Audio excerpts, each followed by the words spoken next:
From Hollywood, it's time now for... Johnny Dollar. Howdy, Mr. Dollar. My name is Jake Denham. I own a cattle ranch out here in Craig, Colorado. How'd you like to come out here and see me? Colorado? That's right. I have a policy with one of your companies, Tri-Western, office over in Denver. Well, what seems to be the trouble, Mr. Denham? Trouble? Oh, nothing like that. Not at all. Then why have you called me? Well, you see, the brand I use in my beef cattle is a Lazy JD. Yeah, you said your name is Jake Denham. That's right. But JD is your initials, too. Oh, yeah. Yeah. And the lazy part fits me to a T. But now why have you called me? Well, you see, I listen to your radio program every week. All those insurance cases you handle all over the country. Glad to hear it. And I thought the Lazy JD being your initials, too, and all the local color out here, and, well, maybe you'd like to come and get some local atmosphere for one of your stories. Oh, now, wait a minute, Mr. Denham. If you have some insurance matter you'd like me to investigate... Well, no. I told you why I thought you ought to come. So can you, right away? You sure there's nothing wrong out there? No, like I said, a lot of local color. Nice place to stay here at the ranch. How about it? Well, I've a couple of days' work on some reports to finish up. Then right after that, huh? Well... Good. I'll be waiting for you. Goodbye. Look. And everything's really okay, huh? Goodbye.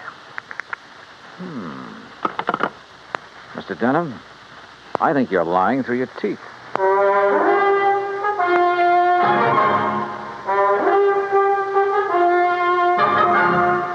Bob Bailey in the exciting adventures of the man with the action-packed expense account. America's fabulous freelance insurance investigator. Yours truly, Johnny Dollar.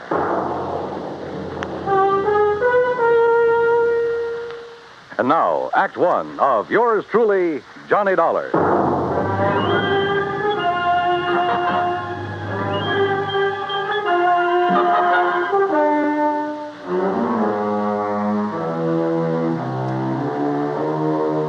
Expense account submitted by Special Investigator Johnny Dollar to the Tri-Western Life and Casualty Insurance Company, Home Office, Denver, Colorado. Following is an account of expenses incurred during my investigation of the bum steer matter.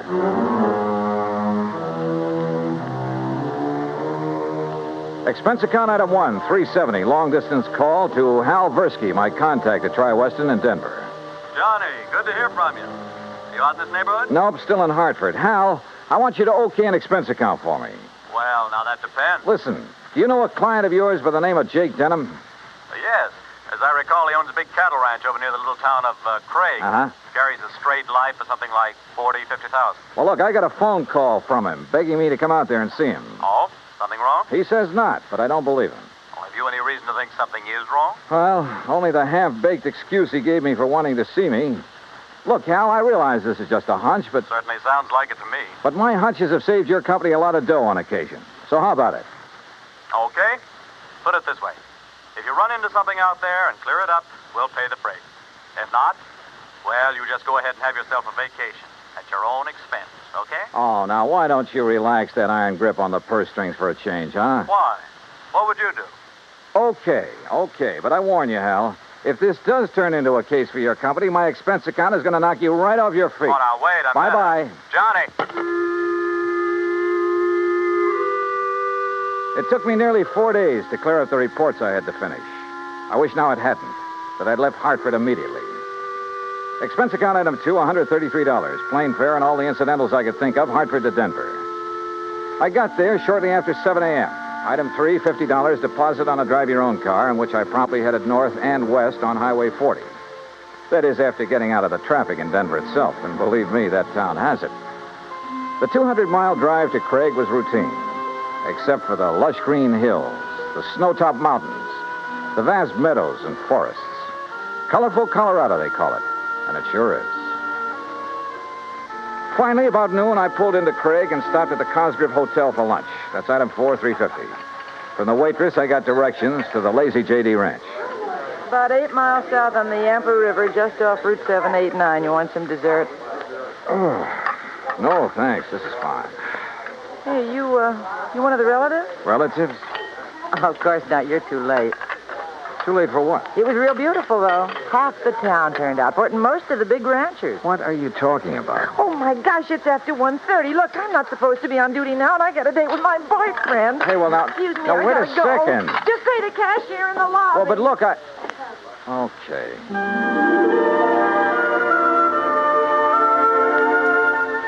I paid my check to the cashier, went out to my car, climbed in, and headed for the YTJD. There must have been several thousand acres to the ranch, all rich, green, healthy-looking pasture land, and Lord knows how many head of beef cattle. The main ranch house was a rather small but well-kept affair near the gate to the road from the highway.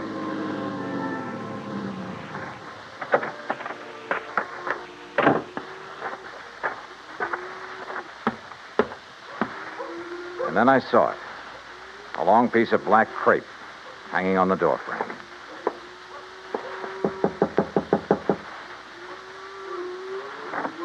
Yes? How do you do? My name is Dollar, Johnny Dollar. Oh, Johnny Dollar. Why didn't you come before? What? He begged you to come, didn't he? To come right away? Mr. Denham? Yes, but I told him... Then why didn't you? You might have saved him. Saved him? Yes, saved him. We buried him this morning. And I think he was murdered.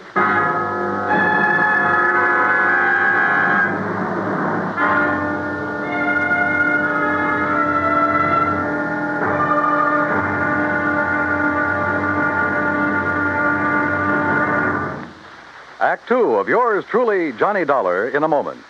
The American writer Christopher Morley once wrote, "When you sell a man a book, you don't sell him just 12 ounces of paper, ink, and glue. You sell him a whole new way of life," unquote. Now that goes double when you give, not sell, a book. But the gift of 550 books to little children increases the legacy tenfold. Near the end of 1960, the employees of the Chase Manhattan Bank started a people-to-people program with such a gift to school children of a town in Tanganyika. That's on the southeast coast of Africa. And to give you an idea how the books were received by the children, let me first quote from Francis Bacon. He's an English writer of a few centuries back. He said, "Some books are to be tasted, others to be swallowed, and some few to be chewed and digested." In the past, children in Tanganyika may have done a little tasting and chewing and a little swallowing and digesting. But there's one certain thing. They wound up devouring the books they received from the United States. And they did so much of it that they, the ones in high school anyway, were able to reach the level of English children their age and pass the exams at the same time. That takes a lot of book learning, as they say. Now, the gift of these books from the United States of America may have seemed a small thing to the senders, but the boys in Tanganyika who received them know that they've opened a whole new way of life. They've greatly increased understanding in the classroom of freedom, the right of all men everywhere. And now, Act two of yours truly, Johnny Dollar and the Bum Steer Matter. The tall, beautiful girl standing in the doorway of the ranch house at the YTJD outside of Craig, Colorado, was dressed in black. The red about her eyes showed that she'd been crying. But there were no tears in them now. Jake Denham was my father, Mr. Dollar. I'm Virginia. And you think he was murdered? Why do you think he called and begged you to come out here? Any idea who might have done it? Yes, Big Mike Craven. Who's he? He owns the Sea Lucky Star and wants to own every other ranch around here, and he will unless somebody stops him. How did your father die? Anthrax. That's what they said it was. I thought that was a disease of cattle. People, too, if they get infected from the cattle. And that's what happened to your father? That's what they say, but there's no anthrax around here. Our ranch is clean. Look, let's go inside and sit down and talk about this. Sure, I'll talk about it. If only somebody will listen. And here, John. Oh, thanks. Are you, all alone? Now that Dad's gone, he and I ran the ranch. Now it's up to me. Sit down. Thank you. Virginia, were you trying to tell me out there that you think somebody tried to infect your herd with anthrax? What would you think? Who was your father's doctor? Dr. Regis Ross from in town. Who are you? Well, my name is Dollar, insurance investigator. Say, you fellas act pretty fast, don't you? Sometimes. Feeling all right now, honey? I guess so. I told the hands that you're in full charge now. They'll take their orders from you. Or from me. Or from... Sure. Sure, I guess that's best. Thank you, Pete. They might as well get used to it, because after we're married... Look, honey, why wait any longer? I know this is a bad time to talk about Yes, it, but I Pete. also know, and you know, that this is no time for you to try to go it alone. But what about your medical school? I'll give it up. This is a lot more important than... Well, you're a lot more important. Oh, look, Jenny, you've stalled me for a long, long time. I know, Pete, because I... Don't you see I can run this ranch alone? No. You need me, honey. And I'm here to help you. Do you know how Dad felt? Sure. That all I wanted was this ranch. The same as he felt about anybody else who ever came here. Just who are you, Pete? This is Pete Kermer, Johnny. My fiancé, I guess. That's right. Didn't I see a Kermer ranch on the way out here, a small one? That's right. My pa's. He's Carl Kermer. Well, what do you think caused the death of Virginia's dad? Just what everybody says, Mr. Dollar. Galloping anthrax from that Hereford. Then why did he send for Mr. Dollar to come? I'm afraid we'll never know, honey. Well, I do. It's because he knew something was going to happen to him. Where is that steer now? Buried. On orders from the vet and the state inspector. Mr. Dollar. Yeah? You said investigator. Hadn't you better talk to Dr. Ross? Yeah, I guess so. Want to let me have his address? Sure. I'll write it down for you. And, while you're at it, tell me where I can find the veterinarian.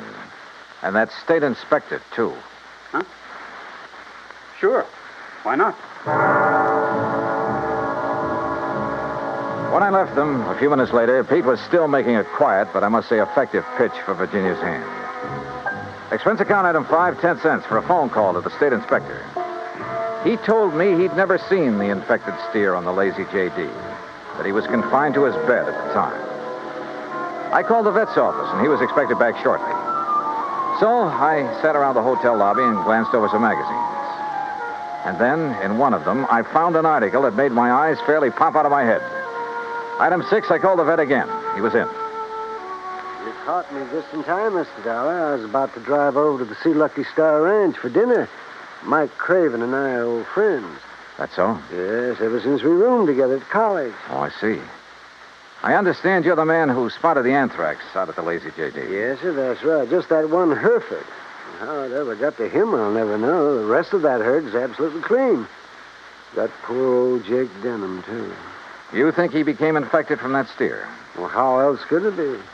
Galloping anthrax. Just like that. Doctor, where is that steer buried? Do you know? Yes, I had it buried myself. It's some miles out in the far corner of the Lazy JD property. Then phone the Sea Lucky Star and call off your dinner date. You and I are going out to take a look at that carcass. Oh, no, just a minute, young Investigator, did you say you are? That's right.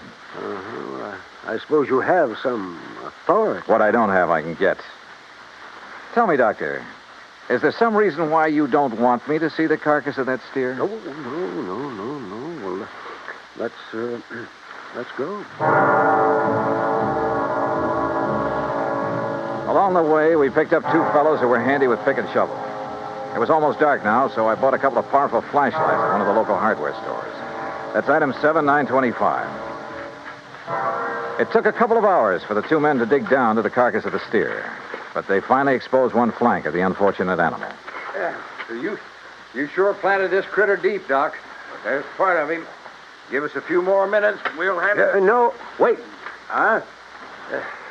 Mr. Dollar, come down here into the hole. Sure. Oh, what's the matter, Doc? The color of that carcass. I don't understand this.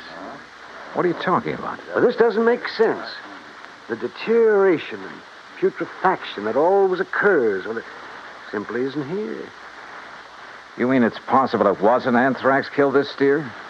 But I'm sure that all the symptoms, the swellings in the subcutaneous connective tissues, in the interstices of the muscles and lymphatic glands, and in the membranes of the mouth and tongue, they were all there, and they were edematous, too.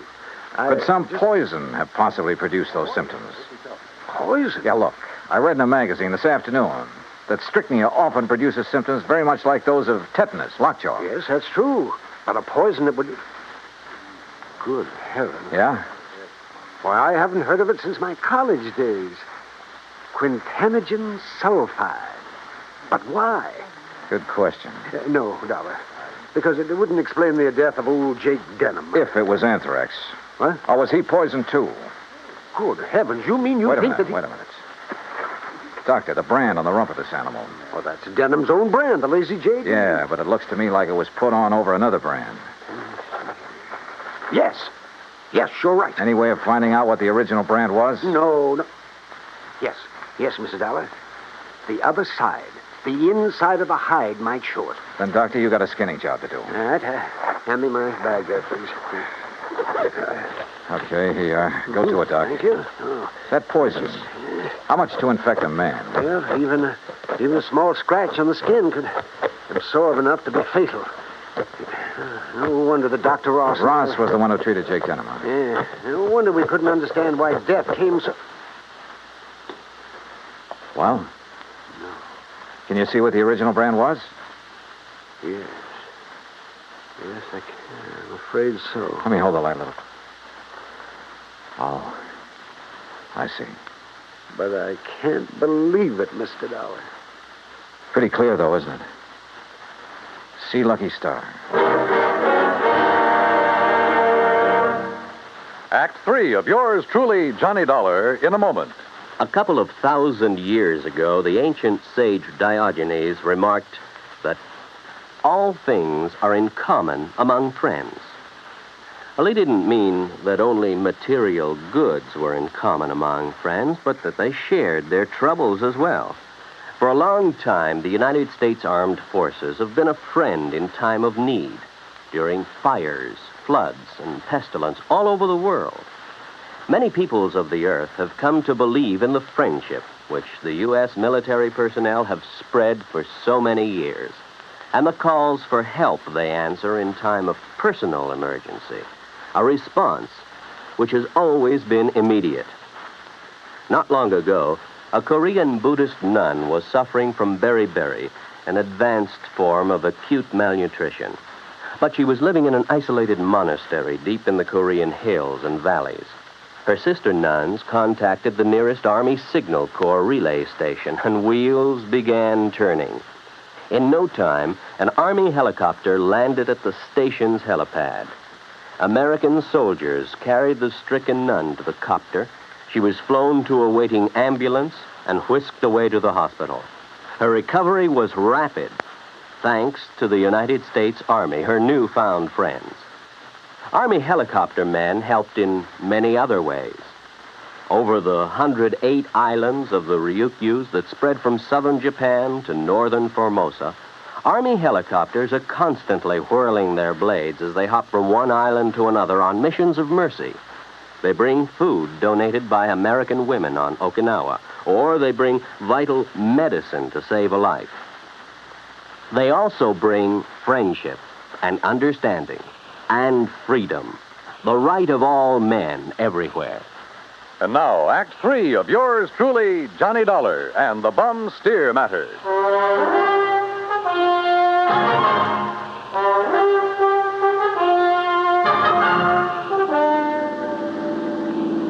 Looks pretty bad, doesn't it, Mr. Dollar? Yeah, Doc. It looks as though this Hereford steer was brought over from the Sea Lucky Star, was rebranded with a Lazy JD, was given the poison to make it look like it died of anthrax. Yeah, but Mike Craven, who owns the Sea Lucky Star, I know him, Dollar. I've known him ever since our college days. Medical college? Oh, no, just during the preparatory years. But Big Mike couldn't have done a thing like this. Big Mike has wanted to get his hands on the Lazy JD for years, Well, hasn't of he? course, so have a lot of other big ranches, but I'd stake my life on it. He'd never do it. Hey, wait. Yeah? You should have taken that left turn to get to the Sea Lucky Star. That's not where we're heading. Yeah. Well, then where? If I remember correctly, it's this road to the right, here. Well, you mean the K-Bar K? Got any better ideas? Well, I'll be... Here.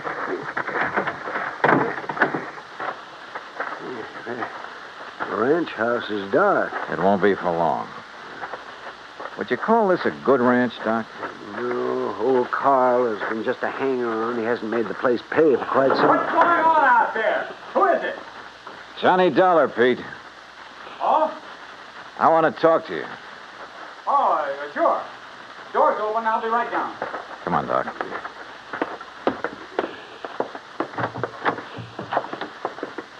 Let's see if I can find the light switch. This flashlight will do. And we're going on upstairs. Huh? Wait down there. I'll be right down. We'll be right up. Well, now, wait a minute, if you don't mind. Wow. Nice place you have up here. Look, I asked you to wait down. Dr. Cummings. I'm sorry, Peter, but this... How'd you make out with Virginia Denham, Pete? Convince her to marry you? That's none of your business, Mr. Dollar. Now, just what do you want? Pretty nice ranch to get your hands on, that lazy JD. I beg your pardon. Combination bedroom and study, huh? As Virginia told you, I've been going to college. Yeah, medical school. Nice set of books you have here. Of course, I'll have to give that up now. Oh, you're going to have to give up a lot of things. What? Where did you get it, Pete? What was the name of that stuff, Doctor? Quintanogen sulfide. What do you know about... Well? I don't know what you're talking about. Then why the marker in this book on toxicology? Marker? That was a foolish thing to do, Pete. A dead giveaway. Yeah, I told you. I don't know what you're talking about. Yep. Right here. Quintanogen sulfide. I never heard of it. You're lying, Pete. No. Giving it to that Hereford was probably a cinch. Listen, you... But how did you give it to Jake Denham? Dollar, that's something you'll never live to know. Oh, look, now wait a minute. Put the thing away. No. Now stand back. I said look out. You... Stop! Oh, thanks, Doc. I guess he'd forgotten all about you until you landed that chair on his head. Yes. Now, I suppose I'll have to patch this... patch him up a bit. Oh, absolutely. He'll have to look nice for the trial, won't he, Doc?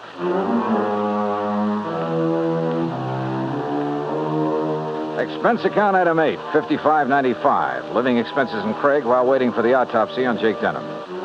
And yes, the same drug was used on him as on the Hereford steer. A small bottle of the rare drug was found in Pete Kermer's trunk.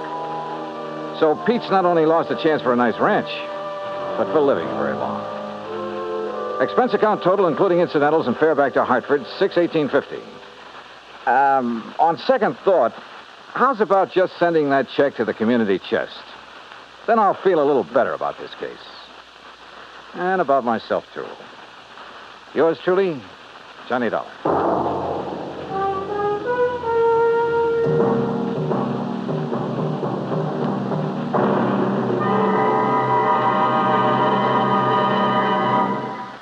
And now, here is our star to tell you about next week's story. Next week, an old ghost town out in Montana.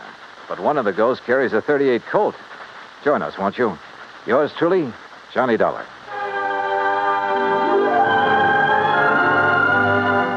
Yours truly, Johnny Dollar, starring Bob Bailey, originates in Hollywood. It is produced and directed by Jack Johnstone, who also wrote tonight's story.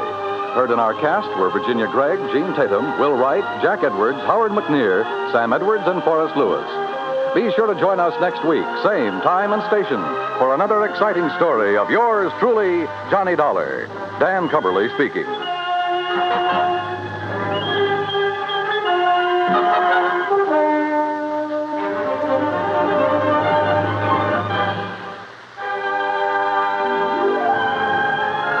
This is the United States Armed Forces Radio and Television Service.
From Hollywood, it's time now for... Johnny Dollar. Pat McCracken, Johnny, Universal Adjustment Bureau. Hi, Pat. What's on your mind? $75,000. Yours or somebody else's? Johnny, ever hear of the Sabala Diamond? Sabala? Yeah, matter of fact, I have. It's a pink diamond, isn't it? That's right. One of the companies we represent wrote a $75,000 policy on it. The owner of the stone, a jeweler named Joseph Wentworth, was trying to sell it. So? So last night, the Sabala Diamond was stolen. I'll be right over.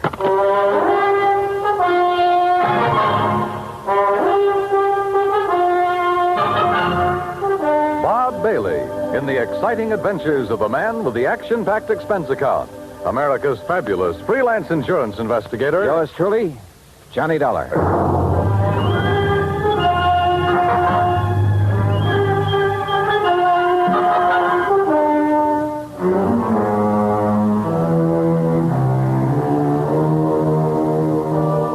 Expense account submitted by Special Investigator Johnny Dollar to the Universal Adjustment Bureau, Hartford, Connecticut. Following is an account of expenses incurred during my investigation of the Rolling Stone matter. Expense account item 1, $1.20 cab fare from my apartment to the office of Universal Adjustment Bureau.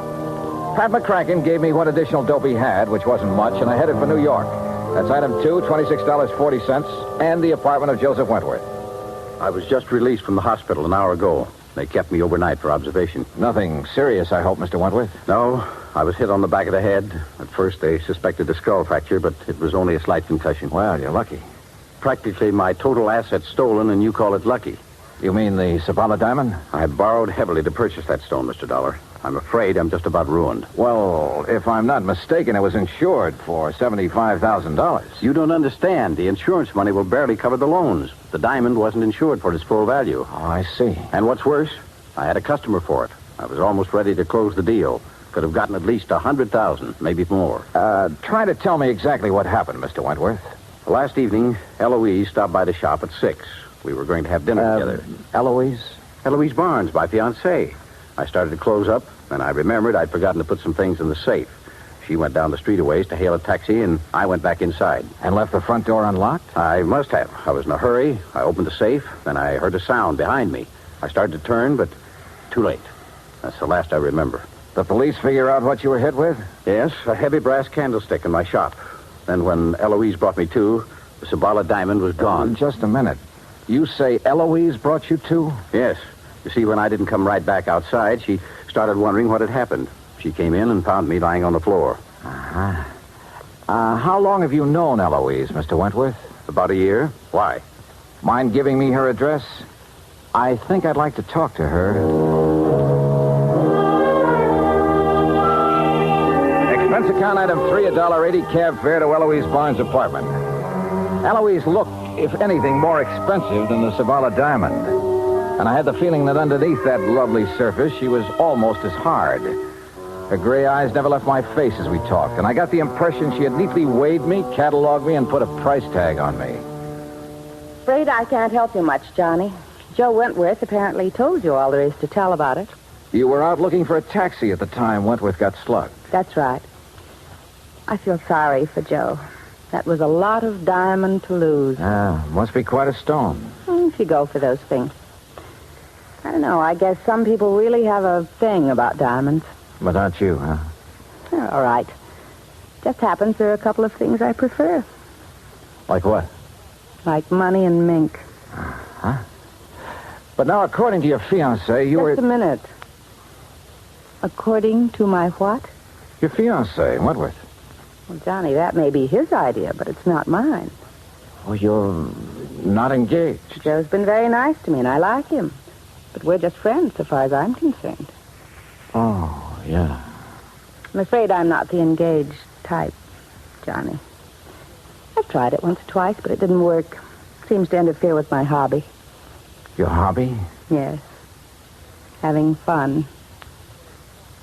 What's your hobby, Johnny? Well, at the moment, trying to find the Sabala diamond. Then what? Well, I have been known to have fun now and then. Johnny. I hope you find the diamond. real soon.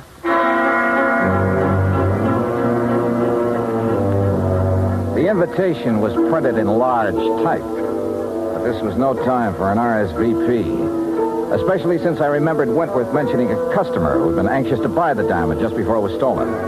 I called Wentworth and got the man's name, Gerald Mantell, who had an apartment just off Fifth Avenue in the East 70s. Ah, yes, Mr. Dollar, the Sabala diamond. An exquisite stone. The pink radiance of it when it caught the light. Positively hypnotic. Such a pity it was stolen. Mr. Wentworth tells me he was negotiating with you for the sale of that diamond. That is correct. Unfortunately, we had reached a stalemate yesterday. You see, he wanted more than the diamond is worth. Well, maybe that's a matter of opinion. Mr. Dollar, I am a collector and a connoisseur. I know what such things are worth. Oh, yes. I only hope it'll be recovered before Friday. It would make things so much more enjoyable for me. What happens Friday? I'm leaving for Europe. Oh? Business trip? Not really. As a matter of fact, more of an impulse than anything else. Uh-huh. Anything wrong with that? Well, Mr. Mantell, that's a good question.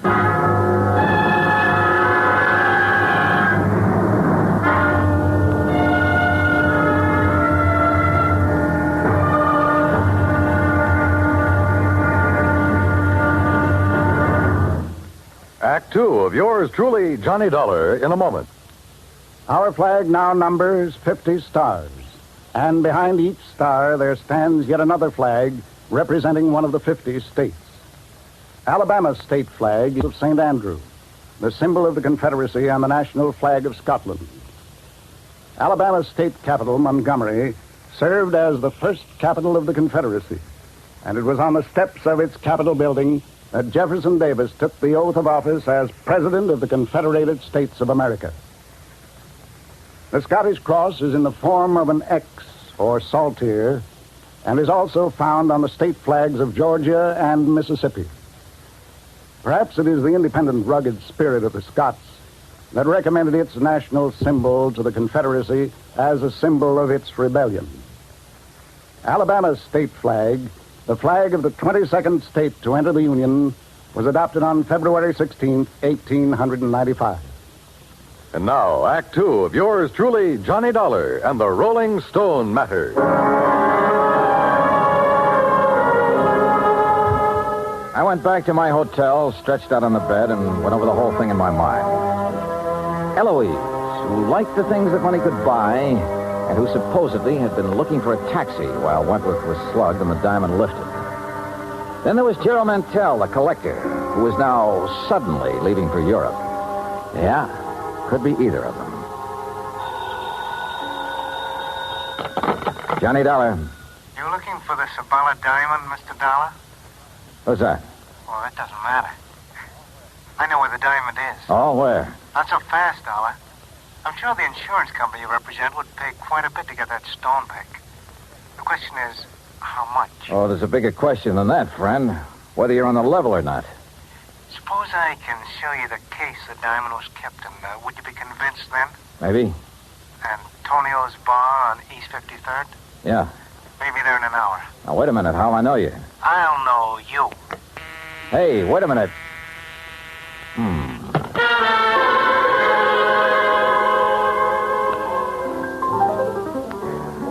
Item 4, $2 even drinks at Antonio's while I waited for my telephone buddy to contact me. A half hour went by, nothing happened.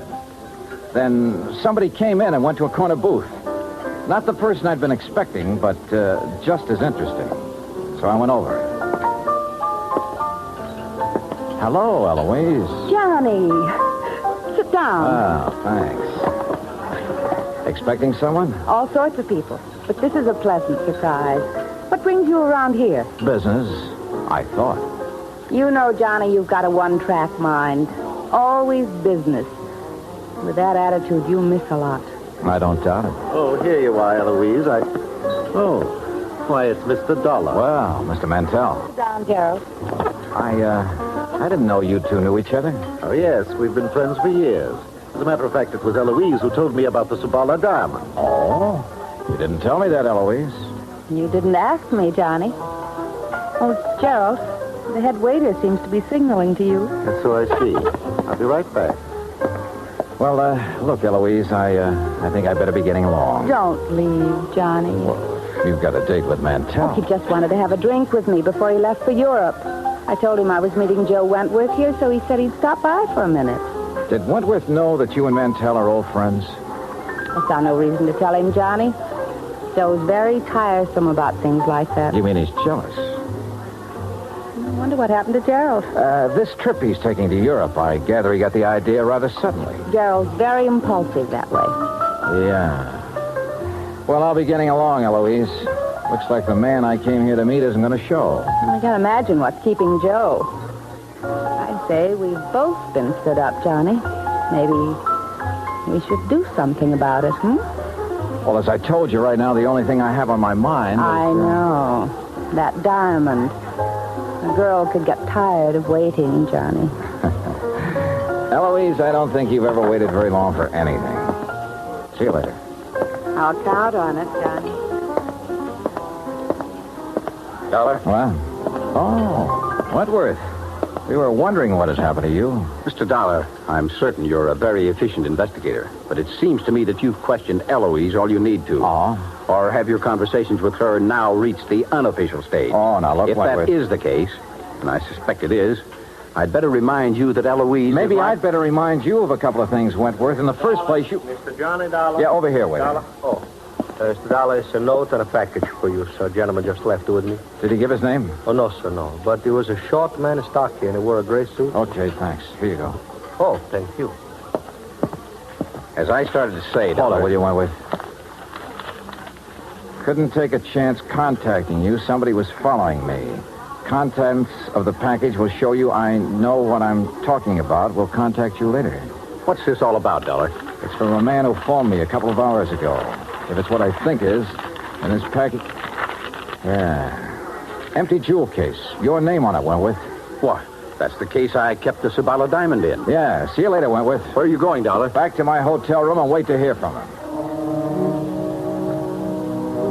I went outside and started for the corner to grab a cab. As I passed the alley, I spotted something sprawled on the ground. A body. It was Gerald Mantell.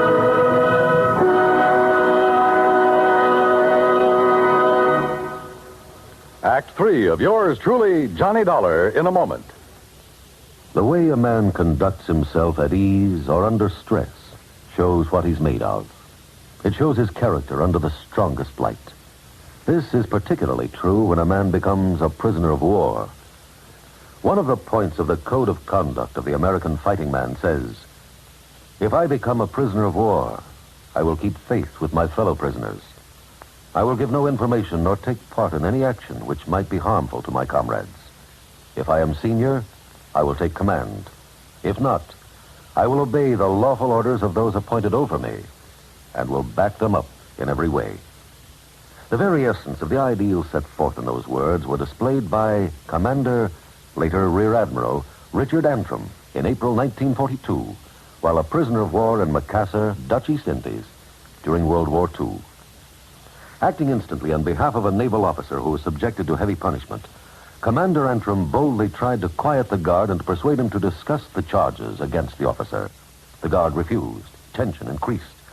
The entire enemy prison force was faced by 2,700 Allied prisoners. An order was given to continue the punishment. Suddenly, Commander Antrim, at the risk of his own life, stepped forward and volunteered to take the remainder of the punishment. This sudden move got a roar of acclaim from the inspired Allied troops and so amazed the enemy that both men were spared any further indignities or punishment. Commander Antrim's heroic and unselfish conduct brought about better conditions for the prisoners and earned new respect for American officers and men. Commander Richard Antrim upheld the highest ideals of an officer and earned for himself the Medal of Honor. And now, Act 3 of yours truly, Johnny Dollar and the Rolling Stone Matter. Come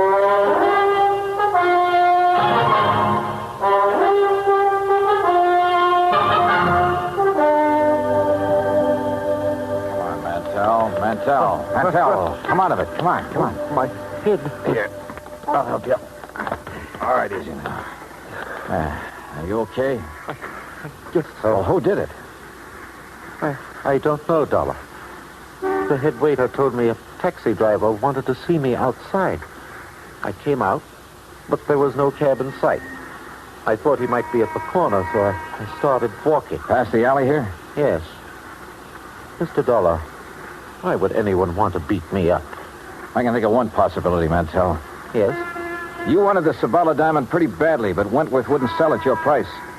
Are you suggesting... I'm suggesting you lifted the diamond and somebody was trying to get it back from you just now. But I don't have the diamond. I never did. Maybe you know where it is. No, I swear I don't. As for getting beaten up just now, I'm every bit as much in the dark as you are.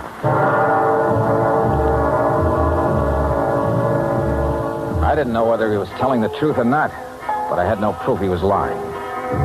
Item 5, $1 even a pot of coffee in my hotel room when I tried to pull some threads together, but they didn't pull. If Mantell had the stone, who'd phoned me and sent the empty jewel case to convince me he had information? How did he fit? Yeah, coming. Oh, Wentworth, come in. Hey, Mr. Dollar, I have some information that will interest you. Yeah? Yes, first, though, I owe you an apology for, flying off the handle when I saw you with Eloise at Antonio's. Okay, so you're touchy about Eloise. Now, what's the information? Well, just a few minutes ago, a man telephoned me at my apartment. Huh? Yes, I think he was the same one who phoned you and sent the empty jewel case. Well, what'd he say? That he knew where the diamond was, and for a price would furnish the information. Ah. Now, I wonder why he suddenly switched negotiations from me to you. Well, perhaps he thought it too dangerous to continue with you. Yeah, maybe. Speaking of danger, I wish I could locate this character before something happens to him. That's the point, Mr. Dollar. I think I know where he is. How? Well, he must have placed his call to me through a switchboard, because I heard an operator in the background saying, Hotel Maysfield. Hotel Maysfield, huh? Thanks for the lead, Wentworth. I'll check with you later. I headed for the Maysfield and described the man I was looking for to the desk clerk. The clerk said his name was Krause, that he'd checked out that morning.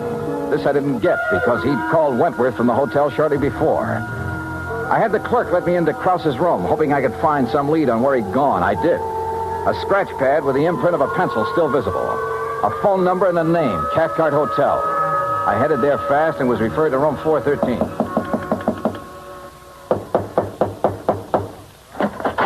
Hello, Krause. There must be a mistake. My name is Collins. Don't give me that. Your name's Krause, and you're the guy who phoned me and said he had information about that diamond. Oh, no. That's wrong. Oh, come on. Let's quit playing games. When you called Wentworth a while ago, he found out the name of the hotel. It's a lie. I haven't talked to him since... Yeah, that's what I thought. Wentworth lied about that phone call. Why? Because he hoped I'd find you for him. But you had talked to him earlier. Yeah, the theft of that diamond was rigged between you and Wentworth, wasn't it? And you slugged him to make it look legitimate. Well? Yeah. But now you're hiding from Wentworth. Why? What happened to your cozy little partnership? It was blackmail, Dollar. Wentworth. Don't move, either of you. Well, Wentworth, it looks as though I figured you right. You thought I might have better luck finding Krause than you had, so you gave me his last known address and followed me. Now, what's this about blackmail? I thought I could trust you, Krause. Look, I wasn't really going to blackmail you. You got to believe that. I think I get it now. Krause was supposed to turn the stone over to you after a decent time had elapsed. Instead, he held on to it and tried to blackmail you about your being involved in the fake robbery. That's why he pretended to open negotiations with me, to scare you into buying. Yes, but you made a big mistake, Krause, trying to blackmail a desperate man. I had no money to pay you. I needed every cent from the insurance and from what we'd get for the stone when it was cut and sold. Why, Wentworth? Why'd you need the money? For Eloise? For Eloise. Does she know about all this? No, she knows nothing about this. But she wants so many things, and I want to give them to her. I've got to hold on to her. Brother. No, you wouldn't understand. You don't know what it's like when a girl like that gets into your blood. You're willing to do anything. Like a couple of murders, Wentworth? You willing to add them to your list, too? Yes, I am. Oh, now, look, put that thing down. Why don't you stop kidding yourself about Eloise? She loves me, Dollar. I tell you, she loves me. Are you kidding? She told me what she loves. Mink and money. How long do you think she'd stick with you after the money ran out? Get back. Stay where you are. You're a thief and a fool, Wentworth, but you're not a killer. Stay away. So you just better give me that gun right now. Thanks.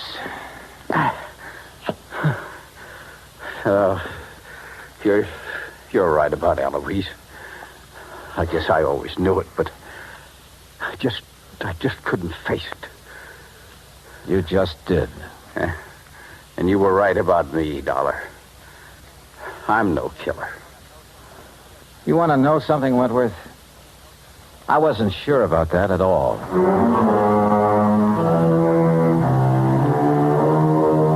Expense account total, including the trip home, $146 even. Remarks? Krause handed over the diamond. He and Wentworth are both in custody.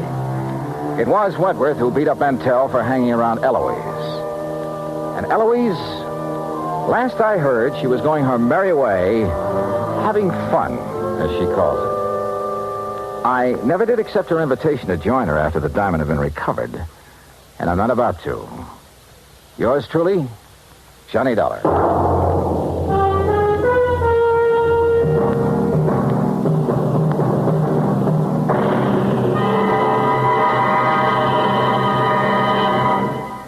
Our star will return in just a moment. Our flag now numbers 50 stars, and behind each star there stands yet another flag representing one of the 50 states. The origin of Hawaii's state flag has been the subject of much debate. It is now believed that it was the work of foreign advisors to King Kamehameha. Legend also has it that it was designed at the request of King Kamehameha by George Beckley, an English sea captain. The flag consists of 8 horizontal and alternating stripes of white, red, and blue, representing the 8 major islands in the chain.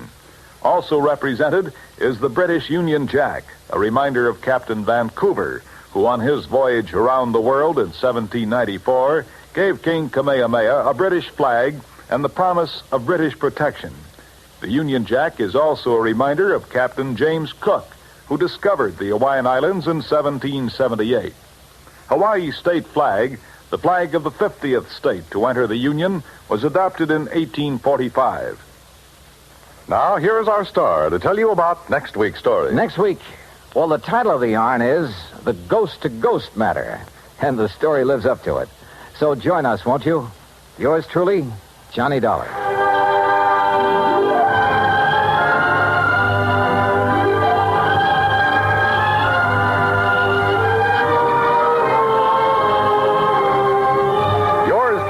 Johnny Dollar, starring Bob Bailey, originates in Hollywood and is produced and directed by Jack Johnstone. Today's story was written by Robert Stanley.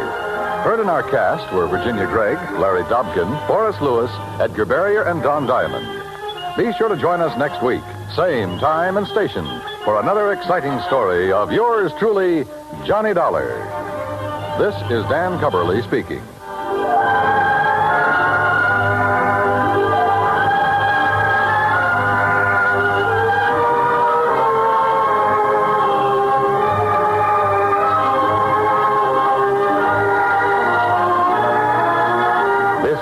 United States Armed Forces Radio and Television Service.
Johnny Dollar. Well, it's about time. Huh? John, where have you been?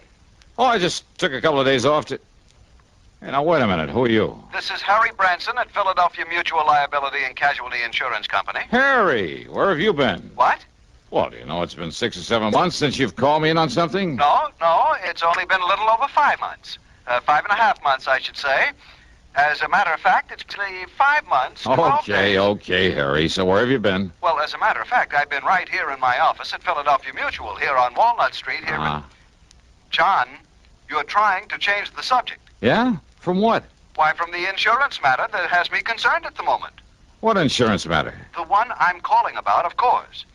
Harry. After all, it was you who insisted that we sell him the policy. Oh, it was, huh? Though for the life of me, I still can't believe that that's his legitimate name. Smokey Sullivan. Well, it's as true and legitimate as any... Smokey? Well, what about him? John. Yeah? Well? I told you it was only because of your stubborn insistence that we agreed to insure that underworld character. Okay. So what's happened to him? Has something happened to him, John? Well, has it? I don't know. Well, if you don't know... Harry. Well, will you see what you can do about it? But you haven't told me about what? Good heavens, man, do I have to give you a printed diagram, spell out every... Okay, Harry. I'll grab a train, maybe a plane. I'll be down there to see you. Well, now, I don't know that that's at all necessary. It is if I'm to get any sense out of you. Why, John? Yeah.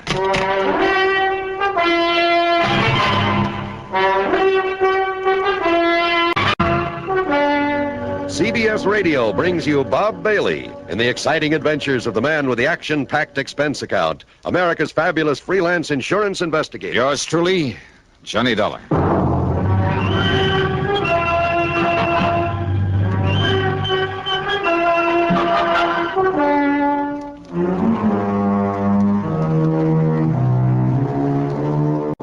Expense account submitted by Special Investigator Johnny Dollar to the Philadelphia Mutual Liability and Casualty Insurance Company, Home Office, Philadelphia. Investigation of the Real Smokey Matter. In spite of the way he sounds, in spite of his being a literal-minded, excitable worrywart, Harry Branson is a good insurance man. Whatever he lacks in, well, imagination, spark, he more than makes up for in methodical attention to every detail of his office operation. Paradoxically, then, except for Harry himself, Philly Mutual's home office ticks along like a smooth-running watch. If I was promised an assignment at 9 o'clock of a Monday morning, believe me, it was never a second late.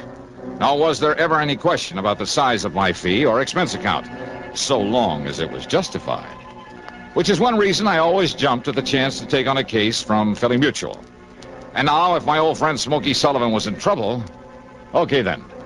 Expense account, item 1, 1425, taxi out to Bradley Field, plane to Philadelphia, taxi into Harry Branson's office on Walnut Street. Okay, Harry, what's it all about? John, I tried to tell you over the phone it was not necessary for you to come on down here. What you told me over the phone didn't make any sense. And I suppose you'll expect the company to pay your expense account? Huh? Well, we shall just see about that. Oh, now, wait a minute. Yes? Well? Now, look, Harry, if something serious has happened to Smokey Sullivan... Did I say anything like that over the telephone? Well, I'm sure you didn't waste your company's precious money on a long-distance call just to say good morning to me. Of course not. And you did mention Smokey. I certainly did. Well, come on, Harry. What's it all about? Arsonist, thief, racketeer, mixed up in more unlawful, illegal, sordid crimes, Harry. and by his own admission, too. Well, so what if he was? He isn't anymore. I hope now, would you're you tell right, me? John. I certainly hope you're right. Well, I am right. But he did have a record. Oh, and look. why a fine, conservative, respectable old company like Philadelphia Mutual, Harry. why you should demand that we issue a combination life and accident policy on such a person. What's the matter? You gone off your rocker or something? I beg your pardon. Don't you realize that your company and half a dozen others all over the country ought to be proud to serve a guy like Smokey? Guy. Insure him for nothing, too, and for as much as he wants. John, a company hardly prospers by doing a thing like that. Harry, don't you read the reports on my investigations? Of course. Don't you know that 2 out of the last 4 cases I've handled for this grand and glorious company of yours would never have been solved if it hadn't had Smokey Sullivan's help? Of course, I know. If it hadn't been for his knowledge of the underworld and cities all over the country, his contacts there, Do you think I would have gotten to first base, flushed out those crooks, saved your company a lot of precious money? Well, of and course, each time, Smokey was risking his neck to give me a hand. Now, you remember that. Well, of course, Sure. You've been all for it, his giving me and you a hand in these things. But when it comes to giving him a little lousy insurance protection... Well, of course, Of course you what? Well, I'm sure he deserves our every consideration. You bet he does. But a man like him, with a past record like his, I mean, all the figures, the actuarial tables... Show that he's a pretty poor risk, huh? Exactly. All right. So maybe I am, too, in this job of mine. The services you perform for us and the... Oh. Yeah, Then good, I did the right thing. Yeah? What's good about refusing to draw up a policy for Smokey Sullivan? But I did issue one. Oh, you did? I admit it was only because of your insistence. But now that you've explained why, well, John, I might suppose it was the right thing. Well, sure it was.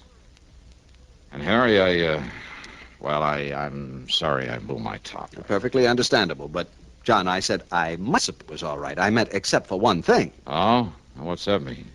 Well, I'm afraid your trusted friend, Smokey... Well, have you seen this morning's paper? Here, John. Thanks.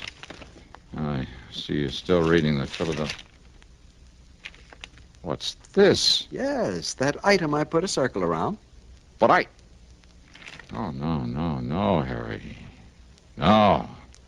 This can't be right. And now, Act Two of yours truly, Johnny Dollar and the Real Smokey Matter.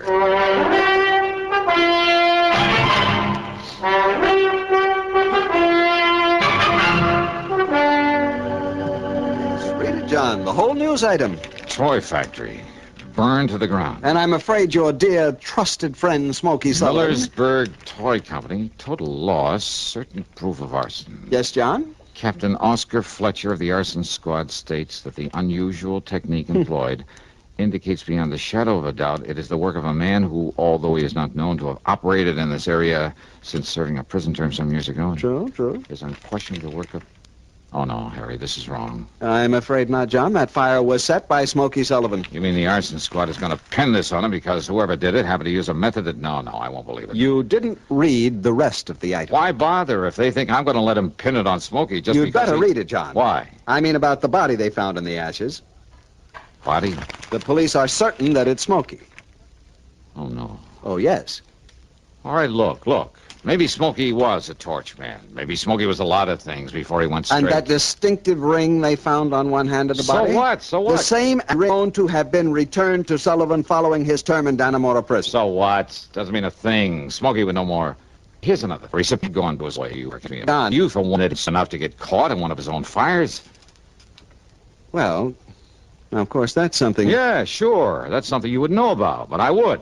And I know it's ridiculous. Just as ridiculous as this Captain Fletcher deciding the job was done by Smokey. John Fletcher is considered one of the top men... Fletcher's a jerk. Oh, Harry, what are we arguing about? All we have to do is get hold of Smokey, let him prove he didn't do it. Get hold of him. That's right. That is the trouble, John. What do you mean? You gave us not one, but several addresses for him. Well, sure I did. I told you he moves around a lot, never stays in one place very long. I know. That's why he's been so valuable to me, because...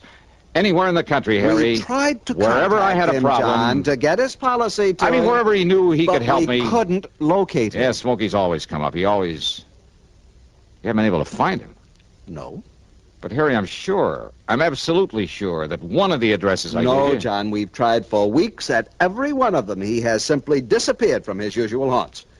And when I told the police this morning before I called you... Sure. They probably said it was because he was hiding out here in Philadelphia, getting ready to pull this job. Exactly. Well, I tell you, they're crazy. I hope you're right, John. I'm sure I am. But unless you can find Smokey Sullivan... Okay, so I'll find him. Good. How? Yeah. How? I took a taxi, that's item 2, 75 cents, over to Central Headquarters. And I make no bones about it, I had a big fat chip on my shoulder for Captain Oscar Fletcher for blabbing out his stupid theory about Smokey Sullivan. I was all prepared with a lot of questions, loaded questions for him, and a few well-chosen remarks about his methods, ability, character, and general intelligence or lack of it. But when I met him, I realized this was a mighty able man. The kind who doesn't go off half-cocked. And when he led me down into the morgue... I know, Dollar. I realized it just as well as you do. That modus operandi could have been used by any one of a dozen known firebugs, present as well as past. Then all right, then, Captain. But I also realized that naming a suspect would put the others off guard. Well, yes. So the minute we decided it was arson, I named Smokey Sullivan. I knew he'd be acceptable as a suspect. So before we even found the body... But now that he's served his time, now that he's trying to make up for the old days, don't you see, Fletcher, he doesn't deserve this sort of treatment. Now that he's on our side? Doesn't he? Well, why hurt him now? Now that he's on the level. Dollar, I brought you down to look at the body. What's left of it. So you better take a look at it. Oh, yeah, sure, why not? But I know darn well it's... Fletcher. That's right. The same General Bill. The same... I know. I couldn't believe it myself. No, listen, it can't I'd be. spread the word about him for the reason I told you before I saw this. Now, when I did, I couldn't believe it myself. I mean, after all, after what little the fire had left. No, it can't be, Fletcher. There must be hundreds of men like this, thousands of them right here in Philadelphia. Wearing that ring? Yeah, that is Smokey's ring, isn't it? I know. I never saw another one like it. So? Dollar? Well, there's only one way to prove this isn't Smokey Sullivan. By finding him, wherever he is. Now, we tried that. Your insurance company tried it. They tried it for weeks. Then I'll try some more. Huh? What's the use, Dollar? Arson. Smokey's record. What's left of this body that was found in the ruins. And whether it's positively identifiable is beside the cause of that ring. Now, whether you like it or not, Dollar, it all adds up. I'm sorry, Fletcher. Yeah, so am I, Dollar. No. I mean, I'm sorry, but I don't believe it.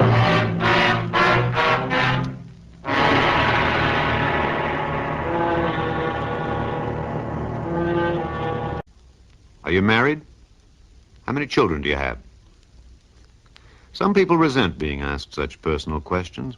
They resent it even when a census is being taken. Would you? Or do you know that our Constitution requires the taking of a census every 10 years? And do you know that the purpose of the census is to find out how many people are living in each state? For our Constitution guarantees each state the right to send members to the House of Representatives in accordance with the size of its population. A little state may have only... For the men who wrote our Constitution sought to make our government one that will represent all of the people all of the time, so that your country and mine shall be our country under God. And now, Act 3 of yours truly, Johnny Dollar.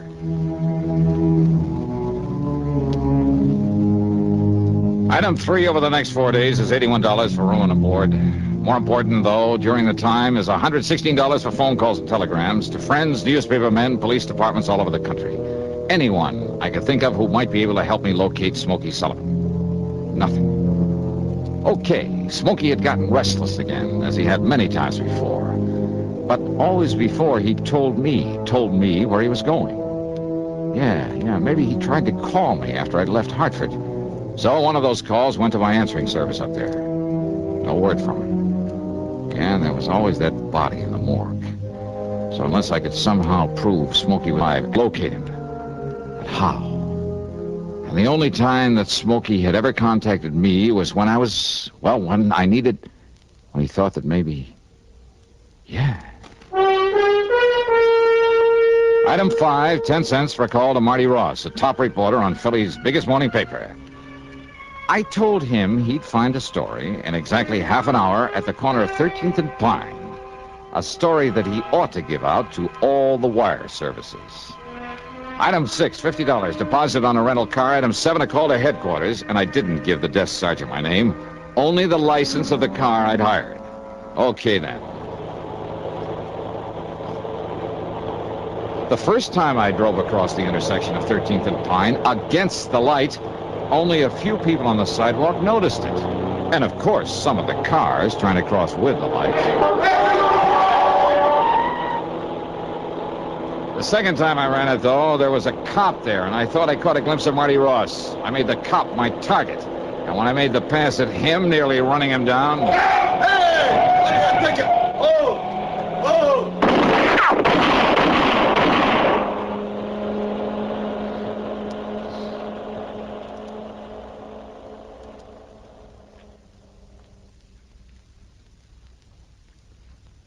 I was a little... It wasn't until the middle of the next morning that he got around to calling on me. Here you are, Captain. Cheers, Conroy. Thanks, I'll quit it. All right, Dollar. What's the big idea? Sit down, Captain. Cigarette? How'd you get those in here? Old friend of mine. You mean Marty Ross? Yeah. The guy that... Dropped in to see me this morning. Left a pack of these. Friend? Yeah, his story, your crazy stunt, is all over the country by now. Boy, what's the matter with you? You go off your rocker? Yeah, kind of looks that way, doesn't it? Sure you wouldn't like a cigarette? Cut out the clowning, will you? Now, you're in trouble, boy. Oh, I don't know. Well, I do. Well, now, I thought maybe you, an old friend of mine, could maybe pull some strings. You're out of your mind. Now, why'd you do it, darling? You drunk? No. Is that what you were because of your worry over Smokey Sullivan? Now, come on. Give. Well, I guess I'd better wait until my hearing before I say anything. Hey, guard! Dollar! You want to let Captain Fletcher out of here? Now, you cut this out, will you? Now, come on, Dollar. Tell me what it's all about. Well, come on. Look, Dollar, be sensible about this, will you? Now, how can I give you a hand? That is, assuming that I will. If you don't... Dollar! Here we are, Captain. Dollar foot. Come see me again sometime, will you, Fletch?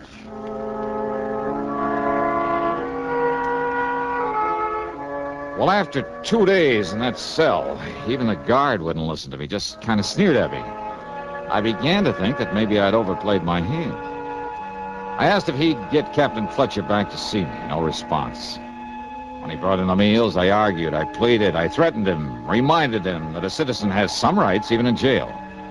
Well, he walked away as though he didn't even hear me. Then, the morning of the third day, I was handcuffed and led upstairs to a small hearing room, I guess you'd call it. At any rate, there was a man there in judge's robes and a pretty cold-blooded expression on his face. Your name is Johnny Dollar. Yeah, that's right. Now, Your Honor... Instead of the usual formal hearing, I've decided not to waste any time on your case. Well, Honor, maybe it was kind of a crazy stunt. But when I tell you the reason for it... It's no use, Mr. Dollar. These circumstances are deadly and civilly against the Vop's office. Well, now, wouldn't it... Seize, or shall I send you back to your cell? Well, now, look, is this some kind of a... Your Honor... Silence. Do you call this a hearing? I do not. Well, all right, then. Silence, please. Your caper with that rental car involved more than might have met the eye. Well, it was meant to. Don't you see? Don't you... Yes, sir. That apparent attempt on the patrolman's life. But someone had called headquarters to look out for that car. Someone had also called a newspaper man to be sure that he now... Just let me finish. Yes, sir. But then the appearance early this morning from somewhere on the West Coast, I believe, of a man we'd been looking for. Ah. Yes, Dollar. Captain Fletcher had been looking for him in spite of the body in the morgue. Then, Judge... Smokey Sullivan came here to help you, as I'm sure you hoped he would. Yeah, I knew the newspaper reports... Will you please keep quiet? Yes, sir. Well, Dollar, when Smokey arrived here, Fletcher took him right over to the scene of the fire. Smokey immediately recognized the handiwork of an old crony of his who could almost have passed for his twin. Then... The only other man he ever knew to wear the same kind of ring he wore and still wears. Smokey's waiting in there, by the way, to see you. Then you mean that you know... I mean that your crazy caper worked, Johnny. Conroy, take off his handcuffs. Oh, boy. Judge, you're okay. And you say that Smokey's in the next room? Hi, Johnny. Smokey. Yeah. Smokey, you old son of a gun. Yeah. Now, just 1 minute, Johnny. Yeah. Yes, sir. We're deeply indebted to you for this. It was all done most ingeniously. Wow. And as for the traffic violations, you're fined $15. Oh, But no. next time, please don't scare one of our patrolmen out of his wits.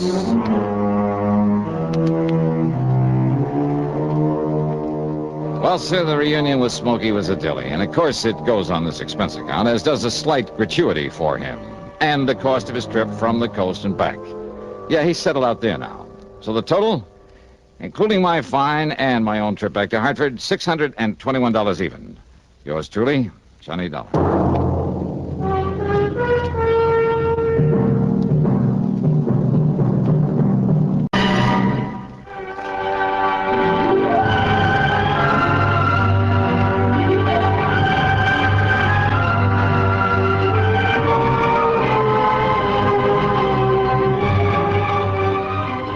Yours truly, Johnny Dollar, starring Bob Bailey, originates in Hollywood and is written, produced, and directed by Jack Johnstone.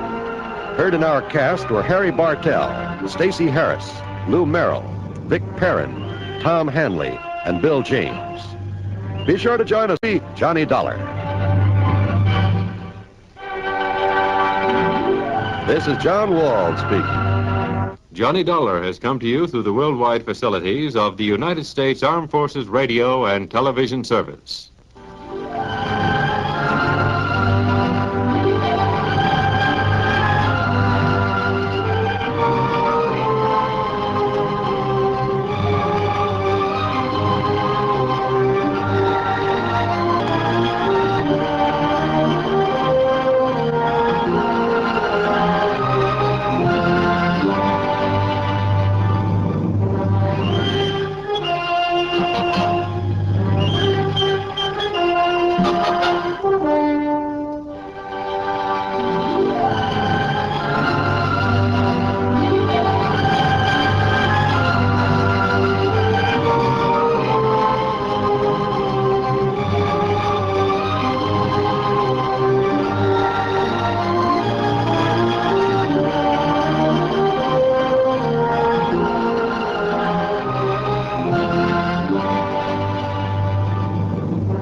From Hollywood, it's time now for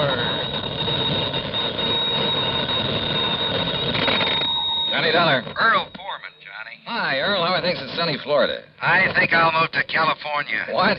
I mean, get away from this crazy insurance business as far as I can. You sound like you have a problem. I sure have, a real wild one, trying to get rid of $65,000. That's a problem? It's insurance on a policy bought and paid for by one Albert Schuyler Kingman. Well? He died and left the money to his only child, his son Henry. Well, what's the matter? Can't you find him? Find him? That's just the trouble, Johnny. I've found two of them.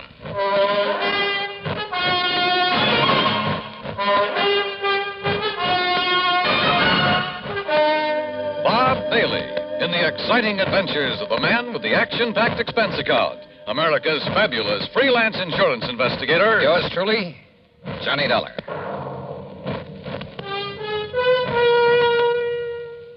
And now, Act One of yours truly, Johnny Dollar.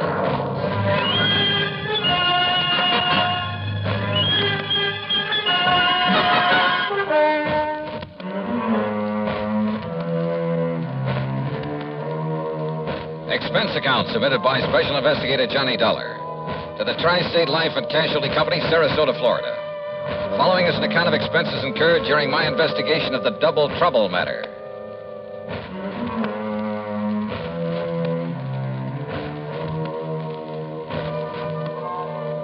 Expense account item 1, 8320, plane fare and incidentals, Hartford to Tampa to Sarasota, Florida.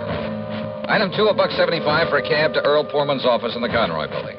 That's right. After waiting 20 years for this sole beneficiary to show up. 20 years? Well, like I told you, the insured was Albert Schuyler Kingman. 65 grand. Yes, he was a widower, lived up near Elizabeth City, North Carolina. And he had a son named Henry. Henry was his sole heir and beneficiary of his policy. Okay.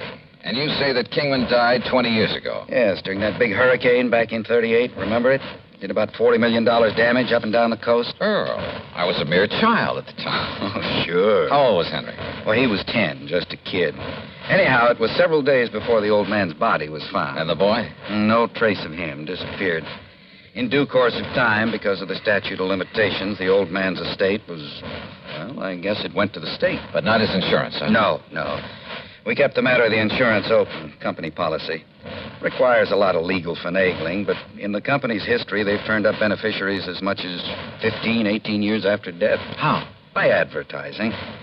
And that's what accounts for the sudden appearance of two Henry Kingmans, each claiming to be the beneficiary of Albert Kingman's policy, and each having a logical, legitimate story. Each saying he didn't know about the insurance until he saw the ad. Where are these boys, Earl? Right here in Sarasota. They arrived yesterday. They arrived together? No, a couple of hours apart, unknown to each other, they say. I hope you made it perfectly plain that one of them has to be a phony and that when he's found out it's going to go pretty rough with him. Naturally. But, Johnny, I can't find anything wrong with either of their stories. You know, their background, where they've been, and so on. Where are they staying, Earl? A couple of dingy little motels on the edge of town. Now, look. Here's the file on them, or rather on the old man. Well, I don't know that that's going to be much help. There's information about not only Kingman, but his wife, who died before him. There's a lot of miscellaneous information about the boys. The boy, where he went to school and Sunday school, who his teachers were, the names of some of his friends. There's a lot of stuff here. Well, then, maybe I'd better go through it. Sure. Now, look, it's getting late. You're going to stay with Gertrude and me, as usual. Oh, that isn't necessary, Earl. Well, she'd kill me if I didn't bring you home. So, come on, we'll drive on out to the quay, have cocktails and some dinner, and you can spend the evening poring over that material. Come on.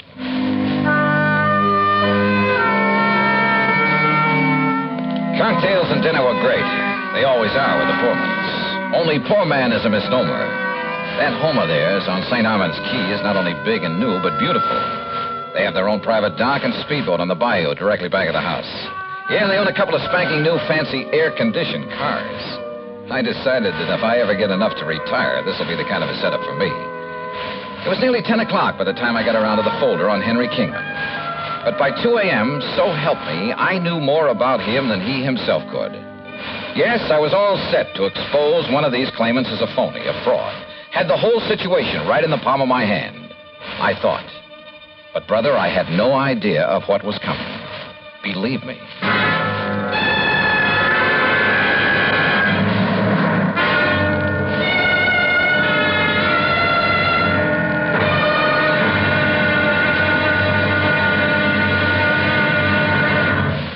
Act 2 of yours truly, Johnny Dollar, in a moment. And now for another episode in the life of Sergeant Donald Bellwether, my husband.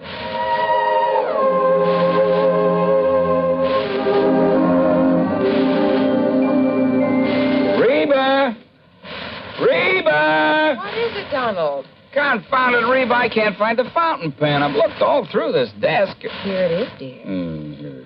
You must have used it as a marker when you were reading this book. Let's see. This great literary classic, Six Gulch. All right, never mind about my reading habits. Just look at the coverage we're going to get with this new auto accident policy. Let's see. Yeah. Collision. $50 deductible. Fire, theft, public liability, property damage, medical benefits. In other words, we have complete coverage. That's right. Of course, it's going to cost us money. I'm sending the company a check right now. Gee, it's too bad we don't live in Rhode Island. Rhode Island? Why? Oh, because then our rates would be lower. Rhode Island has less accidents per capita than any other state. Oh. Well, which state has the highest? Let me see. Here it is, Nevada. Oh, by golly, Nevada's second highest. Alaska has the most. Really? I didn't know that. Mm-hmm. You know, it's just too bad we can't eliminate traffic accidents completely. Not only would it save life and limb, but it'd be a lot less strain on the pocketbook. Yeah, that's for sure. These automobile accident policies get more expensive every year, just because there's so many costly accidents. Well, I'm glad we've got some good insurance coverage, Donald, but just remember one thing. Oh, what's that, honey? Well, some auto accidents ruin a fender, and some ruin a family. Yeah, That's true, very true. But as far as I'm concerned, I don't want any of your old insurance money. I want you here at home, safe and sound. You'll always drive carefully, won't you? Yes, I will, dear. That's my Donald. That's my doll.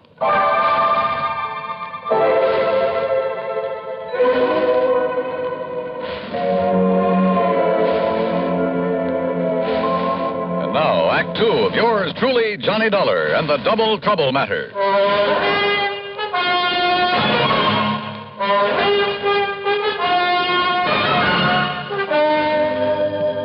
By 9:30 the next morning at a cheap little motel on the north edge of Sarasota, I'd spent nearly an hour carefully questioning Henry Kingman, number one. And I was getting nowhere. Obie O'Brien? Well, sure, Mr. Dollar. He was one of the kids I used to play with back in Elizabeth City. He and Bobby Tank. Yeah? You see the scar on my arm right here? That's where Obie hit me with a stick one time when we were playing caddy. Yeah, I see. If you know where Obie is these days, you ask him and he'll probably remember. Scared him to death. He thought he'd busted my arm. Now, let's see. How about Miss Albertus? Albertus? Yes. Gee, I don't remember any Miss Albertus. Your Sunday school teacher there in Elizabeth City. Listen, I was only 10 years old then, but I remember my Sunday school teacher real good.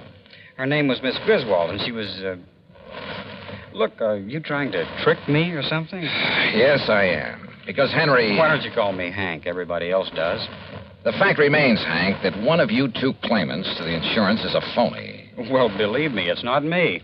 Everything you've told me about your childhood checks perfectly with the information I have. Well, of course, Mr. Dollar. Almost too perfectly.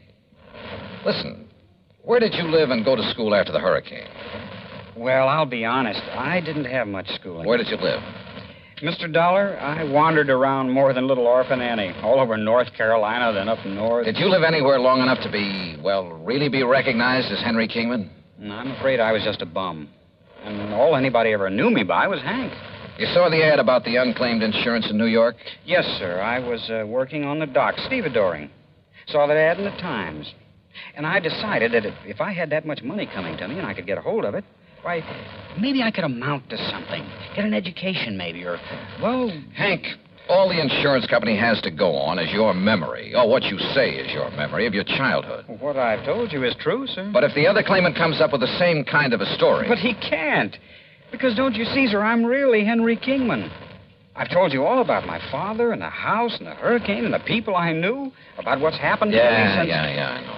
It's because I am Henry Kingman. Uh-huh. We'll see.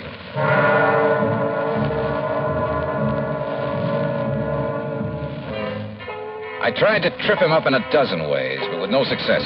He had a logical, reasonable answer for every question about his past and present. As for not being able to produce anyone who could identify him as Henry Kingman, well, it was simply because of his rather aimless life spent wandering from city to city, never having any close friends because he chose to go it alone. He was a tall, well-built lad with a mop of blonde hair and clear blue eyes. And I must confess I kind of liked him, his open frankness. But you know something? I could have been awfully wrong.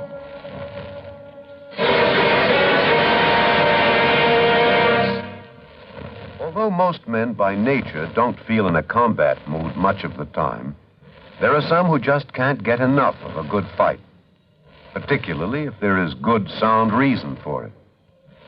In July 1900, when American fighting men were protecting the rights and liberty of their fellow countrymen during the Boxer Uprising, the battle was a furiously fought affair. Army Private Robert H. von Schlick, serving with Company C of the 9th United States Infantry Division, was in the thick of the fracas. Although he had been wounded previously while carrying a wounded comrade to a place of safety, he rejoined his command, which partly occupied an exposed position on a dike. Private von Schlick remained there after his company had been withdrawn, and in spite of the hail of bullets around him, single-handedly continued to fire into the enemy ranks. Oblivious to the fact that he was a conspicuous target, he refused to leave the fight until he was literally shot off his position by the enemy. Private Robert von Schlick earned the Medal of Honor for valiant devotion to duty and added heroic background to the code of conduct of American fighting men. And now, Act 3 of yours truly, Johnny Dollar.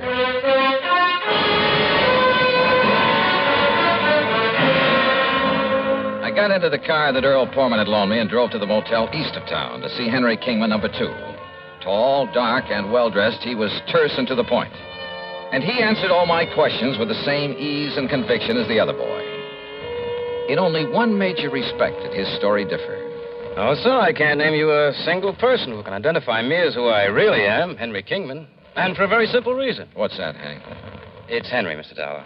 And the reason is that right after the hurricane, I was adopted by a family that just moved into nearby Bridgeton. Their name was McGovern, so I took their name. Go up to Bridgeton, ask them. Show them my picture, anything you like. They'll all tell you I'm Henry McGovern. Only my foster parents knew that I was really Henry Kingman. Do? They both died about 7 years ago. And they told nobody else who you really were? No, not even the preacher. They'd wanted a son for years. Now they had a son. And they didn't want anyone to come along and take me away from them. Then how did you find out that you're Henry Kingman? If you are. I'll ignore that last part of your question, Mr. Dollar. They didn't tell me until my 21st birthday. Bridgeton. Isn't that the little town up near Currituck that was completely destroyed by fire a couple of years ago? Oh, yes, of course. I'd forgotten. There isn't a living soul up there anymore. Oh, but I'm sure a man like you could track down some of the people who live there. Uh-huh. When were you last in Bridgeton?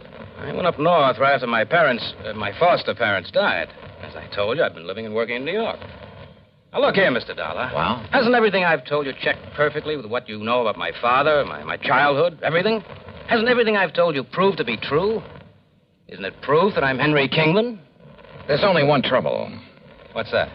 You're not the only one who has that kind of proof.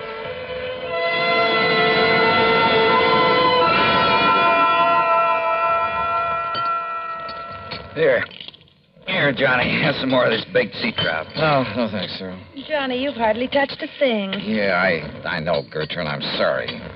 I will have another cup of coffee, though. Oh, sure. So you haven't got very far in your investigation? No, I'm afraid not. I told you, Johnny, the stories of those two boys check out perfectly.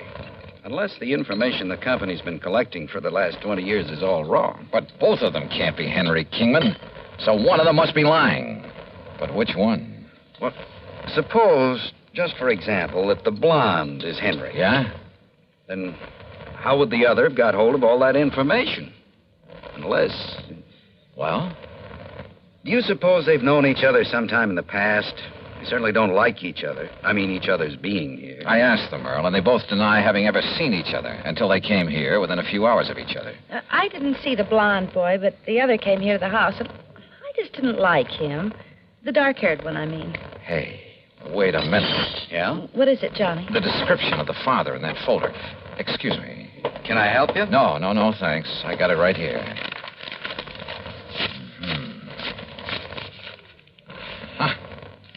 Got it? Hey, listen.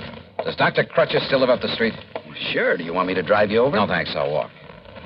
Johnny, what'd you find in that see folder? You later. Walking out that street, and there was no moon, turned out to be a big, fat mistake. In the first place, I almost bumped into a palm tree in front of the house. In the second place, I didn't see what stepped out from behind the next palm tree until it was too late. Huh? What do you want? Oh!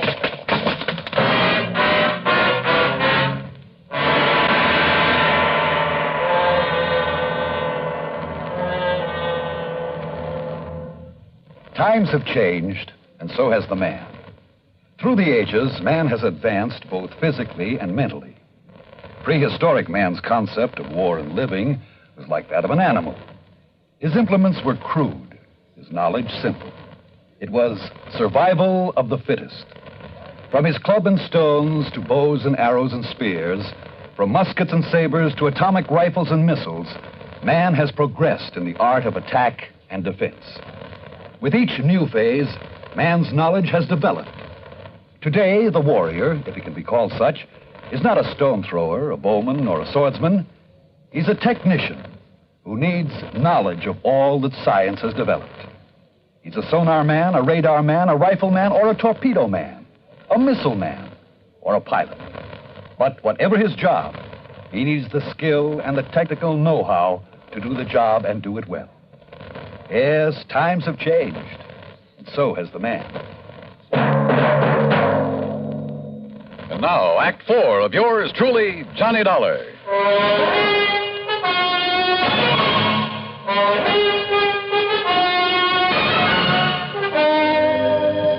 Decided maybe I'd better drive him over anyway, Doc. And that's when I found him lying out there by the palm tree. Well, it's lucky you did, Earl, but I think these smelling salts will bring him around. Whoever attacked him must have seen you coming and... Hold it. What the... What's this? It's okay, Johnny. Yeah, then what's Doc Crutcher? Who socked me? You don't know, Johnny? I sure don't. Oh, but, brother, I have a suspicion. A couple of them. Here, Earl, I brought him a cup of good hot tea. Tea? Sure. Get him a slug of brandy. Oh, well, sure. Only make it scotch.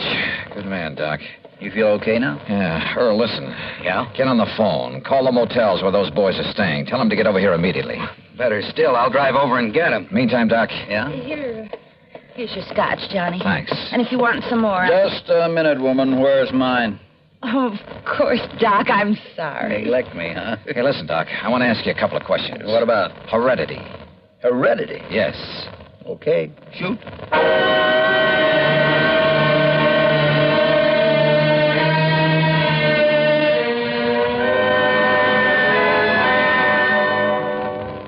All right. Just to keep things straight, I'll call you Hank. Sure, Mr. Dollar. And you I'll call Henry. Well, it does happen to be my name. Now, Earl tells me he found you both in Hank's motel just now. That's right, sir. Comparing notes? I went over there to tell him that he's a phony. But if he doesn't get out of town... Oh, sure. Hank, let me see your hands. Huh? Oh, sure. Here, sir. What about them? Look, Doc. By golly, you're right. Right about what, sir? How did you bruise these knuckles? Well, it was kind of clumsy, but my hand slipped trying to open one of the windows in that cheap motel. Don't you believe it, Johnny. He's the one who... Wait a minute. This one has a bruised knuckle, too. Oh? Now, what's your excuse, Henry? Well, you can believe it or not, suit yourself, but exactly the same thing happened to me. What? If you ask me, Johnny, they both attacked you. On the other hand, Earl, they may both be telling the truth about this. Of course it's the truth, sir. What did you mean about this? I mean that at least one of you was lying about being the son of Albert Schuyler Kingman. Well, of course you did. I told you. All right, You know. just pipe down for a minute. I suddenly realized that the laws of heredity could solve this case a lot quicker than detective work. What's heredity? So I checked with Dr. Crutcher to make sure I was right. Then I checked descriptions of Henry Kingman's father and mother. Did you, sir?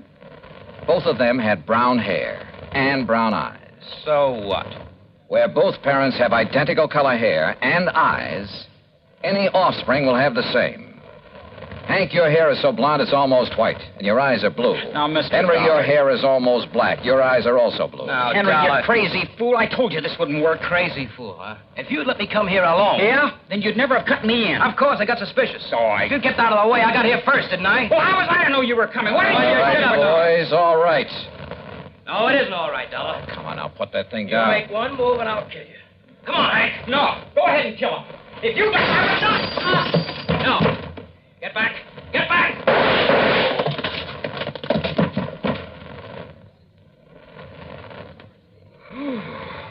Johnny, you outdrew that Henry like... Wow. Yeah. Take a look at what happened to Hank. Huh? Is everything all right, boys? Holy... Gertrude, what did you hit him with? Earl, I never did like that old bass anyhow.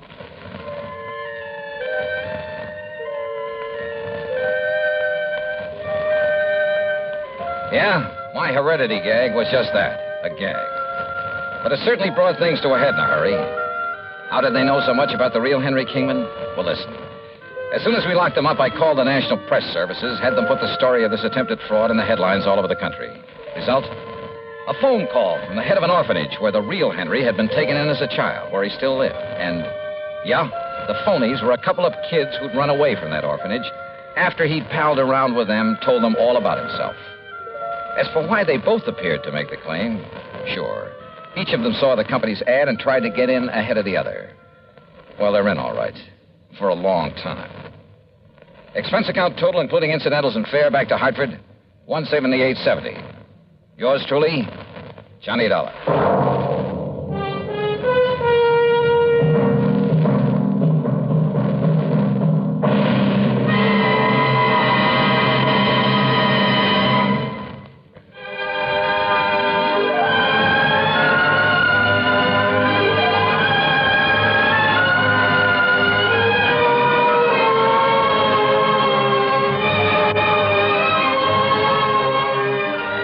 Yours truly, Johnny Dollar, starring Bob Bailey, originates in Hollywood and is written, produced, and directed by Jack Johnstone.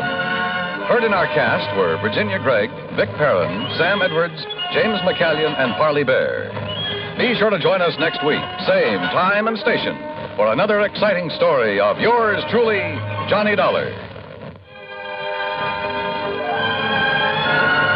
This is Dan Gubberly speaking.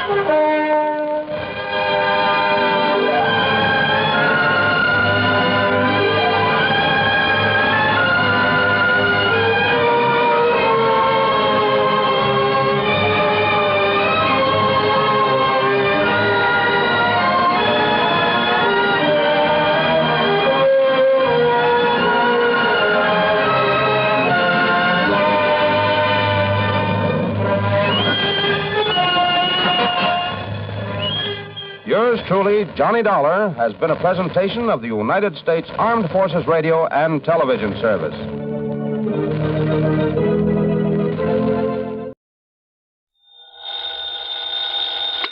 Johnny Dollar. Henry Bascom, Johnny, at Four State Insurance Company. Well, hiya, Hank. It's been a long, long time. Yeah, I know. Johnny, are you free to come down here and look into something for us? Henry, as long as somebody pays my expense account, and of course a nice fat fee, I'll go anywhere. Johnny, for once, you're not going to be able to pad that freewheeling expense account of yours. Any bets? Why not? Because the investigation I want you to make is right here in New York City. Oh, well, there's always the fee to fall back on. How much? Usual percentage of the face value of the policy. Okay, only how big is the policy? Johnny, hold your hat. It's about 200... Well, I mean, it's what? just under... $200? Johnny. Listen, Hank, my cut on a policy as small as that wouldn't buy me a sandwich and a cup of coffee. No, listen. And I suppose you'll question every penny I put on the expense account. Look, you didn't... Why don't you just pay it off and save you and me and the company a lot of time, labor, and soap? What kind of a policy is it? Straight life. Huh? But listen, you didn't let me finish. The face value of this policy is a little under $200,000. 200... Oh? Yeah. Well? Hank, my buddy, my bosom pal, for an assignment like that, for the nice commission it's going to pay me, I'd walk to New York. Only maybe you better grab a plane or a train instead. Right. I'll be there.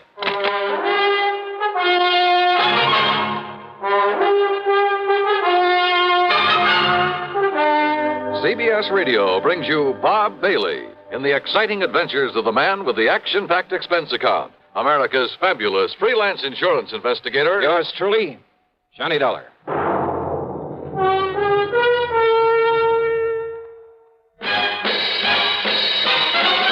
Are you smoking more now, but enjoying it less? Have a real cigarette, have a Camel. The best tobacco makes the very best smoke. Have a real cigarette, have a Camel. Are you looking for flavor and mildness? Have a real cigarette, have a Camel. The best tobacco makes the very best smoke.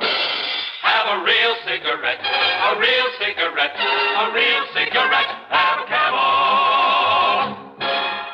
If you're smoking more today, but enjoying it less, try Camels. The Camel blend of costly Turkish and domestic tobaccos has never been equaled for rich flavor, easygoing mildness, real smoking satisfaction every time you light up. The best tobacco makes the best smoke. Have a real cigarette, a real cigarette, a real cigarette, have a Camel. And now, Act One of yours truly, Johnny Dollar.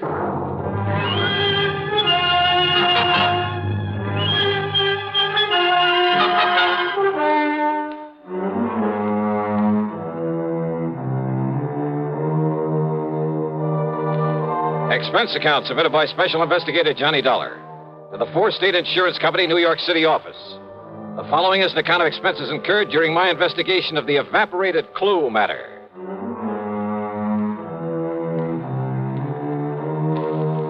Expense account item 1, $5.25 for a taxi out to Bradley Field. Item 2, $13 even for a plane to New York and a limousine to Grand Central Station. Then I walked over to Henry's office at 500 Fifth Avenue at the corner of 42nd Street. Johnny, you really made time. Sit down. Yeah, thanks. That's because of the tempting offer you made to me over the phone. A policy worth $200,000. $189,000 to be exact. Straight line. Mm-hmm. On whom? Mr. Jonathan R. Kenworthy. Kenworthy? Very, very wealthy. Retired some years ago after selling off the Kenworthy copper mills. Oh, yeah, sure. Been living here in New York for the past 20 years. Big fancy apartment overlooking the East River. 714 East 52nd Street. Expensive neighborhood. Oh, I told you he was loaded. So what happened to him? He was murdered, Johnny. Oh? Yeah. And who was the beneficiary of this nice, juicy hunk of insurance? His grandson, Carlton M. Kenworthy. And that's the answer to your next question, too. Now, what do you mean by that? I was going to ask you if you or the police have any idea who might have killed him. Yeah, that's right. And I told you, this young Carlton Kenworthy, his grandson, who is also the sole heir to all the rest of his estate. Oh, no, wait a minute. That's a pretty strong accusation, Hank. You have any proof? None whatsoever. Nor have the police. But I take it you figure that Carlton had the motive and the opportunity. And a perfect alibi. Oh? Yeah. Then what makes you think he did it? And the police, too? And the police, too. Well? Motive, Johnny. It's as simple as that. All right, keep talking. It's simply that nobody else in the world could possibly benefit by old Mr. Kenworthy's death. Well, now, Hank... Plus the fact that he had no enemies. None whatsoever, Johnny. You sound pretty sure of that. I am. I not only knew him, but I knew a great deal about him. Oh, but after all, a man who's been head of a company as big as Kenworthy Copper Mills... You know, some disgruntled employee with some imaginary grievances. Over 20 years ago? Well... But even if he'd only retired from that business last month, I'd still say no. Kenworthy was one of the best-loved men I've ever heard of. As for his employees, why, they're the ones he left the business to. He never had a strike, any other kind of labor troubles, despite the size of his plant, because he treated every one of his employees like one of his own kids. This sounds pretty unusual, Johnny, I know. But he was an unusual man. Oh, I see. But now about this grandson, Carlton Kenworthy. Well, about as useless a hunk of human being as I've ever seen. How old is he? Oh, 30, 32 or 3. What's he do for a living? Well, that's the point. He doesn't. Nor has he ever done anything. Despite the fine education, all the world travel his grandfather lavished on him. Johnny, if you want a perfect definition of a playboy, I can give it to you in 3 words. Carlton Manson Kenworthy. And he gets the whole estate as well as the insurance. He's known in every nightclub on Manhattan Island. He and that leech Alan something or other who pals around with him. Alan? Yeah, Barker or Baxter or something. Theaters, nightclubs, expensive restaurants, all the racetracks when they're open, wherever they're open. And they toss money around like confetti. Where does Carlton get it? From his grandfather, who's always sponging off. What about this pal of his, this Alan, whatever his name is? Barker. That's his name, Alan Barker. Well? He sponges off Carlton. Oh, they're quite a pair, Johnny. Well, did the grandfather approve of this kind of stuff? I don't think he really knew what was going on. According to the old man's attorney, who was a friend of mine, he was led to believe that Carlton was investing in various business ventures. Oh. The point is, the boy needed money. And the surest way of getting it, plenty of it, was by having his grandfather dead. Yeah, well, you've built up quite a case, Hank, but it still isn't enough to hang him, not by a long shot. Have the police been able to pin anything on him? Not yet, apparently. I told you he has a perfect alibi. When did it happen? Last Tuesday. Who's handling the police investigation? Lieutenant Randolph Singer at the... Randy Singer? Great. Randy just happens to be one of the best homicide men in this fair city of yours. Well, he certainly hasn't impressed me. If they've got him working on it, and if you have got a case against Carlton Kenworthy, Hank, I'll see you later. Where are you going, Johnny? Over to see Randy Singer.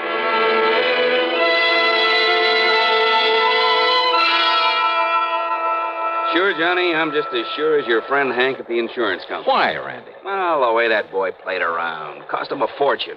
Even more than his grandfather gave him. You're sure of that? What do you mean? Well, the way I get it, Grandpa gave him plenty. Yeah, but Carlton is up to his ears in debt. Every time the boys raid a plush gambling joint, there he is. He and that hanger-on of his, Alan Barker. Like peas in a pod, those two. Then he probably welcomed the raids. Hmm? Sure. Probably kept him from having to pay off some of his losses. Yeah, he's still in up to his ears. And as long as he's the only one who could possibly benefit from Grandpappy's death, as long as we're sure that nobody else had any reason for killing him, and we are... How and when and where was he killed? Tuesday night in his apartment. He was struck on the back of the head with a heavy wrought iron poker from the fireplace. One good wallop, and he was done for. Hank says that Carlton has an alibi. Yeah, airtight. I checked it every way I can. From here, that is. And where's your case against him? But if you can break that alibi... But, Randy, if you've checked it out... I said from here. But if that company of yours will pay your expenses to Alaska... Alaska? That's right. Oh, look, with such flimsy evidence... Will you do it, Johnny? But now listen, Just Randy... to, let's say, to get me off the hook. But I'm still not convinced that... Johnny... Okay, Randy, sure.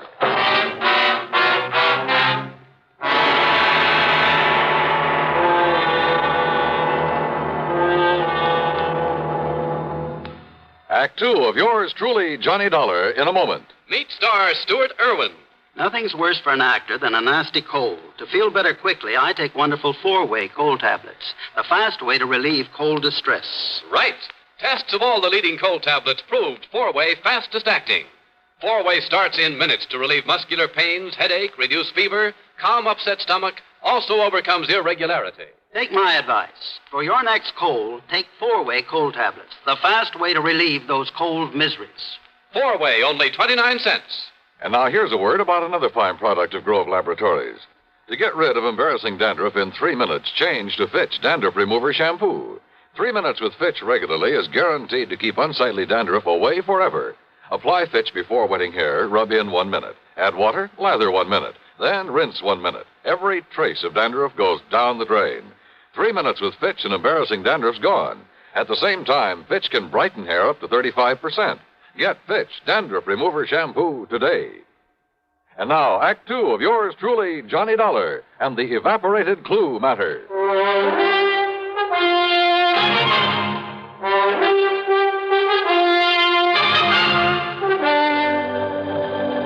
But why Alaska? Because that's where Carlton Kenworthy says he was when his grandpappy was murdered. Well, Randy, that ought to be easy enough to check out. So I did, Johnny.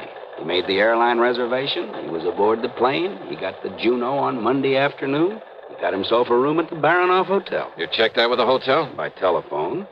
Why was he up there? Who knows? But the hotel says he was. Well, what did he do with himself? Apparently took in some of the night spots and flew on back here on Thursday morning. Checked him all the way through. And his grandfather died on Tuesday. Oh, Parker. There's a report on that poker, Lieutenant. Oh, good. The prints were pretty badly smudged, but they managed to nail down a couple of them. Oh? Whose? Yeah, look at this, Johnny. Yes, sir. One print from the deceased and a couple made by Carlton Kenworthy. Yes, sir. And why not, Lieutenant? What? Kenworthy. After all, as I told you several times, I've often made up the fire for my grandfather there in his apartment. So is there any reason why my fingerprints shouldn't be on that poker that was used to kill him? He's got a point there, Randy. Well, listen. Of course I have. The fact remains... And didn't this officer say the prints of both myself and my grandfather were badly smudged? Yes. So, whoever did it wiped off his own prints and part of ours. Quite possible, Randy. The fact remains, The fact Kenworthy... remains that I was in Alaska when my grandfather was murdered. Why, Carlton? Just a little trip, a little fun, just... Who are you? Johnny Dollar, investigator for the insurance company. Well, Dollar, I certainly hope you can accomplish more than these stupid police have. Listen of all the to me. stumbling, bumbling... Well, That's all, Parker. Yes, sir. Well, Lieutenant, that silly look on your face. Because I think you killed him. Because you're the only one with any reason But I to. didn't, of course. How could I? Hey, tell me this, Carlton. I'll tell you anything I can, Mr. Dollar, if you'll get this incompetent flatfoot off my neck. Kenworthy... And, of course, help to solve the murder of my poor, sweet, kind old grandfather. Okay. Did you make that trip to Alaska alone? Yes, that's right. Okay, thanks. That's all? That's all. For now. Very well. And will you keep me advised, Lieutenant, if by some stroke of luck you should happen to make some progress for a change? Get out, Kenworthy. Gladly. Just be sure you stay around, that you don't leave town. Don't be silly, Lieutenant. Why should I? Johnny, so help me, if that guy... If I have to... Okay. Just give me one thing, Randy, an address. Huh? Yeah.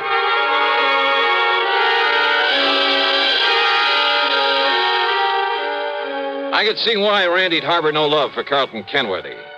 His attitude there at headquarters got under my skin, too.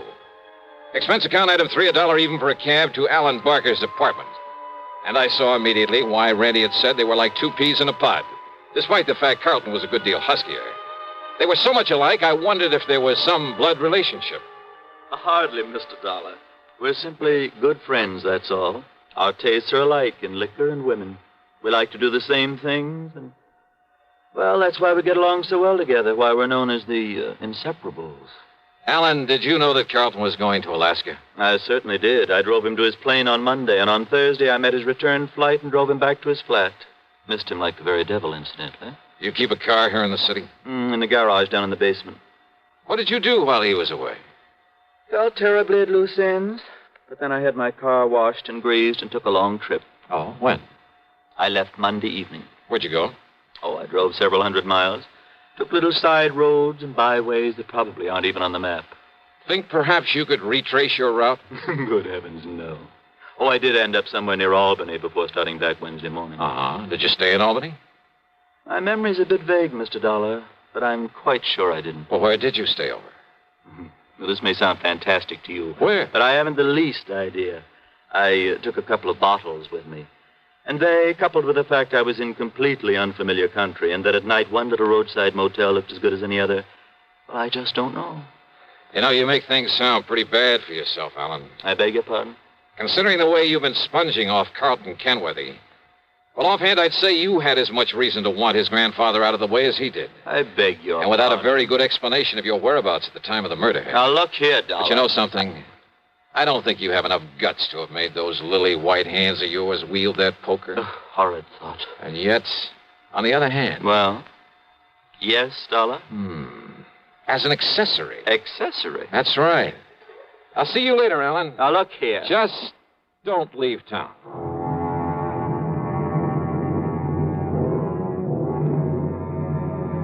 Carlton? Possibly. Alan? Well, I don't know. I don't pretend to be an expert judge of character. But I'd swear that Alan wasn't capable of killing a man. And yet, as Randy had said, unless we could somehow break Carlton's alibi. And then I got an idea. It would take time. It would be expensive. But with $189,000 of insurance involved, yeah, I decided to take a flyer. Stick my neck out all the way.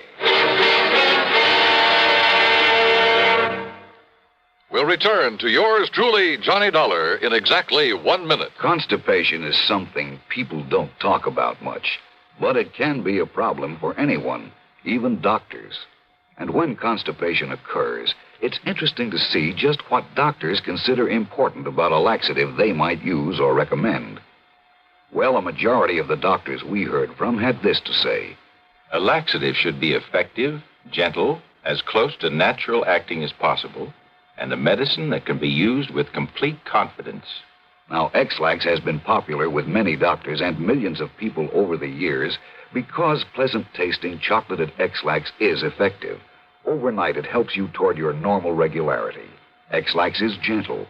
Next morning, it gives you the closest thing to natural action. And that's why many doctors and millions of people use X-Lax with complete confidence. X-Lax, the laxative that helps you toward your normal regularity gently, overnight. Is X-Lax in your medicine cabinet? And now, Act 3 of yours truly, Johnny Dollar. Expense account item 4, $489.54. That's a round-trip plane ticket to Juneau, Alaska, by way of Seattle, Washington. It wasn't until we got there that I suddenly realized I'd been pretty stupid. In spite of the fact that Alan looked very much like him, I should have taken along a picture of Carlton Kenworthy. And certainly I should have taken along a set of his fingerprints for comparison with any I might be able to pick up. Or even a sample of his handwriting. But I didn't, so I'd have to work things out the best I could. Item 5, $10 for miscellaneous taxi fares. Item 6, $10 for a room at the Baranoff Hotel. And yes, I got the same story Randy Singer had about Carlton's having been there, having spent plenty of time at the bar and the bubble room, at nightclubs all over the town. But then it was item 7, $8.50 for some drinks and dinner in the main dining room that finally did the trick. Yeah, that pointed out the one small, seemingly insignificant way in which I could either prove or disprove Kenworthy's alibi. Believe me, seldom has the solution of a murder case hung on such a slender thread. Anyhow, less than 36 hours after I'd left New York, I was back at Idlewild Airport. Item 8, 10 cents for a phone call to Randy Singer. Item 9, $7.50 for a fast taxi into 18th Precinct headquarters. Johnny, where you been anyway? Did you get in touch with Carlton? He's right here in my office. Good boy, Randy. Well, hello, Carlton. Ungodly hour to drag a man out of bed and over here. Yeah, have a bad night of it? Alan and I did do the town a bit. Have you found some lead, I believe you call it, on the killer of my grandfather? Yeah, maybe. Do you mind if I sit down? Maybe you'd better. Where were you when your grandfather was murdered? Why, I've told you, Juneau, Alaska. You know Alaska pretty well? I know nothing about it. This is my first trip and a very brief one. You stayed at the Burnoff Hotel? That's right. Check with them, and you'll find I was there on Monday, Tuesday, and Wednesday. Did you eat there at the hotel? My dinners, yes. But I fail to see what that could Just answer my questions, will you, please? Why not? Okay, now. Monday night. Cocktails in the bubble room? That's right. But what difference could that possibly... And what did you have for dinner? Now, that's a stupid question. Yeah? But if I can prove you weren't where you say you were when your grandfather was killed... If you can, Dollar, and I know that you can't, but if you could, I would gladly confess to this murder, regale you with gruesome details, tell you anything you like. Wise guy. I asked you what you had for dinner Monday night there at the Baranoff. Oh, I see. You think if I say I had something that wasn't on the menu that Just night... answer my question. Or perhaps you'll check to see if the dinner was put on my bill, so I'd have to sign for it, leave a sample of my handwriting. But I paid cash for everything. I asked about your dinner. Well? Dollar, of all the asinine, idiotic... Shrimp cocktail, a salad, a steak, and some coffee. Get that stuff anywhere. But now, Dollar... Mike? What? The coffee. Really, if this is detective work, if this nonsensical questioning... Well? No, Mr. Dollar. I had my coffee with cream and sugar. Oh, you ordered cream? I used the cream that was on the table. Look here, now, of all the silly, absurd, childish Cream was on the table? Of course it was. Real cream? Yes, and the sugar was real sugar. That's beside the point. But what you hope to gain by all this, stupid... Oh, you mean you solved this heinous crime without knowing about the sugar, little boy? That's right. Because you'd already told me you were never there. What? Because Alan went up there instead, didn't he? Using your name to establish an alibi for you. Now, what miraculous deduction leads you to... Because of your certainty about that cream on the table. Of course I'm certain. Doesn't any decent restaurant put cream on the table? No, not up there. What?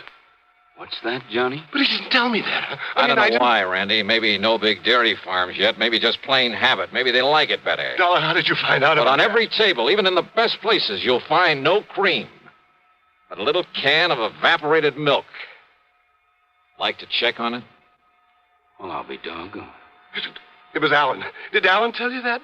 Did Alan give me away because he thought he could get the money if I knew he was my friend only because of the money I could give him, but listen, he's as guilty as I am, Mr. Dollar. Is he? Of course he is, because he helped me kill my grandfather. Well, isn't he? I'll prove it. I'll prove I couldn't have killed him without his help. Do you hear me, Dollar? Do you hear me?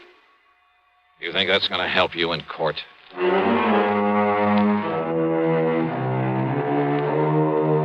Believe me, if I were to put down all I think about the Allen Barkers and Carlton Kenworthys and all the rest of that rotten... why bother? What's the use? Expense account total, including incidentals, the trip back to Hartford, $574 even. Yours truly, Johnny Dollar.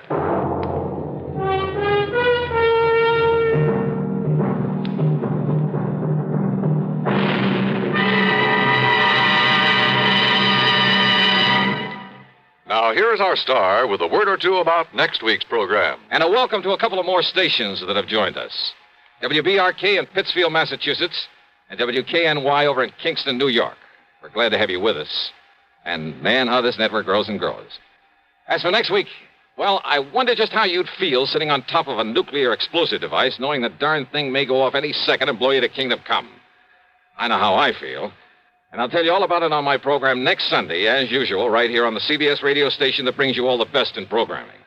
The story's a real cliffhanger, and I'm sure you'll like it. Join us, won't you? Yours truly, Johnny Dollar.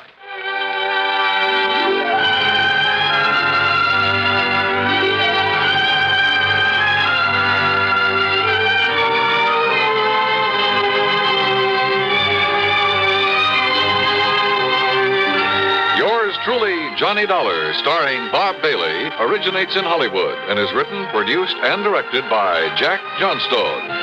Heard in our cast were Harry Bartell, Herb Vigran, Carlton G. Young, Herb Ellis, and Jack Edwards. Be sure to join us next week, same time and station, for another exciting story of yours truly, Johnny Dollar.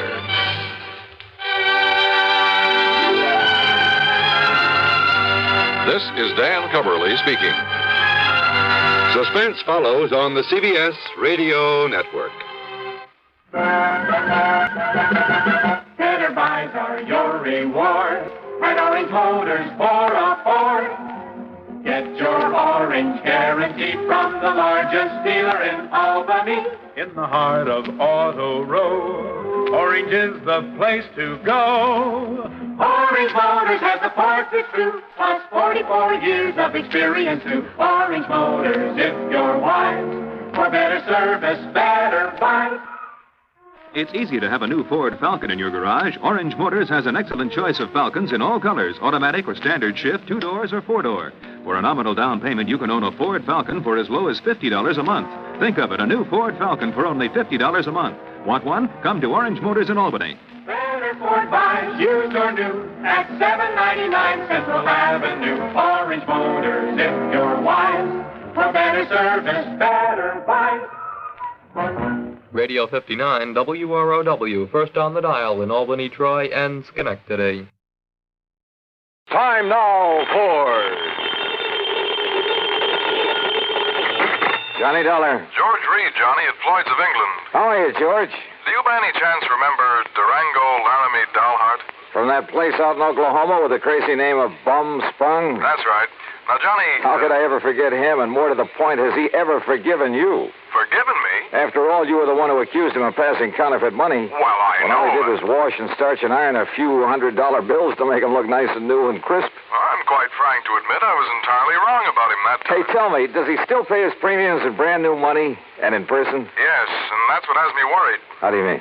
Well, he wrote me some time ago and said he'd be here on the 10th of last month to pay his regular $4,500 premium. The 10th of last... Well, that's nearly 6 weeks ago. Exactly. And he hasn't appeared. Well, did you write or wire him to see what's holding him up? I got no answer. Johnny, I think something's happened to him. After all, with the way he flashes money around, it's a wonder somebody hasn't knocked him off long before this. George, if anything's happened to old Durango Laramie Matter. Yeah, I thought you'd feel that way about it. Yeah. I'll let you know what I find out when I get to, if you'll pardon the expression, Bum Spung.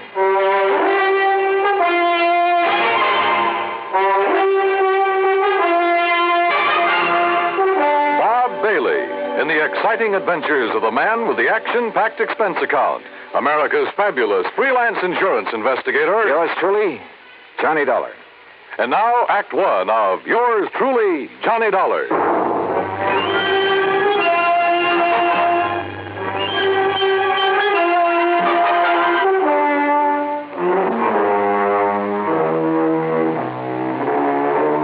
Expense account submitted by Special Investigator Johnny Dollar.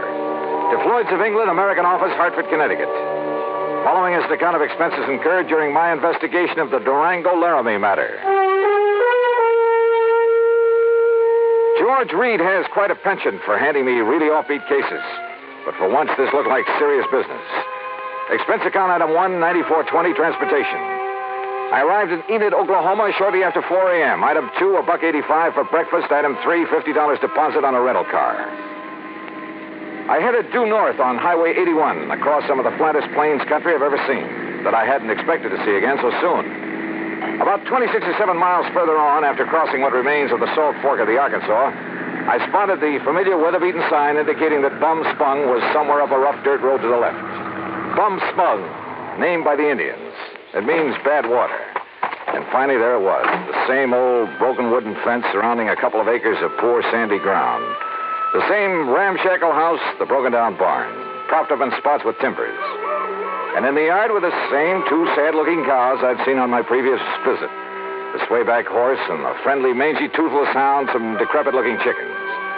Bum Spung, so-called ranch of Durango Laramie Matter, who'd made it in oil and who chose to settle down in this lonely, desolate spot. And standing there looking at it, it was hard to believe that the inside of the huge unpainted house was clean, modern, well-furnished. thanks to his niece Carol, who occasionally came up to see the old man. As I swung aside the sagging wire gate, I wondered if she was here now. I wondered if anyone was here, but not for long. Durango! Durango, it's Johnny Dollar. Stay outside that fence, you meddling young varmint. This here now is private property. Wait a minute. You're not Durango. I came here to see Durango Laramie Delhart. Oh, you did, eh? Well, Durango ain't here. Now, look, you. Oh, you shut up that gate and drive away from here. You see this here now, 30-30? Drive away? After you've blown a hole in one of my tires? I did, eh? Well, I guess that wasn't very sociable, now was it? Hey, look, lower that gun for a minute, will you? Oh, no, you don't. No, you don't. You try anything funny and I'll let you have it. Only, I guess it is up to me to fix that there tire for you, ain't it? Huh? After all, as long as I done it. Now, let me take a look and make sure you just ain't up to some trick here. Yeah, but I am. Hey! Just give me that gun now. Oh, no, you don't. No, you Okay. Now, who are you and what are you doing here and where's Durango? By Hoppert, sonny. You sure pack a punch. Start talking, mister. Who are you? Who am I? Sidewinder Wilson, that's who I am. Who'd you think? And who are you? Johnny Dollar, insurance investigator. What are you doing here? What am I doing here? Why, old Durango sent me a telegram, that's why. Oh, yeah? Sure.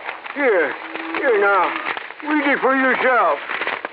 To Mr. Sidewinder Wilson, Gunside Oil Field, somewheres near the Petterdale River, Texas. Yeah, that's where the field is, and that's where I got this telegram. Get yourself up here to Bum Sprung. That's what it says. Take care of my ranch for a while and get here fast, signed Durango. Yeah.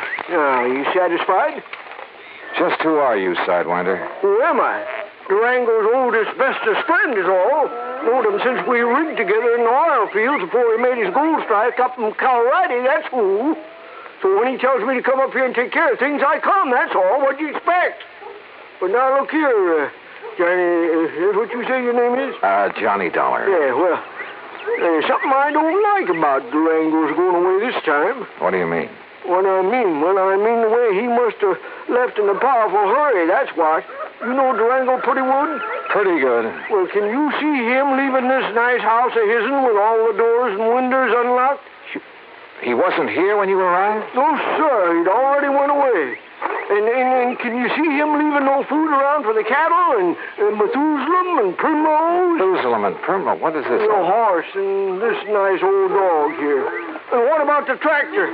Just sitting out there in the field, plows down halfway up a furrow. What are you getting at, Sidewinder? What am I getting at? I'm saying he must have left in an awful hurry, that's all. And if you ask me, there's something funny about it, and I don't mean funny, ha-ha. Yeah, I think you got something there. You see, he was due in Hartford, Connecticut over 6 weeks ago. Pay up on his insurance, huh? That's right. All loaded down with brand new money, I bet. Probably. Yeah, I've told that crazy old coyote 1,000 times that he oughtn't to go traipsing all over the country with all that money in his kick. Johnny, if he ain't showed up the way he was supposed, it just means one solitary single thing. Like what, Sidewinder? Like what? Well, like somebody's waylaid and bushwhacked him for his money, that's what. Yeah, I'm afraid so. But, Sidewinder, I sure hope you're wrong. Johnny, I sure hope I'm wrong. Act 2 of yours truly, Johnny Dollar, in a moment. And now for another episode in the life of Sergeant Donald Bellwether, my husband.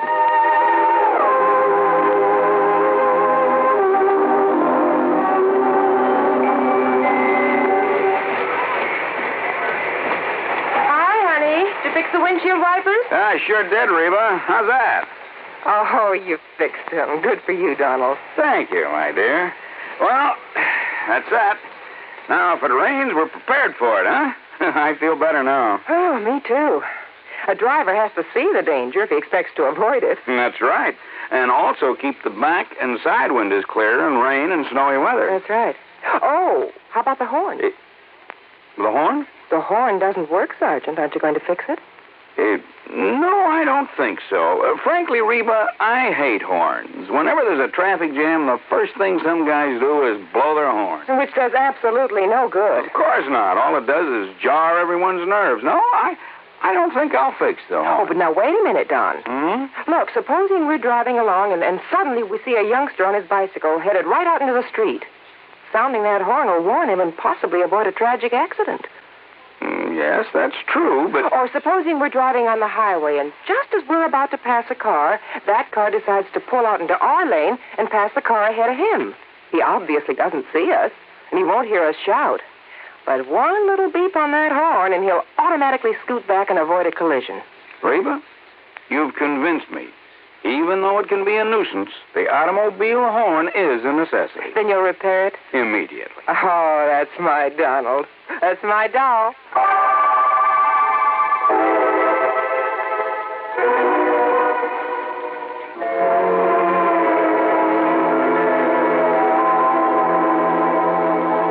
And now, Act Two of yours truly, Johnny Dollar and the Durango Laramie Matter.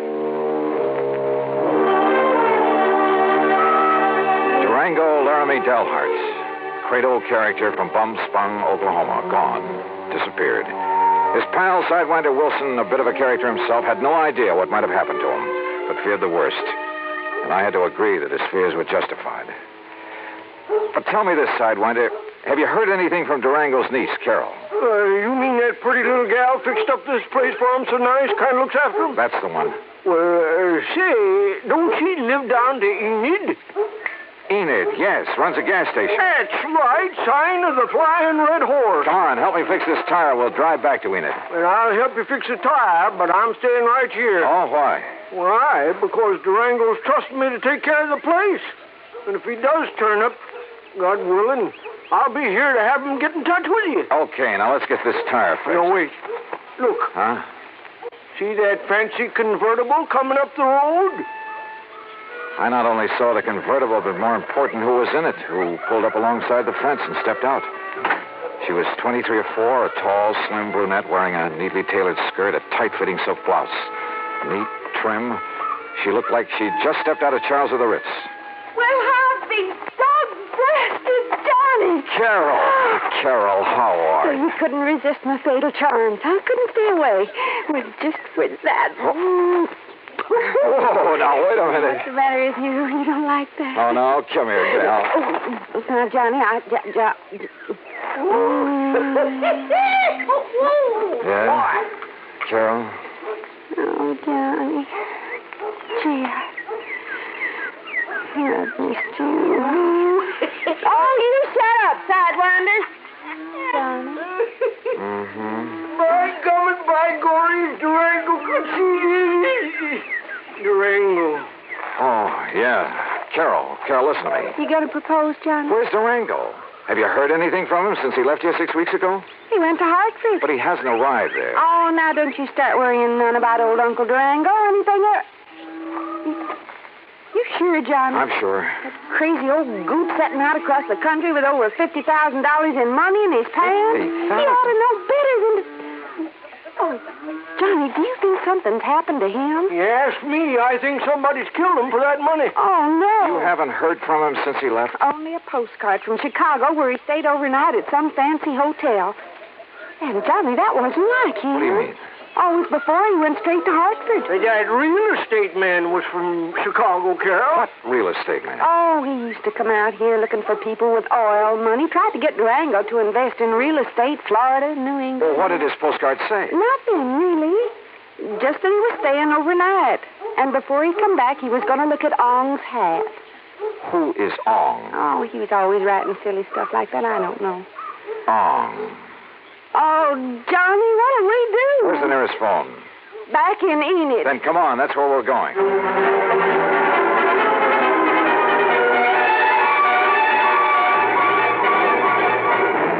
In Enid, I put in a long-distance call to Phil Avery, an old friend at International Press Service, in the hope that if Durango's body had been picked up anywhere in the country, the news files would have some note of it.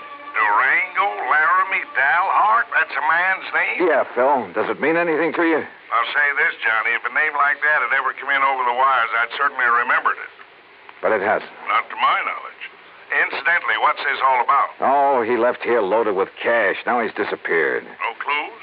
Only that he's planned to see some guy named Ong. Ong? For some crazy reason, he's interested in Ong's hat. Well, that's about as silly as... Ong's hat, did you say? Oh, no. You mean that rings a bell? Are you kidding? Of course it does. Oh, no. Phil. Phil. Phil, listen, will you? This may be a matter of life or death. Phil.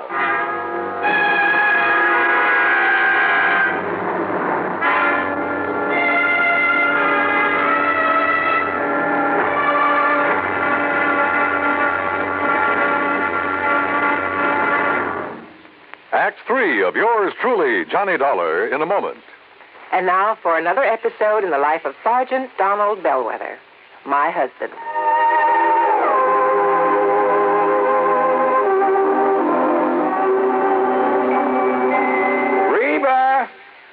Reba! What is it, Donald? Confounded Reba, I can't find the fountain pen. I've looked all through this desk. Here it is, dear. Here it is. You must have used it as a marker when you were reading this book.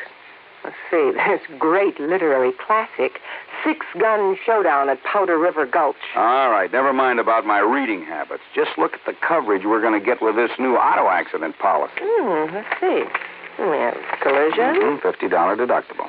Fire, theft, public liability, property damage, medical benefits.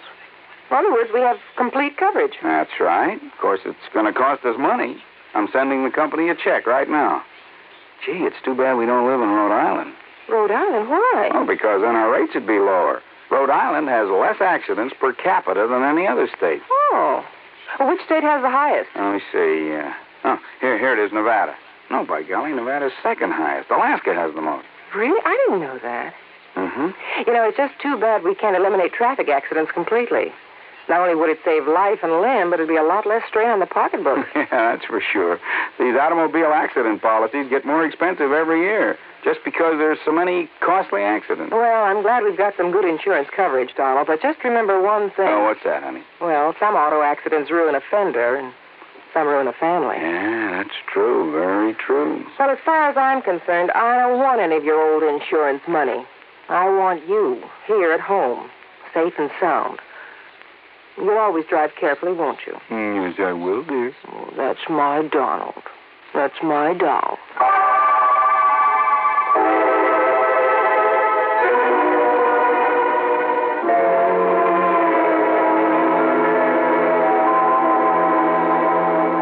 And now, Act 3 of yours truly, Johnny Dollar, and the Durango Laramie Matter.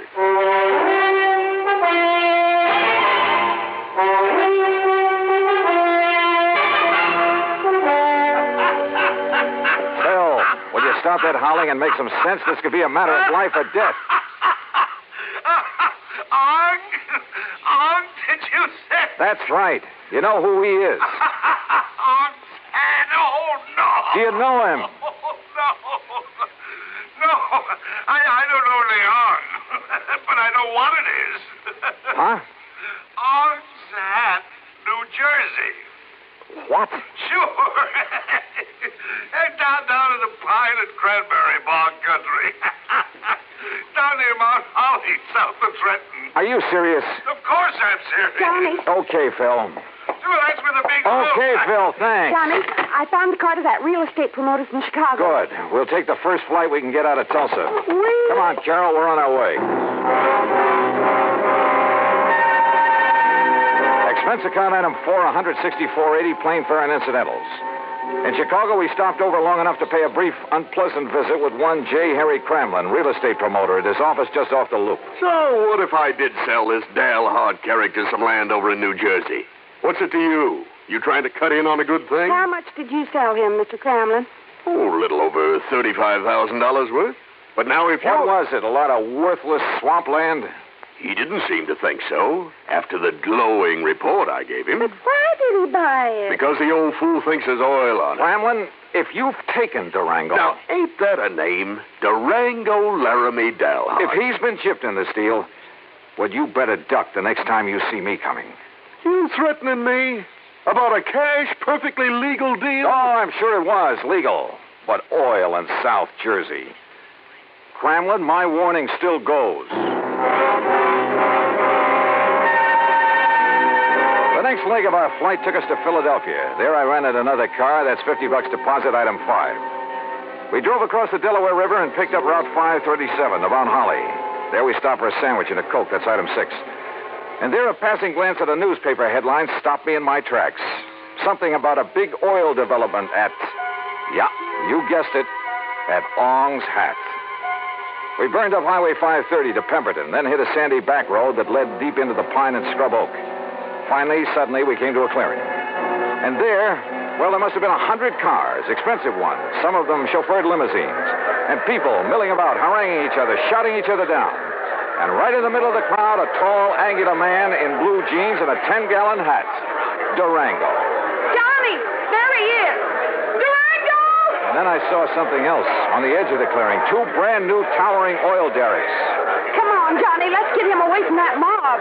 Not only was he cheated by that shyster real estate operator into thinking he was buying oil land, but he's thrown more money away building those derricks. Oh, Johnny. Oh, that mob is probably trying to sell him enough rigging and pumps and equipment to fleece him royally. 10 to 1, somebody in that crowd's offered him the Brooklyn Bridge to boot. Then we gotta stop him. If only I'd drawn the shooting iron. Durango's seen us.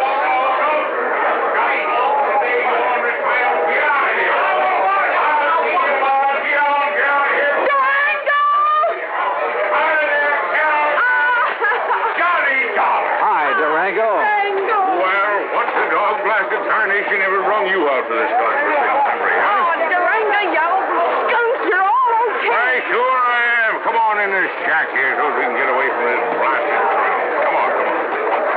You look here, Johnny. What are you doing with my little Carol, huh? I'll tell you, Durango. You sneak out to Enid behind my back and hitch up with her? All right, get on in there now where we can have some peace. Just sit down where you can. All right, now, you young rascals. Is that what you done? Gone and got married? Well, of course not, you old goot. Oh, well, doggone it, that's what I was hoping for. Oh, goot. Well, don't you give me that, gal. I know how you was talking ever since Johnny come out to Bumspung last year. Durango, you What'd shut you up. say? I'm afraid this trip is on business, Durango. Business? With a pretty gal like Carol here? And how'd you two get here, anyway? Johnny brought me on the plane, but what difference does that... Oh, he did, eh? Transported you across state line, huh? A whole lot of them.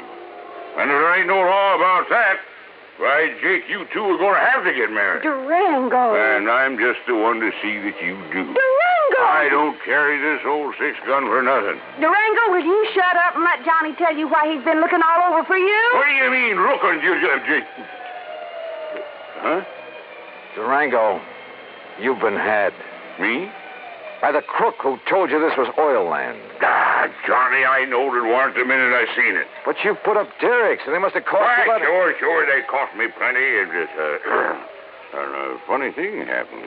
Oh, now, wait a minute. Yes, sir, the minute the folks got wind of me, a millionaire oil man from Texas and Oklahoma putting up the derrick, Johnny, on my word of honor, I've told every one of them people, I've told them that there ain't no oil here.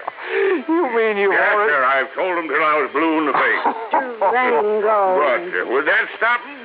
That wouldn't stop them from wanting to buy this land away from me? No, sir. And you've been selling it? Why, sure. I told them it was no good, but I just couldn't stop them. And so far, I've come out a mite over $65,000 to the good. Durango. No, really, no, wait a minute, I say. Yeah? Johnny Dollar, are you here to buy a piece of my land or to marry my little Carol here? Oh, no. Durango. Believe you me, it better be both. Now, how about it?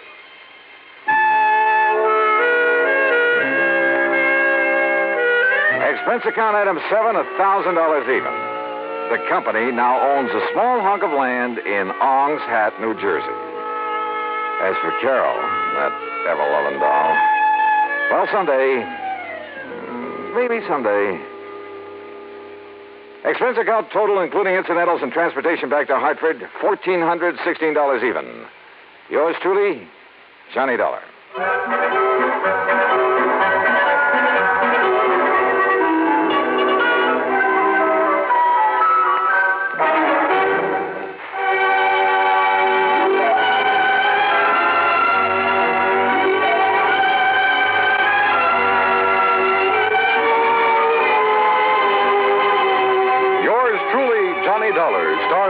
Bailey originates in Hollywood and is produced and directed by Jack Johnstone, who also wrote today's story. Heard in our cast were Virginia Gregg, G. Stanley Jones, Junius Matthews, Alan Reed, Frank Nelson, and John McIntyre. Be sure to join us next week, same time and station, for another exciting story of yours truly, Johnny Dollar. This is Dan Cubberly speaking.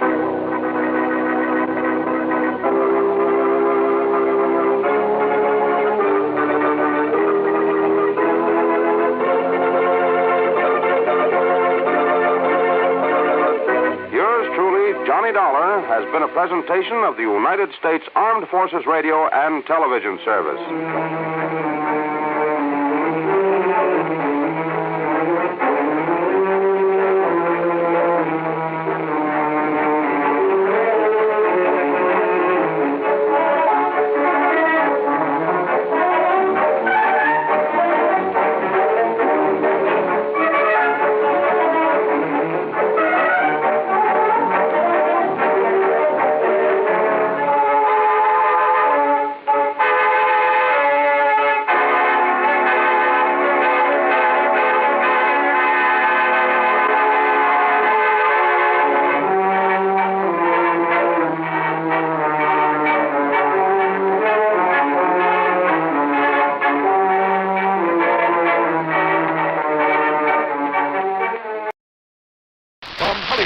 It's time now for Johnny Dollar. Crutcher, Mr. Dollar. Lester Crutcher at Continental Insurance Company. Oh, how are you, Mr. Crutcher? Tell me, are you familiar with the Priest Expedition collection? Priest Expedition?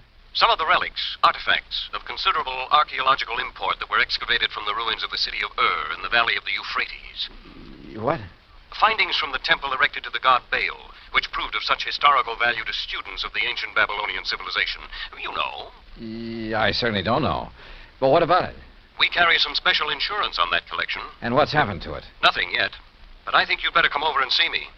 Right away. Okay, Mr. Crutcher. Why not?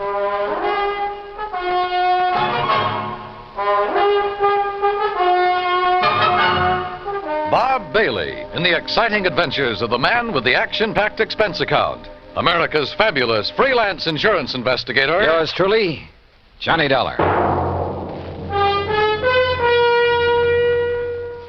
And now, Act One of yours truly, Johnny Dollar.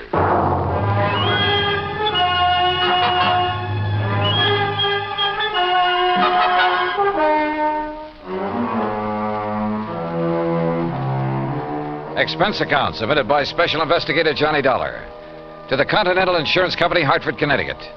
Following is an account of expenses incurred during my investigation of the loss of memory matter.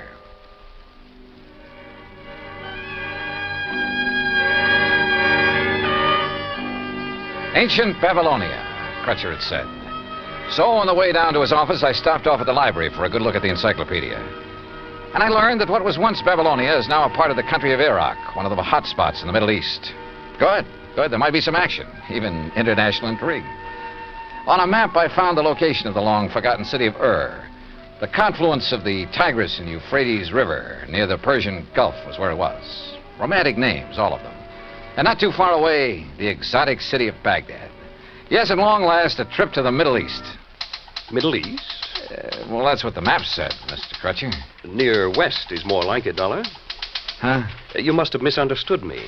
The relics from the temple of the god Baal I mentioned are presently in the little town of Lakeview. Lakeview? Yes, right here in Connecticut. I guess I did misunderstand.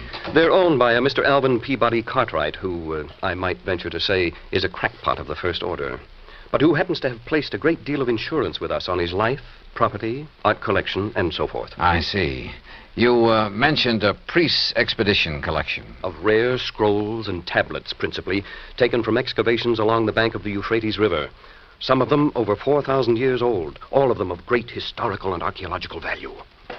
Here, this is a relatively unimportant piece that Mr. Cartwright gave to me some years ago.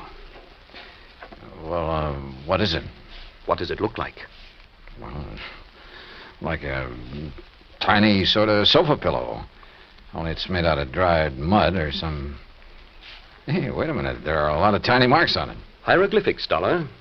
Those are a perfect example of the cuneiform writing that was used by the ancients. Oh, what's it say? Has anybody deciphered it? It's a receipt for 24 fat sheep, 12 oxen, and 12 goats that were taken to the temple for sacrifice to the great god Baal. Well, how about that? Does the whole collection consist of stuff like this? Yes, and of priceless scrolls made of papyrus and leather. You've heard of the Dead Sea Scrolls? Oh, yeah, sure. That throw so much light on biblical times. Yeah, they've had a lot of publicity in time and life and so on. Yes.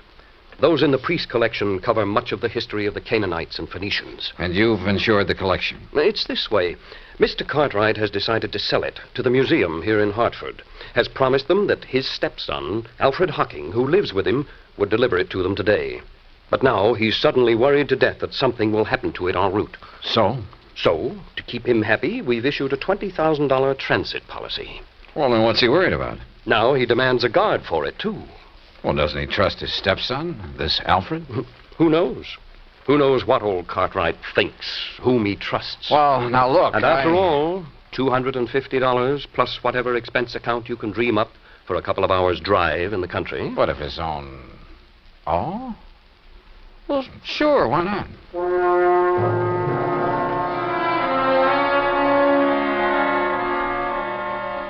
Expense account item 2, $50 deposit on a rental car in which I promptly headed north and west on Highway 44. The 50-odd mile drive to Lakeview was easy and pleasant. Finding Cartwright's home was also easy. It sat prominently atop a hill on the outskirts of the little town with perhaps 2 acres of ground around it. All of it looking worth a lot of money, yet rather seedy and run down. Alvin Peabody Cartwright himself greeted me at the door. I take it you're Mr. Dollar. That's right. Mr. Cartwright? Let me see your credentials. Oh, well, yeah, sure. All right, here you are. Yes, all right, you can come in. This way, in my study. Right here. And there, Mr. Dollar, is the box containing the Babylonian relics. That one carton is all that's to be delivered to the museum in Hartford? That's all. Young man, the contents of that sealed carton are worth $21,000, and it's sealed, do you understand, so that neither you nor that worthless stepson of mine can get your hands on any part of it. Alfred, this is Mr. Dollar. Alfred Hocking. Hi, Dollar. Oh, I'm sorry I didn't see you sitting back there. Yeah. Now let me finish this phone call that you interrupted. You still there, Mr. Waring? All right, now. Huh? Yes, he finally got here. Dollar's his name. That's right. Shall I sit down? Yeah, sure. Well, just you be sure he identifies himself. Yes, and that he's accompanied by my stupid stepson, whose name's Alfred Hocking. Now, if only one of them appears, or if the seals on the carton are broken, you're not to accept it. Make him bring it back to me in a... No. Call the police. Yes, that's what I said. Call the police. Otherwise, give the money to Mr. Dollar. Not to that half-wit stepson of mine. I don't trust him. Now, they'll leave here shortly, and I know it's late, but Waring, just make sure that you're there waiting for them with the money. Goodbye. Mr. Cartwright. Yes? Well, what? If you're so concerned about it, I can't help wondering why you haven't asked the police to guard this shipment for you. Because I don't trust them. I don't trust them any more than I trust this numbskull Alfred. Thanks. I don't trust anybody. Oh, does that include me? Of course it does. Why do you suppose I'm having both of you take it over there? I'll tell you why, to keep an eye on each other. Now, get yourselves out of here and on the way to Hartford. Just be sure you bring that cash right back here to me tonight. You mean check, don't you? I mean cash. I don't believe in checks. I don't believe in banks. I don't trust them. I've kept all I have in my big safe here in the house for the past 47 years, and I intend to continue keeping it there, where I can watch over it myself. Now, go on, you and this dumb Alfred. Get out of here. Dumb, Alfred? I'm not so sure. On the other hand, as we drove back toward Hartford with Alfred at the wheel, he said he knew a backcountry shortcut. I decided he just wasn't as clever as he'd like to be. Hey, take it easy, Al. I'll give it to you straight, Dollar. I'd hoped the old buzzard would let me make this delivery alone. Because believe me, if he had, he'd never see 1 red cent of that 21 grand we're going to pick up. I take it you and your stepfather don't get along too well. That's putting it mild. But I'm telling you, boy, that once I figure a way to relieve him of his dough, he'll never see me again. $21,000. Boy, that would get me so far away from here, I tell you... You, been living with him long? All my life. The crazy old Scrooge has never let me have any money of my own. And me, I got a right to blow myself, have a little fun, as much as anybody. Well, maybe he thinks you ought to work for it. Hey, now, you better slow down, Al. Work, did you say? When he's got more than he'll ever be able to use stashed away in that old safe in the cellar? Why should I have to work? Hey, I said take it easy, Al. Why don't those trucks stay off those back country roads? Oh, now, Al. Why should I work when all I need to do is to get my hands on some of that pile he's got in the safe and I can live like a king? He'll never spend it, and he'll never leave it to me when he kicks off. That's why I haven't knocked him off myself, but believe me, Al, look, just stop this crate and let me take the wheel. Yeah, why? Oh, with all your ranting and raving, you're all over the road. Sure, okay. Sure, you can drive. Well, stop. Sure, I'll stop. Look out, we'll skid. Let us skid. Look out!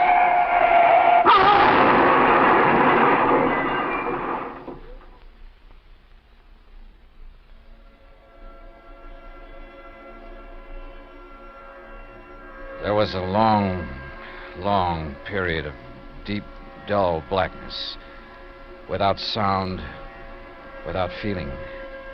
And then, slowly, hazily, the light came back, but it wasn't clear. Everything seemed very confusing, very vague. I was conscious of a terrible throbbing in my head, and then it slowly passed, leaving only a dull ache. A strange and helpless feeling of not knowing who or what or where I was, until the shadow of a man rose from the ground beside me. It slowly took definite form as it wavered for a moment, then stood over me. How about you, boy? Back to the world again? World? Yeah, you really hit that windshield frame. Here, let me help you sit up. I'll lean you up against what's left of the car. Here now. Car? Sure. Here, this is the wreck we cracked up in. There you are. Nothing busted. You were just knocked out. Cracked up? Sure. On our way to Hartford. Hartford? Hey. What's the matter with you? I don't know. I can't seem to remember anything. What do you mean? Not anything. I can't remember. My mind is all blank. Well, you know who we are, don't you? No.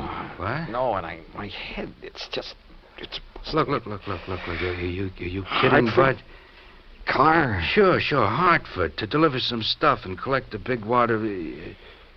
You're sure you don't remember? I don't remember. Not even who you are? I don't remember. I'm trying to, but... Well, okay, now listen. Everything's going to be okay, real okay. You want to know who you are, huh? Yeah, who I am. Sure you do, and I'll tell you. Your name is Hocking. Alfred Hocking. Alfred? That's right, yeah. You're Alfred Hocking. We were driving along here in the car. See, I was. You were keeping me company, you get it? Yeah, I guess so. Sure you do, sure. You see, I have to deliver some stuff in Hartford. It's in this box here in the car. There, you see it? Box? Oh, yeah. Yeah, you just came along for the ride. The ride to Hartford, see? Oh. Yeah, and after I deliver this stuff and pick up make a little pickup, that is, why, then you and me will part and go our merry ways, you see? I don't know, I guess so. Sure you do, sure you do. Yeah, sure I do. You feel better now, huh? Yeah, much. If only my head would clear. If only I could remember something, anything. Look, you're going to be okay. Al? Al. I'm Al. That's right. Yeah. But you... I can't remember. Huh? Who are you? Me? My name is Johnny Dollar. Dollar? Yeah, remember that. Johnny Dollar. That's right. Yeah.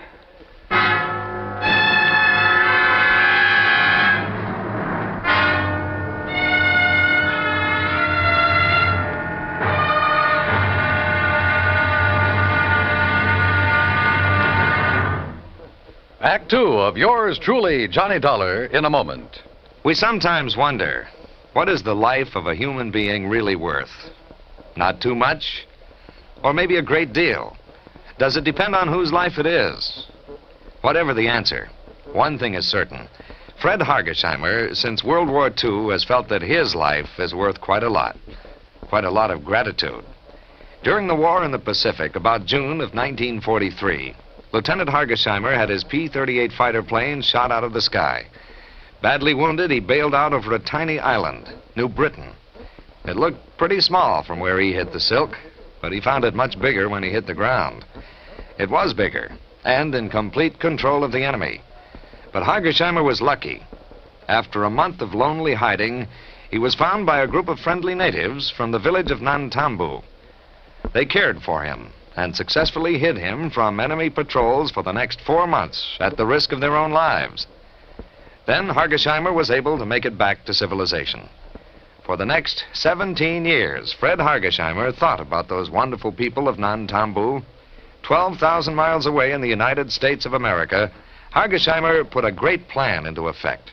He made speeches, took up collections, sold jewelry belonging to his family, and worked out a way to bring a bit of civilization and happiness to the little village of Nantambu.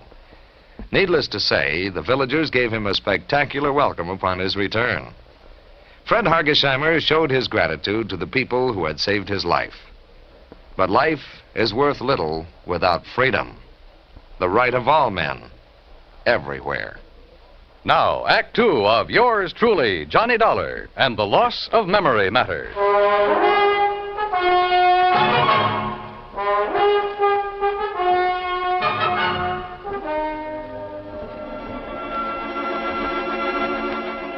Amnesia. Sudden, complete amnesia.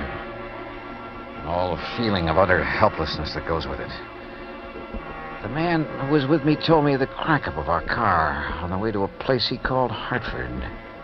Hartford? Meant nothing to me. Nor did I recognize anything of the countryside or the road where we sat waiting, hoping someone would pick us up. Names? Places?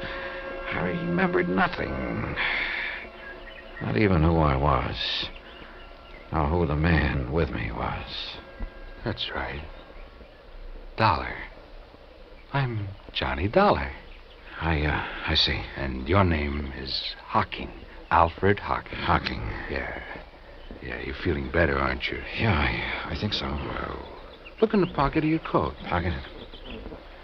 Oh, isn't there a billfold there? Yeah, open it up. Yeah, here it is. Yeah, there's a name in it? Sure, see?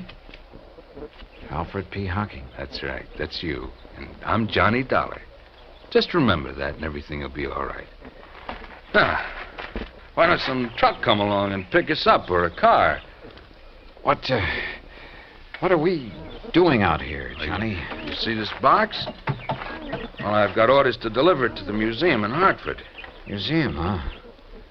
What's in it? No, just some old relics. Then I'll collect the money for it, and that'll be that. You can be on your merry way, okay? Yeah. Yeah, I guess so. Sure. But how come I'm going with you, Johnny? Why, you live in Hartford, see? Oh, I see. You didn't even know that. You still don't remember anything. Only what's happened since I woke up here. Look now. Yeah? Why don't you take me home first, if we can get a ride, that is, and maybe if I rest, I'll feel better. No. Maybe my mind will clear up. No, first the museum. But, Johnny... All right, listen. The crazy old coot I'm delivering this stuff for, he phoned ahead that there'd be two of us, see, so you got to come along to the museum. Museum? Yeah, the museum, the one in Hartford, like I told you. Oh, yes, Hartford. But once I get the money for it, I'll take care of you. Yeah, I'll take care of you. You've done pretty good as it is, I guess. Sure I have, Al. I've pulled you out of the wreck and all. Hey, look, here comes a big moving van, and if I know those boys, he'll pick us up. Come on, get up on your feet, and we'll flag him down.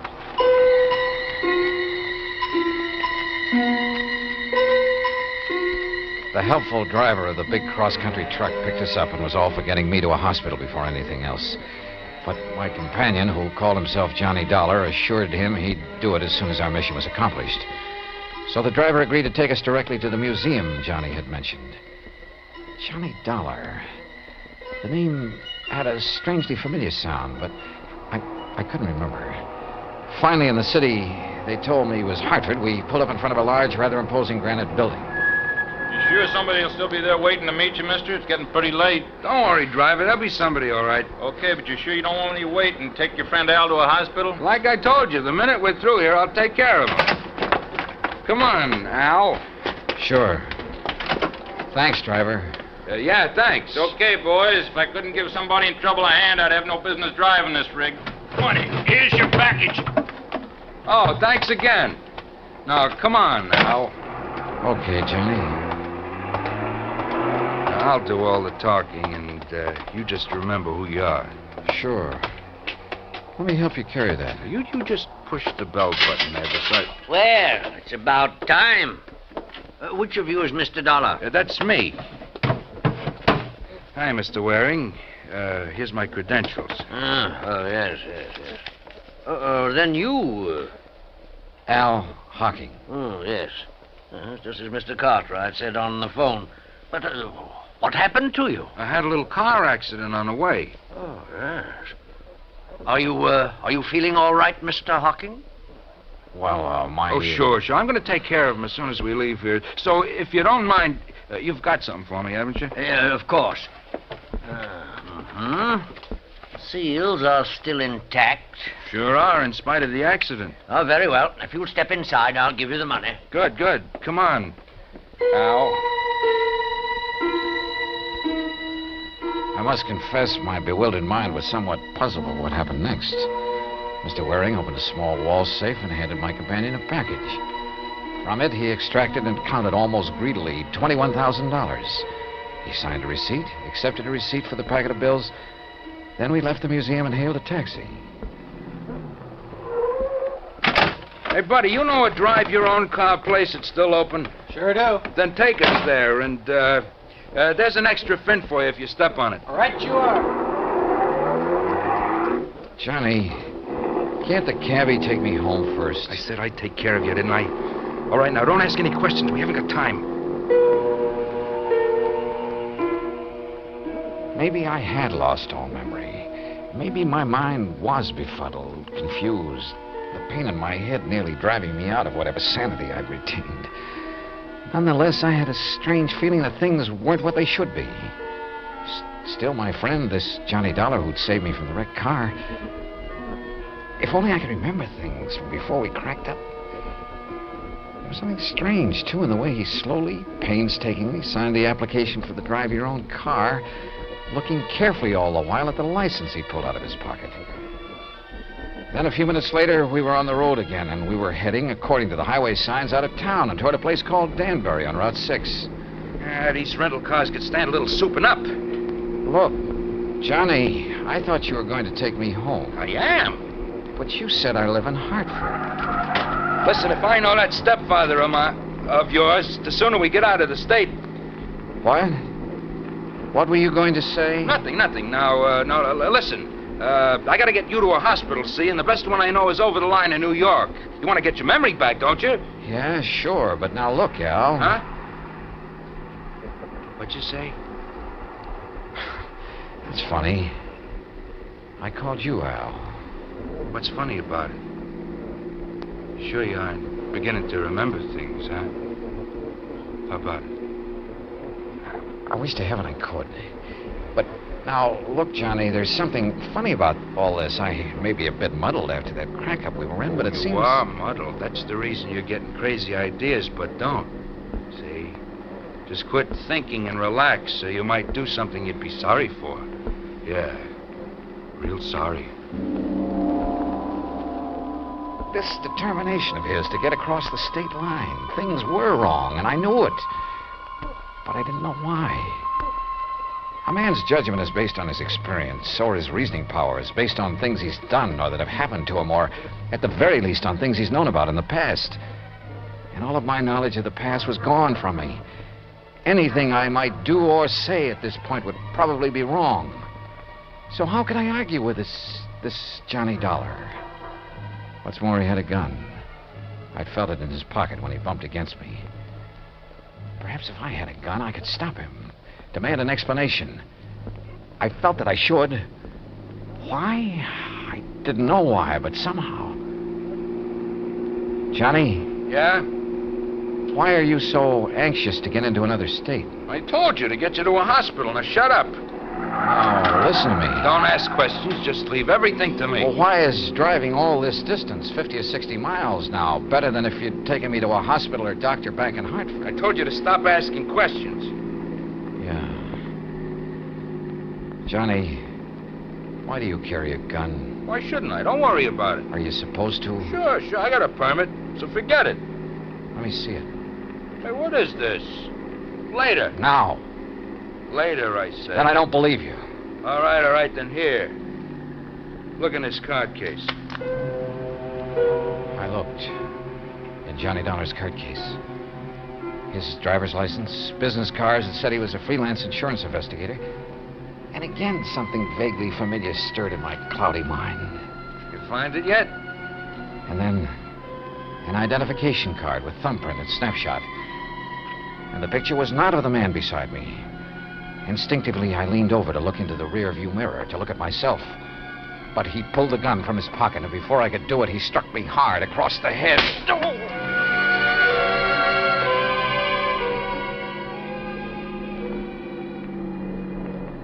All right now, Al.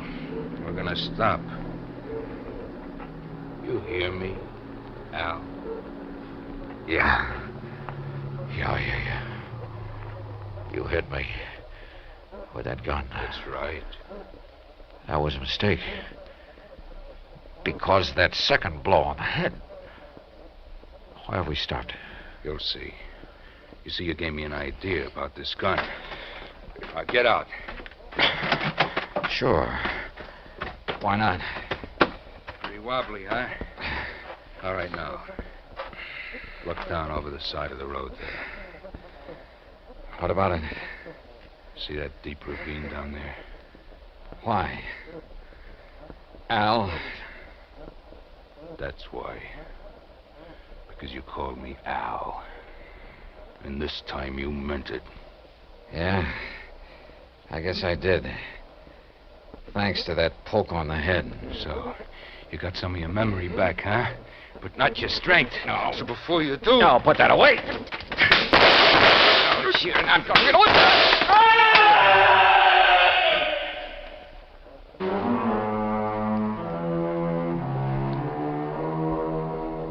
Expense account total so far, $95 even, including doctor bills.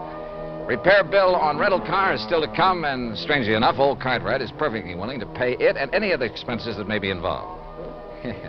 He's a changed man with his chiseling stepson out from underfoot. Also, I'll be required to appear in court against Alfred Hocking, and there'll be expenses involved there, too. The extra $500 Cartwright insisted I take doesn't go in this account since it came out of his own pocket. Not bad for just a couple of wallops on the head, huh? Yours truly, Johnny Dollar.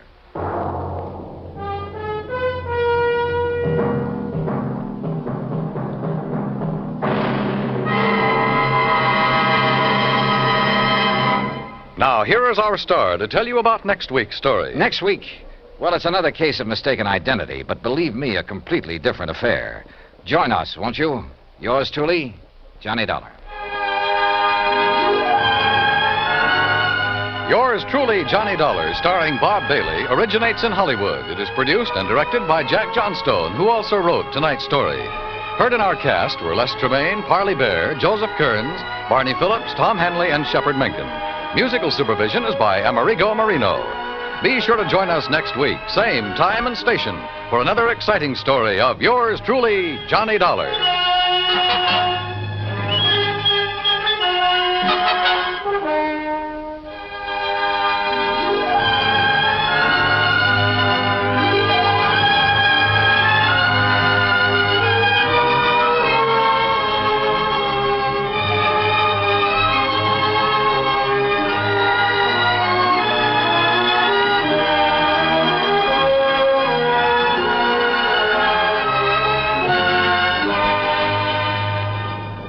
This is the United States Armed Forces Radio and Television Service.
Johnny Dollar. George Reed here. Georgie, how's Floyd's of England holding up this hot weather? Fine, Johnny, fine. Tell me, does the name Franklin P. Franklin mean anything to you? No, I can't say that. Oh, no, wait. You mean the World War I fighter pilot who made such a name for himself came from right here in Hartford? That's the one. Oh, sure. One of my boyhood heroes. Yeah. Frankie the Flying Fool, they called him. Yes. Big plaque over at the library about the couple of dozen enemy planes he brought down. Yes. Which was quite a record in those days. Yes, Johnny. Something of a legend, too, because he gets shot down one day, be right back in the air the next. Yes. Just didn't know when to quit. Well, he isn't still alive, is he? No. Well, I didn't think so. No, Johnny, Mr. Franklin died a few days ago. Only a few leaving days? a considerable amount of life insurance. With our company, of course. Oh, I see. Over $110,000 that's to be divided equally between his two sons, Randolph and Philip. Or, of course, the survivor. Uh-huh. Well, what's your problem? Well, Randolph is no problem. He lives right here in Hartford. As a matter of fact, he buried his father. But we need to find Philip. If that is, if he can be found. Now, what do you mean by that? Well, suppose you come on over here to the office and I'll tell you what I know. Sure, why not?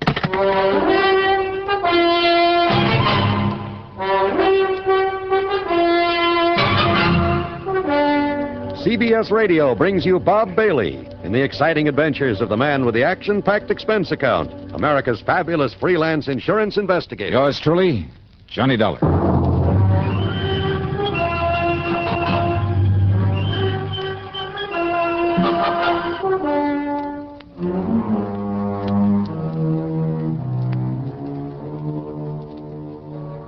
Expense account submitted by Special Investigator Johnny Dollar to Floyd's of England, North American Office, Hartford, Connecticut. Following is an account of expenses incurred during my investigation of the Twisted Twin Matter.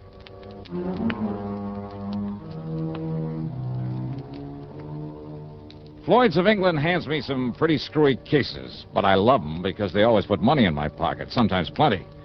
So, expense account item 1, $1.10 for a taxi over to George Reed's office in the big new building on the square. Yes, Johnny, as you mentioned over the phone, Franklin was one of the wildest, most daring aviators in all of World War I. Yeah, from what I've heard and read about him, flying and fighting was a kind of obsession with him. That's exactly what it was, an obsession. It was more than that. It was a mania. Yeah. They simply couldn't keep him down. They could blast his plane out of the sky, fill him full of lead, but within a day or two, he'd be back up there fighting again. Yeah, must have been a real nut about it, huh? That's almost an understatement. So what about him, George? Well, a few days before that war ended, flying through a storm on the way back from a mission over Germany, he crashed into a mountaintop. Not from enemy fire, mind you. He'd shot down 3 Fokkers that day single-handed, but because of his own wild miscalculation. Yeah, but it didn't kill him. No, but he was badly injured. Very badly. Didn't regain consciousness for days. When he did, when they told him he'd never be allowed to fly again, well, Johnny, the man literally went out of his mind. No kidding. Well, if it hadn't been for his family's money, Franklin would probably have spent the rest of his days in a mental hospital. Kind of a shame for a man like that. Well, you must remember that even from childhood he was a pretty erratic, Well, anyway, after a few years of expensive medical and psychiatric care, he apparently recovered, both physically and mentally. Good. He was able to manage the estate his parents left him and marry and raise the 2 sons I mentioned, the twins, Randolph and Philip, now his sole heirs. Mm-hmm. What about his wife? Their mother, Grace Franklin, died when they were born. Oh, I see. Twins, you say? Yes. Identical? Absolutely identical, in appearance. What do you mean by that? Well, Johnny, they both inherited some of their father's instability. Now, you'll see what I mean when you meet them. That is, if you do meet them both. Yeah? Now, Randolph, living here in Hartford, is a salesman. He's on the road for a big machine tool manufacturer, and so far as we know, doing all right. And Philip? Well, from what little we know about him, Philip, the stupid one, well, the last we heard, he was a henchman, I guess you'd call it, of a man named Carlo Fazzetti. Fazzetti? Yes. The mobster out Yes. in Chicago? Yes. I had some mighty unpleasant dealings with Fazzetti one time. Well, have you contacted him, ask him what he knows about Phil? No.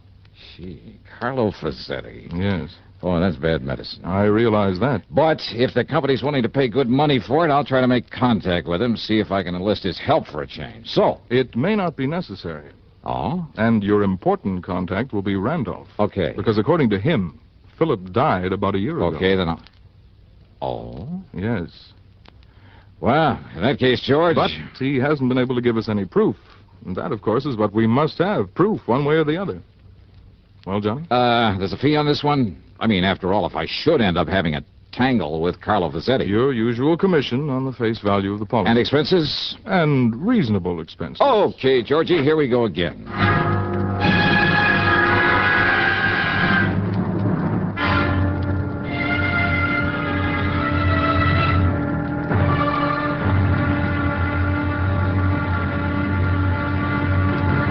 Now, Act Two of yours truly, Johnny Dollar.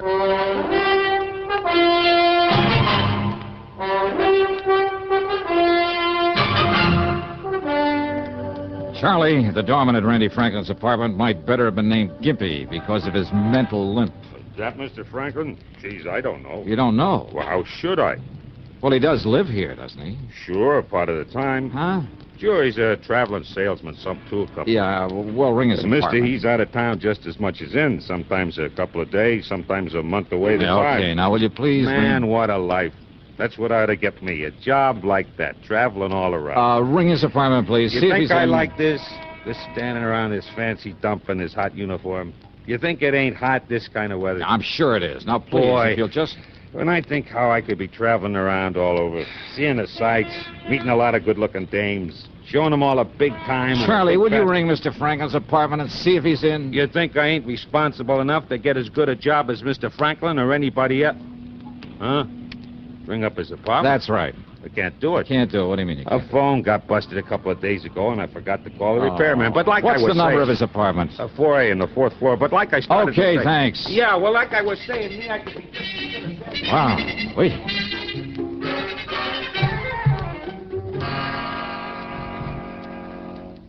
Randy Franklin was in. He was mid-30s, maybe, tall, rather good-looking, with black hair, gray eyes. But there was something about the way he used those eyes, a funny shiftiness about them. And he was nervous, terribly nervous, with a trick of twitching his head so quickly I almost expected his neck to snap.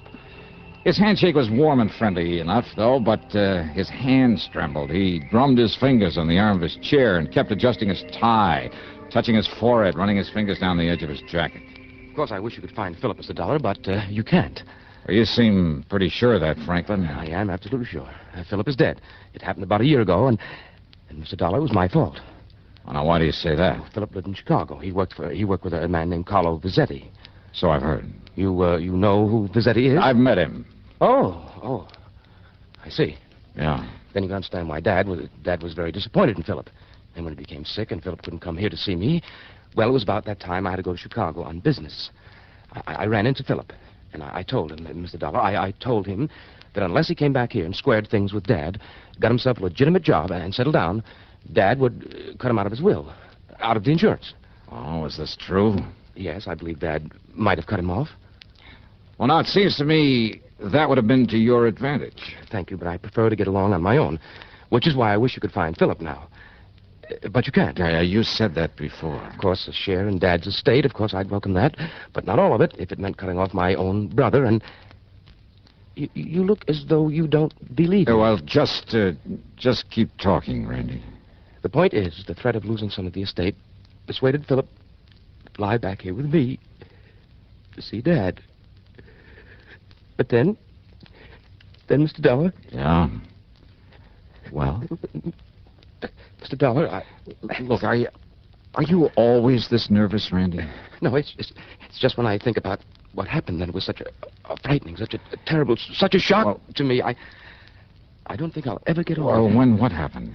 Probably accounts for these lapses, these blackouts that occur when I can't remember things, lose track of things weeks at a time. When what happened, Randy? The airplane, unscheduled. We ran into a storm over the Alleghenies. We crashed into a mountaintop. Oh, I see. Do you? Do you really? Do you know what it meant? The same kind of a crash that years ago caused my dad. Yeah, to lose his sanity for a while. No! You mustn't say that. He was as sane as you and I. It was just the fear, the terrible, uncontrollable fear and the shock at... Only 3 of us, so far as we know, managed to crawl away from the wreckage. The pilot, a little girl, and myself. Even we were badly injured, we didn't know about each other until much later, because we'd all crawled away in different directions. When I was found, I'd been unconscious for several days. Like your father after his crash during the war. No! Please, don't. Please. All right, I'm sorry. They found Phil's remains in the wreckage? The wreckage of that plane burned completely. That is why the morbid-minded men at your insurance company can never have the sort of proof they seem to want. Poor Philip's body. Oh, I see. In any event, though, it looks as though you're the sole beneficiary of your father's insurance. And I tell you, I don't care. Don't you understand that? If you like, I'll give Philip's share to some charity. Randy, give me the name and address of the company you work for. Why, it's in New York, at the... Oh? Why? Because I've suddenly got a real crazy hunch, real crazy. Don't use that word. Okay, then. I got myself a real wild hunch. How's that, huh? Yeah. Instead of going on back to the insurance company and telling them to pay off this policy to you, the sole survivor... Yes, Mr. Dollar. Well, Randy, I'm going to continue my search for your brother. Search? For Philip? After all, I've just finished... Are you serious, Mr. Dollar? I sure am. But I told you... Yeah, you told me. Just stick around, Randy. And now, Act 3 of yours truly, Johnny Dollar and the Twisted Twin Matter. Expense account item 2, 3820 for a day in New York, locating and checking with the machine tool company that Randy worked for. Well, by the time I got back to Hartford the next morning, I'd learned plenty about him. He'd been a good salesman for him for years, but not lately, not since the plane crash. And he never had a satisfactory explanation for long absences from his job. They were seriously considering dropping him from the sales force. Now, in other words, he had plenty of use, maybe need, for his father's insurance money. All of it, despite what he told me. So maybe if Phil was still alive... But when I went over to Randy's apartment again, he wasn't there.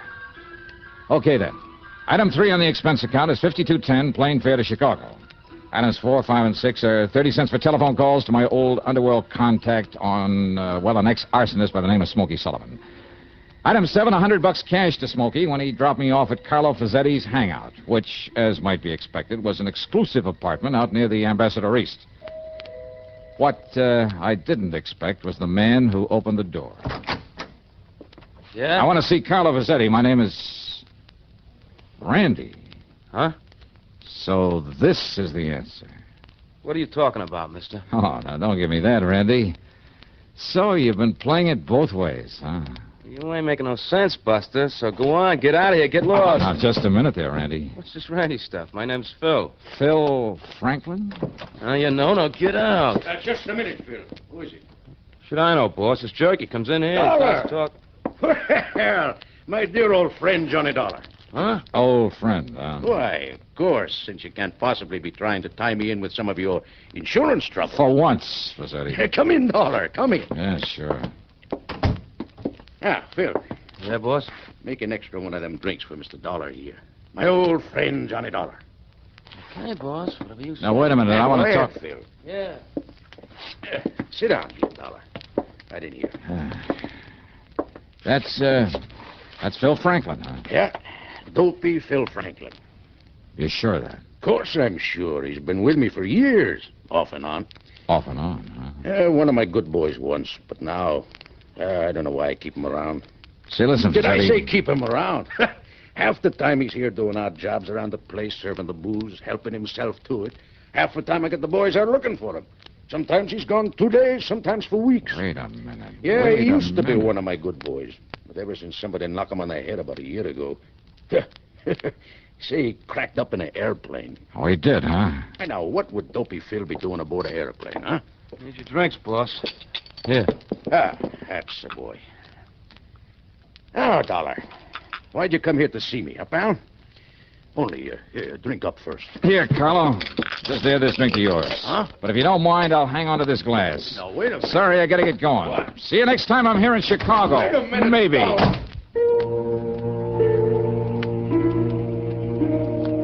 I wrapped the highball glass carefully in my handkerchief, stuffed it into my pocket, then spent item 8, $4.90 for a taxi. Item 9, another $52.10 for a plane ticket back to Hartford. Item 10, $1.50 for a cab to my apartment. Well, there I picked up my car and drove over to Randy's place. He wasn't there. Item 11, $10 to the doorman, Charlie, to keep his eyes open for once and to phone me when Randy came in. And to keep his mouth shut.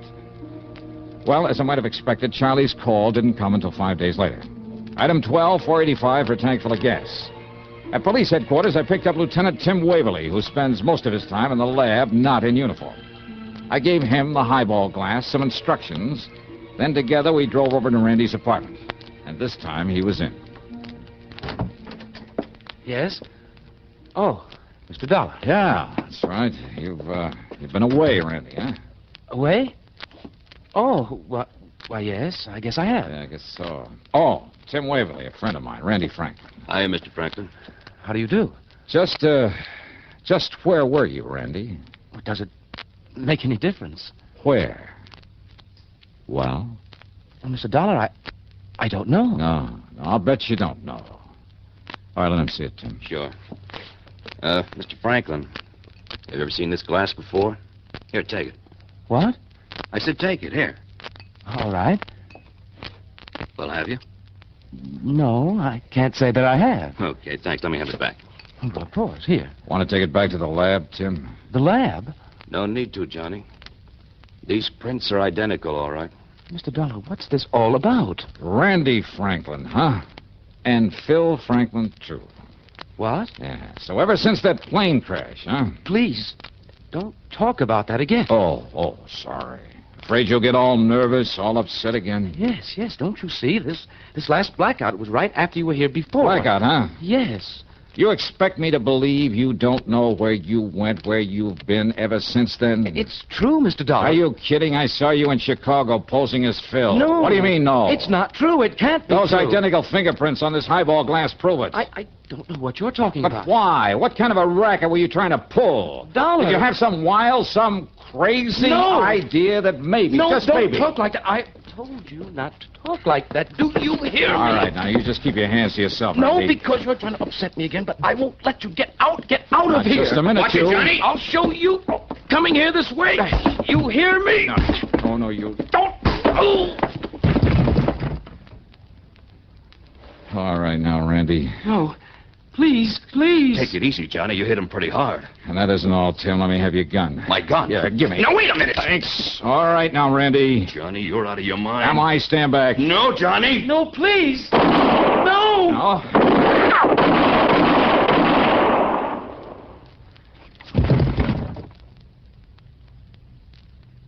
Johnny, if I didn't know you...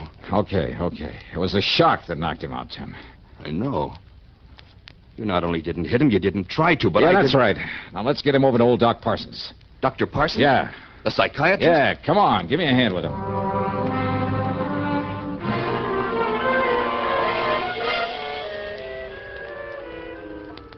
Then, Doctor, it was a guilt complex that brought it all about, huh? This condition of his. Plus shock, Mr. Dollar. You see, Randolph had built up this complex as a result of his brother's death in the plane crash. Mm-hmm. And you must remember that Randolph felt responsible for Philip's death. And afterward, during his blackouts, he really thought that he was Phil, huh? Exactly. Of course, you were taking a big chance, Mr. Dollar. This new shock might have killed him. Oh, brother, don't I know it, Doc. But you know, when I suddenly realized what it was all about, Well, fortunately, it worked. His intense excitement, which ordinarily might have resulted in another one of his blackouts, sent him back into the Phil personality. Well, that excitement, plus the shock and pain when you struck him, then his overpowering fear when you stood over him, pulling that trigger, apparently trying to kill him. Well, Dollar, they were a perfect match for the pain and the terror that existed during the plane crash that made him the way he was. But now, Doctor? Well, I'm convinced that with proper care, Randolph will now be all right. Will be himself, entirely. Good. Just, don't you ever try anything like this again, young man.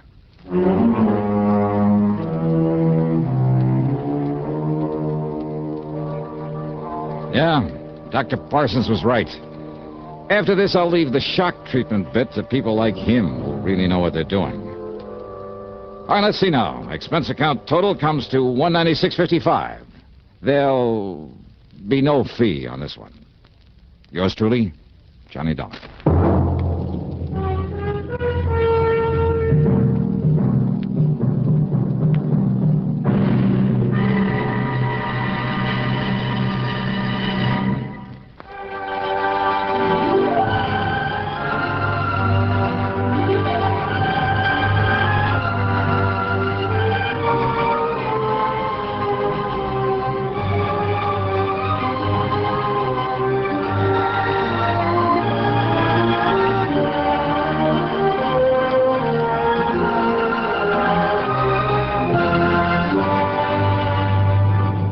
Yours truly, Johnny Dollar, starring Bob Bailey. Originates in Hollywood and is written, produced, and directed by Jack Johnstone. Heard in our cast were G. Stanley Jones, Frank Gerstle, James McCallion, Jack Moyles, Herb Ellis, and Russell Thorson.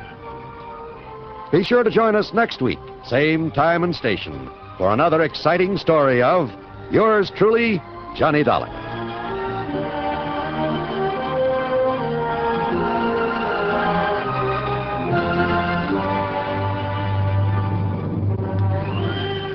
This is John Wald speaking.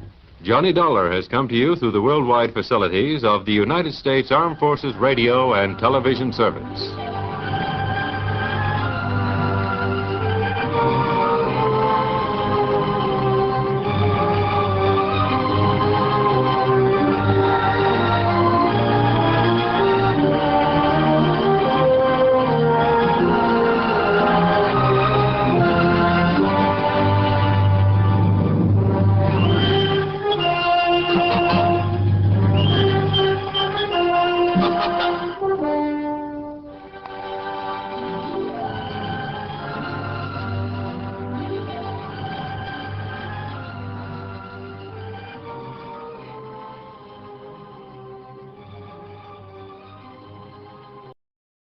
From Hollywood, it's time now for Johnny Dollar. Pat McCracken, Johnny, Universal Adjustment Bureau. Oh, hi, Pat. Johnny, you handle a lot of difficult cases for the companies we represent. You've done a magnificent job. Saved some of them a lot of money. Huh? Sometimes nipped things in the bud even before they've happened. Pat. And there have been times when you've given up personal plans to take them on at a moment's notice and without question. Listen, that bush you're beating around is getting pretty big. All right, then I'll get to the point. Johnny, why don't you take yourself a holiday at company expense? What? Lake Mojave Resort, maybe, where I understand you love to fish. At company expense, huh? That's right. Okay, Pat, I'll grab the first plane. Good boy. But, brother, just wait till you see the expense account I pile up for you. Why, Johnny... Because if I ever smelled a rat, believe me, it's now.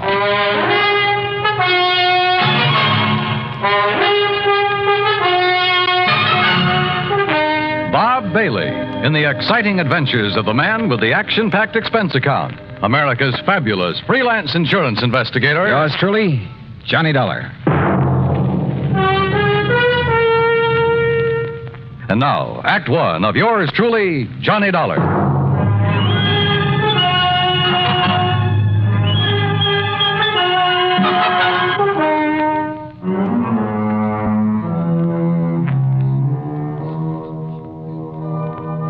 Expense account submitted by Special Investigator Johnny Dollar to the Universal Adjustment Bureau, Home Office, Hartford, Connecticut. Following is an account of expenses incurred during my investigation of the Wayward Trout Matter.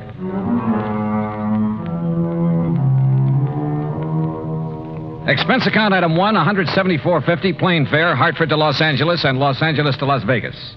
Item 2, $50, deposit on a rental car. I headed south on Route 95.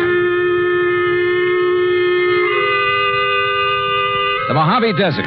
Thousands of square miles of sand, sun-bleached gravel and rock, of cactus, sage, and Joshua trees. High flat mesas, towering crags. Countless trails leading off from the highway.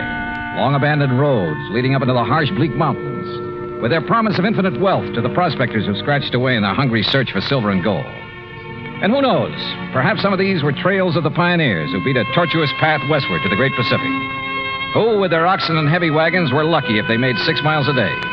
Yet here I was, cruising along at an easy 60 miles an hour. And above me, a jet plane, lazily tearing off 600 miles an hour. Yeah, it made me think about the men who lived and struggled here, the men who died of hunger and thirst following the same path I was taking, never knowing that only a few miles away beyond the mountains was the mighty Colorado. Water, food, and life for those lucky enough to find it. But let's get to more practical things, like Davis Dam and huge Lake Mojave. On the east bank at the lower end, Lake Mojave Resort, with its clean, modern cabins, boathouse, dock, and harbor. Everything for a fisherman. It was after 9 p.m. when I pulled in. My old friend Buster Faber was waiting for me. By golly, Johnny, I'm glad to see you. Yeah, same here, Buster. How are you? Before you start on why I'm here, how's the fishing? You remember Ham Pratt, the general manager? Sure do. How is he? Went out 3 days in a row, got 3 limits, 5, 6, 7 pounders. Oh, and I have to come here on business. Yeah, but as soon as you clear it up, you and I are going to do some fishing. Believe me, we'd better. But now, what's the problem? Oh, well, here, let me take your bags. You're in number 8. Okay. I'll put you right next to Mr. Hatch. Hatch? Old-time confidence man, Johnny, and just plain big-time thief. Oh, Gordon Hatch? That's the one. Used to operate up in San Francisco, over in Reno? Tried Las Vegas, too, but they ran him out. Sure. He served a couple of short stretches for petty theft, things like that. But they could never nail him for anything big. That's right. Sit down. Yeah. Well, what's he doing here?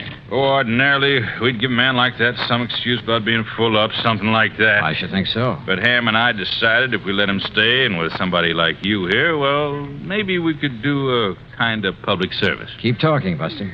Well, Tuesday morning, I got a call from some wealthy folks in Los Angeles. They wanted accommodations for themselves and their wives beginning tonight.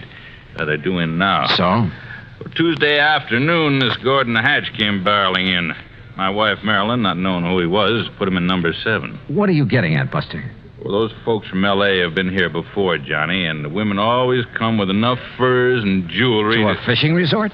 Well, you see, every night they drive up to Vegas to gamble and take in the fancy night spots. Ah, but what makes you think Hatch would come here just because of them? One of them's a lawyer that got him sent up for embezzlement once, and Hatch always swore that someday he'd get even. Oh, well, now, Buster... I don't think he'd try any rough stuff, anything like that. He isn't the type, but... Well, that's why I called Hartford. Well, what's the insurance angle? There isn't any. Unless a lot of heavily insured jewelry suddenly disappears from around here. And your man in Hartford was willing to play along with that. Yeah, I see. Well, so do I. I see we have another guest, Buster. How do you do? My name is Gordon Hatch. Mr. Hatch, this is Johnny Dollar. He's come for a few days fishing, same as you. Excellent. We must go out together, Mr. Dollar. I found a couple of wonderful spots. Yeah, I understand you had pretty good luck, sir. Oh, didn't Ham Pratt tell you about the big one I got over near Sculpture Rock? Nearly 10 pounds. I'm keeping him in a live box so I can take him back to Los Angeles and have him stuffed. Live box? Yes. It's a big sort of box made of heavy screen, Johnny. You leave it in the water, it'll keep the fish alive for days. That's right. Well, aren't you afraid somebody will walk off with them? Oh, the nice people who come to this nice place? Of course not. And as a fisherman, I'm sure you know that even the worst crook in the world wouldn't touch another man's catch. Yeah. Look, excuse me, I hear some cars coming down the road. Must be the folks I'm expecting. Why, of course, Buster. I'll see you later. Right. Any plans for the evening, Mr. Dollar? Oh, not particularly. I'm a little tired. Well, then come along into my cabin next door. Have some excellent scotch and plenty of soda. Oh, well, I've had a pretty long day. Now, look, we can relax and regale each other with tall tales about the big fish we've caught here and there. After all, there isn't anything else to do out here of an evening. Oh, I kind of thought I'd wander down to the dock and see if Ham Pratt is about. Oh, save that for tomorrow. Now, come along, Mr. Dollar. I won't take no for an answer. Actually, I was glad for the invitation. I wanted to know more about this man, sound him out if possible, about his real reason for being here. As it turned out, we spent a very pleasant evening talking entirely about fishing. Only once, in answer to a pretty direct question, did he speak about what I wanted him to. That is all water over the dam, Mr. Dollar. If it's possible to make amends for some of the, shall we say, questionable things I may have done in the past, well, I can only assure you that I'm sincerely trying to make such amends. Please don't embarrass me this way again. Yeah, sorry. Now, tomorrow we'll go fishing. Well, I'll not only take you to one of the hottest spots on the lake, but I'll show you the beauties I have in the live box. You'll turn green with envy. Night, Cap? Well, it's been a pretty long day, and I really should hit the sack. So should I. So, here we go. Bottoms up, and may tomorrow bring us each a limit. That I will drink to. Now, there we are. And I'll see you at the crack of dawn. Sleep well. Right. Right? Wrong. Sure, I was tired. It had been a long day. But not long enough to make me drop off to sleep almost before I could get out of my clothes. That nightcap had a lot more than scotch in it. Yeah, I'd fallen for one of the oldest tricks in the world. And until I woke up, anything could happen.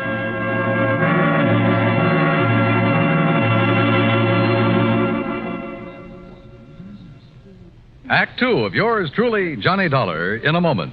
And now for another episode in the life of Sergeant Donald Bellwether, my husband.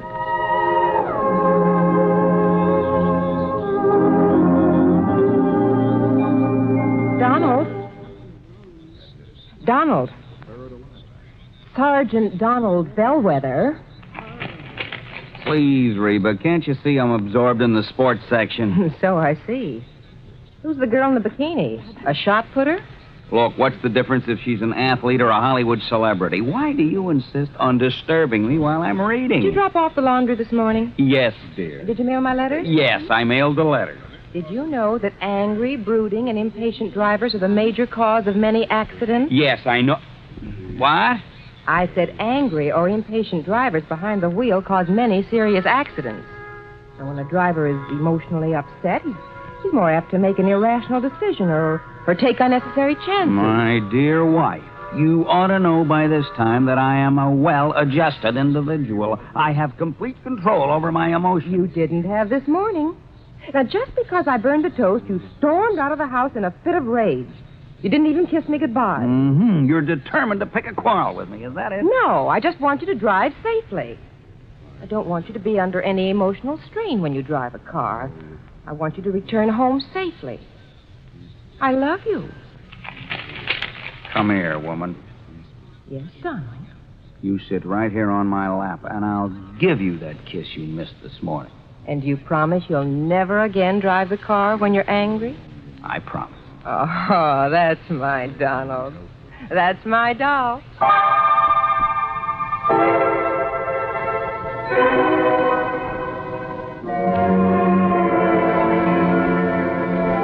And now, Act 2 of yours truly, Johnny Dollar, and the Wayward Trout Matter.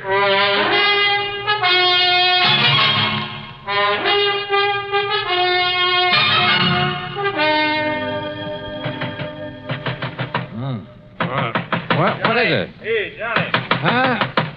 Oh, it's Buster. You all right in there, Johnny? Oh, sure, I'm all right. Here, look. Holy, what time is it anyway? Almost 9 o'clock. Oh, look at those big red eyes. You aren't kidding. I feel as though Where's Gordon Hatch? Went out fishing at the crack of dawn. Said you'd promised to go with him, but he pounded on your door and finally gave up. Johnny, you look like you... Hey, Buster, the folks you were expecting in from Los Angeles. Yeah, they came right after I left you and Mr. Hatch last night. 6 of them. I figured you wanted to be alone with Hatch to sort of feel him out. Yeah, I did. But is everything all right? Yeah, so far as I know. And the point is, did you learn anything from Mr. Hatch last night? Only that he claims to have turned over a new leaf, is now the soul of integrity. Yeah? Well, I wonder. You say he's out fishing, huh? That's right. You know where he went? Well, one of his favorite holes, one I told him about, is in the big basin about 10 miles up the lake. What about the folks from L.A.? They're still asleep in their cabins. Look, Johnny, like I told you, Hatch isn't the kind of try any rough stuff, even against Mr. Fellows, the lawyer who sent him up one time. And he's here with that party? He's the one that organized it, made the reservations. Now, listen, Johnny, I may be all wrong about Hatch. In spite of his threat to get even with Fellows? Well, I mean, maybe he's gone straight. He certainly acts like a nice enough guy. Yeah. Well, the only thing I can do is keep an eye on him. If he makes a play, I'll nab him. If he doesn't, well, my trip out here will have been wasted. Wasted? I thought you and I were going to do some fishing. Oh, well, now that's different. Ooh. Hey, I better get some breakfast in me. Yeah, sure. I'll tell Mary over at the cafe to have it ready for you. Yeah, okay, Buster. Sunny side up and with plenty of strong, dark black coffee.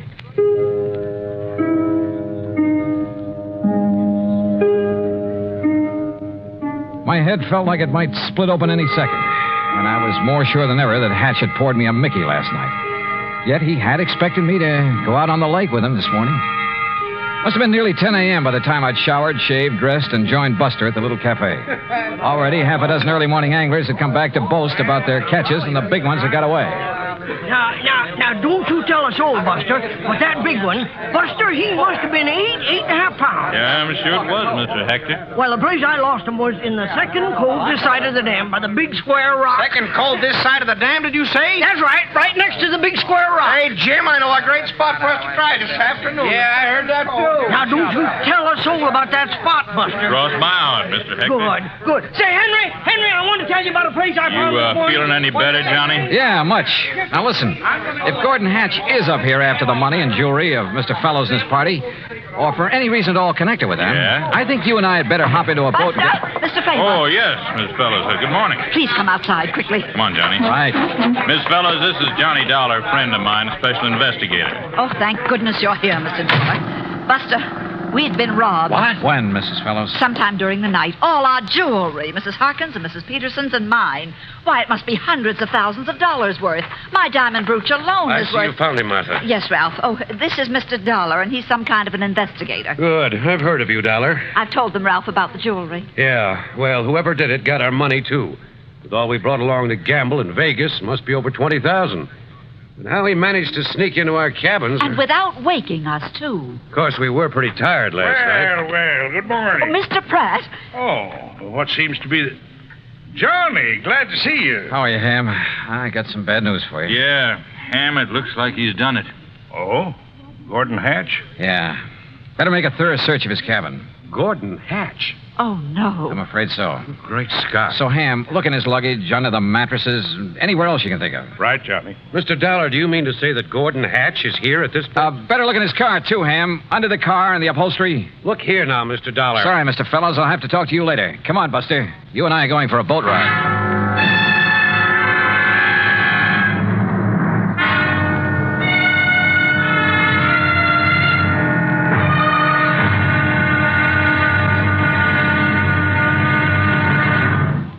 Act 3 of yours truly, Johnny Dollar, in a moment. Do you know who Uncle Sam's lawyer is? If your answer is the Attorney General, you're absolutely right. But being legal advisor to the President and other governmental agencies is only part of his job. His main task is running the Department of Justice, which makes sure that the laws passed by Congress are carried out, and that lawyers are available when the government must be represented in court. Let me give you an example. Suppose there is some question concerning the amount or kind of tax you should pay, or suppose you and the government don't agree as to which of you owns certain land. That's when the Department of Justice steps in to represent the government side of the case. If anyone is brought to trial for counterfeiting, smuggling, gold hoarding, or passport forging, the Department of Justice prosecutes the case. It also handles all matters dealing with legal immigration. And all of this activity is the responsibility of an important member of the President's cabinet, the Attorney General. Just as it is the duty of the United States government to protect each and every one of you, it is the duty of the Attorney General to protect the government of the United States.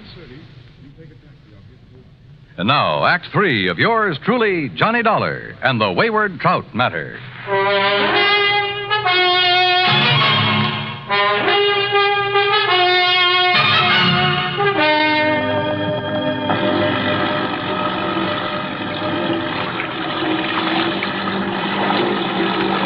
Lake Mojave was calm as a mill pond, and Buster made the spray fly as we headed almost due north up toward the big basin. But we didn't have to go that far.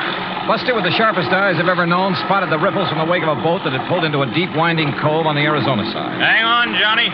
Looks to me like Hatch's boat went in that cove. You mean to say you can tell what boat made that wake? Plain as a pair of footprints in the sand when the lake is calm like this. First thing I want to do is inspect that boat of his. You think he might have the jewelry and money on board? He's too smart to have left them around the cabin or his car. Look, that's his boat in there, all right. Tied up that low, rocky ledge that sticks out. What under the sun is he doing there, between his boat and that ledge? Well, it looks to me like he's trying to hide something there in the water. Well, we'll soon find out.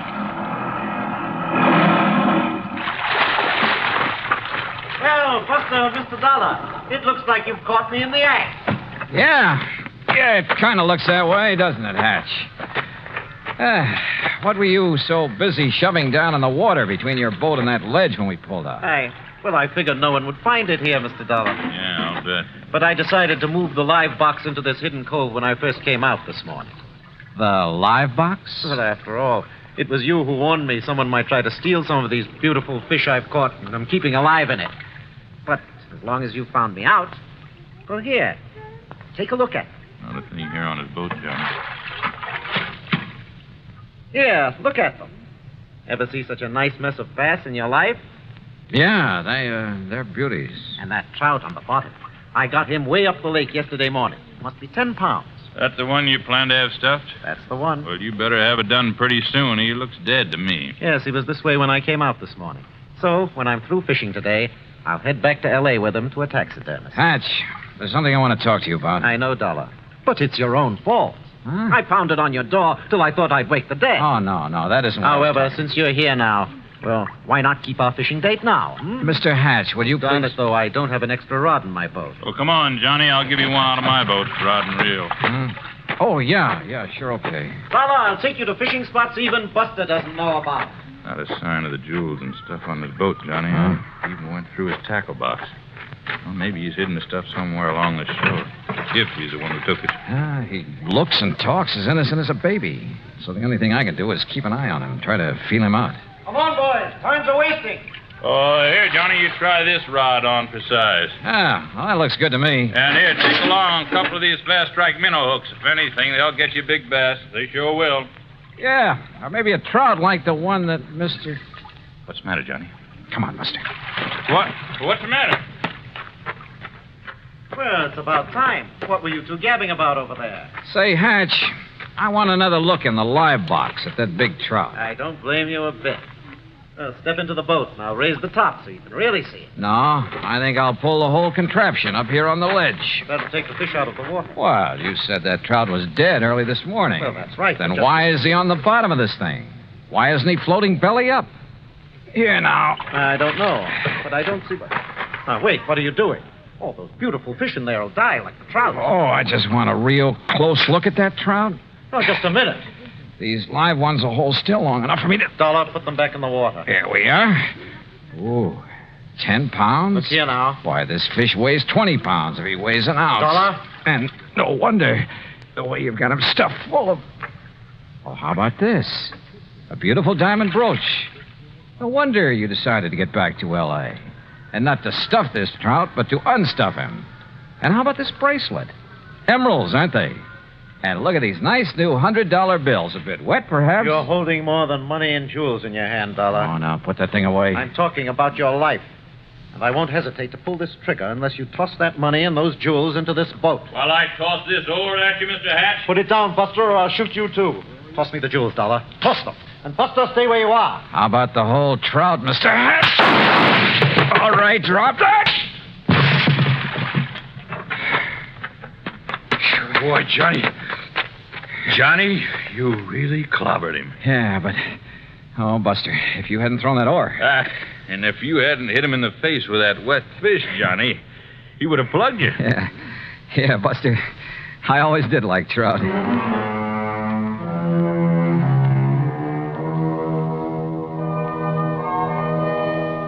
Expense account total, including boat and bait for 5 days of really great fishing, cabin rental and meals, and trip back to Hartford, $815 even. Yours truly, Johnny Dollar.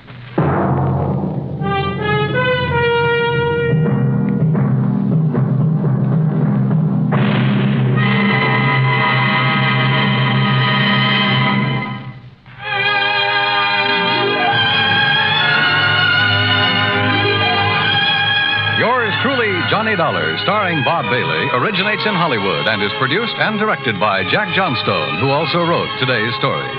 Heard in our cast were Eleanor Audley, Larry Dobkin, Barney Phillips, Edgar Barrier, Junius Matthews, Russell Thorson, and Alan Reed. Be sure to join us next week, same time and station, for another exciting story of yours truly, Johnny Dollar. This is Dan Cubberly speaking.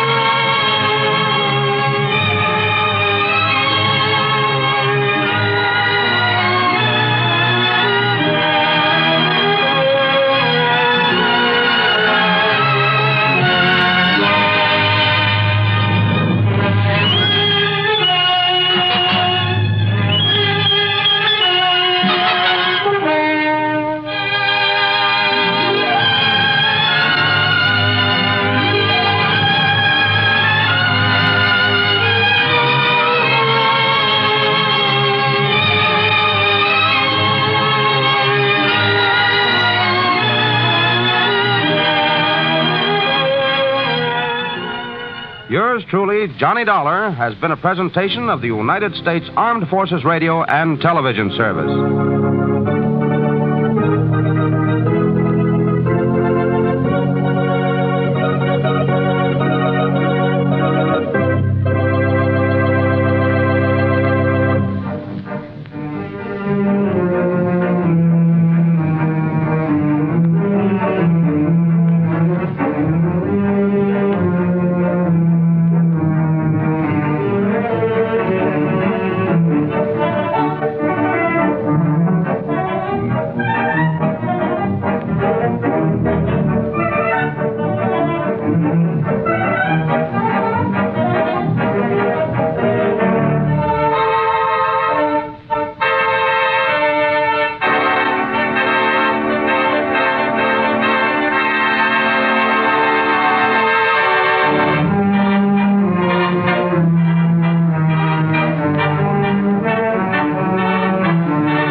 From Hollywood, it's time now for...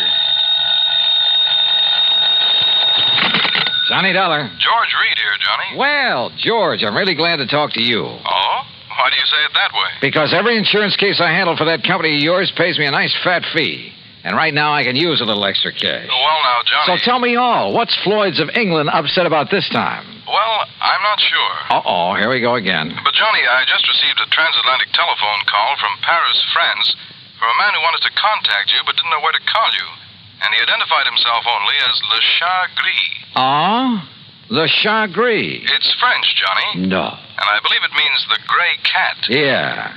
And George, the name fits him. You know him, then? His real name is de Marsac. He probably knows more about the dark alleys and back streets of Paris. Oh? Yeah, and about the people. In other words, the underworld. What did he call about? He mentioned the Blue Madonna. The what? It's a painting, Johnny, a small oil painting by a modern artist named Vincent Bardot. It's owned by a Mr. Kingsley Holland down in Philadelphia. Yeah?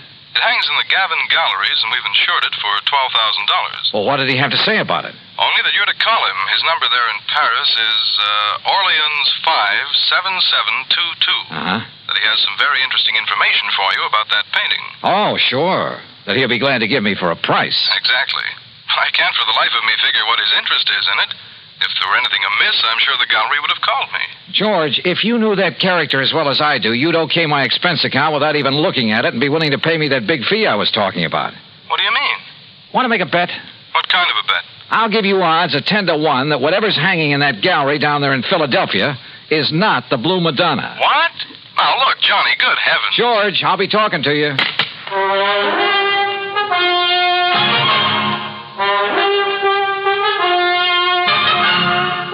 Bob Bailey in the exciting adventures of the man with the action-packed expense account. America's fabulous freelance insurance investigator. Yours truly, Johnny Dollar.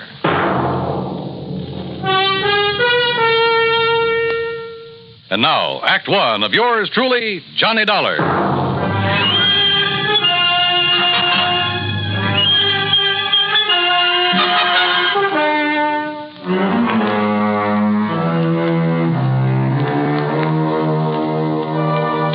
Expense account submitted by Special Investigator Johnny Dollar to Floyd's of England, North American Office, Hartford, Connecticut. Following is an account of expenses incurred during my investigation of the Blue Madonna Matter. Expense account item 1, $12 even for a phone call to my underworld contact in Paris, France, a man by the name of Dumarsac, who calls himself the Gray Cat. Oh, oui, Monsieur Dollar. This is your very dear friend, Le Chagris? Very dear friend, huh? Now listen, you telephoned George Reed that you have some real hot information about a painting his company insured. Ah, oui, Le Madonna Bleu. What did you call the Blue Madonna? Okay. How much you want this time? Oh, monsieur, you touch me to the quick. Well, one might think that I slave and suffer and risk my life on your behalf only for money. How much, Dumarsac? Say, $1,000. 1,000? Look, if your info's worth anything, I'll send you a check for $50. $50? No, 900. Okay, I'll make it 75. But, monsieur, 750. How about an even 100? 500. 2. 4. 3, that's final. Oh, please, 200. Okay, 200. Oui. Eh? No. It's all settled, $200. Now, what about the Blue Madonna? Yes. It is now here in Paris. Yeah, where? In the shop of Monsieur Dubuisson on the Rue des Pas de la Moule. Dubuisson? Huh. You sure it isn't just a copy? That he'll try to foist it off on some wealthy sucker? Dubuisson is a crook, an evil crook. But he's an honest one. Oh, sure. Yes, and he knows the works of art. Also, he's very clever. To get his price, he will wait until the real Madonna is discovered missing. If it really is. That's what I'll check on now. And then you will send me the $500, my very dear friend. 200, remember? Oui, I cheated myself. But, monsieur... Yeah? Suppose I could find out who smuggled the painting into him, eh? Fine. That would be worth a lot to you, no? Say, 1,000? We'll see. I'll be talking to you. Item 2, 420. I phoned to my old pal, Foster Harmon, down in Sarasota, Florida.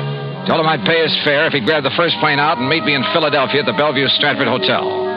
I knew that if anybody could identify the genuine painting, he could. Item 3, $9.40 for my own transportation to the city of brotherly love. Item 4, $9.50, cocktails and dinner for the two of us there at the Bellevue. Yes, the Blue Madonna is one of Vincent Bardot's best-known works. I don't think there's another living artist who could so effectively use various shades of just one color. But what about it, Johnny? Well, first thing in the morning, I want you to come along with me and take a look at it. It's in the Gavin Galleries, isn't it, up on Walnut Street? Yeah, at least it's supposed to be. Suppose? Now, all I want you to do is take a good look at it, then reserve any comments until after we get out of the place. And? That's all. Well, but Johnny... Meantime, I want to check with the owner of that painting. The telephone directory gave me Kingsley Holland's address. Item 4, 620 for a cab to a small apartment house out in West Philadelphia. Holland turned out to be, well, I'd say he was about 30, short, lean, and nervous, with the surly expression of a man who feels the world hasn't done right by him. Yeah? You mean you're interested in buying the Blue Madonna? Well, it all depends, Mr. Holland. Uh-huh. Look, Dollar, that's what you said your name is? Yes, that's right, Johnny Dollar. Sounds familiar. Well, anyway, listen. Yeah? That gallery's got a price of $18,000 on it. But if you want to buy it direct from me, and right now, I'll give it to you for $12,000. Save yourself a few $1,000, and it'll save me having to pay him their 20%. But if you've already commissioned the gallery to sell it for you... So I'll tell them I changed my mind, that I want to keep it. Then when they find out that I've sold it, well, let them try and catch up with me and collect. Because me, I'll be right back in little old gay Paris. Back in Paris? Sure, I'd be there still, only I ran out of money. 12,000, huh? That's exactly what it's insured for. And that's what they appraised it for when I got it from my uncle's estate. With all his money, what does he die and leave me with but a lousy painting? Well, do you want it? Let me think about it. I'm staying at the Bellevue Stratford. Sure. Just don't tell them at the Gavin Gallery about our little deal, huh? What those crooks don't know won't hurt it. Crooks? You think for a minute all that stuff they've got laying around the place is genuine? But the Blue Madonna is. You're sure? Huh? What do you mean by that? Just stick around, Mr. Holland. Any reason why I shouldn't? I don't know. Is there? Now, wait a minute, Dollar. I'll be in touch with you. Act 2 of yours truly, Johnny Dollar, in a moment. Now, Act 2 of yours truly, Johnny Dollar and the Blue Madonna Matter. Had Kingsley Holland, the owner of the painting, recognized my name? I thought so. And if a switch in that painting had been made and he knew about it, well, I'd do well to look out for him. Yeah, the more I thought about it, the more certain I became that whatever hung in the Gavin galleries was not the Blue Madonna. Item 5, another $6 for a taxi back to my hotel. Item 6, $5.80, breakfast the next morning for Foster Harmon and myself. By 10 o'clock, we were at the Gavin galleries, looking at a pretty modern, but I must say beautiful painting. It's amazing, Johnny, amazing. The most extraordinary... Well, I just can't believe it. Can't believe what, Foster? That it's the real thing or just a good copy? Oh, good morning, sir. That's just it. You see... I've helped these gentlemen. Johnny... Hold it, Foss. That painting, you know, is a genuine Bardot. Yeah? My name is Johnny Dollar. This is Mr. Foster Harmon. Gentlemen, I'm Arnold Gavin. You're interested in buying the Blue Madonna? If this is really it. Johnny, listen. Wait, Foster. What is the price of it, Mr. Gavin? 20,000. Mr. Dollar, did you say? Yeah, but, wow. Haven't you got a Bardot that's a bit cheaper? His Laconic Lagoon is priced at 10,000. Holy. Well, how about a copy of this? Bardot has never allowed his works to be copied. Johnny, listen. Yeah, Foster. It looks like this stuff is too rich for our blood. No. Come on, let's go back to the Bellevue Stratford. No, listen. Perhaps there's something else that might interest you. No, I'm afraid not, but thank you. That's quite all right. Now, suppose I come back later. Johnny, listen. Come on, will you? Yeah, I'll see you tomorrow, Mr. Gavin. Now, Johnny... Just take it easy. Well, Foss? It's a fraud, Johnny. It's a copy. I'm sure of it. Hey. Did you say that Blue Madonna's a copy, mister? Yes. Wait, Well, I thought you were looking at it kind of funny there in the gallery. Yes, sir. It's a fraud. Foster. You don't mind my asking, who are you? My name is Foster Harmon. Harmon? From the John Ringling Museum down in Florida? That's right. Well, then you ought to know. Now, just a minute, mister. Say, aren't you Johnny Dollar, the insurance investigator? So what? Who are you? Me? Well, I'm Rube Alloway of Transworld News Service. News Service? Oh, fine. Yeah, I'll see you, boys, and thanks a lot. Well, Foss, it looks like you opened your mouth and stuck my foot in it. Well, I'm sorry, Johnny, but what I said is true. That Blue Madonna is an imitation, a phony. That much I already knew. At least I was pretty sure of it. But don't you see the amazing thing? Well, Johnny, that copy is so perfect, so exactly in the style of Vincent Bardot, even to little things, little idiosyncrasies that even the finest copyist couldn't match. Certain minute details about an artist's work are as distinctive, as impossible to copy as a man's own fingerprints. Yeah, What I'm trying to say is that if I didn't know every brush mark on the original... Okay, Foss, forget it. Forget it? Hey, listen. Kingsley Holland, the owner, and I wouldn't trust him for a minute. I think he knows who I am. If so, and if he knows that painting is just a copy, well, he's pretty sure to figure out what I'm doing here. Johnny, he must know it's a copy. If he gave it to the galleries to sell. Perhaps. Or maybe the switch was made after it was hung there. Then what you're saying is that either one of them could be responsible for the fraud. That's right. How well do you know the Gavin galleries? Well, they're not very big. You could see that for yourself. And, of course, they're rather new in the business. I think I'd better get a rundown on this Arnold Gavin while we're waiting at the hotel. Waiting? What for? Well, you plant a couple of seeds. You hope that one of them will sprout. I'm afraid I don't understand. Foss, I told both of them who I am in the hope they'd guess at why I'm here. I also gave them reason to suspect I think that Blue Madonna's a phony. Well, I'm afraid that I may have led Arnold Gavin to feel that way. Same thing. I also made it very plain to them that I'm staying at the Bellevue Stratford. In other words... Good heavens, Johnny, if you mean what I think you do. Yeah? Like what, Foss? You think that one of them, the crook, will come to the hotel and try...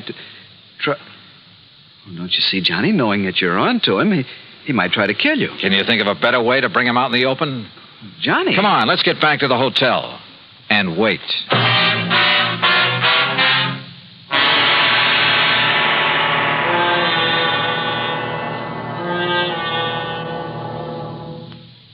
Act 3 of yours truly, Johnny Dollar, in a moment.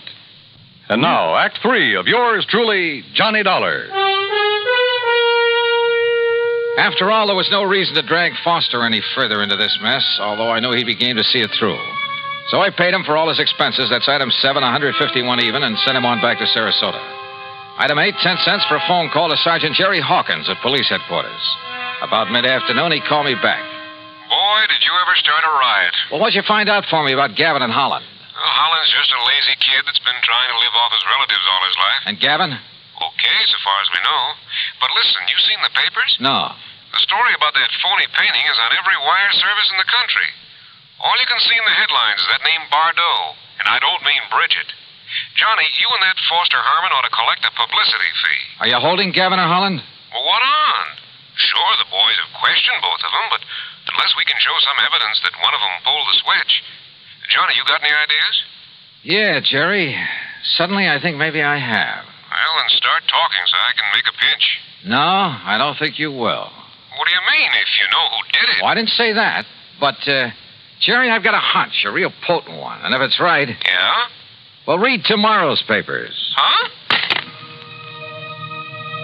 Item 9, half a buck for an evening paper and a tip for the bellboy who brought it up to me. Yeah, the sergeant was right. This was the most free advertising any artist has had in years. Prices on genuine Bardots were skyrocketing. As for the fake Blue Madonna, I put in a fast call for Paris. But before the operator could get it through... Yeah? Arnold Gavin, Mr. Dollar. Well, Mr. Gavin... Do you see what has happened? Have you seen the papers? I sure have. And the police have closed my shop, my galleries. Can you blame them? But don't you understand? I've had offers of up to $30,000 for the Madonna. I've received wires offering me nearly $20,000 for the other Bardot, the real one. No kidding. Well, I'll show you how much I'm kidding. I've cabled Bardot to paint some more for me. Paint anything. Don't you see, after all this publicity, we'll make $1 million. So it was you that rigged this whole thing, huh, Gavin? I, Mr. Holland? Why, of course not. Sure, to raise the price of some of your lousy painting. Why, how can you say that? You who gave me that copy. Expert, huh? You trying to tell me you didn't know that was a copy? No.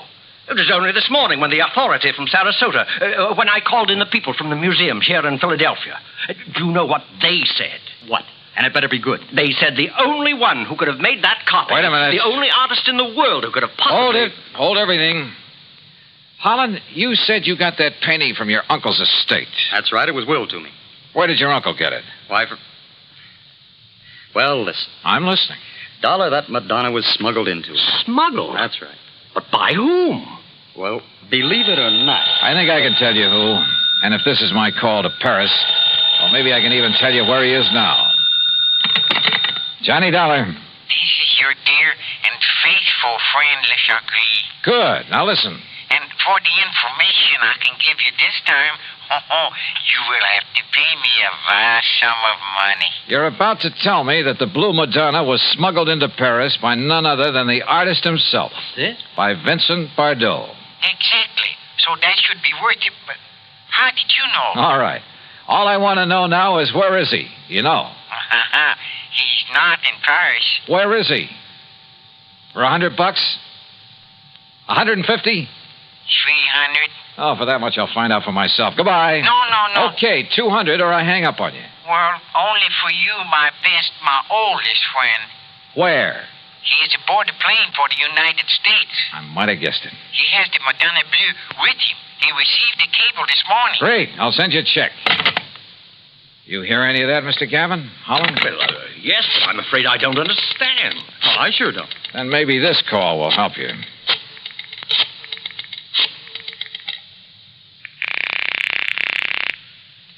Headquarters? Sergeant Jerry Hawkins. Yes, sir? Sergeant Hawkins. You can have the boys in New York pick him up or wait for his plane to arrive here in Philadelphia. Johnny. If you're sure you really have any charges against him. What? Yeah, he's on his way in from Paris. The guy who painted the copy of the Blue Madonna. Or maybe this is really the original over here. Huh? Well, at any rate, he'll have the other copy with him. So do you want to tell the papers or shall I? Look, will you make sense? Oh, and his name is Bardot. Bardot? That's right, Vincent Bardot. Well? You mean that he painted two of them? Sure, with probably something like this in mind. But I can't And believe... look what it's done for him. Put him on the map. Anything he paints now will net him a fortune. And I don't think you'll suffer particularly either, Mr. Gavin. Well, no. As for you, Holland, well, you'll get a lot more than you thought for that painting of yours. Man, what a fast. Sure.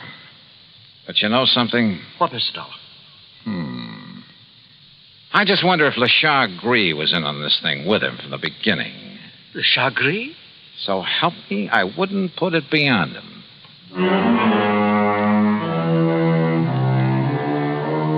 Sure he was in with Bardot. And probably collecting plenty from him. Anyhow, the insurance company isn't on anything. But I hope they'll be a lot more careful the next time they insure a painting. Any so-called original. Expense account total, including $400 for Le Chagris, the hotel, and the trip back to Hartford, $620 even. Yours truly, Johnny Dollar.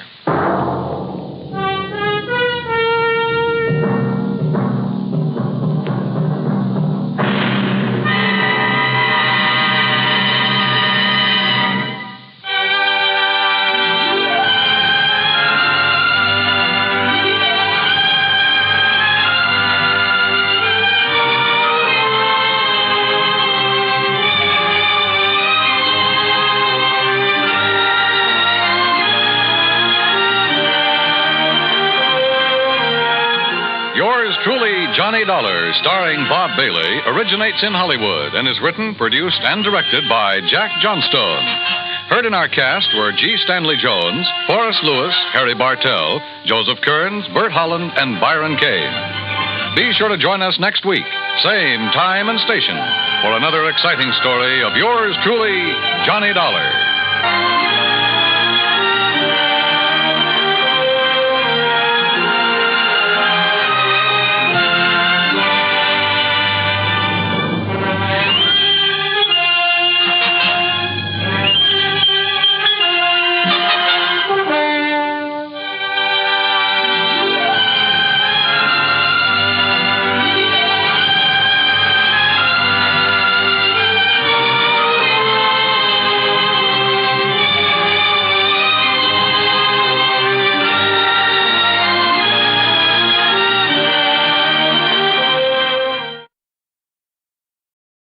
From Hollywood, it's time now for...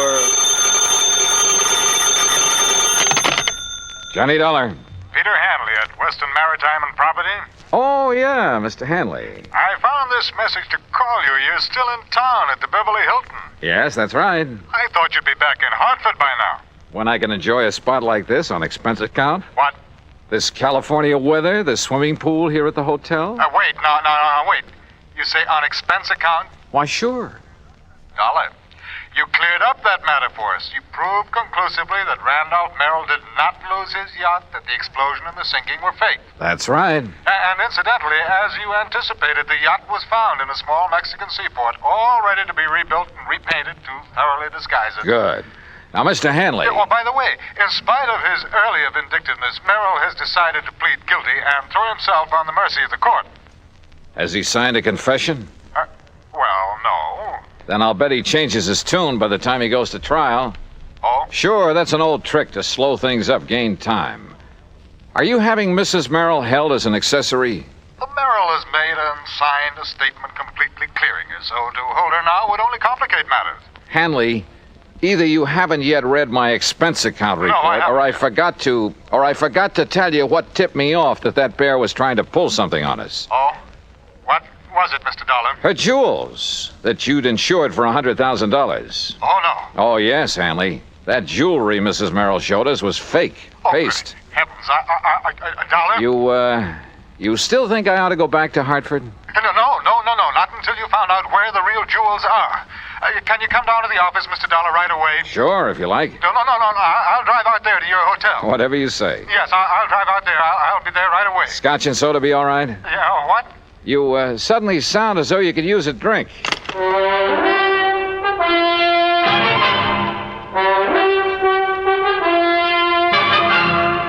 Bob Bailey in the exciting adventures of the man with the action-packed expense account, America's fabulous freelance insurance investigator. Yours truly, Johnny Dollar.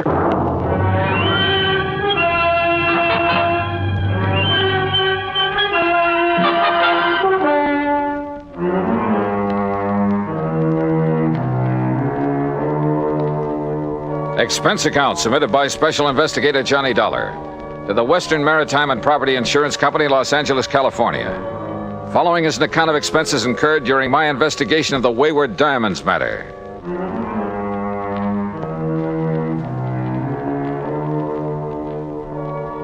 Expense account item 1, $2.25 for drinks in my room at the Beverly Hilton. By the time room service had delivered them, collected the tip, and left, Peter Hanley arrived. Yeah, come in. I make no bones about it, Mr. Dollar. I had completely forgotten about those jewels of Mrs. Merrill's. Yeah, well, I can't say that I blame you. We were so intent on exposing the so-called sinking of that yacht. Exactly. All right. Relax. Here, come on now. Sit down and relax while we map out a plan of action. Thank you. After you hung up, I suddenly remembered that you had mentioned the fact that those jewels were fake to Mrs. Merrill herself. Yeah, that's right. All right. Well, how did you know that they were fakes, Mr. Dollar? You remember when we sat in their living room out in Westwood while they gave us that cock and bull story about the yacht going down? Yes, I remember. All right. She handed me the jewels to look at. I kind of absent-mindedly dragged one of the so-called diamonds across the glass top of the coffee table and realized it didn't scratch it. Oh. Nor did any of the others, which proved they weren't diamonds at all, but some kind of imitations. Look, why kid about it, Hanley? Up to that point, they'd had me believing their story about losing that yacht. You weren't alone, Dollar. You weren't alone. But now I suppose we'd better call in the police about that jewelry. Why the police? Well, to see if they can find the originals. Now, look. The Merrills are a clever pair. They proved that when they almost got away with a $150,000 claim against you for a boat that didn't sink after all. Very true, Dollar. Very true. So you can be pretty sure they didn't take the diamonds out of that jewelry and just hand them over to some fence around here. Yes, you're right. Later, I suppose she figured to lose the fakes, have them stolen, and then claim the insurance. Yeah, probably. If we hadn't nabbed the old man for the yacht fraud. You say she hasn't been held? No. But I see now that she should have been, in spite of her husband's statement that she was completely innocent of any complicity in the whole scheme. Yeah, I think she should have. You know, it's going to take a lot of money to defend him. And with him in the clink, she's the logical one to raise it. With the diamonds. The real diamonds. Uh-huh, that's my guess. Very well, then I'll go over to police headquarters right away, charge her with fraud. You know, because of the diamonds themselves, and see that she is held until she tells us where we can recover them. Hadn't you better get evidence of fraud first? Well, the mere fact that she substituted paste for the real diamonds in that jewelry, Dollar. Well, a lot of people do that. Never wear the real stuff in public unless they have a lot of guards around. Well, even so... No, Hanley. You've got to prove that she's actually got rid of the real ones. Or tries to. You see, I don't think she's had a chance to yet. Why not? No, listen. I'm running up a nice fat item for you on my expense account. What kind of an item? Well, so far it only amounts to $150. What for? Fee to a private detective agency. Somebody to tailor 24 hours a day.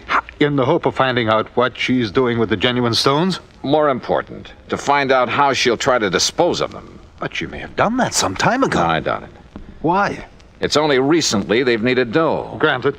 They had two plans. The phony sinking of their yacht, and later, if that worked, a phony loss of their phony diamonds. But why later? Well, to run them both together would look suspicious. What's more, apparently saving the jewels made the yacht accident look legitimate. Yes, I suppose so. Sure. And remember this. She made a big thing of having saved her jewelry. When we still believed the wreck was legitimate. That's right. She made a big point of displaying those phonies to us because she wanted to be sure we'd not only see them, but believe they were the originals. That we'd be witness to the fact she still had them. Yes, I see.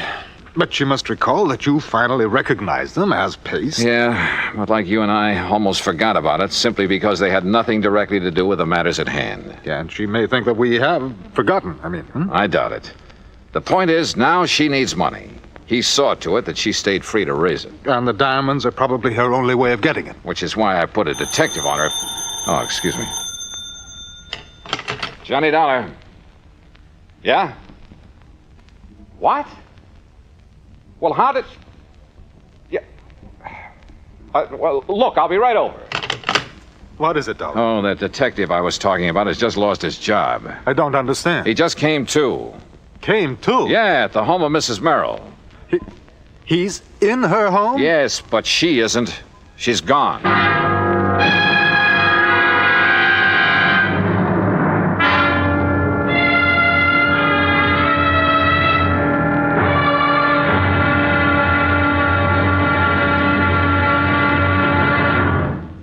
Act 2 of yours truly, Johnny Dollar, in a moment. Although most men by nature don't feel in a combat mood much of the time, there are some who just can't get enough of a good fight, particularly if there's a good, sound reason for it. In July 1900, when American fighting men were protecting the rights and liberty of their fellow countrymen during the Boxer Uprising, the battle was a furiously fought affair.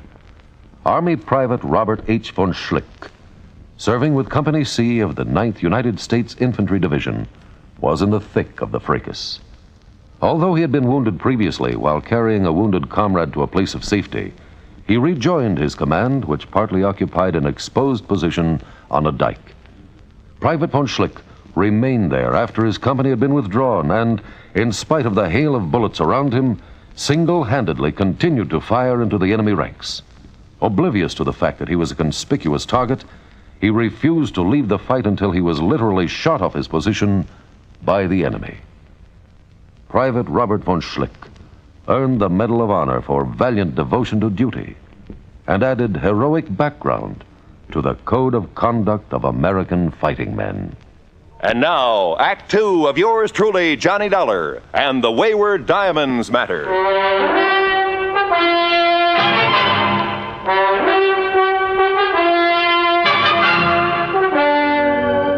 In separate cars, I still had my rental job. Pete Hanley, the insurance man, and I drove out to Westwood, just beyond Beverly Hills. You're sure that detective was here at the Merrill home when he called you? Well, that's what he said. But if he was supposed to simply tail... Come on.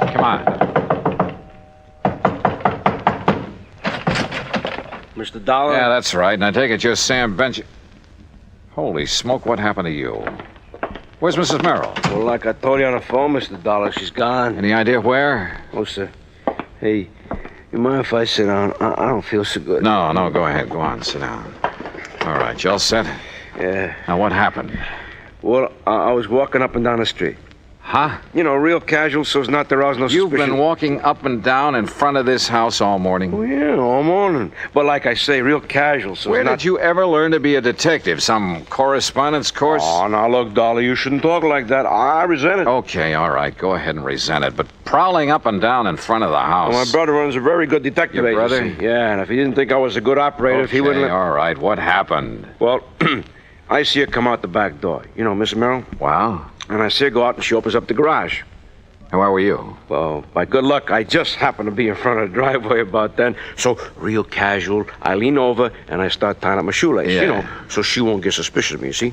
Go on. Well, when she gets in the car and she gives me a look, but that's all. So I figures me being so casual and all, she's not wise to what I'm doing around here, you know? I bet she wasn't. But that's where you're wrong, Dollar, because somehow she must have figured it out, even with me being so casual. All right, what happened? Yeah. Well, Dollar, she comes bound out of that garage so fast, I didn't have hardly And time to maybe she even... casually ran you down. So I was casual about it. By the time I pick myself up and I find out I got any busted bones, she's down the street and around the corner. What kind of a car was she driving? Gee, no. What was the license number? I don't know. You don't know? Well, then how it happened so fast? Hey, look, whoever assigned you to this job ought to I have told you, their... my brother. And don't you go say anything about my brother. How did you get into this house? Well, my order said if she made any move, I was to phone you. I figured nearest phone's in here. How did you get in? Well, I looked around to see one of the back windows was open. You have any authority to enter this house? A warrant, maybe? No, but I have my orders to phone you just as soon as I could, and like I say, I figured the nearest phone... You want to see my orders? No, I don't. Well, look, see here? Now, you Here. look. You can take those back to your office and shove them in your darling brother's face. Oh, And now when you say it do, against my just brother. don't forget Shouldn't to tell him you're fired. Oh, now look, Dollar. Anybody can make one little mistake. You What? asked me, you made them all. Now, go on. Get out of that chair and get out of here. Oh, now listen, Oh, will and you... I suppose that car that's parked right across the street, I suppose that's yours. Oh, sure. Oh, no. So as if she made a move, I could follow without wasting no time. Real Yeah. casual, huh? Sure. So she wouldn't know you were following her. Of course. All right, go on. Get out. Oh, now look, you wasn't really serious about About you what being said about... fired? You bet I was. And you can tell your brother he and his agency are... Oh, go on. I'll settle with him later. Look, I'm not used to being treated like this. And when I told my Ouch. brother... Oh, brother. Well, Hanny, it looks like I called in the wrong detective agency. I'm sorry. I'm afraid so. And I suppose you and I have no more right to be in this house than that idiot had, so perhaps we'd better leave. Yeah, sure. But not until you get on the phone and call the Department of Motor Vehicles. Oh? Find out from them the year, make, and model of Mrs. Nancy Merrill's car. Oh, better still, I can call my office. Your office? Yes, we issued the insurance on that car. Well, good. Meantime, rather than just sit here and twiddle my thumbs, I'm going to have a look around. But, Dollar, if our simply being here is illegal... Will you stop worrying about it and get on that phone? In the bedroom, I found the jewel box, all right, but no sign of the jewels.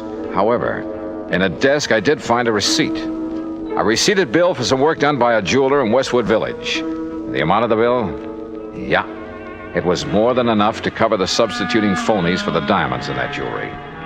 So when Hanley got the description of Nancy Merrill's car, I sent him over to West L.A. Police Headquarters to have my pals over there put out an APB on it. Then I hopped into my own car and headed for the jewelry store in Westwood. And you know something? If I'd had any idea of what was waiting for me there, believe me, I'd never have gone alone. Act 3 of yours truly, Johnny Dollar, in a moment. Our flag now numbers 50 stars, and behind each star there stands yet another flag representing one of the 50 states. Kentucky's state flag is dark blue, with the seal of the Commonwealth encircled by a wreath of goldenrod, the state flower. Within the seal, two friends embrace, their right hands clasped, their left resting on each other's shoulder, their feet on the verge of a precipice, which illustrates the motto beneath them: united we stand, divided we fall. Kentucky's state flag, the flag of the 15th state to enter the Union, was adopted on March 26, 1918. And now, Act 3 of yours truly, Johnny Dollar, and the Wayward Diamonds Matter.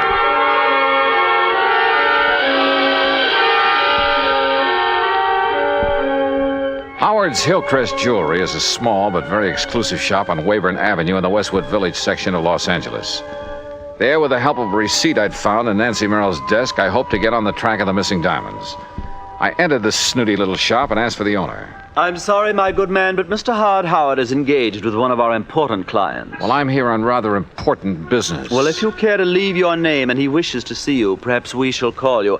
Ah, Mrs. Smythe Kenworthy. Hey, look, Buster. How delightful to see you again. And did little Chi-Chi like the jeweled collar we selected for him? Chi-Chi. Such a lovely puppy. You know, he's the favorite of all my doggy friends. Just as you're my favorite. Maybe I'd better look for this Howard myself. Mrs. Smythe Kenworthy, you have no idea how it brightens the day to have you drop in. Oops, Now, wrong department. What can I show you today? Some little trinkets for your pussycat, perhaps? We have some perfectly privacy things and real emeralds. No. But you must please. Oh? Nancy, my dear. Yes, Howard. My pet, when I removed the genuine diamonds from your various pieces and replaced them with paste, it was with the distinct understanding. I know, dear, I know. But now I have to have the real stones put back. Why?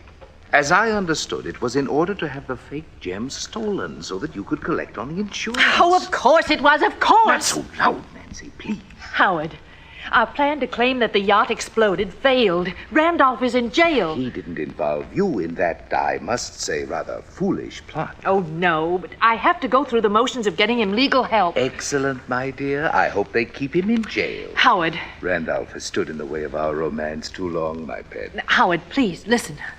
Because of the yacht, they sent an insurance investigator out here. Investigator? Yes, Mr. Johnny Dollar. Dollar? Good heavens. You know him? I know about him. I don't like this. And he found that these jewels I have now are paste. Now, you've got to put the original stones back so that when he sees them again, he'll think he was mistaken. Impossible. I've already disposed of them through various connections. Why did you show him those fakes? Well, I thought... You thought wrong, you stupid wench. Oh, Howard. Don't you see? You may have opened the door to investigation of some of the other favors I've been doing you and other customers to beat your insurance companies. Oh, but I didn't think... Oh, of course you didn't. But if Dollar ever connects me with those imitations... Oh, dear. Oh, I know. And if they ever find out that the loss you faked here in the store that you collected so much on... Nancy, if they ever discover that that was faked, I'll go up for life, thanks to you. Oh, no. I could kill you for being such a fool. Oh, but darling, I didn't know. I didn't realize... You don't know anything. Howard, please. Oh, shut up. Shut up and let me think. Oh, if there's anything I can do... I said shut up! Howard... Will you be quiet? I've got to think this thing out. I knew from the beginning that stupid trick with the yacht wouldn't work out. I told you so. But it fooled the police and the Coast Guard. How were we to know the insurance company would send that Johnny Dollar out here? Will you stop talking about him? We've got to figure our way out of this mess. Now, who else besides Dollar knows about the phony jewels I made up for you? No one, Howard. Except my husband, of course. Are you sure? But how could they know? Well, what if your husband talks? Oh, he doesn't dare. Don't you see? He's the one who sent me here to get the stones back. So the Dollar can't prove he saw the imitations. And I tell you, I can't get them back. They're probably scattered all over the country by now. But don't you see? Unless we can show them to him, the real ones, I mean, show them to this Johnny Dollar. No, it's impossible. So, that means only one thing, Nancy. Replacing the fakes with some other genuine stones? No, that would take months. No, Nancy, it means that I have to get rid of this man, Dollar. That gun! That's right. You'd kill him? Yes, Nancy, I'll kill him if I can find him. I'll save you the trouble of looking for me, Howard. What?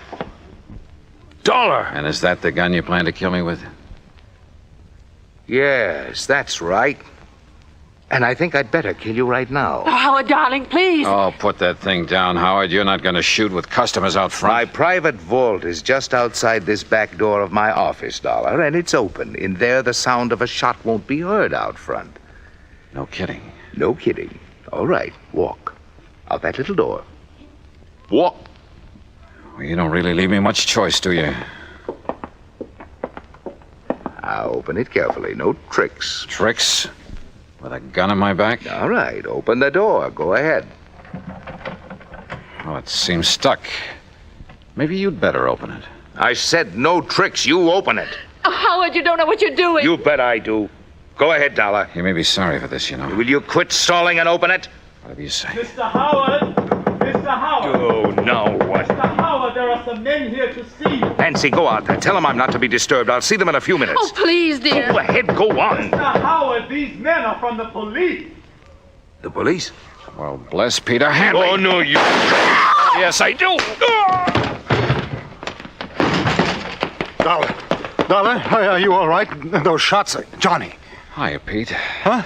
Oh, thank heavens. Thank heavens. Yeah. Looks like he's okay, Mr. Hanley. But, Dollar, what under the sun did you do to our friend Howard here? Well, we had a little argument, Sergeant. I'll tell you all about it, and then you can haul him off to the clink. Oh? Hey, listen, if you've got something on Howard, you'll be our friend for life. Sergeant, I've got plenty. Good, because, brother, we've been trying to catch up with him for years. Oh, incidentally, have you got a cell for Mrs. Merrill, too? You bet we have.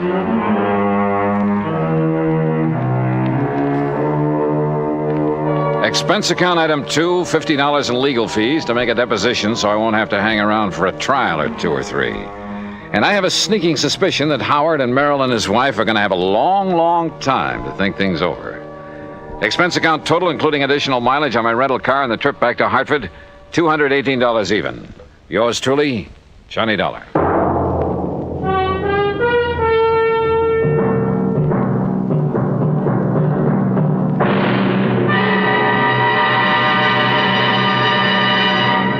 Our star will return in just a moment. There are some men who, after being practically pushed into the service, find their element and commit heroic deeds. Frank Luke was that sort of young man. Soon after the United States entered World War I, Luke was taunted by his patriotic family into joining up. He was commissioned a second lieutenant after completing his flight training with the Signal Corps Air Service, that small beginning of today's mighty Air Force. Lieutenant Luke found it difficult to accept the discipline so necessary in the military. When he got to France and was assigned to the English Spads, his attitude worried his commanding officer. But Luke's performance in the air didn't. In less than 2 months in aerial combat, he accounted for 7 enemy aircraft and earned himself the nickname of Balloon Buster for knocking down 11 or 12 of those menaces to the ground troops, the observation balloons. For his gallant action in the face of great danger and overwhelming odds, he was awarded 2 Distinguished Service Crosses and the Medal of Honor. Shortly before the end of the war, Lieutenant Frank Luke made his last heroic combat flight. After having just returned from a sizzling air battle, he refueled his Spad and took off on an extra duty mission. Pursued by 8 enemy planes, he shot down 3 balloons. He was wounded, and his plane was so badly damaged in the action that he had to make a forced landing in a German cemetery. Perhaps the irony of it struck him at the time. When called upon to surrender, he preferred to open fire with his automatic and fight to the death, though he was only 21 years of age. Lieutenant Frank Luke may have had trouble adjusting to the military life, but when he did, he was a gallant fighter and a credit to his country. Now, here's our star to tell you about next week's story. Next week, a quiet little fishing pier on the coast of California. Only they call it the Pier of Death. Join us, won't you? Yours truly, Johnny Dollar.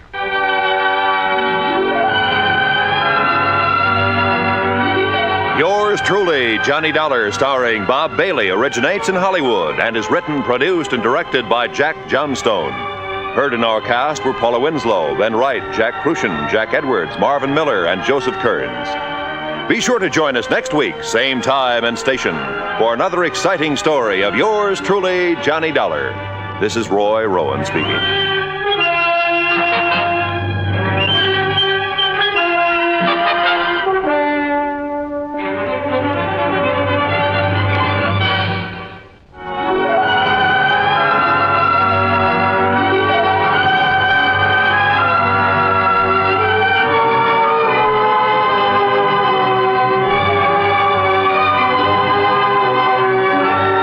This is the United States Armed Forces Radio and Television Service.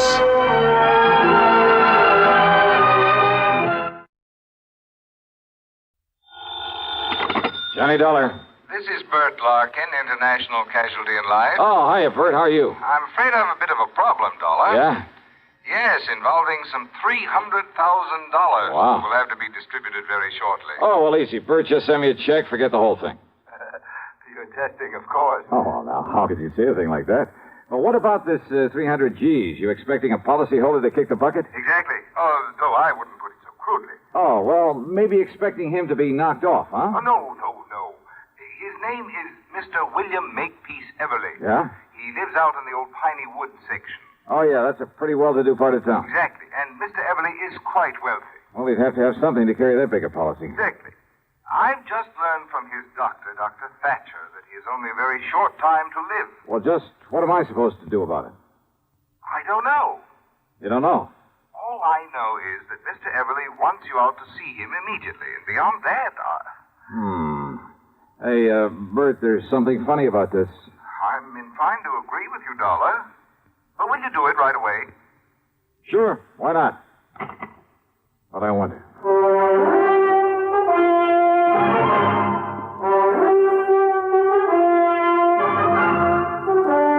CBS Radio brings you Bob Bailey in the exciting adventures of the man with the action-packed expense account, America's fabulous freelance insurance investigator. Yours truly, Johnny Dollar. Get the really light refreshment. This is where I talk, hey? Get the really light refreshment. That's Pepsi-Cola, of course. I just wanted to say be sociable, Charlie. Of course, Kay. Be sociable. Have a Pepsi on the road or at home. It always refreshes without filling. Charlie. Pick up extra cartons now. Pepsi is so delicious it goes fast.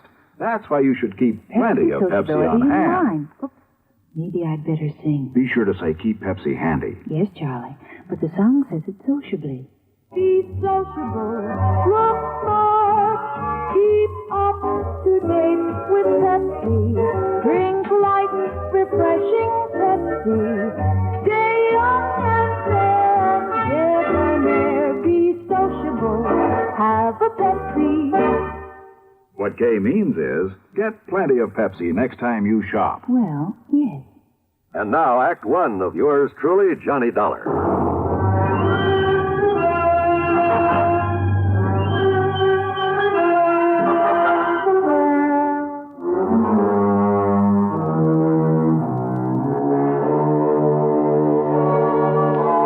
Expense account submitted by Special Investigator Johnny Dollar to the International Casualty and Life Insurance Company, Hartford, Connecticut. Following is an account of expenses incurred during my investigation of the Harried Heiress Matter. Expense account item 1, $4.85 for a tank full of gas, and I drove to the Everly address at the edge of Piney Woods. That was a beautiful old place in a setting of tall oaks and sycamore trees that spread protectively over and around the rather large frame house, with its slate roof, its cupolas and dormers and broad porches. Even before going in, I knew the inside was filled with heavy, overstuffed furniture and velvet draperies, gilded mirrors, that it had a kind of musty smell, perhaps a trace of camphor, and the parlor closed off except for very special occasions. It was that kind of place. In answer to my knock, I was met at the door by a man who looked anything but on his last legs. Mr. Dollar? Yeah, that's right. Good. Come in, please. Thanks. But are you Mr. I'm Dr. Thatcher. I'm the one who called your insurance company. Oh, I see.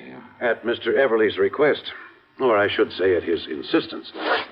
Come along, please. He's in his bedroom upstairs. Yeah, sure. I'm afraid he has only a few days to live, Mr. Dollar. Early yesterday, I notified his stepson, Alfred Harker, but I haven't been able to locate his niece, Nancy Everly. And that is what has him upset. That's why he wants to see you. Oh? They're his only living relatives, by the way. Well, just what does he want me to do? Well, suppose I let him tell you. Oh, and although he realizes he hasn't long to live, he has no idea how short his time really is. All right. Please bear that in mind when you talk to him. Yes, sure. And above all, try not to excite him. Now, in here, please. Oh, okay, thanks. Mr. Everly, I have brought Mr. Johnny Dollar. Oh, isn't that nice? Well, sit down here beside my bed, Mr. Dollar. Let me tell you why I've sent for you. Yes, certainly, sir. Well, young Thatcher here doesn't really know what he's talking about, but he seems to think I have only a few months to live. A few months? Of course, I don't believe him. Mr. Dollar, I'll probably end up outliving both of you youngsters. That's the spirit. Well, I hope you do, sir. But he's given me something to think about. My estate. What about it, sir? I've willed everything to my niece, Nancy. And my insurance automatically goes to her in the will.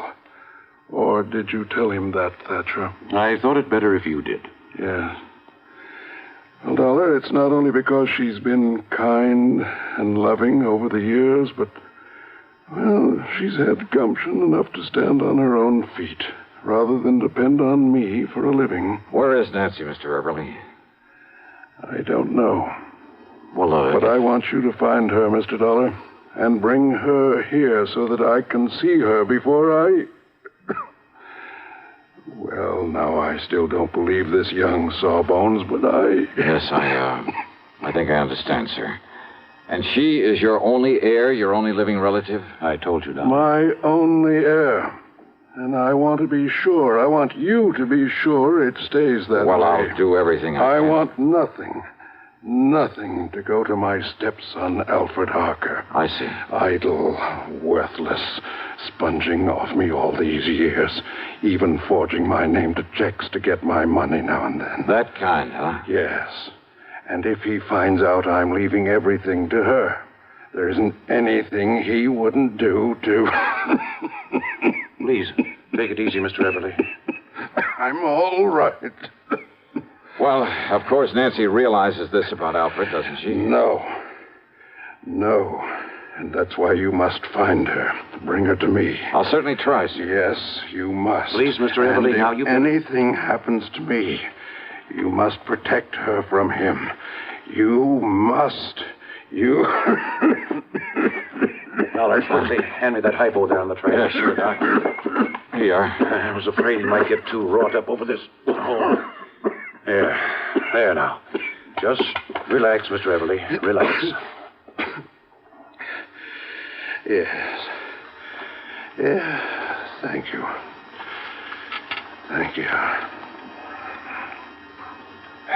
Well, now he'll sleep for a while. I was afraid he might get too excited. Yeah. And it sure looks like I got my work cut out for me. I'm afraid so. At least this Alfred Harker doesn't know that his stepfather's money, his insurance... I'm afraid he does, though. What's that? I didn't realize... Realize what? But when I called him and told him Mr. Everly was You dying... told him Nancy is the only heir? Yes, and I shouldn't have. Have you any idea at all where I might start looking for Nancy? No, Dollar, I'm afraid not. But if you don't know and the old man doesn't know, how do I... Oh, great.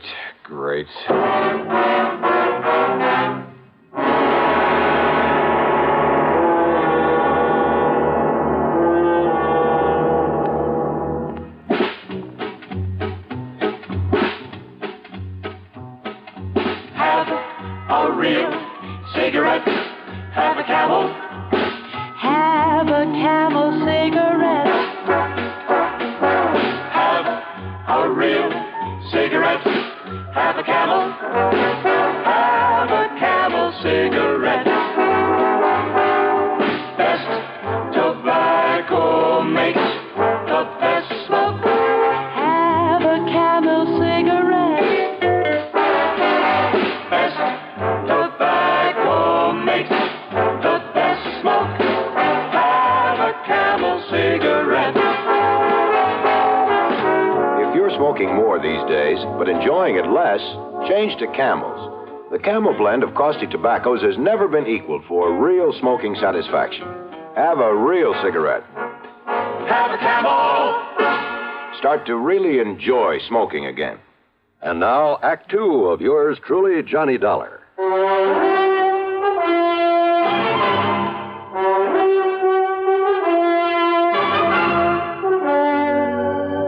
Now, look here, Doctor. If nobody knows where Nancy Everly is or how to find out where she Dollar. is... Yeah? Mr. Everly's stepson, Alfred Harker, always kept close tabs on Nancy's whereabouts. Oh, he would. Well, what do you mean? Sure. So that if anything happened to the old man, he could start sponging off of her. Now, look, it's Yes? important. Well, Mr. Everly said she doesn't know what a rotten character Al is. That's true. Because of his sweetness and light attitude, Mr. Everly never told her. Well, if he had, he wouldn't have to be so worried about what Alfred might try to do to her to get the estate. Very true. Unless I can get to Nancy first, she'll be a sitting duck for him. If only I hadn't told Alfred he's not included in the Well, inheritance. you didn't, that's that. Yet, if Mr. Everly's will specifies that Nancy's to be the sole heir... Oh, you never heard of a will being broken? Well, yes. Okay, where can I find Alfred? Well, he lives in a rooming house on the other side of town. Yeah, I'll write the address down for you. Yeah, do that. And remember, Dollar, he's not only bad, but clever. So be careful.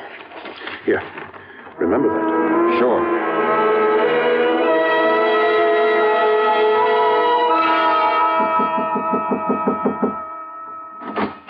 You looking for that young Mr. Harker, mister?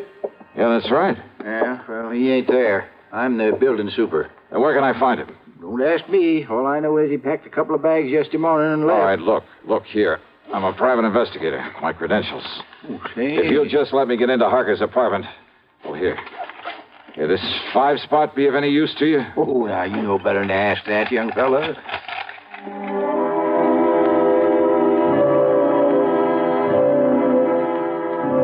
It was pretty obvious Al Harker had left in a hurry. The clothes he hadn't packed were strewn all over the place. But luck was with me. On a desk, I found an airline timetable. One of the flights to Los Angeles had a check mark beside it. More important, I found the address of Nancy Everly, an address in Philadelphia, PA. I drove to the airport and spent item 2, $12.55 on a plane to Philadelphia. Then item 3, $6.25 for a cab to Nancy's address. It was a neat little apartment in the section they call Upper Darby. But instead of finding Nancy there... Why, no, Johnny Dollar. I'm Marianne Hooper. Oh, yeah. Now, Miss Hooper... But I know Nancy Everly from the office where we work together. Well, where can I find her, Miss Hooper? When she moved out of town, I agreed to take over the lease on this nice apartment. Won't you come in? She moved out of town, you say? Mm-hmm. Where? Well, she was transferred. She was a copywriter, you know. For whom? The name of the company you work for? Hardin, Carmen, and Fisher. Oh, yeah, the ad agency. Mm-hmm. And they sent Nancy out to their Los Angeles office just a few weeks ago. Then Alfred must have found that out. Why don't you come in just a minute, Johnny? It's awful chilly out here. Hey, listen, do you have her address in L.A.? Well, no, but maybe at the office. All right, okay, thanks. Thanks very much. Johnny, has she done something wrong? No, she hasn't. What?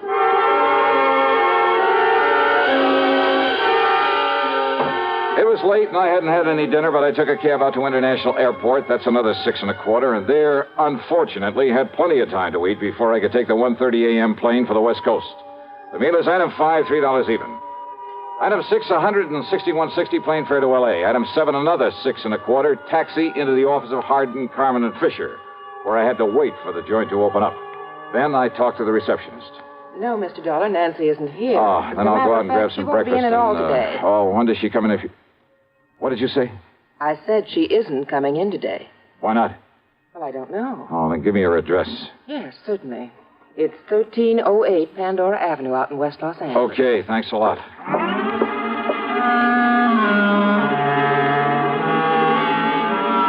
So Nancy was in L.A. Al Harker had come to L.A. And Al knew he'd get none of Mr. Everly's estate unless... Unless what? Oh, I hadn't the least idea. But I knew that he was clever, which meant there was no time to waste in getting hold of Nancy. Item 8, $3.50 for a cab to 1308 Pandora, and there from the landlord. Oh, believe me, this was the one I hadn't anticipated. Oh, she lives here, all right, but she isn't here now. Do you have any on idea? a little trip a few hours ago. Trip, did you say? That's right. She and a real nice-looking young man. Do you know his name, who he is? No, I can't say that I do, but a real charming, nice. Well, look, do you know where they went? Man. Oh, I sure do. Well, where? She said they were going over to Las Vegas. Vegas? And you know something? I think they're going over there to get married. Ouch. Munch, munch, munch a bunch of Fritos, corn chips. It's not polite to smack your lips, but you can't help it with Fritos, corn chips. Munch, munch, munch a bunch of Fritos, corn chips. That's right, Fritos corn chips. So crisp and light, there's contentment in every munch. Serve them at outdoor parties, as a snack or with dips. Fritos corn chips are so good with cold drinks, everyone will want to munch a bunch. Fritos have a flavor no other kind of chip can match. Munch, munch, munch a bunch of Fritos, corn chips. Fritos are golden chips of corn just made to munch. Keep Fritos corn chips on hand for the perfect warm weather between meal treat. Tuck a bag in every lunch, picnic or otherwise. Serve them with sandwiches, salads, all summer meals. Fritos corn chips are full of good, crisp, refreshing flavor. Fritos, Fritos corn chips. Munch, munch, munch a bunch of Fritos, corn chips. Now, back to yours truly, Johnny Dollar and the Harried Heiress Matter.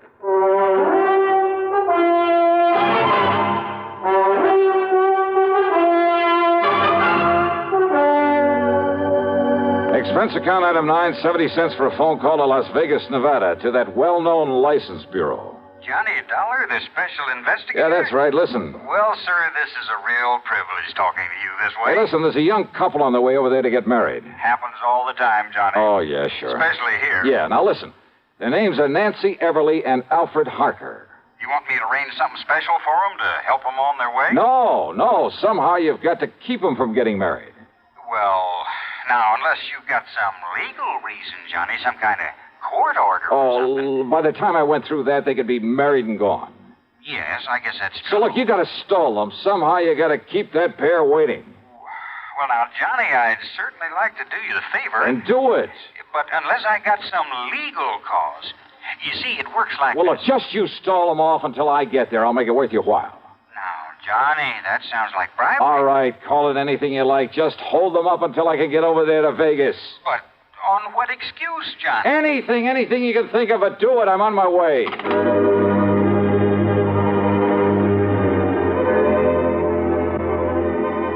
Alfred Harker's plan to get hold of the Everly fortune was all too obvious. All he had to do was marry Nancy, and he'd have it automatically. Item 10, $750 for a fast taxi out to Lockheed Air Terminal in Burbank. And how come we didn't pick up a lot of tickets for speeding along the way? I'll never know. That driver really earned his tip. Item 11, $200 even for a charter flight to Las Vegas. And I knew the kids had had plenty of time to get there ahead of me. Item 12, $1 for a cab into the license bureau. And I'm sure honored to meet you, Johnny. Yeah, and you say they've already been here and gone, huh? Now, I tried to stall them here just as long as I could. Oh, yeah. But after a while, I'm afraid it got to be kind of obvious. Okay. But I tried all right. Okay, here. Here, thanks. This is for your trouble. Now, Johnny, I wouldn't think of Now, look, taking I'll double it if you especially can not tell me from where... You see, I'm a real fan of that radio program of yours that... Where they went from here to get married? Yes. Johnny, in this town. Yeah, well, they left here on foot, so it must have been somewheres in the neighborhood. Okay. So, would you like a list of the places around here where they can, commit matrimony? Yeah, let me have it, will you?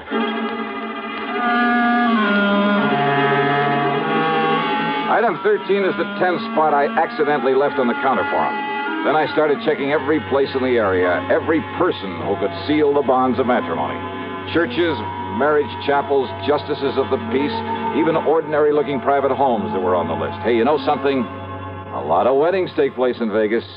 I almost got thrown out of a couple I barged in on, and then finally...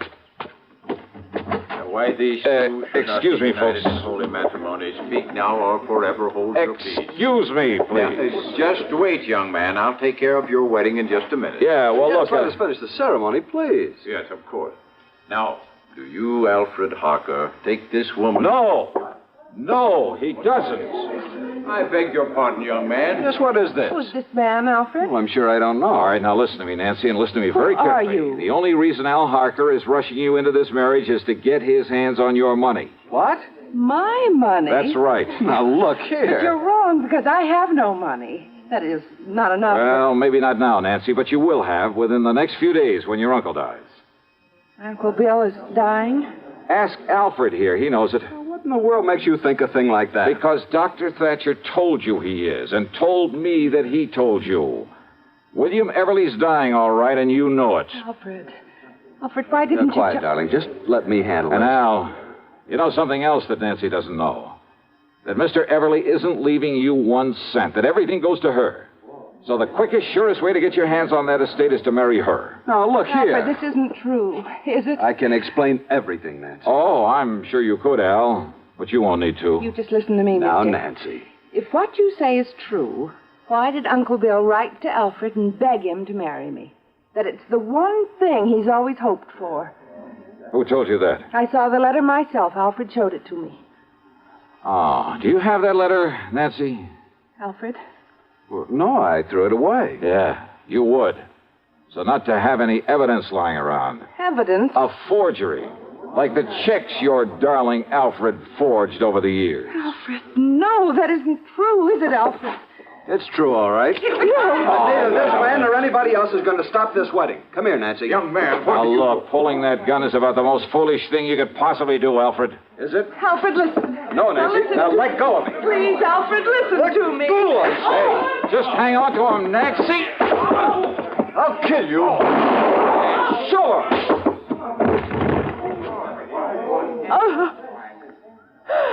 Oh, I'm sorry, Nancy. Terribly sorry.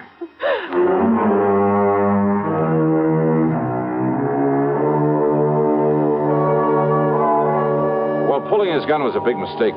Yeah, the people there in Vegas, the police, just don't go for that sort of thing. As for any charges the company may care to make against him, well, that's up to the legal department. The main thing is to keep him away from her permanently. Incidentally, I managed to get her home to see her uncle before he died.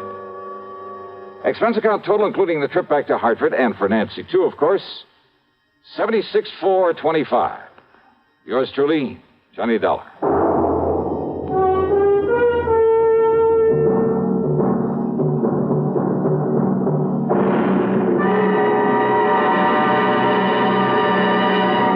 Hi, this is Dennis James with a longtime favorite.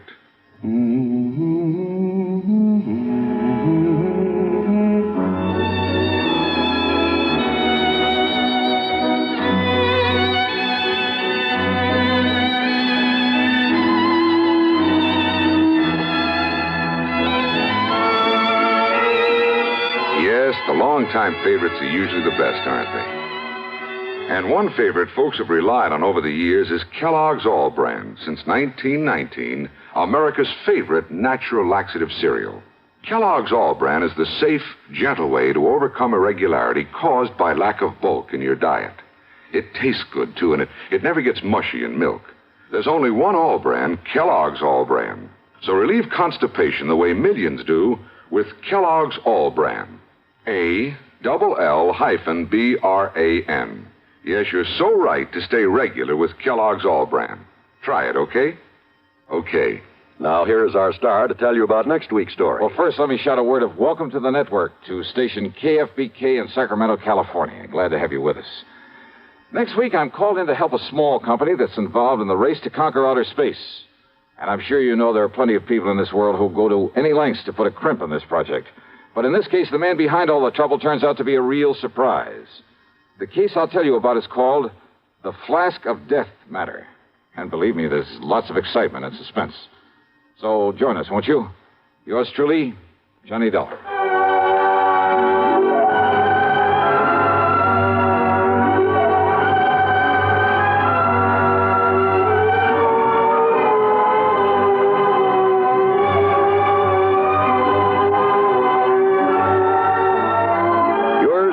Johnny Dollar, starring Bob Bailey, originates in Hollywood and is written, produced, and directed by Jack Johnstone.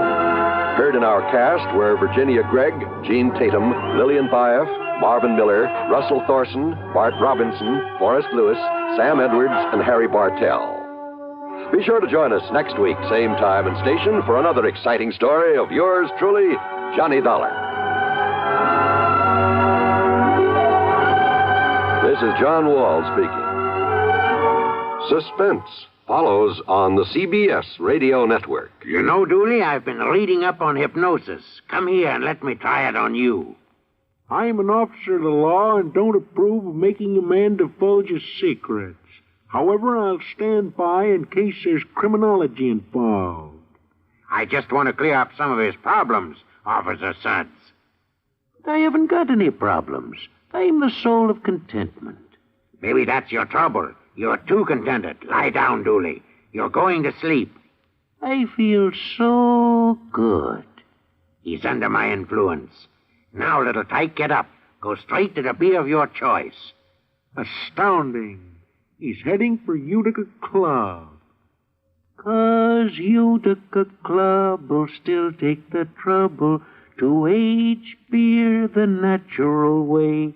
Utica Club, you see.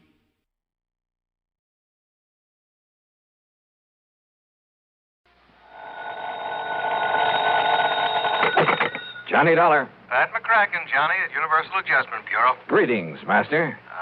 No, don't give me that. Johnny, I believe you spent a couple of weekends down in Sarasota, Florida early this month. Pat, you know darn well I did. Have a chance to get in some fishing? You know darn well I didn't. That's why I've been sitting here dreaming about those lunker bass at the Lake Mojave Resort out in Arizona. Oh, what's the matter with Lake Mead? Huh? You know, the huge man-made lake that's backed up by Hoover Dam? Yeah, I know. A few miles this side of Las Vegas, Nevada. A lot of big ones in that water, I understand. Okay, Pat, you got me all excited. Now, what's it all about? I told you, fishing. Yeah, and? That's all. Except... Yeah, except what? Slight case of murder.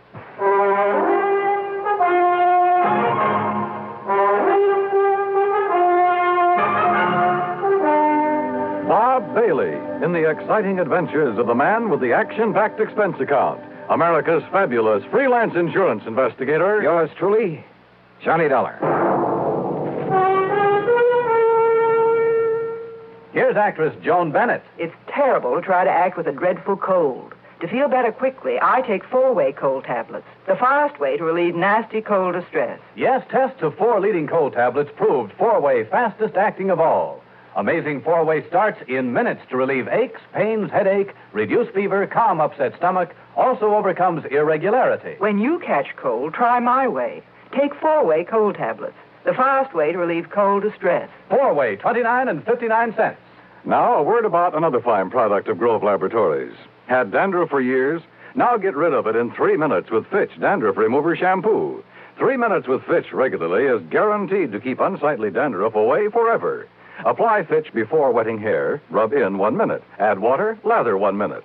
Then rinse 1 minute. Every trace of dandruff goes down the drain. 3 minutes with Fitch, embarrassing dandruff's gone.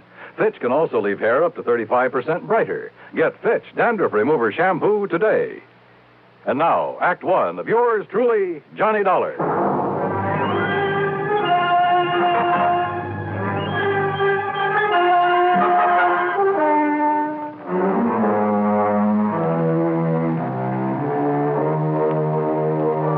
Expense account submitted by Special Investigator Johnny Dollar to the Universal Adjustment Bureau, Home Office, Hartford, Connecticut. Following is an account of expenses incurred during my investigation of the Lake Mead Mystery Matter. All right, now, Johnny, your contact will be Mr. Roscoe Trimmer. He's head of the local office of Greater Southwest Insurance and Liability right there in Las Vegas. You said murder. Can you give me any details? No, you'll have to get everything from Trimmer. All I know is there's a $20,000 policy involved and double indemnity. So the sooner you get out there, the better. Okay, Pat. I'll grab the first plane I can. Expense account item 1, $2 even for a fast taxi to the airport. Item 2, $6.70 plane fare to New York. Item 3, $145.05, another plane ticket, and I barely made the 12 o'clock noon mainliner, which promptly took off and headed west to Las Vegas, Nevada.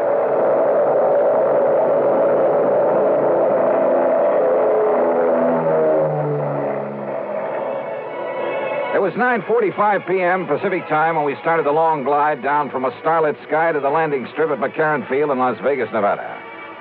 I'll never cease to marvel at the nighttime view from the air of that fabulous city of chance.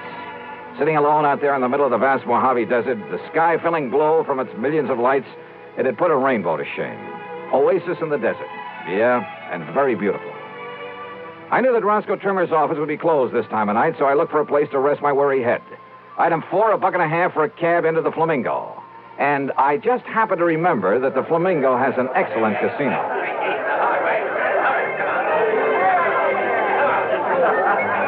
Now, I'm really not a gambling man in the usual sense of the word, but who can resist the lure of the dice and roulette tables, the blackjack, even the slot machines in a setting like this?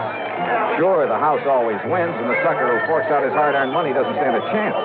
But you know something? After a few hours of play, I came out so far ahead that I won't even bother to list my food and hotel room on this expense account. I really cleaned up. How much? Well, if I told you, you'd probably want me to absorb the whole thing, so I won't. Then, early the next morning, I met Roscoe Trimmer at the office of Greater Southwest Insurance and Liability. Dollar, I'm glad you could make it.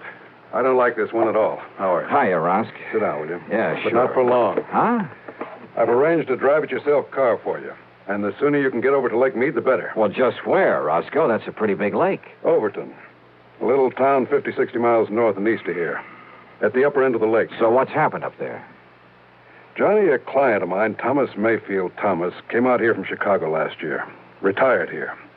I don't know much about him except that our Chicago office sent me his file when he came and asked me to look out for him. Uh-huh. Go on.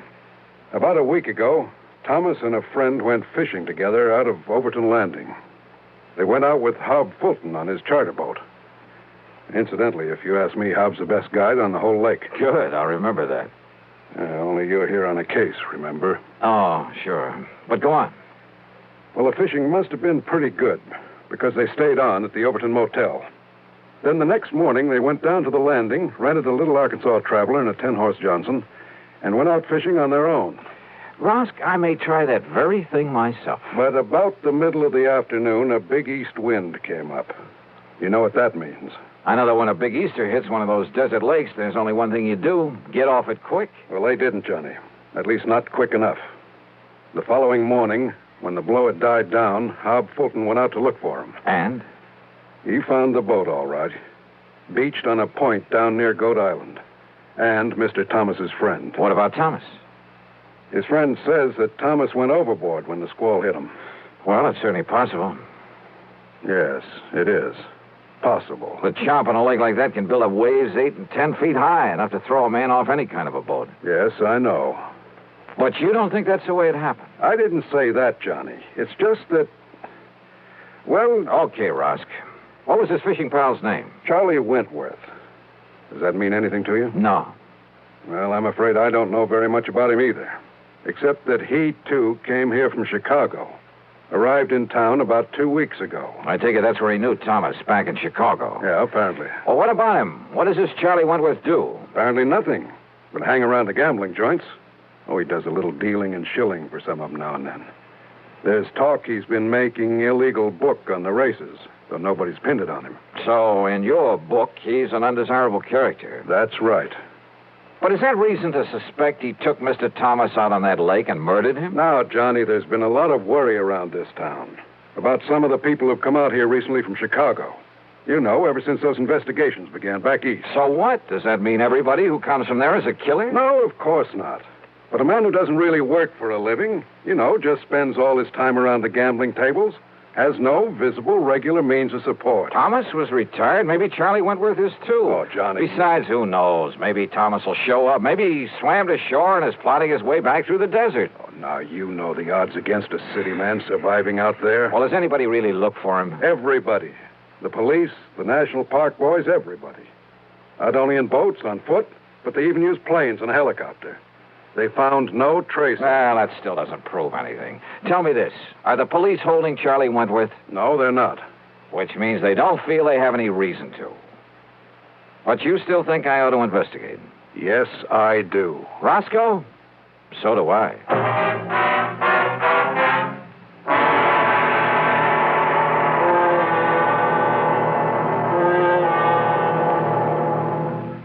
Act 2 of yours truly, Johnny Dollar, in a moment.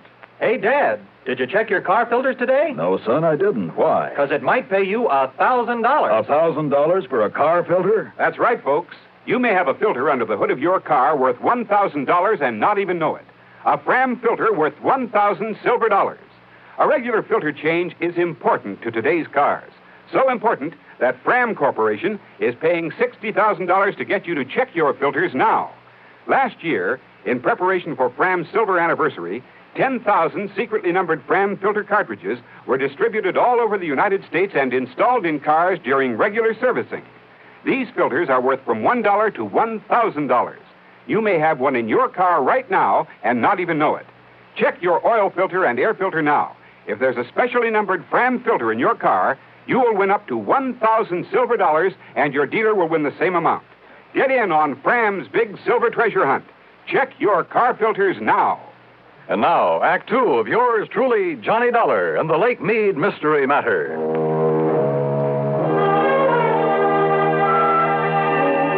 Neither the police nor anybody else in Las Vegas seemed to think Thomas was murdered out on Lake Mead. But what Roscoe Trimmer told me made me suspicious, of Thomas's fishing pal, a man named Charlie Wentworth. Expense account item 5640. I telephoned to my old friend Ken Bugby, reporter on the Chicago Citizen News. Thomas? Yeah, that's right, Ken. What can you tell me about him? Well, not everybody knew it, Johnny, but he was a mouthpiece for the old Moretti mob. That was some years ago. Oh? When they started the big cleanup, well, either Thomas couldn't or just plain wouldn't get him off the hook. Let them all go to jail. Then he settled down and retired in his home out in Elmhurst. Well, he's certainly not there now, Ken. No, about a year ago, he suddenly sold his place, packed up, moved out west somewhere. Why? Do you know? Change of climate, I guess. What about him, Johnny? Ever hear of Charlie Wentworth? You kidding. He was one of Moretti's trigger men. Casual Charlie, they called him. You, know where he is now? Oh, they sent him up to Joliet prison along with the rest of the mob. Those boys will be in the clink the rest of their natural... Oh, wait a minute. Yeah? Casual Charlie and Snooty Wilson were released. Yeah, and... Hey, That was just about the same time that Thomas moved away from here. If that means anything. Baby, I got a hunch it means everything. Oh? Like what, Johnny? Thanks a lot, Ken.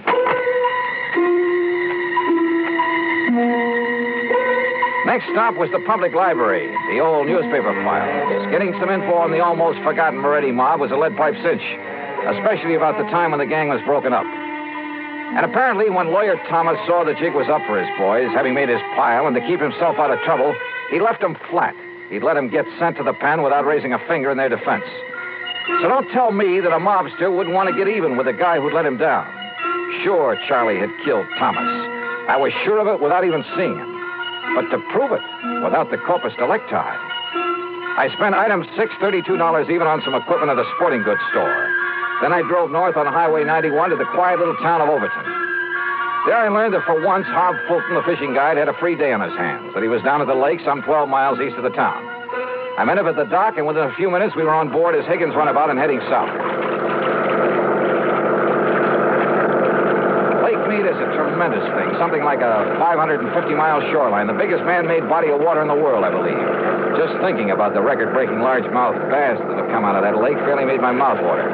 I carefully checked out the equipment I'd brought along. So you spent a lot of good money renting that stuff from Shelby's Sporting Goods down in Vegas, huh? Yep. Well, where's the spear? Bob, I don't think I'm going to need a spear. I don't think you can need any of that stuff. You ask me, Dollar, if you want to catch fish, borrow one of those rigs I brought along. Bob, I just want you to take me to the same spot you took Mr. Thomas and Charlie Wentworth. Too bad about that, Mr. Thomas. I got him a lot of nice bass, though. You know, fishing only the real deep holes. That's where they are this time of year. That's what I figured. If only they'd had sense enough to come back in that next day when the wind started to blow. Did they seem to get along all right, Hob? I told the police about that, Mr. Dollar, but I guess it didn't mean anything.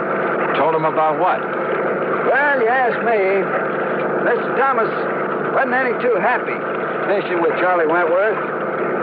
But Charlie kept saying, let bygones be bygones, and let's enjoy the fishing, so... When you found Charlie in the boat the next morning, was there tackle still in it? Have you ever seen this lake when there's a big blow from the east, Mr. Dollar? I've seen Lake Mojave when it's been that way, but you haven't answered my question. No, sir. Their tackle boxes got thrown overboard along with everything else. Even that big one of Charlie's. Dollar, he had enough stuff in that thing to sink the Queen Mary. He did, huh? Like what, Hob? Well, I didn't poke around in it. When I heisted on board. Oh, look, there's the glory hole. First place to stop for him. So if that's what you want, that's where we'll start. How deep is it? Oh, I'd say about a 3 1/2. A 3 1/2? Well, you know how high a fair-sized tree is. Glory hole's about a 3 1/2. Oh, I see. But, Johnny, if you're going to use that rig you brought along... I'll just pull up to the same spot you showed them where to fish.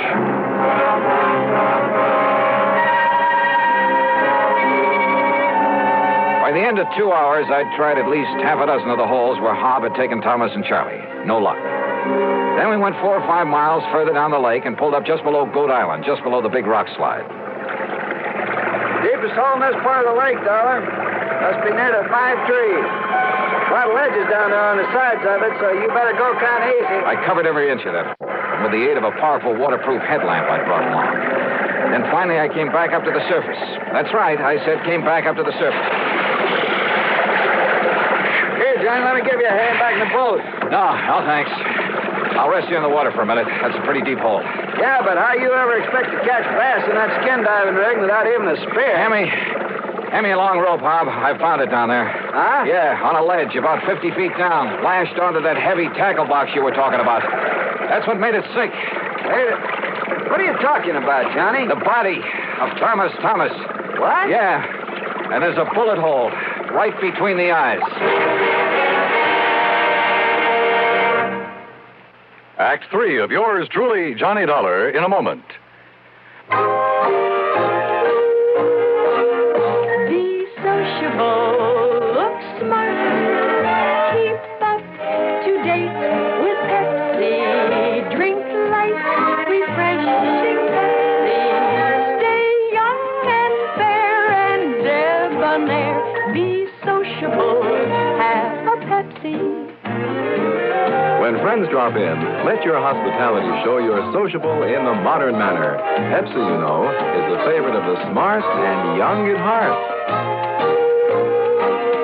Be sociable, smart, keep up to date with Pepsi. Drink light, refreshing Pepsi. Stay young and fair and debonair. Be sociable, have a Pepsi. Have you tried a Pepsi lately? And now, Act 3 of yours truly, Johnny Dollar. I took the body of Thomas back to headquarters in Las Vegas and hung around long enough to hear Dr. Richard Fallon say the bullet hole was definitely made by a .38 and at close range. To hear Police Captain Willis say there'd be no action taken until the bullet could be removed for study. But I knew he'd change his mind when he had time to think about it. So I left headquarters and started making the rounds of the gambling casinos. Luck was with me. At the second place I stopped, one of the public joints on Fremont Street. For winner, everyone. It's 30, full, red, and even. Well, have you seen him around here today? Yeah, that's Charlie Wentworth. They just come in the door, mister. Thanks. All right, ladies and gentlemen. Excuse me, please. Take your bets for the Pardon me, will you? May I get through here, please? Thank you. Excuse me. Charlie Wentworth? Yeah, Buster? Johnny Dollar, insurance investigator. Here's my credentials. Oh, yeah. I guess you want to talk about my pal, Tommy Thomas, got drowned over in Lake Mead last week. Is that it? Yeah, something like that. Buster, that was an awful thing, him going like that. He was an old buddy of mine. Was he? Sure was. An old buddy. Hey, why don't we talk over in my room, huh? Too much noise around here. Okay by you? Sure. Why not?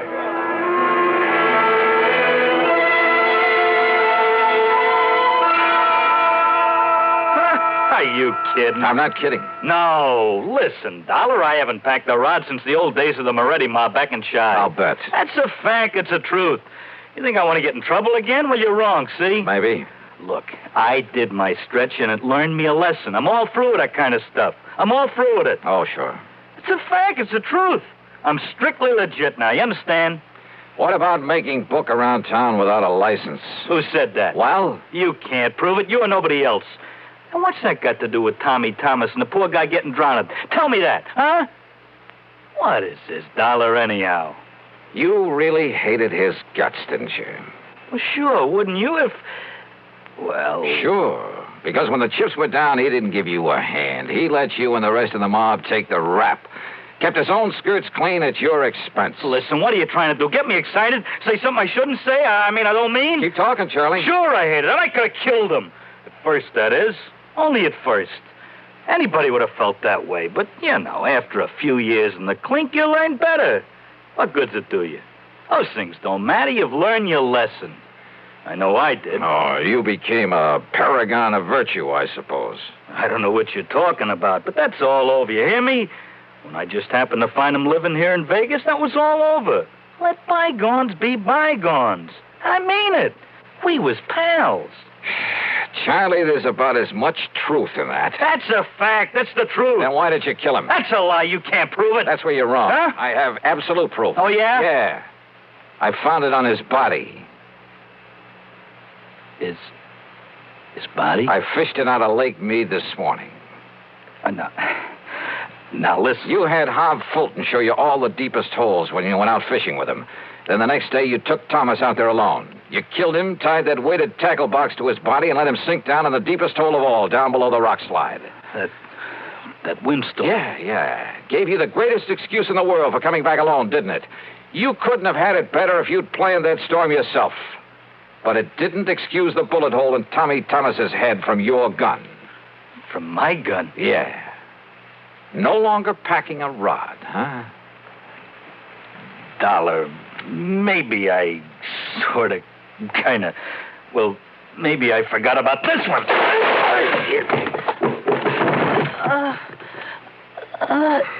Trigger man, huh? You're a lousy shot. And pretty slow draw, thank heaven. You know something? Now I think I have got proof. Yeah, this gun of yours.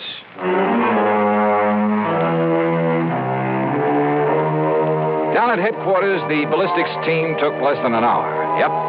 The bullet they'd found in Thomas's body came from the same gun Charlie had tried to kill me with. So it's back to prison for him for a long, long time. Oh, and the company will not have to pay double indemnity for accidental death. Expense account total, including a couple of days of excellent fishing with Hob Fulton and the trip back to Hartford, $196.45. Yours truly, Johnny Dollar.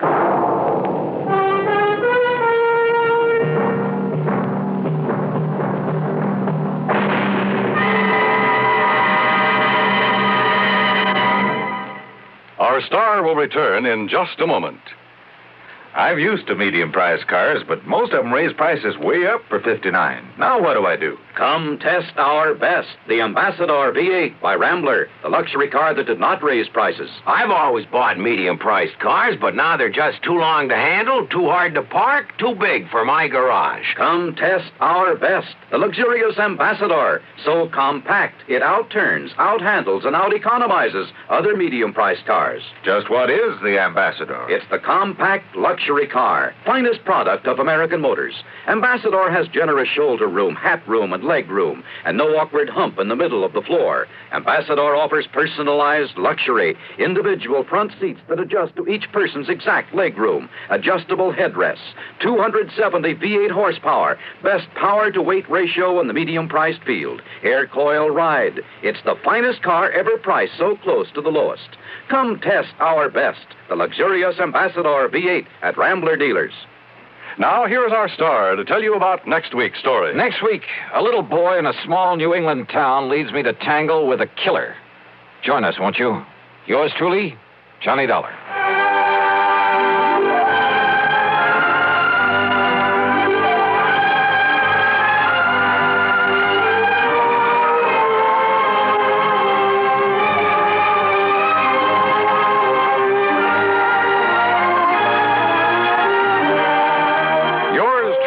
Johnny Dollar, starring Bob Bailey, originates in Hollywood and is written, produced, and directed by Jack Johnstone.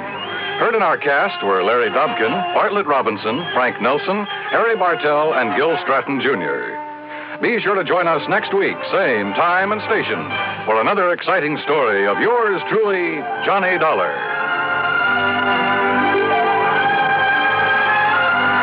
This is Dan Coverly speaking. By far, radio's outstanding theater of thrills, Suspense, next on the CBS Radio Network. 59 on your dial, WROW Albany.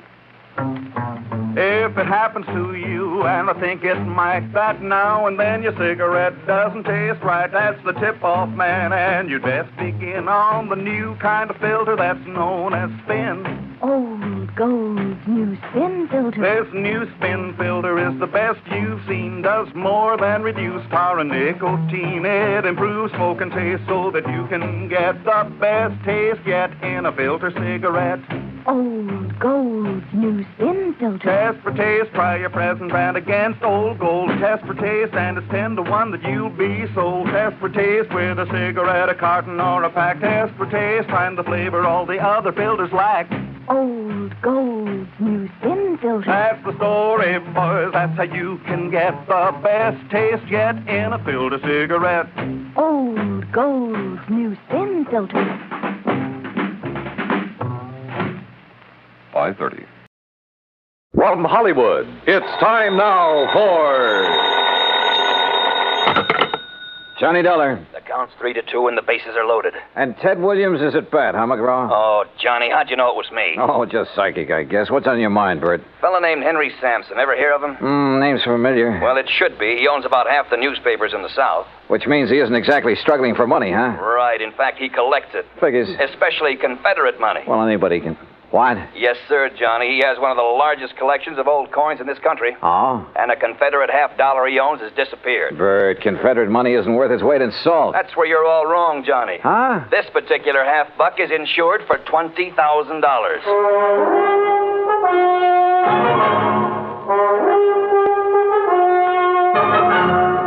Bob Bailey in the exciting adventures of the man with the action-packed expense account. America's fabulous freelance insurance investigator. Yours truly, Johnny Dollar.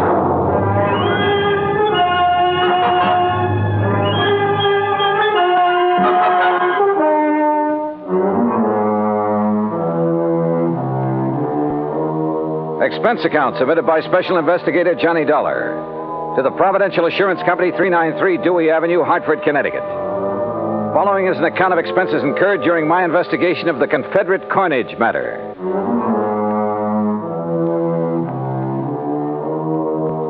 Expense account item 1, $1.20 taxi from my apartment to Bert McGraw's office. He was seated behind a haze of cigar smoke, reading a magazine. Oh, Johnny, come in.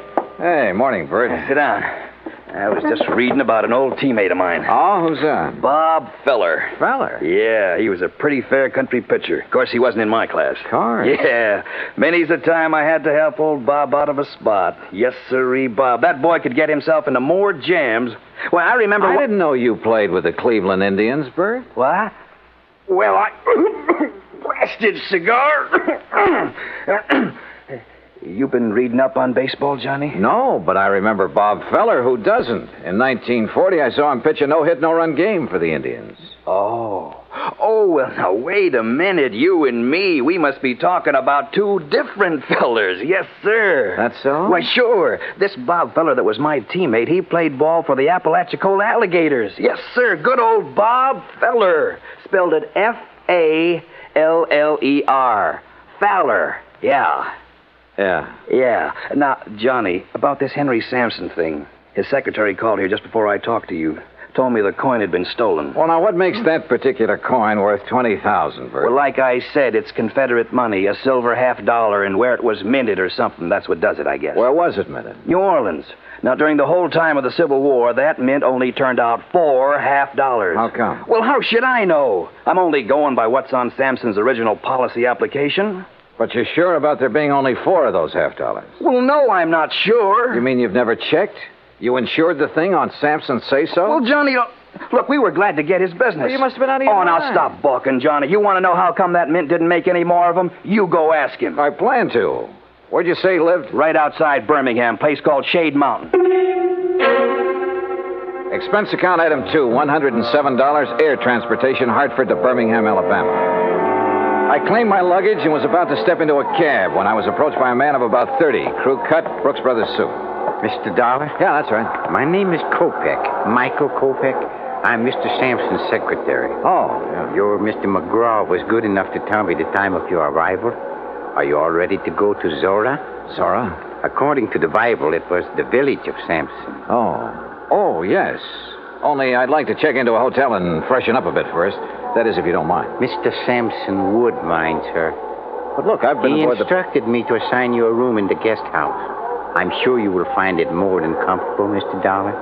This way, please.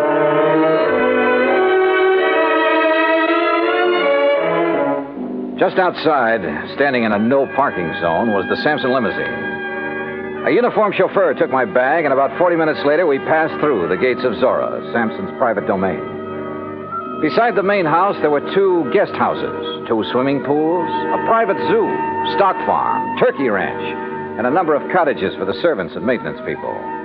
Inside the main house, Kopek led me down a long hall lined with statues and oil paintings and other art objects.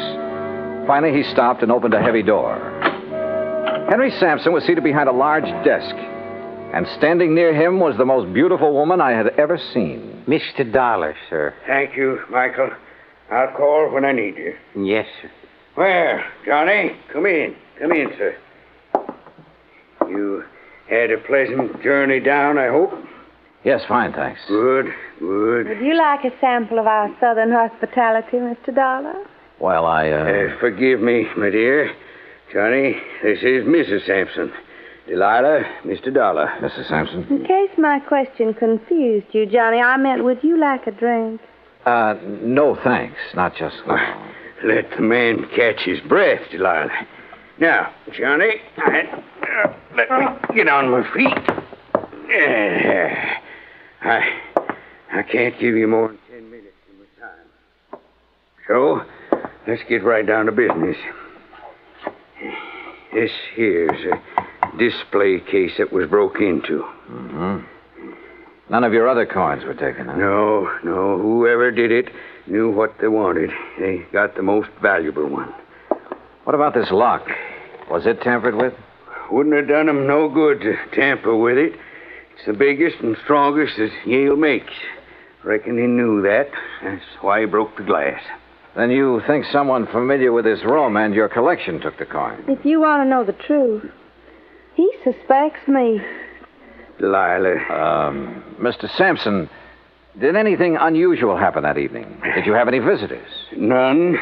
Delilah and I ate our supper. I worked for a couple of hours, same as always. Then we played casino till 10:30. We always play casino until 10:30, John. It's the only thing that relaxes my husband. I see. There were only 4 people besides myself in the house. Mrs. Sampson, Mary, her maid, Digger, my manservant, and Michael, my secretary. Good old Michael, the trusty troubleshooter.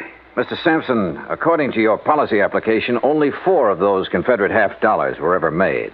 Is that right? Yes, 'tis.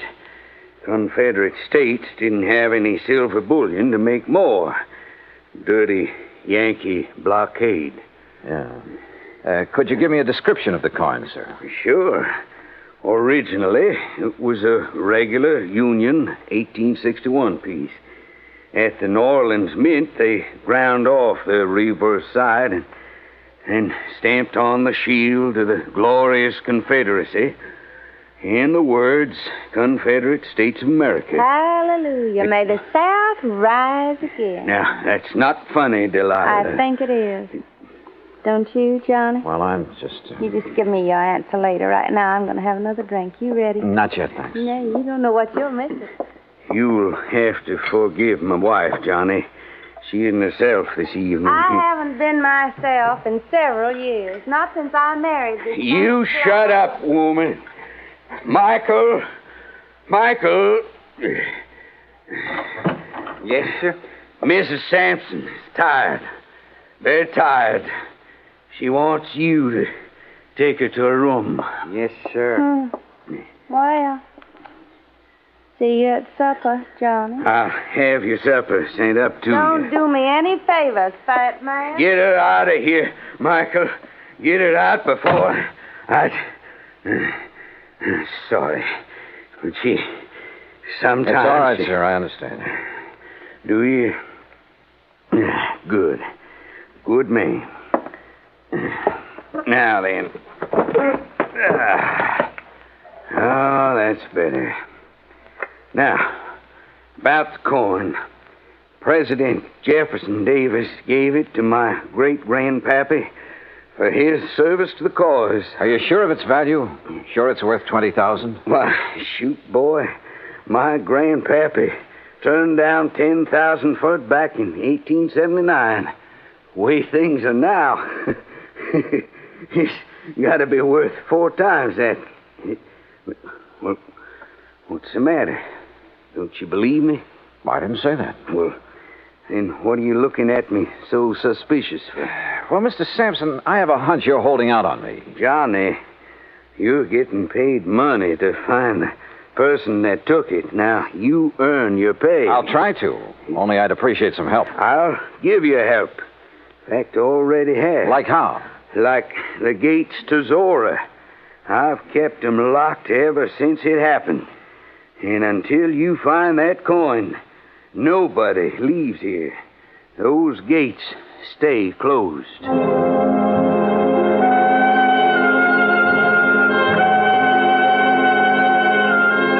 A few moments later, Kopek returned and escorted me across the magnolia-scented grounds to my rooms in one of the luxurious guest cottages. I unpacked, took a shower, then called Bert McGraw in Hartford. Well, how's it going, Johnny? It is not. Oh, come on now, boy. Sorry, Bert, but it looks like a real toughie. You don't want me to send in a pinch hitter, do you? Nope. But how about getting the dust off your pants and doing some legwork? All right, what kind of work? Find out for sure how many of those 1861 $half were ever made and what their value is today. Wait a minute. What'd you say, John? Not you, Bert. Somebody at the door. You check on that coin. Got it? Like the Yankees have the pennant. Good luck, boy. Okay, I'm coming.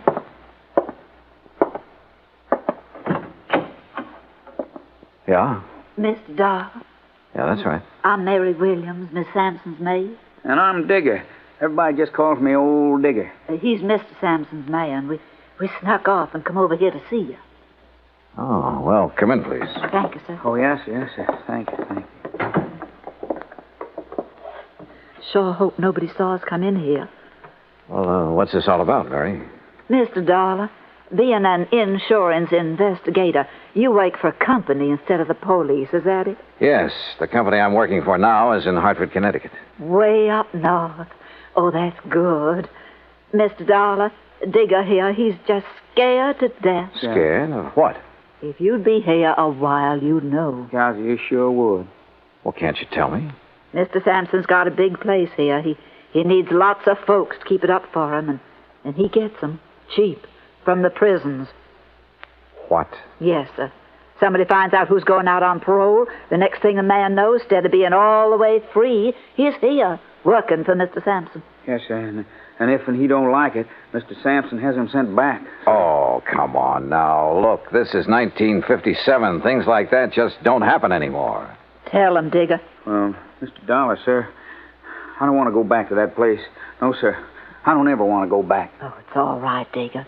Mr. Dollar, we wouldn't have bothered you at all, except that we, Digger and me, that is, we want to get married. That's right, yes. But if he's sent back to prison, well, he's already spent 15 years there. And you're afraid that Mr. Sampson is going to send him back? Yes, sir. Mr. Sampson or somebody else around here. But why? Well, come on. One of you say something. Well, sir, I ain't going to tell you. Nobody else, Mr. Dollar. No, sir. I won't tell no matter what they do to me. I won't tell unless you give me your word. Unless you promise me. Promise you what? That you won't let Mr. Sampson or nobody send me back. You give me your word on the Bible. I'll tell. Yes. Well, come on. Tell me what. Well, sir, Mr. Dollar, Digger knows who took that $50 piece.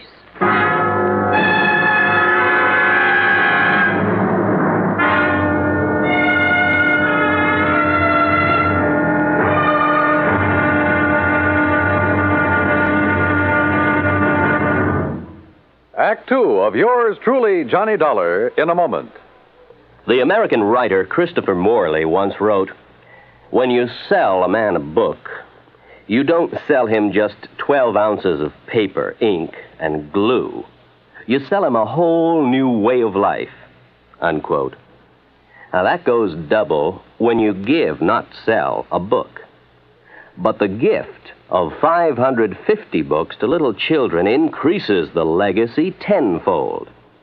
Near the end of 1960, the employees of the Chase Manhattan Bank started a people-to-people program with such a gift to school children of a town in Tanganyika. That's on the southeast coast of Africa. And to give you an idea how the books were received by the children, let me first quote from Francis Bacon. He's an English writer of a few centuries back. He said, "Some books are to be tasted, others to be swallowed, and some few to be chewed and digested." In the past, children in Tanganyika may have done a little tasting and chewing and a little swallowing and digesting. But there's one certain thing. They wound up devouring the books they received from the United States. And they did so much of it that they, the ones in high school anyway, were able to reach the level of English children their age and pass the exams at the same time. That takes a lot of book learning, as they say. Now, the gift of these books from the United States of America may have seemed a small thing to the senders, but the boys in Tanganyika who received them know that they've opened a whole new way of life. They've greatly increased understanding in the classroom of freedom, the right of all men everywhere. And now, Act Two of yours truly, Johnny Dollar, and the Confederate Coinage Matter. I wanted to help Digger, the Sampson servant who claimed to have information concerning the missing Confederate $50. But I couldn't promise him anything without first knowing more about the part he had played, if any, in the theft of the coin. I did promise to think over his offer and let him know if I was interested by the next afternoon. Anyway, at 8 that evening, I joined Mr. Sampson and Kopek for dinner in the large dining room. After we'd finished our coffee, Sampson rose and excused himself. When you're ready, we got work to do, Michael. Yes, sir. See you in the morning, Johnny. Well, how is the investigation coming, Mr. Dollar? Have you found any valuable clues? Nope, not a thing. Oh, that's too bad. But you haven't given up. Kopek, I haven't started. Uh-huh. Well, would you care for something else? If not... No, I'm fine. Then shall we... Yeah, sure. Say, tell me something, Kopek. Anything I can. What about the servants who were in the house the night of the theft? Digger and Mary? Yeah. What do you know about them? Everything that there is to know. I have a file containing the record on every one of Mr. Sampson's employees. If you like, I shall have the information on these two sent to your rooms. I'd appreciate it. Now, if you will excuse me, Mr. Sampson is waiting in the den. You can find your way back to the guest house? Hmm? Sure. Good night. Good night, Mr. Doll. Johnny. Oh, Delilah. Oh, where are you? Up here, on the stairs. No, don't come up. Oh. Johnny, do you like to ride? Well, sure, only it's been a long time since I've had a chance to, and I didn't bring any riding clothes. Well, that doesn't matter. Meet me at the stables before breakfast. You will, won't you, Johnny? What do you think? I went back to the guest house, and about half an hour later, Kopek delivered the files on Mary Williams and Digger.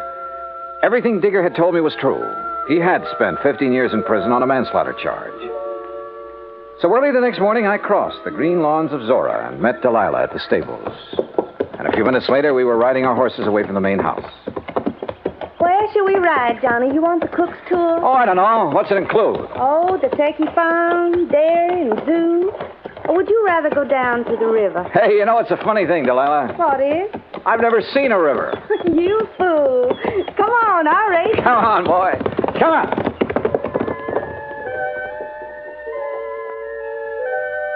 Finally, when we reached the river, we dismounted. And she just stood there for a long moment, looking down into the water. Well? I guess I'm just reaching for something I can't have. Yes. You understand, John? Why did you marry him, Delilah? His money. Only I was fooled. Or made a fool of. How do you mean? Well, he's a collector, Johnny. Of coins and paintings and people. Well, hadn't you noticed? I'm just another one of his possessions with all the rights and privileges of a statue. And you know why Sampson married me?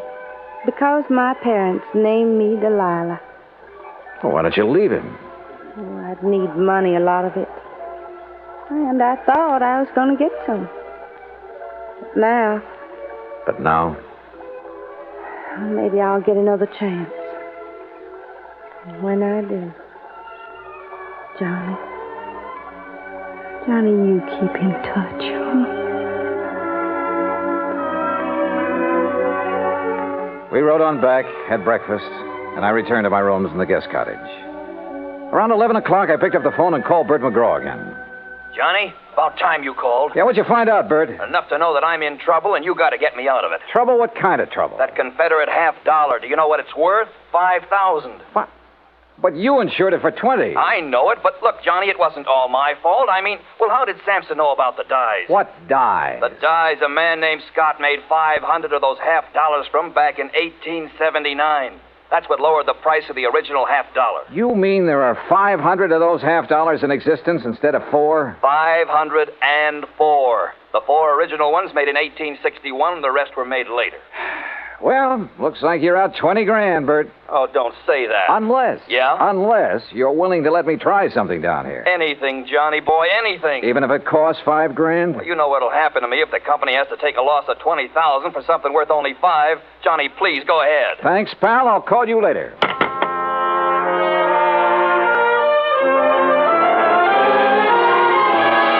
As soon as I could, I sent word to Digger and Mary, the 2 servants, asking them to come to the guest house.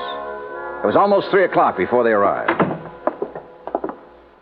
Miss Doll, have you decided on what you're going to do? Yes, Mary, I have. Digger. Yes, sir? I can't promise that you won't be sent back to prison. Well, then I ain't going to tell you nothing. Now, wait. Let me finish. But I can promise that I'll do everything possible to help you. Well, sir, I have to ask Miss Mary. You know, she's the one who talked me into coming to you in the first place. I did it soon as he told me what he'd done.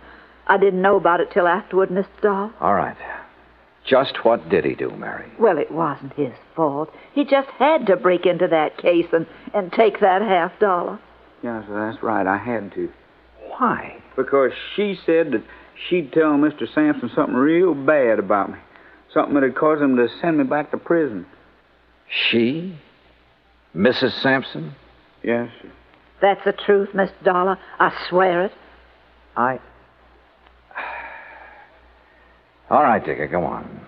What happened after you took the coin? Well, sir, it all went like she said it would. I got hold of the $50 and ran on down to the river. Late that night, I was on my way back to where I was supposed to meet Miss Sampson and give it to her. Well, sir, then I tripped over something and doggone if I didn't lose it. Oh, wait a minute. Come on now, Digger. You don't expect me to believe that. But it's the truth. Yes, sir. I had it in my hand, and when I fell, it flew out. And you can't find it? No, sir. No, sir. And I looked and looked. There's a good reason why he can't find it, Mr. Dahl. Oh? Yes, and you come with us. We'll show you. They showed me, and I had to agree there was a good reason. I told Kopek I wanted to see Mr. Sampson. While I was waiting for him, Delilah came down the stairs from her room. Johnny, I saw Digger take your suitcase out to the car. You aren't leaving. I will be in a few minutes. Well, Johnny, have you found the coin? No, not quite. But I know where it is. And I know how it got there.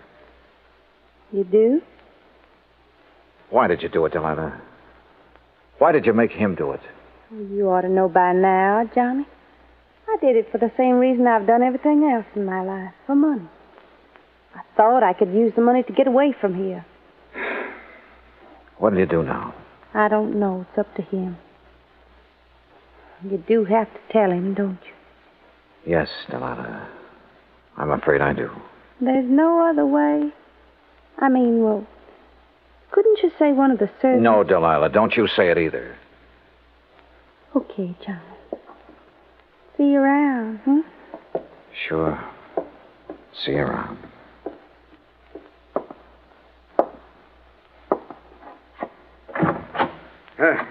Come in, Johnny. Come in. I hear you have news for me. Well, boy, start in. Tell me. I told him as simply as I could. When it was over, he got to his feet and stared out the window for several minutes. When he turned back, he ordered Kopek to find Digger and take him to the place where the coin had been lost. A few minutes later, we joined him there.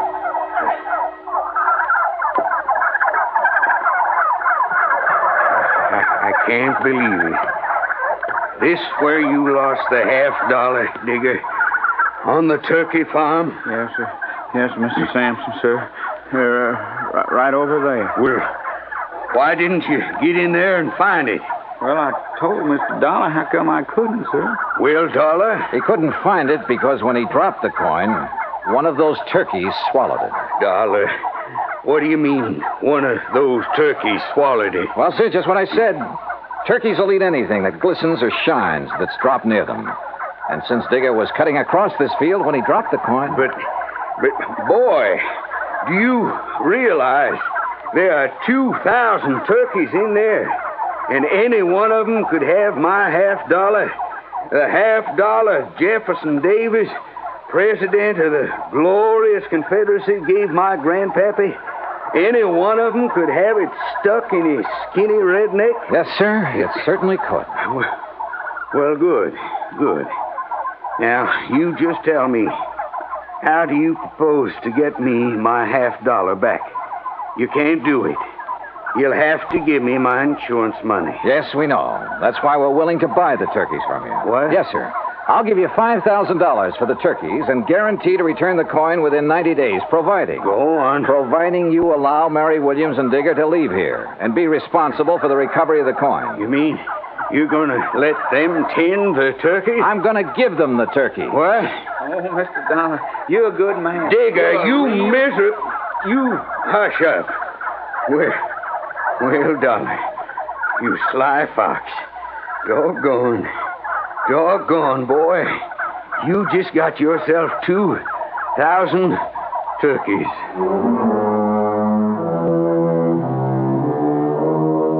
A couple of weeks after I left Birmingham, I received a letter from Mr. and Mrs. Digger telling me that they'd found the coin in the craw of the bird they'd killed for their first Sunday dinner together.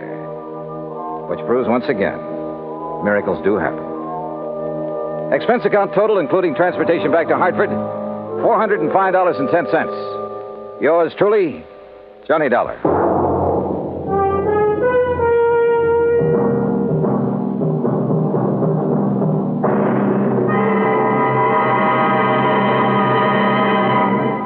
Now, here's our star to tell you about next week's story. Next week, the story of a tragedy that befell a sweet old widow, and the very surprising results.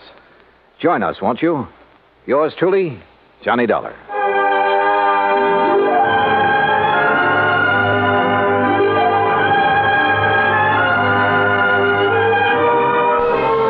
Yours truly, Johnny Dollar, starring Bob Bailey, originates in Hollywood. Written by Charles B. Smith, it is produced and directed by Jack Johnstone. Heard in our cast were Virginia Gregg, Eleanor Audley, Herb Ellis, Herb Vigran, Horace Lewis, and Vic Perrin. Be sure to join us next week, same time and station, for another exciting story of Yours truly, Johnny Dollar. This is Dan Cubberly speaking.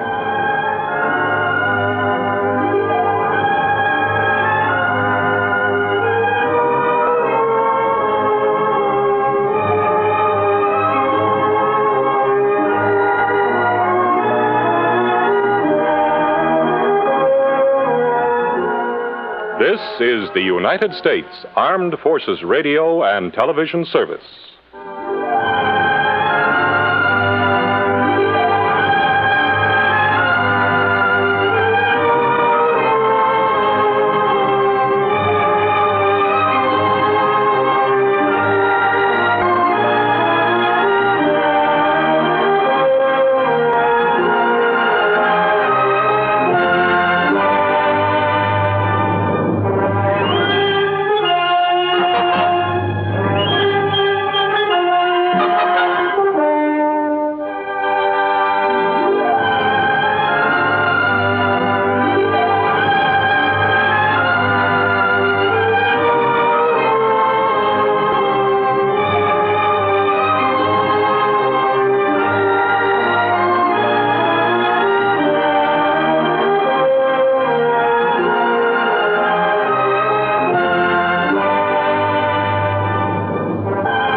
Johnny Dollar. George Reed here. Well, good for you, George. What? I can use an assignment about now. Who's in trouble this time? John Patrick O'Shea. Never heard of him. He's retired and lives here in Hartford. He's been confined to a wheelchair for the past couple of years. Now, what's happened to him? At 11 o'clock last night, someone broke into his home and gave him a terrible beating. Oh? Probably would have killed him if his next-door neighbor hadn't barged in, scared the assailant away. Want to give me his address? I'll run over and see him. Better still, why don't you pick me up here at the office and we'll both go over there. Sure, whatever you say. You see, Johnny, I myself am somewhat involved in this thing. You? Yes. Well, why don't you come on over here? Yeah. Okay, George. I'll see you in a couple of minutes.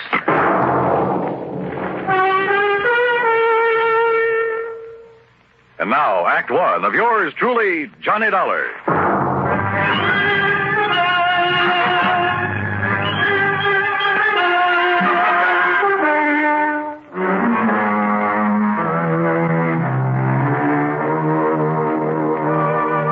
Expense account submitted by Special Investigator Johnny Dollar.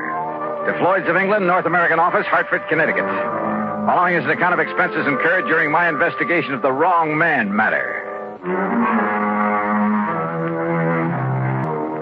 George Reed, somehow involved in the beating up of a helpless old man? Hard to believe. But I grabbed a taxi that sent him $1.20 and met him at his office. Then, using his car, we drove east on Maple Drive. Yes, Harry Marshall. He's the young male nurse who's been taking care of Mr. O'Shea these past couple of years, Johnny, ever since the old man lost the use of his legs and started living in a wheelchair. I see. Last night, Mr. O'Shea sent Marshall over to see me regarding a change in his life insurance policy. What kind of a change, George? Well, O'Shea's nearest relative is a ne'er-do-well nephew, a boy of 25 or so who lives up in Boston. Beneficiary of the old man's policy? No. You see, Mr. O'Shea doesn't have much money, only a small pension and the residue of whatever he was able to collect on the accident to his legs. So? Just what he's been paying Marshall for taking care of him, I don't know. But I doubt if it's very much. Nevertheless, Marshall has devoted himself entirely and unselfishly to the old man. So to make up for the lack of fancy wages, Mr. O'Shea bought some insurance and named Harry Marshall as the beneficiary. Exactly. But Marshall felt that O'Shea ought to make some provision for his nephew, whether he liked him or not.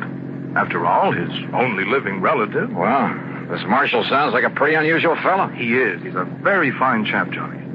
Anyhow, he came over to my house last night to tell me he'd finally persuaded Mr. O'Shea to change his policy. To cut in this worthless nephew? Yes. What time did he get there and tell you this? He didn't. That is, the poor fellow must have waited for a couple of hours. What do you mean? Well, my wife and I were out. We'd gone to the movies. She insisted on seeing the second feature. A horrible picture, by the way. So we didn't get home until nearly 11:30. Now, here. I found this note in the door.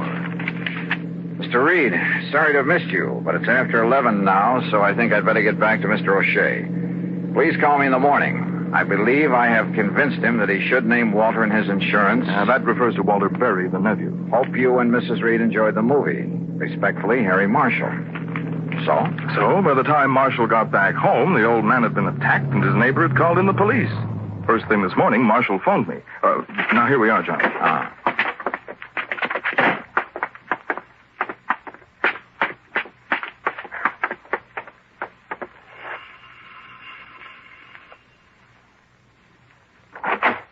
Oh, Mr. Reed, I'm glad you were able to come. I told you on the phone this morning this is a terrible thing. Terrible. Yes, Harry, I'm sure it is. This is Mr. Johnny Dollar, a special investigator for us. Oh, good. Excellent. Won't you come in, please? Lieutenant Barley's already here. Yeah, sure, thanks. Has he found anything that might indicate... Oh, hello, Lieutenant. Hello, Dollar. Here, take a look at this. Yeah? The attacker must have come and gone by way of the living room window. Apparently tore this off his coat or pants on his way out. Oh, Harris tweed. Yeah. Anything else? Not a thing. Where's Mr. O'Shea? Upstairs in bed. Doc says he's in pretty bad shape, but that he'll pull through. The doctor left a few minutes ago, Mr. Dollar. And O'Shea himself hasn't been able to give you anything, huh, Lieutenant? Nothing. Except that the man sneaked up on him from behind and slugged him. He didn't hear him, didn't see him. Oh, great. Somehow, Mr. Dollar, you got to find the man who did this. And when you do, I only wish you'd turn him over to me. Easy, boy. Just leave him up to us. Don't bank on that, Lieutenant. Now, I've got to go back to headquarters. Huh? What do you mean by that, Marshal? I simply mean that I could kill the man who did this. Don't try it. Find anything, Dollar, give me a call. Yeah, sure, Lieutenant. Oh, would you like to see Mr. O'Shea now? No, Marshal. There are a couple of other things I'd like to do first. Oh? What, Johnny? Let's just sit down here in the living room and talk for a few minutes. You have some idea? Yes, Mr. Dollar. No, I didn't say that. But come on. Let's sit down and talk.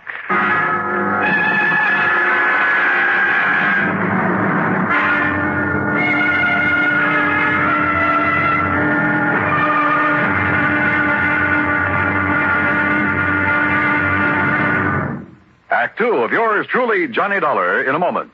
In the history of America, the inventor has had a place of importance equal to that of statesmen and other national leaders. Indeed, our inventors, many of them mechanics, craftsmen, or even thoughtful tinkerers, have strongly influenced our destiny. They have contributed greatly to our amazing development from a barren outpost of civilization to the foremost industrial nation in the world. Incidentally, when we think of great inventions, it's natural to think of involved mechanisms like the McCormick Reaper, the sewing machine, or the phonograph. However, some inventions are so simple, one wonders why they weren't thought of centuries before.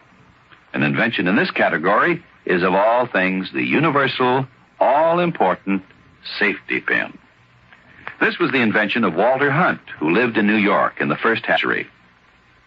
Between 1832 and 1859, he created and patented more original and worthwhile inventions than any man in the country. A revolver, a repeating rifle, and a bullet with a metal cartridge containing its own explosive charge.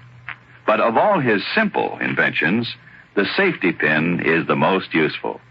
It was patented in 1849, and he gave the patent to a draftsman in discharge of a very small debt. Somehow there must be a way. And now, Act Two of yours truly, Johnny Dollar and the Wrong Man Matter.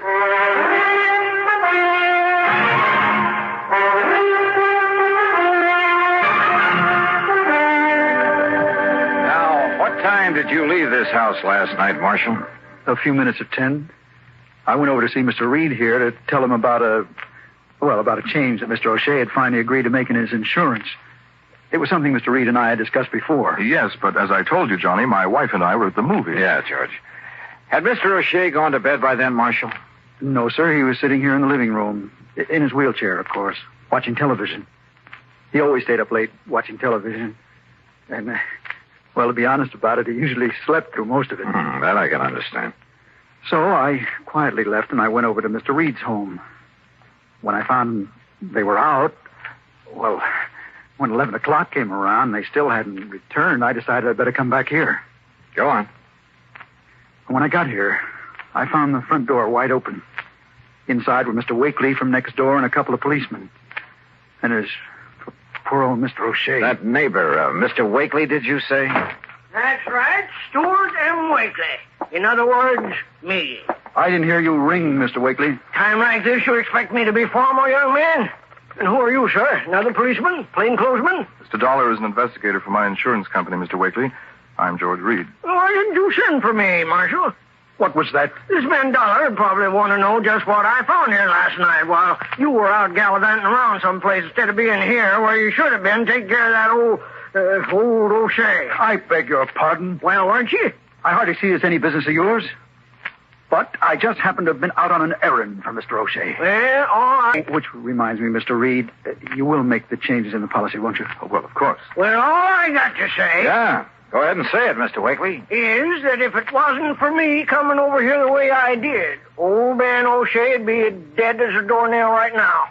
Not that I'd cared particular. Just how was it you happened to come over here last night, Mr. Wakely? Are you in the habit of dropping in here at all hours? On that old crackpot O'Shea? Well, I am not. Good heavens, no. It's the first time Mr. Wakely ever so much as entered this house.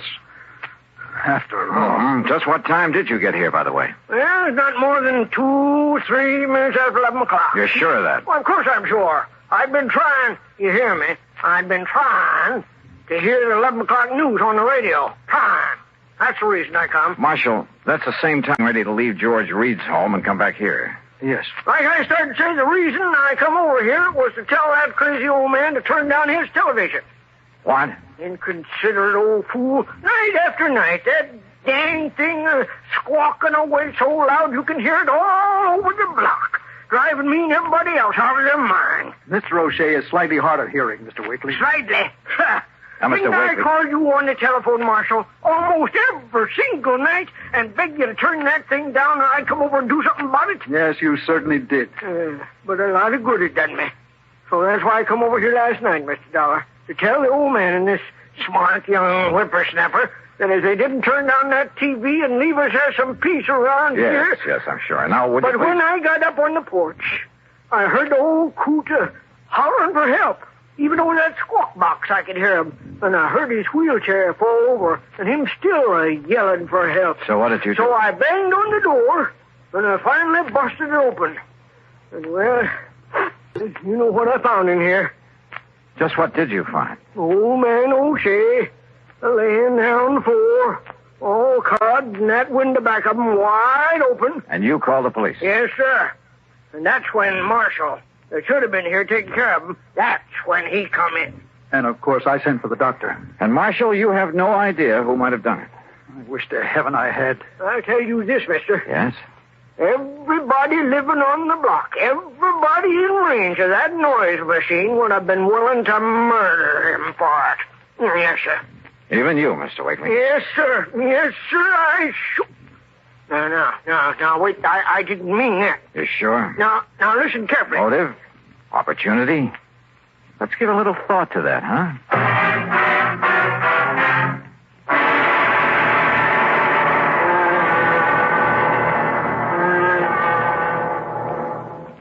We'll return to Johnny Dollar in a moment. The two men approach each other. Cautiously. Intently. A fearful murmur sweeps through the crowd. Women and children scurry for cover. The two men stop about 30 paces apart. Silence fills the street. Each man's hand hovers over the pearl handle in his holster. And at an unheard signal, pistols are drawn. 2 shots ring out. And one man falls to the dusty street, dead.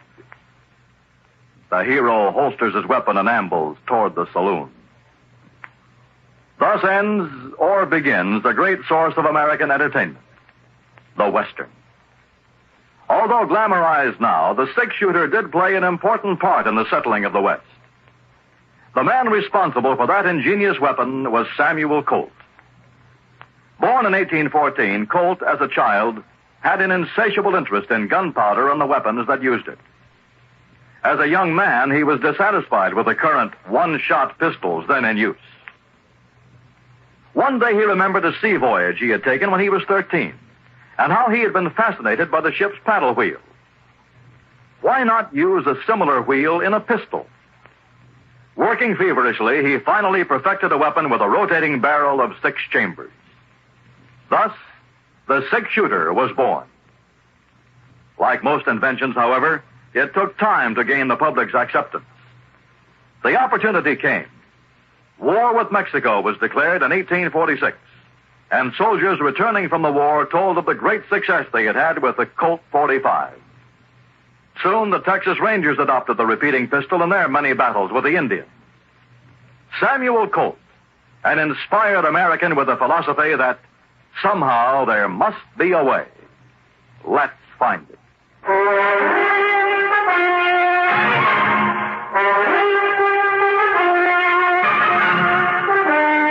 Now listen, you. I don't know what you're trying to prove. I mean about me, but I warn you, Dollar. Warn me, Mr. Wakely? That's right. You accuse me of anything, I'll make you mighty sorry you did. You see what I mean? Johnny. Good heavens. Oh, no, wait a minute. Have you got a license for that thing, Mr. Wakely? You bet I have, ever since I was a bank messenger. And if you think I wouldn't use it to protect myself... Or to quiet an old man who was disturbing you? Stop talking like that. But then when you realized you'd gone too far... Shut up! Okay. Just take it easy and... Let me have that. Sorry. Good Lord. Mr. Dollar. Mr. Dollar, if he is the one... All right, take it easy.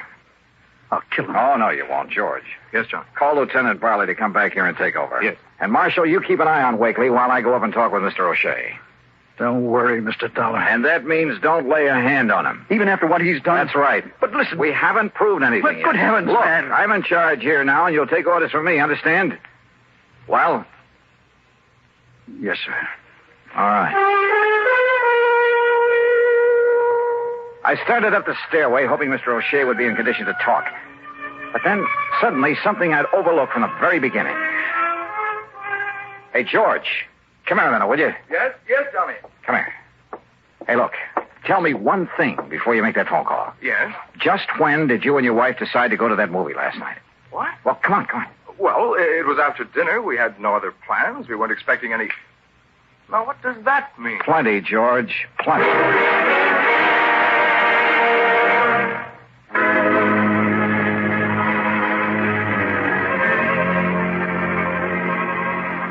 A quick look in Mr. O'Shea's room told me he was out like a light.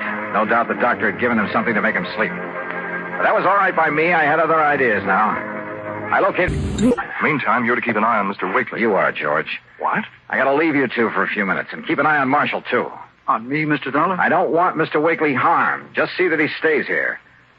Marshall, if I come back and find that you've so much as touched him... I gave you my word. Okay. See that you keep it.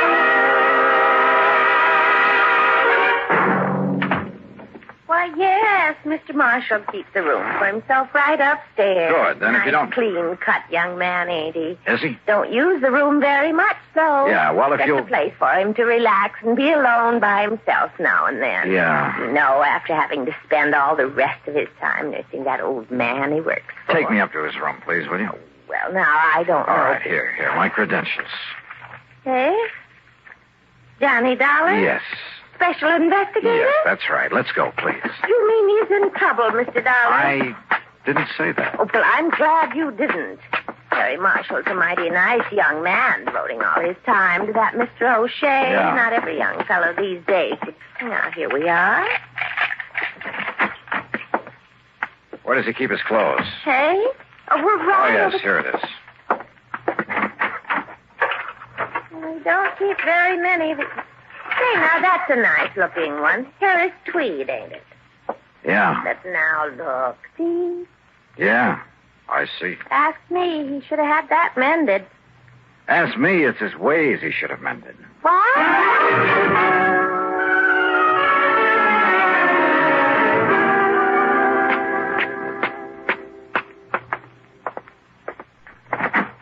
Dollar, where you been? On a little errand, Lieutenant. Just got back here myself. And I see you've nailed down the man we're after. I mean, nailed him down. Wakely's still out cold. Oh, I just started to tell the lieutenant what went on here, Mr. Dollar. I must say I wouldn't have suspected him. Well, I guess there's no question, is there, Mr. Yeah. Huh? Oh, I see you found the coat that was torn when he escaped out the window. Where? Where'd you find it? In a little rooming house over on South Elm. I see. Well, I don't. Marshal, your suggestion that Mr. O'Shea had another beneficiary to his policy was real smart. Worthless nephew. That way, even if your plan failed, not too much of the money would be diverted away from you. His plan, Johnny. But of course, if Mr. O'Shea were to die or be murdered before the change was made in the policy, why, nobody in the world would think to suspect you. You don't think young Marshall was in this, too? It was a one-man job, Lieutenant. Fortunately, it failed. Because of Mr. Wakely. Huh? Yeah, you better call a doctor, George. I'm afraid I must have hit Mr. Wakely pretty hard. Now, look here, Dollar. Tell me, Mr. Dollar. What, well, I guess the expression is tipped you off. Marshall? You must have been waiting for your opportunity very patiently, Marshal. You must have checked on George Reed very carefully to make sure he wouldn't be home when you called on him to establish your alibi. Will somebody please tell me? Now, look, Johnny, how is he to know that my wife and I were out to a movie last night? I didn't tell him where we'd been until he phoned this morning. But the note he left on your front door said... Pretty stupid of me, wasn't it? Yeah. Got a pair of handcuffs, Lieutenant? I sure have. They won't be necessary. Congratulations, Mr. Dollar.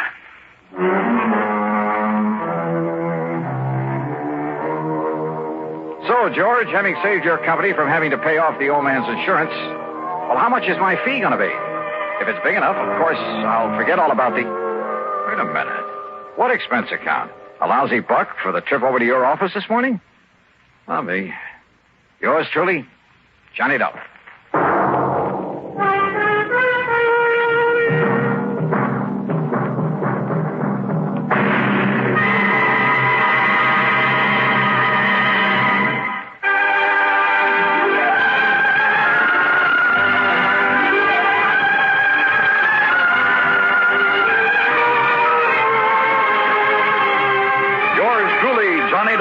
Starring Bob Bailey, originates in Hollywood and is written, produced, and directed by Jack Johnstone. Heard in our cast were Virginia Gregg, G. Stanley Jones, Jeff Stratton, Sam Edwards, and Junius Matthews. Be sure to join us next week, same time and station, for another exciting story of yours truly, Johnny Dollar.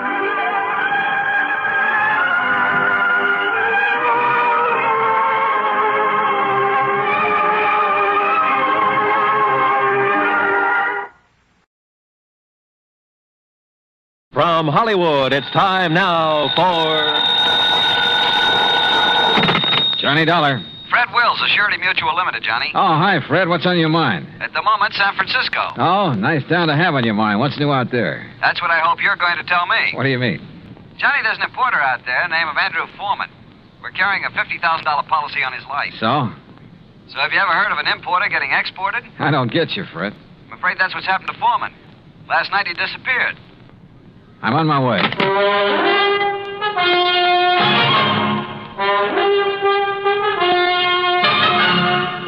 Bob Bailey in the exciting adventures of the man with the action-packed expense account, America's fabulous freelance insurance investigator. Yours truly, Johnny Dollar.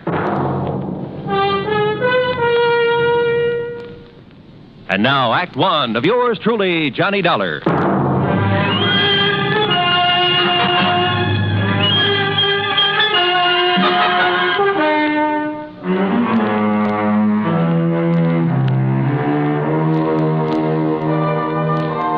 Expense account submitted by Special Investigator Johnny Dollar to the Home Office, Surety Mutual Limited, Hartford, Connecticut.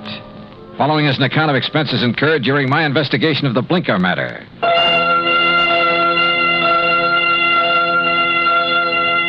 Expense account item 1, $178.50, transportation and incidentals to San Francisco.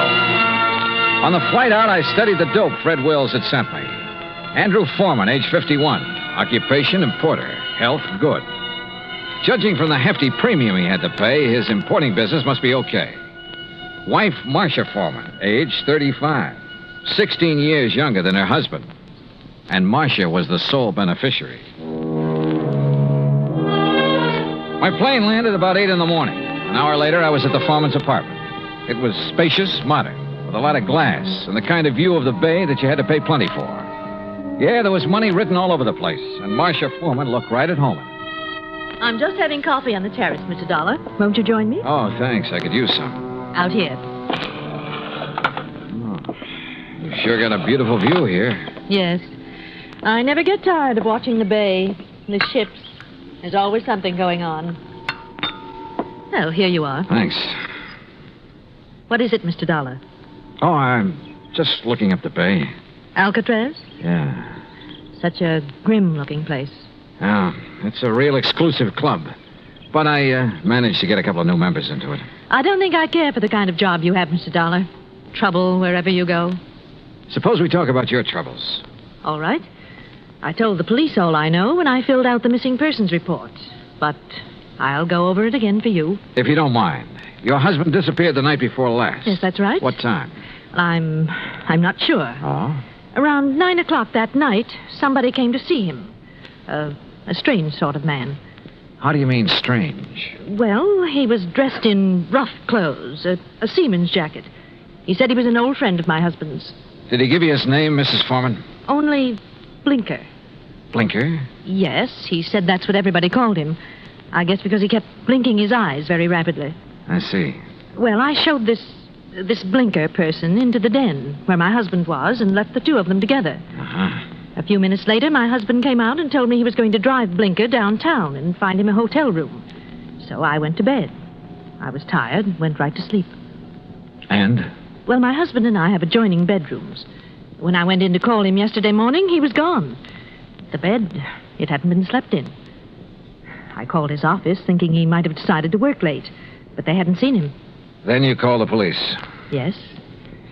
Mrs. Foreman, had your husband ever mentioned this man Blinker before? No, I'm quite certain he hadn't. Can you describe him? Well, he wasn't above medium height. Age, maybe in the 40s. A scar on his right cheek, a thin nose, and dark, rather beady eyes. I'm afraid that's the best I can do. Well, considering that you only got a brief look at him, I'd say that was a pretty complete description.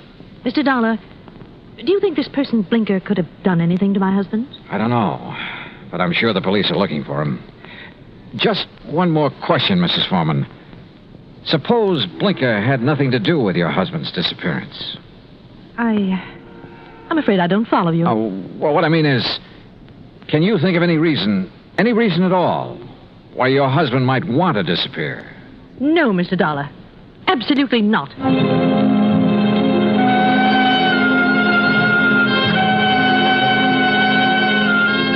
Marcia Foreman sounded pretty certain of that last answer. Maybe just a little bit too certain.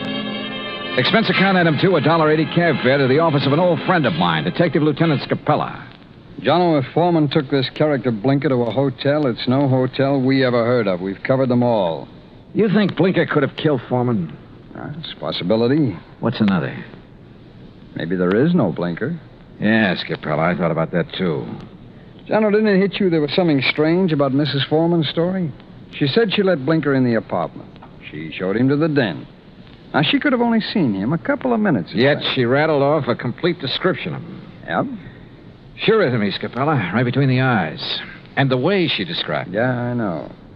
Seaman's jacket, beady, blinking eyes, scar on the right cheek. Oh, he sounds real distinctive. Real distinctive. Or real faked. Well, the trouble is, smelling a fake's one thing. Proving it's another. What have we got for a motive? For one thing, $50,000. She was Foreman's sole beneficiary. It's interesting. That's real interesting. Excuse me, Jim. Capella. Oh? Oh, yes. What? I see. Yes, okay. Yes. All right, thanks, Mr. Arnold.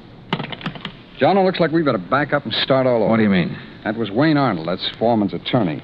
He had a telephone call this morning. From Foreman? No, but from somebody just as interesting. Blinker. Yeah, Blinker.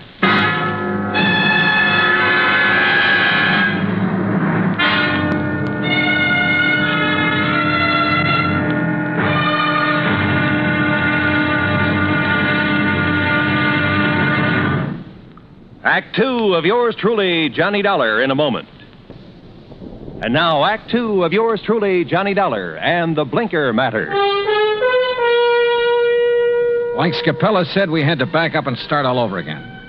Just when we talked ourselves into thinking Marcia Foreman's story about Blinker was phony, her missing husband's lawyer phoned and told us he just heard from Blinker. Item 3, $1.70, cab fare to the office of Wayne Arnold, Foreman's attorney. I met him just coming out his door. Did you wish to see me? Mr. Arnold? Yes. I'm Johnny Dollar. Oh, yes, the insurance investigator. Mrs. Foreman told me you'd been questioning her. Look, I'm sorry, but I'm in rather a hurry. I have an appointment, and I'm late for it. Sorry, but this will only take a minute or two. I was in Lieutenant Scapella's office when you phoned a while ago about this man Blinker, Mr. Arnold. Oh, yes. When did you hear from him? Just a little while ago. I called Marcia Foreman right away, and she thought I ought to call Scapella. What did Blinker say on the phone? It was a strange conversation. He sounded nervous, excited, almost out of breath. Said he wanted money, $10,000. If he didn't get it, he'd... And that's as far as he got. He stopped suddenly, said he'd contact me later, then hung up. What do you make of it, Mr. Dollar? I don't know. Could be he's holding Foreman for ransom. That's what it sounded like to me. I take it you don't know this Blinker. I never heard of him until Marcia told me about him showing up night before last. Okay. Just one more thing, Mr. Arnold. How long have you been Foreman's attorney?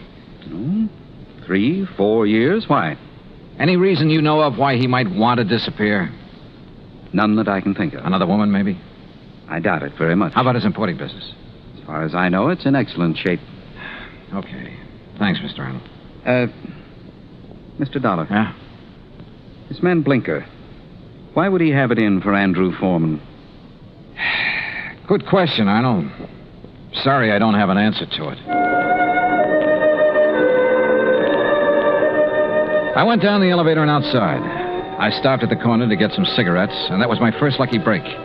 Because just as I was leaving the counter, I saw Arnold come outside. And the way he looked up and down the street made it plain he wanted to see if anybody was watching him. He got into his car and drove off. I grabbed a taxi, that's item 4, and trailed him. He drove into Golden Gate Park and stopped. I got out down the road and worked my way toward him behind some bushes. Pretty soon, a woman came over and got into his car. I couldn't hear what they were saying, but I didn't need to. Because when I saw the kiss, I got the message. The woman was Marcia Foreman. I went back into town and waited for Marcia outside her apartment door. She showed up about half an hour later. What? Why, Mr. Dollar. What is it? Is something wrong? Yeah, something's real wrong, Mrs. Foreman. I want to talk to you. All right. Come in. But I've already told you all I know. The story you told me about this man, Blinker, there's no such person, is there? What? You and Arnold made it up. No, that's not true. What about you and Arnold, Mrs. Foreman? I don't know what you're talking about. Well, then tell me, did you enjoy your visit with him in Golden Gate Park an hour ago? Oh, that. Yeah. Well, all right, Mr. Dollar. Wayne Arnold and I have... Well, we've been in love for some time. Did your husband know? I'm not sure. We were trying to find the right time to tell him. I don't think he'd really have cared very much. Oh. My husband and I haven't gotten along very well the last year or two. I guess I really didn't know him when I married him. Mr. Dollar, this has nothing to do with my husband's disappearance. You must believe that. That's so. I didn't make up the story about Blinker. I didn't kill my husband, if that's what you're thinking. Has he been killed? I don't know. You've got me confused. If you didn't do it, how about Arnold? No. He'd have no reason. Besides, he wasn't even in town the night before last. I can check that. I know you can. Mrs. Foreman, maybe you're telling me the truth and maybe you're not. Sooner or later, I'm going to find out which. I am telling you the truth. Then can you give me any reason at all why your husband has disappeared? There's one possibility, Mr. Dollar. It might have something to do with his importing business. What's that mean? My husband, well, he seems to have made a lot of money out of his importing business. More than the kind of thing he usually imports would warrant. What does he import? Oh, trinkets, curios. From the Orient, mostly. Have you a key to your husband's office? Yes. Let me have it. I want to take a look around. I went over the papers in Foreman's office and found out his last shipment had come in 3 days ago on the Indian Princess. Mrs. Foreman had said Blinker was wearing a seaman's jacket. I headed for the waterfront, but the ship was gone. Near the pier was a beat-up eating place called Gus's Cafe. A woman with an apron came over. She was about 6 feet tall and almost that wide. What can I do for you, buddy? I want to talk to the owner, Gus. That's me. You're Gus? Short for Gussie. What's on your mind, buddy? Johnny Dollar. I want some information. You a cop, buddy? No, I'm not a cop. You look like a cop. Now listen, that freighter that shoved off from this pier, the Indian Princess. Docks there regular. You know any of the sailors from her? Just about all of them. They all come in here. Hey, look, Gussie. Gus. Okay, Gus. You ever happen to hear of a sailor named Blinker? Sure. You know him? Sure. About medium height, scar on the right cheek, blinks his eyes all the time? I said I know him. What do you want, an affidavit? Oh, Gussie, you're the most beautiful thing that's happened to me all day. That's what they all tell me, buddy. But flattery don't get 'em a thing. Might help you, though. You're kind of cute. Yeah. Look, did Blinker sail on the Indian Princess? Nope. Then where is he? Fact is, I don't know. Blinker's disappeared. Act 3 of yours truly, Johnny Dollar, in a moment. And now, Act 3 of yours truly, Johnny Dollar and the Blinker Matter. And you don't have any idea where Blinker is now, Gus? Not the slightest, buddy. Oh, great. Then I'm right back where I started from. Blinker was mixed up in something, all right. What do you mean? The Indian Princess docked the other night. Blinker come in here for a cup of coffee. That's one thing the sailors around here all miss when they're out to sea. My coffee. There's no one makes coffee like me. Why, there's nobody on the whole coast. Yeah, I know. About Blinker now. Well, he seemed pretty pleased with himself. Said he was onto something good. Did he say what he meant by that? No. Just sat there looking pleased with himself. Oh, yeah. He showed me the elephant. Said it was going to make him a lot of money. What elephant? He had a carved elephant about 6 inches high. Must have picked it up somewhere. Maybe he was going to sell it. I don't know. Foreman imported curios from the Orient. His last shipment came in on the Indian Princess. That elephant could have been part of it. Foreman? Who's he? Never mind. Well, I wonder where I go from here. I wonder what I'm going to do with all Blinker's stuff if he don't show up for it. Maybe I'm... What did you say about Blinker's stuff? What stuff? I got a back room where I let the boys keep their gear when they're ashore. You've got Blinker's things there now? Sure have. Why didn't you tell me? You never asked me. In the back room, I went through Blinker's sea bag. Near the bottom, I found the carved elephant. An ordinary-looking elephant, until I twisted one of the legs loose. It was hollow, and inside a little paper packet full of white powder.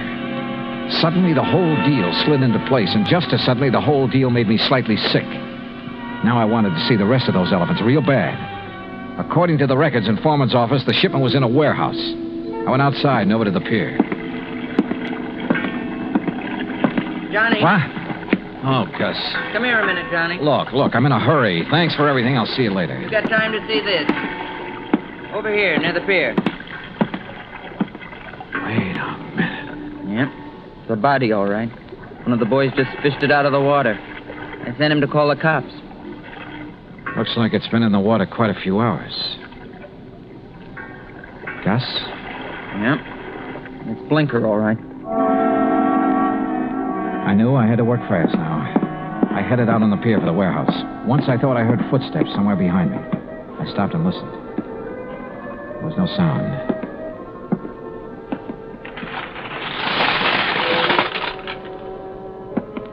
It was dark inside the warehouse, but with the help of matches, I located Foreman's shipment. I took a crowbar and opened one of the crates. It was full of carved elephants. I picked up one of them. Yeah, it had a hollow leg. And the hollow leg was full of the same white powder. I hit the floor fast. The shot had come from over near the door. I eased my gun out and waited. 5, 10 minutes went by. I kept quiet. Then suddenly a shadow loomed up near the crates. We saw each other at the same time.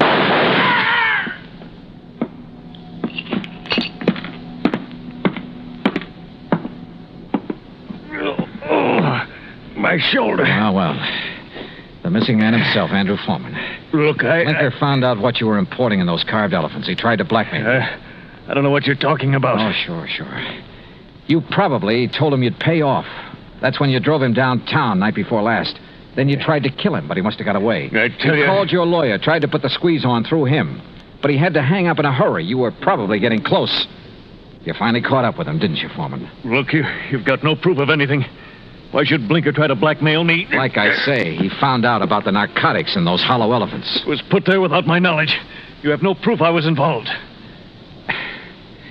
You know, Foreman, it doesn't much matter. You've got even bigger troubles than that staring you in the face. I don't understand. Blinker's body has been recovered from the bay. I wouldn't know anything about that. You've got no proof of that either. No. There were 2 bullet holes in Blinker. 5 will get you 10. The slugs in him came from this gun of yours. The gun? Yeah. This is something that can be proved. Well? All right. I just didn't have any choice.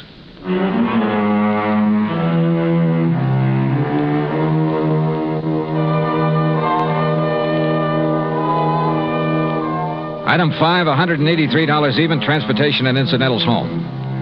Expense account total, $434.50. Remarks? Andrew Foreman made a complete statement to the police. The murder case against him is open and shut. So, it looks like he's going to beat the narcotics rap after all. The hard way. Yours truly, Johnny Dollar.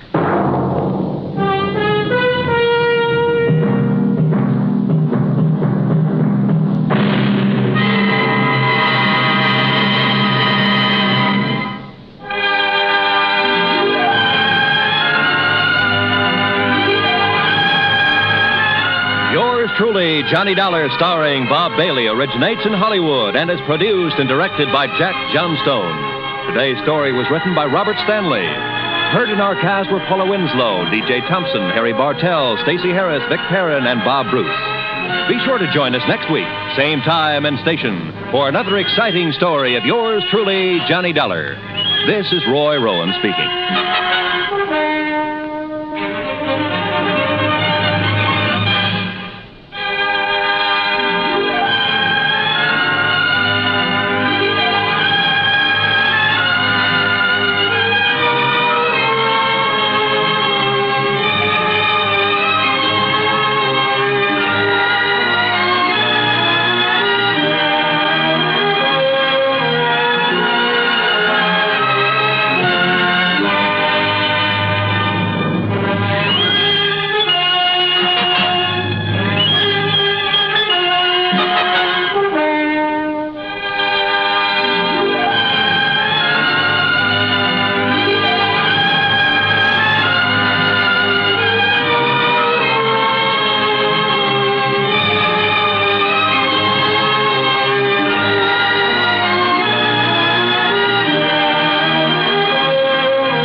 has come to you through the worldwide facilities of the United States Armed Forces Radio and Television Service.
From Hollywood, it's time now for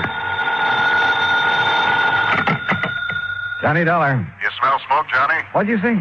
Who is that? This is Henry Willoughby at Four State Mutual Insurance Company. Oh, hi, Hank. And I asked if you smell smoke. Should I? What kind? The kind $5,000 makes when it goes up in flames. Where? Over in Cranford, the Peerless Junkyard. Junkyard? That's right. But if there's only a $5,000 loss, how can you afford me? Because what I smell is arson.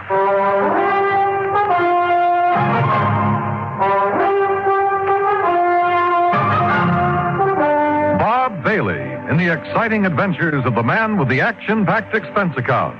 America's fabulous freelance insurance investigator. Yours truly, Johnny Dollar.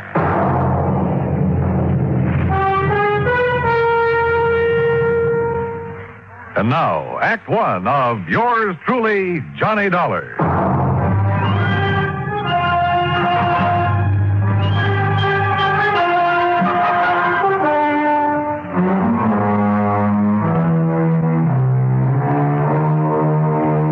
Expense account submitted by Special Investigator Johnny Dollar to the Four State Mutual Insurance Company, Hartford, Connecticut.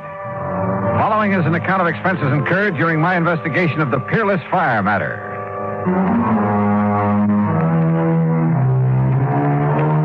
Expense account item one, $1 even, cab to Hank Willoughby's office in the Security National Building, where he lost no time in getting to the point. Policy was taken out by one Oscar H. Lehman about 4 years ago. He's the owner of the junkyard. Address of the yard is corner of Howard and Kingsway Boulevard. And why do you suspect arson, Hank? That fire didn't start until about 4 o'clock this morning. When I got here to the office a few minutes after 9, the claim was already on my desk.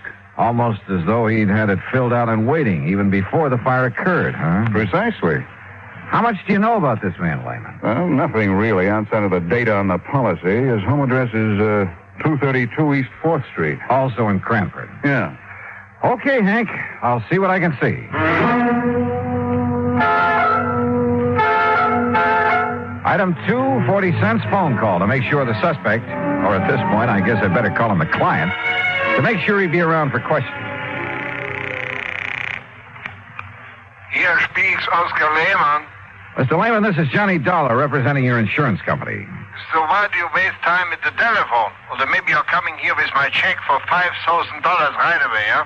Well, you see, there are a couple of things that... So, all right, I'll be waiting for you when you come with the money. Goodbye.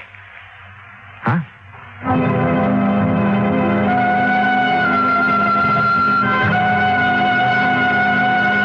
Item 3, $1.20 for a train ticket to Cranford.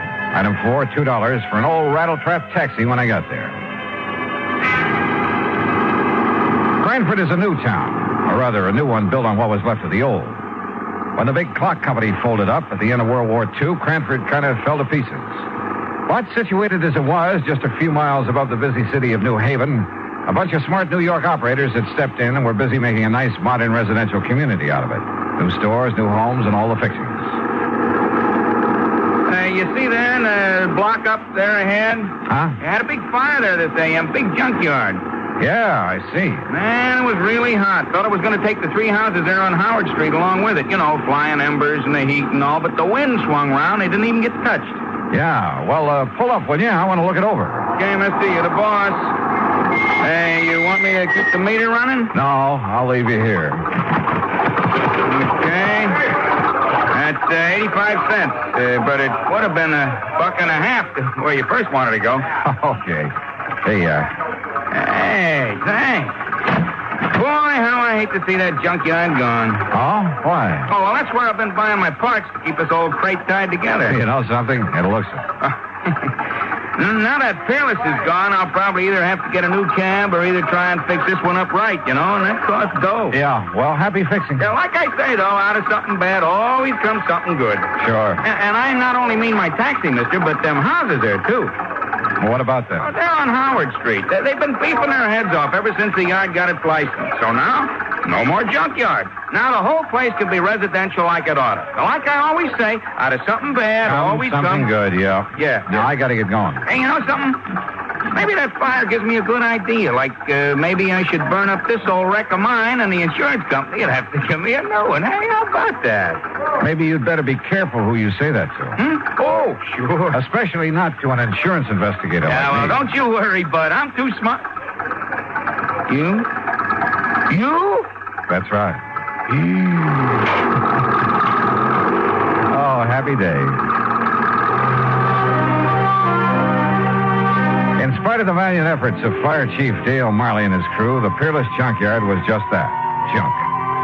And he agreed with the cab driver. The other property owners were probably glad to see the eyesore go up in flames. Well, you wouldn't like it either, Dollar, having a place like that in your front yard. And just take a look at those folks standing around. You'll see what I mean. Yeah, I must admit they don't look very unhappy about it. So the fire started in the shed that stood right here, huh? That's right, yeah. It was a big shed that Peerless used to store a lot of old furniture and stuff like that. Hey, Peters, hit that corner over there with some more foam. Okay, sir. Yeah, a fellow runs a grocery store on the caddy corner, and he sleeps upstairs over it. Said it woke him up. Went off with a boom, like a small explosion. Have you considered the possibility of arson, Chief? Yeah, I have. That's why I called New Haven and asked them to send up a couple of men from their special squad. But you found no trace? Nothing I could put my finger on. You got any ideas? Yeah? Yeah, I think maybe I have.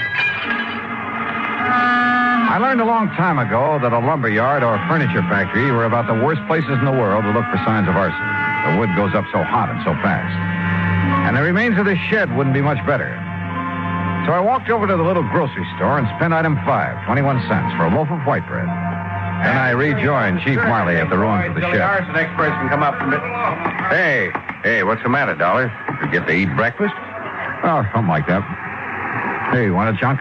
Not without strawberry jam and a cup of coffee. Hey, Herb, take it easy over there. Hey. Stomping around like that, you wipe out all the clues. Now, like I told you, Dollar, the fire started somewhere right around here. Uh-huh. And the quick shift in the wind moved it over that way. Uh-huh. Chief. Yeah.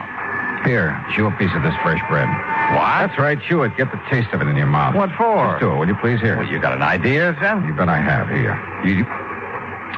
You mean chewing on a hunk of bread is going to what? Now swallow it. What is this, a gag or something? No, not by a long shot. Now watch. Well, don't throw it away. Now you got my appetite up. I'll have some more. Here now. Chew on this piece. What? After you dropped it in the ashes? That's right. Chew on it. Oh, now Go wait. ahead, do it. I'm serious.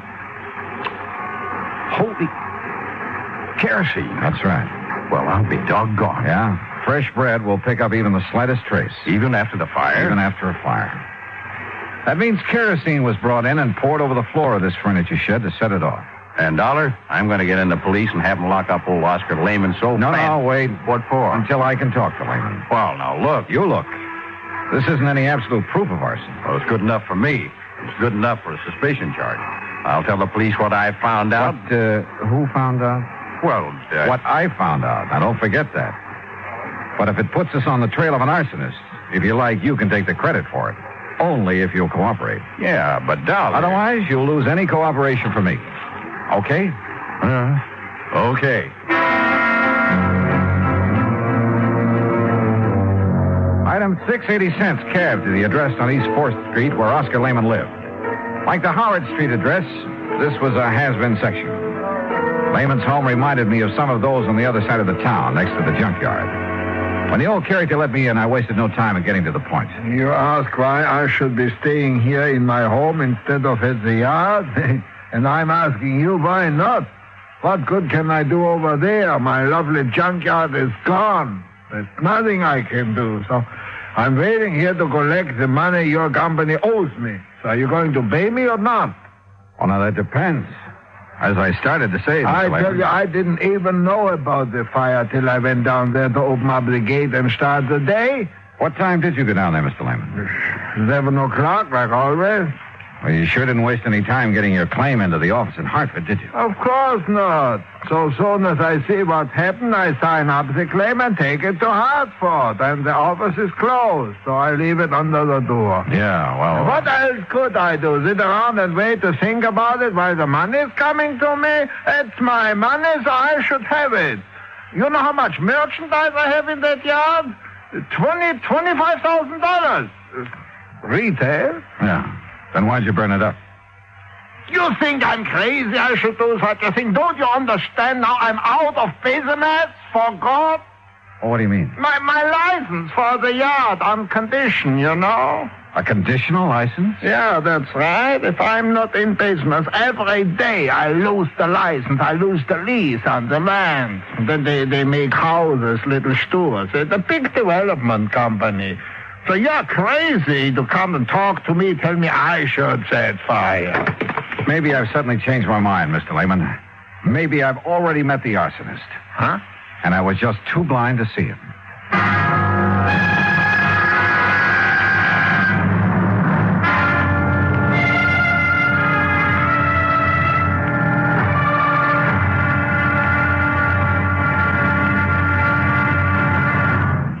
Act two of yours truly, Johnny Dollar, in a moment. Our flag now numbers 50 stars. And behind each star there stands yet another flag representing one of the 50 states. Missouri's state flag is a horizontal tricolor of red, white, and blue. In the center is a circular device bearing the state coat of arms. An eagle, symbolizing the superior authority of the nation. A grizzly bear representing Missouri, chosen for his size, strength, and valor. And a crescent moon, symbolic of the shield carried by the second son. Missouri being the second state carved out of the Louisiana Territory. A belt encircles the coat of arms with a motto inscribed, "United we stand, divided we fall." Atop the flag is a cluster of stars representing the Union, with a larger star for Missouri as she surmounts her difficulties and assumes her rank among the states. The state motto is also inscribed on the flag, Salus Populi Suprema Lex Esto. The welfare of the people shall be the supreme law. Surrounding the device is a group of 24 stars. Missouri's state flag, the flag of the 24th state to enter the Union, was adopted on March 22nd, 1913. And now, Act two of yours truly, Johnny Dollar, and the Peerless Fire Matter.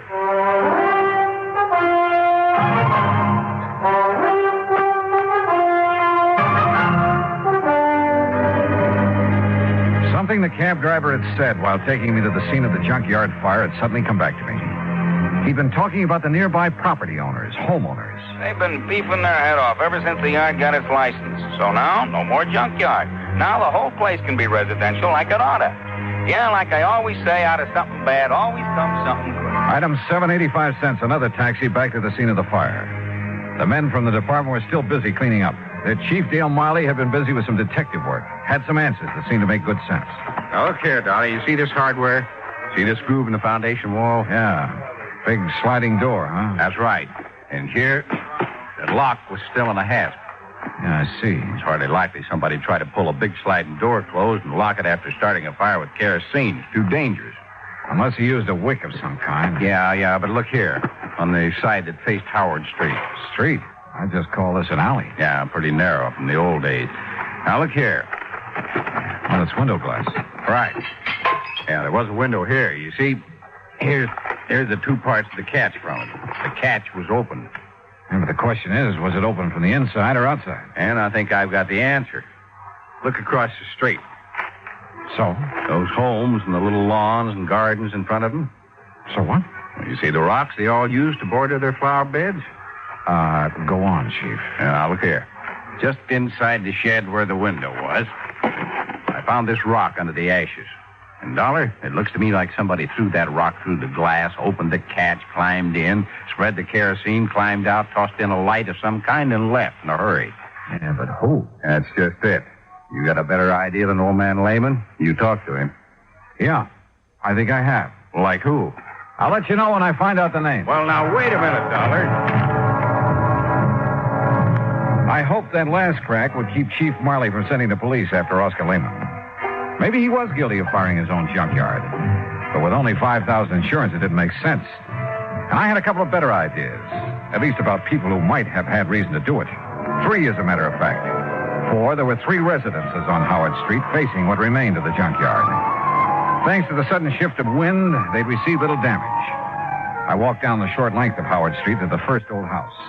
The name Howard McNeil was on the little metal mailbox. Yes, well, what is it? Mr. McNeil, I'm Johnny Dollar, insurance investigator, looking into this junkyard fire. This is a fine time to come around selling insurance after the fire's out. You should know better, young fellow. No, you misunderstood me. I'm Why, not do selling. you know what would have happened if that wind hadn't changed? It would have set this whole block on fire. That's what it would have done. Would have burned us all out. We'd have been helpless. Yes, Mr. McNeil. Especially that poor widow lady, Miss Cummings, down there in the third house, right across from the shed where the whole thing started. Mr. McNeil. Yes? I'm not here to sell insurance. I'm investigating the fire, understand? Well, don't. What's that? You can stop right now. Just leave things as they be.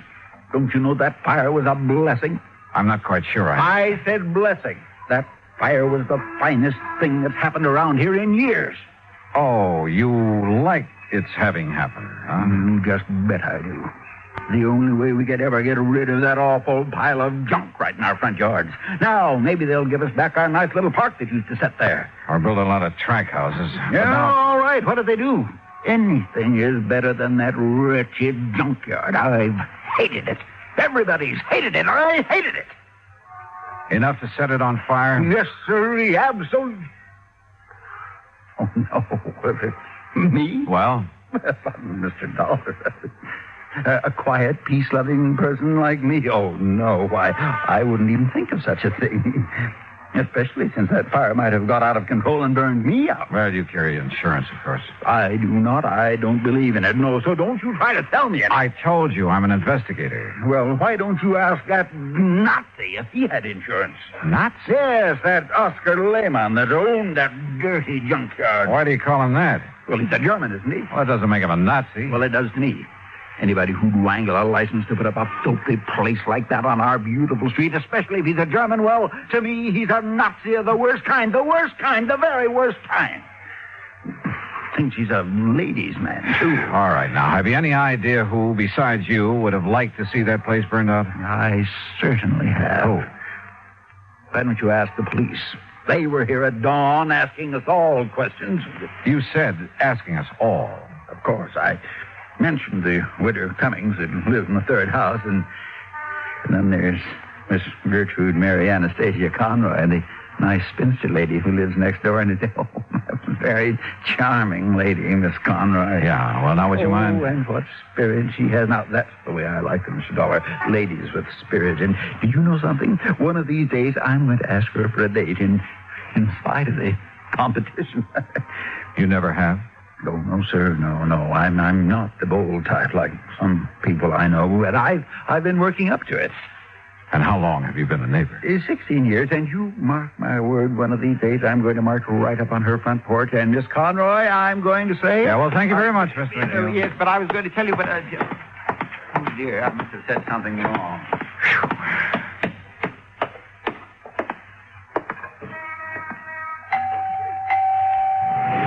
And what the devil is it you'd be wanting? Miss Conroy? That's right. And don't you see the sign beside the door? No peddlers, no solicitations. So be gone with you. I'm busy cleaning the smoke out of my house for that awful fire this morning. Well, that's what I'm calling about, ma'am, that fire. I'm an insurance investigator. Investigator, huh? Oh, now, just a...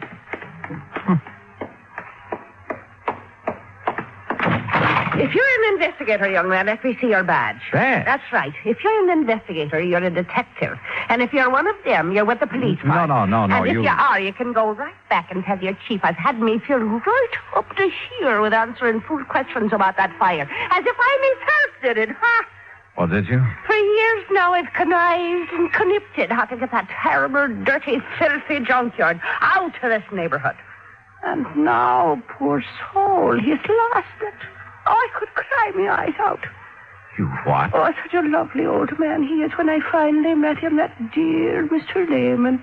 Oh? Oh, the horrible things that Hitler done to him before he escaped them Nazis that took over his fine old country.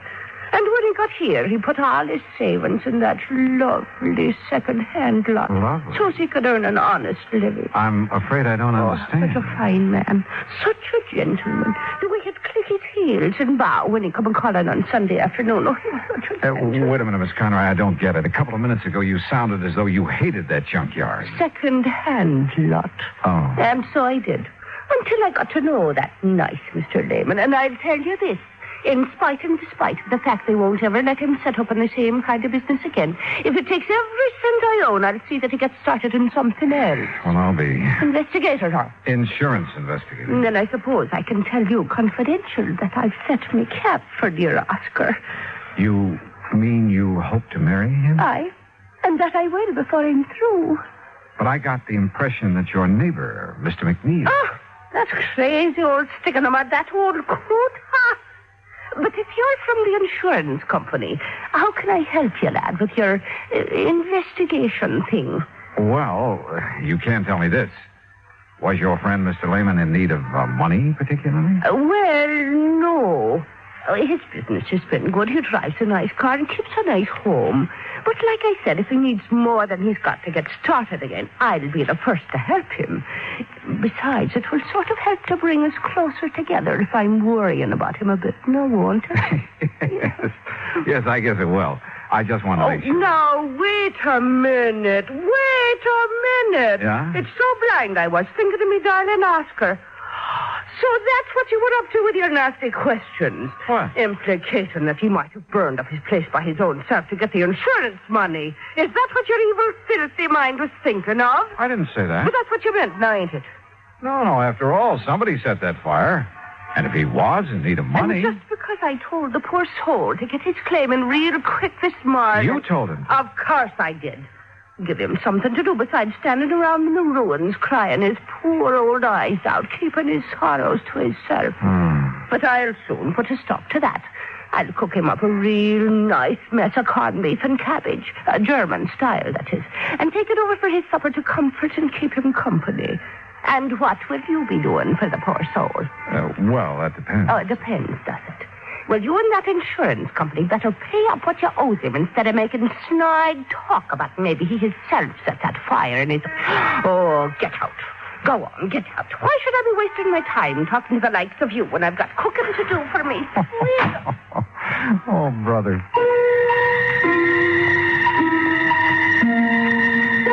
This was turning out to be the most offbeat insurance matter I ever handled. Well, there was only one suspect left. The woman living in the third house opposite the shed where the fire had started. The widow Cummings, McNeil had called her. I went up on the porch, rang the doorbell. And again.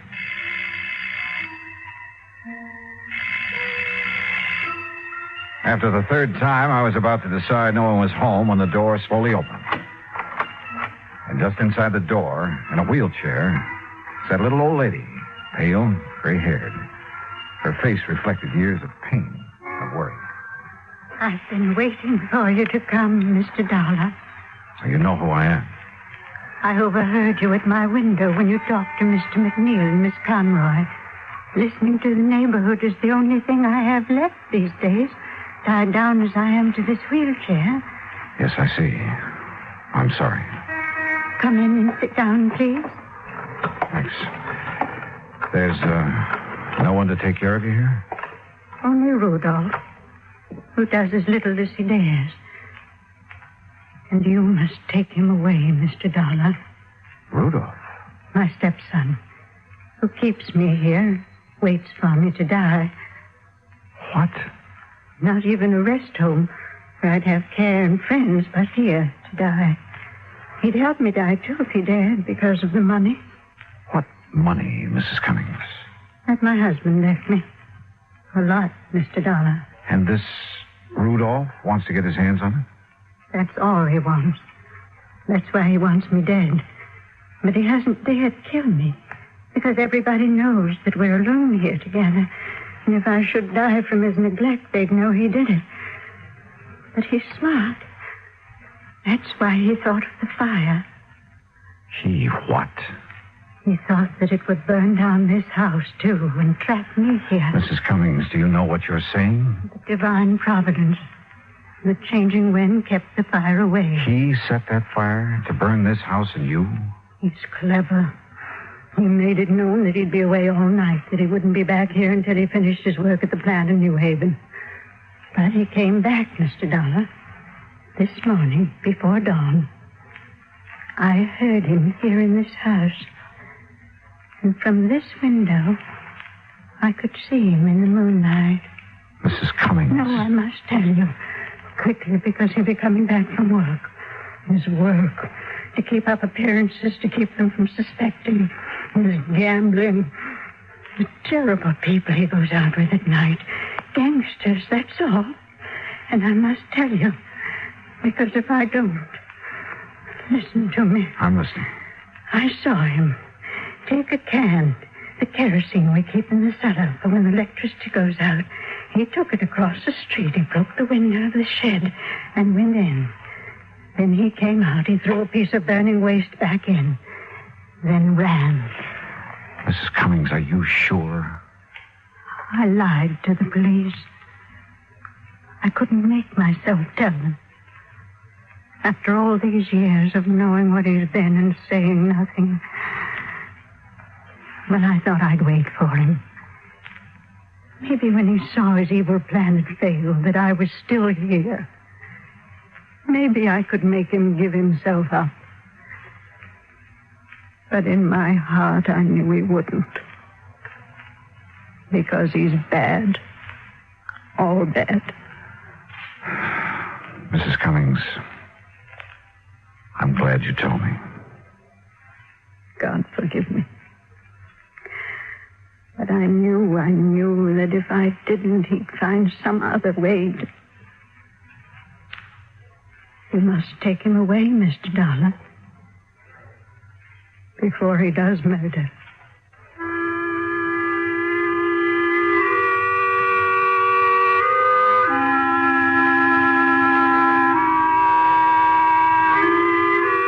Expense account item 8, $10, board and room. I've stayed an extra day in Cranford to clear things up.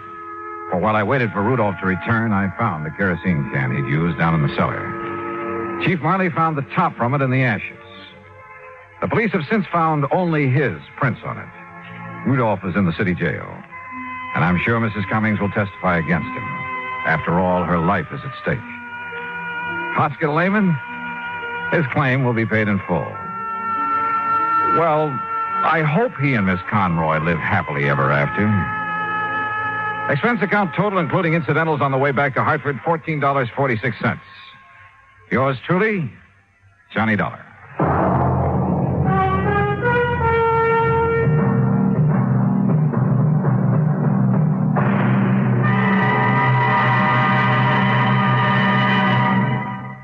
Now, here is our star to tell you about next week's story. Next week, exploration in the high Sierra country of California. And at the end of the trail lies death. Join us, won't you? Yours truly, Johnny Dollar.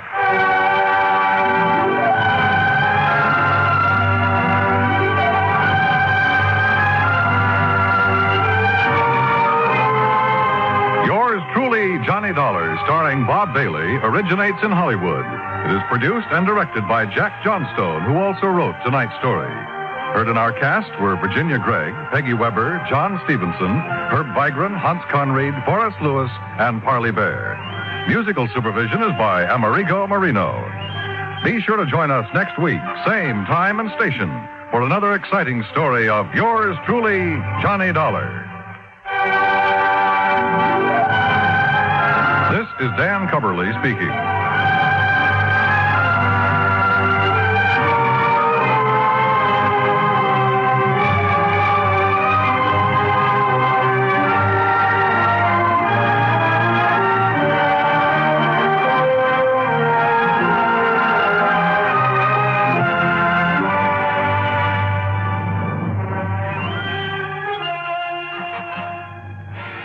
From Hollywood, it's time now for Johnny Dollar. Pat McCracken, Johnny, Universal Adjustment. Oh, hi, Pat. What's on your mind? The sleek, lovely, beautiful Ellen Deere. On the strength of that description, I'll take her. And she's loaded. $325,000 worth of jewelry. Hey, that girl needs a bodyguard. Sweet. Yeah, Johnny, needs a guard of some kind, only she isn't a girl. She's a boat. I've just lost my enthusiasm. What's the matter with the old tub? That's what I want you to find out, Johnny. That last crack suddenly got me interested again. Okay, Pat, I'll be right over.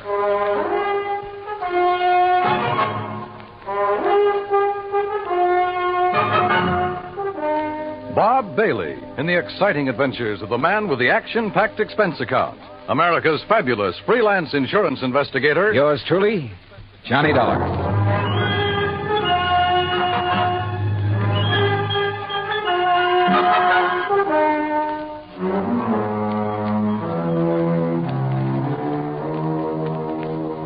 Expense account submitted by Special Investigator Johnny Dollar to the Western Maritime and Property Insurance Company, Los Angeles, California. Following is an account of expenses incurred during my investigation of the Ellen Deere matter. Expense account item 1, 90 cents taxi from my apartment to the offices of Universal Adjustment Bureau in Hartford. Pat McCracken's usual smile was noticeably missing when I walked in on him. Come in, Johnny, and sit down. Thanks. Oh, and you're to bill Western Maritime and Property on this one instead of us. Okay, but how are you involved? We handle all their claims that are of any size. Story. You ever hear of Randolph Berman? I know of a jeweler down in New York. That's the one. And if you know him, Johnny, you've been putting too much gravy in your expense account. I said no of him. Didn't he bring in the Star of Cape Town and the Kamandu Emerald? That's right. Everybody seems to think he's a crook, and yet somehow he manages to handle some of the finest jewels in the world. How could an honest man afford it? Yeah. This time it's the Bettenhaus collection. It's out of Hungary. Oh, yeah, I read about that. Only I thought somebody down in Mexico owned it. Yeah, a fellow named Rigo Mariani down in Guadalajara. He's the one who sold it to Randolph Berman. Okay, now. Is this Ellen Deere you mentioned Berman's wife? No. Former wife. He's on about his fifth. All beautiful, dumb dolls. But more important, it's the name of his 72-foot motor cruiser. And the Bermans have been traveling around in it, down the coast, through the canal, along the coast of Central America, and so on. Anyhow, when he got word that the Bettenhaus collection could be had, he wasted no time in getting to Guadalajara. And that's where Western Maritime and Property comes in. Right. They had already written a policy on the boat for $52,000. Their main office in Los Angeles was close at hand, so he had them write the policy on the jewel. Is that where Berman is now, in Los Angeles? Oh, no. He's still in Mexico. Didn't want to move with those priceless rocks until he was certain of the insurance. And before Western would write it, of course, they wanted the collection appraised. Naturally. But who in Mexico? Jacques Jean-Pierre, the famous gemologist, was right there in Guadalajara, to look over the collection himself. So he made the appraisal. The policy has been issued. $325,000. I still don't see anything wrong with the whole deal, Pat. Well, there isn't anything wrong with it yet. But in spite of Berman's standing in the profession, his reputation, it isn't everything it might be. Yeah, come to think of it, wasn't there a killing or two involved in this acquisition of the Star of Cape Town? There have been several things like that. He's been involved in attempts to smuggle in some valuable pieces. He always managed somehow to come out smelling like a rose. Legally, perfectly clean, you understand? But you still don't trust him? Oh, no. And with his planning to carry that load of stuff around in his yacht. Yeah, I see what you mean. If anything happened to those rocks or the boat, Over 300 grand right out the window. Exactly. Now, belatedly, Western is worried about it, and they'll pay good money to have you assuage their worries. You have a Mexican tourist card? Sure, from my last fishing trip down there. And I think you better go down and guard that collection until Berman gets it safely up into the States. He's considered quite the host. He'll probably be perfectly willing to have you aboard. Now, this is the kind of assignment I like. Yachting in the Blue Pacific. But surely he hasn't got his boat parked in Guadalajara. That's over 100 miles inland. No, it's at Mazatlan. And from what I've been able to learn, it's surrounded by armed guards day and night while he has some engine work done. But as soon as that's finished, he'll head north to the States. So he says. Got a branch office in Los Angeles. He'll probably deliver the collection there. I just want to be sure he gets there, Johnny. Okay, Pat. You can wire the boys at Weston that I'm on my way. Item 2, 191.40, plane fare and incidentals, Hartford to Mazatlan via Los Angeles. The first leg of the flight to L.A. was uneventful, except for a good-looking young blonde from Santa Barbara, whom I promised to look up as soon as his case is... Well, that's not for the expense account. When we arrived at the Los Angeles International Airport, I learned that I'd have a three-quarter-hour wait for my plane to Mazatlan.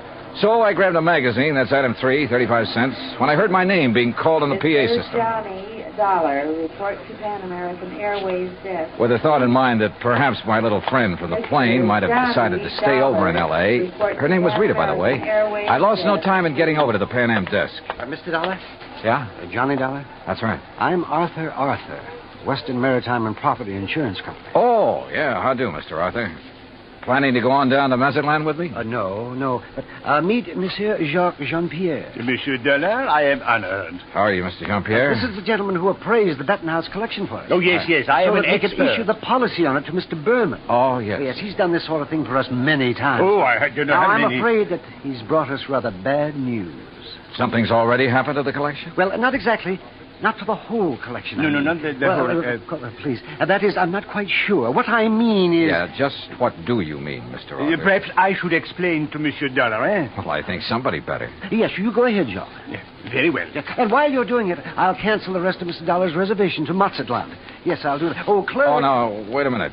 First, let me find out what this is all about. Oui. Oh, very well. Jacques here was in Guadalajara when the Benton House collection became available for purchase. Yes, Monsieur Dollar. I had gone there in the hope that some of the pieces might be purchased separately. So? Alas, such was not the case. The Mariani firm decided to dispose of the collection only as a whole. I see. Well, what's this bad news you have? I am getting to that. Yes, you see, it's this way. Please. Well, then go ahead, John. Thank you.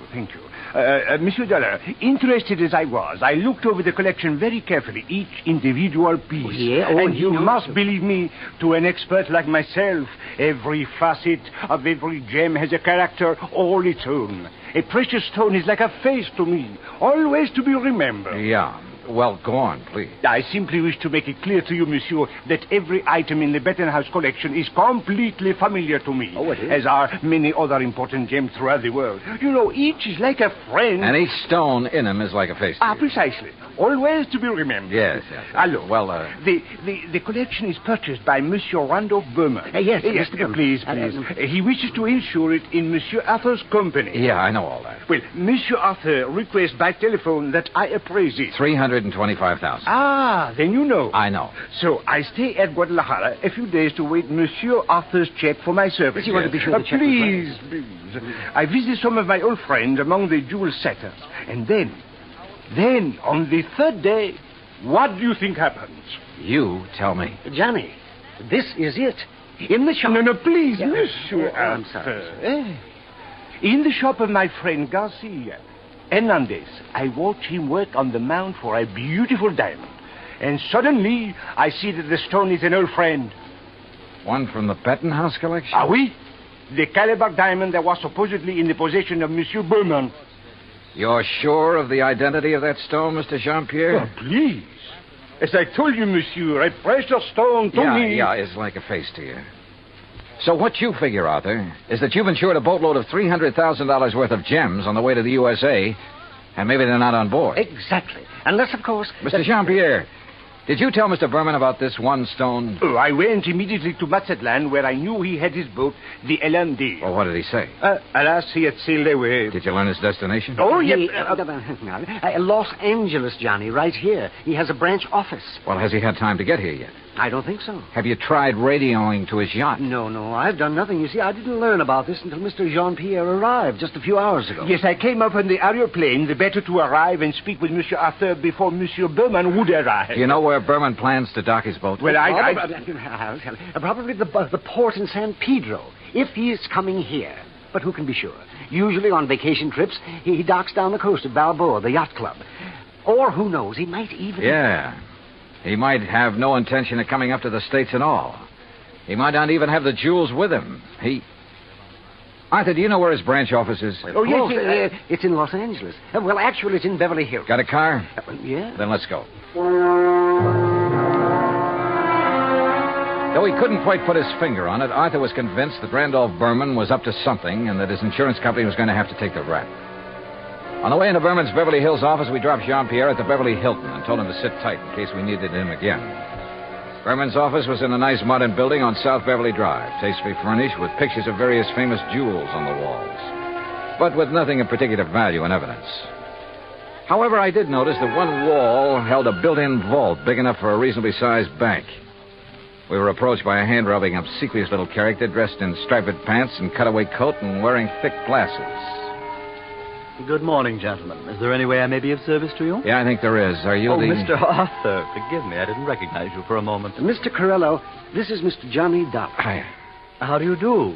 Is there something I may show you, Mr. Dollar? Some little bauble, perhaps, for a charming lady? Well, not at the moment, Mr. Corello. Oh, Mr. Arthur, there's no reason to mail this to you. Let me see now. Oh, yes, here it is. Here is a request for slight revision of the policy on the Bettenhouse collection. Oh? What's this? Well, the wire was sent by Mr. Berman just before he embarked for Mazatlan. I was going to put it into letter form to be more proper, it say? But... Well, now here, I'll read this. Please request Arthur revise Bettenhouse policy. Exclude Calabar diamonds. Value $4,000, which I have sold private party in Guadalajara. Oh, well, we kind of guessed wrong, didn't we, Johnny? Mr. Corello. Yes? Has Mr. Berman wired you whether he's coming here? Oh, of course he is, with that collection. When? When is he going to arrive? Well, his lovely yacht, the Elendia, should reach San Pedro Harbor late tonight. But that's what he wired me, and I intend to meet him there. Then I'm sure you won't mind if I go with you. Oh? Mr. Dollar is a special investigator. Investigator? Well, actually, I'm here just to help Mr. Berman protect that collection. Oh, excellent. Then you can arrange for the police escort. Yes, and alert the harbor police to guard the Elendia, as Mr. Berman requested. Did he request that? Oh, indeed. But apparently he hasn't been worried about anything happening to the collection while he's at sea. At sea? Oh, surely you don't mean pirates or anything like that in this modern day and age. You know something? At this point, I'm not quite sure what I mean, or even why I'm here. Well, of course... Well, of course what, Arthur? Oh, excuse me while I answer that. Well, I mean... Berman Jewels. That is... What? Well, at least I'll feel better when the stuff is here in the vault. Wait a minute. Oh, no. Corello at the phone paled visibly, then gasped and clutched the back of a chair for support as he listened on the phone. His jaw dropped, his eyes widened, and he shook his head once or twice in horrified disbelief. Finally, slowly, he hung up and came unsteadily toward us. Mr. Corello. Yeah, what is it, Mr. Corello? The Coast Guard. Yes? They said the Elendia, the yacht. Yes? Sunk. What? In 600 feet of water. In the outer channel.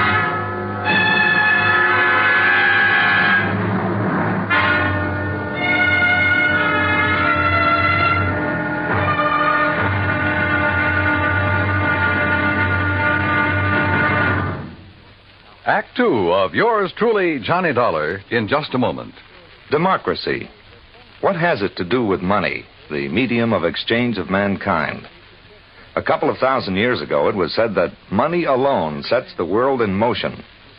That's one way of saying that money and economy are virtually one and the same thing. The economy of a nation depends on its commerce. Commerce depends on manufacturing and services. It has been proven that those nations which practice democracy have the greatest economics.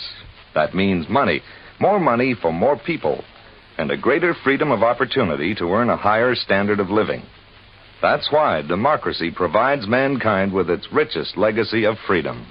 Now, Act Two of yours truly, Johnny Dollar and the Ellen Deer Matter.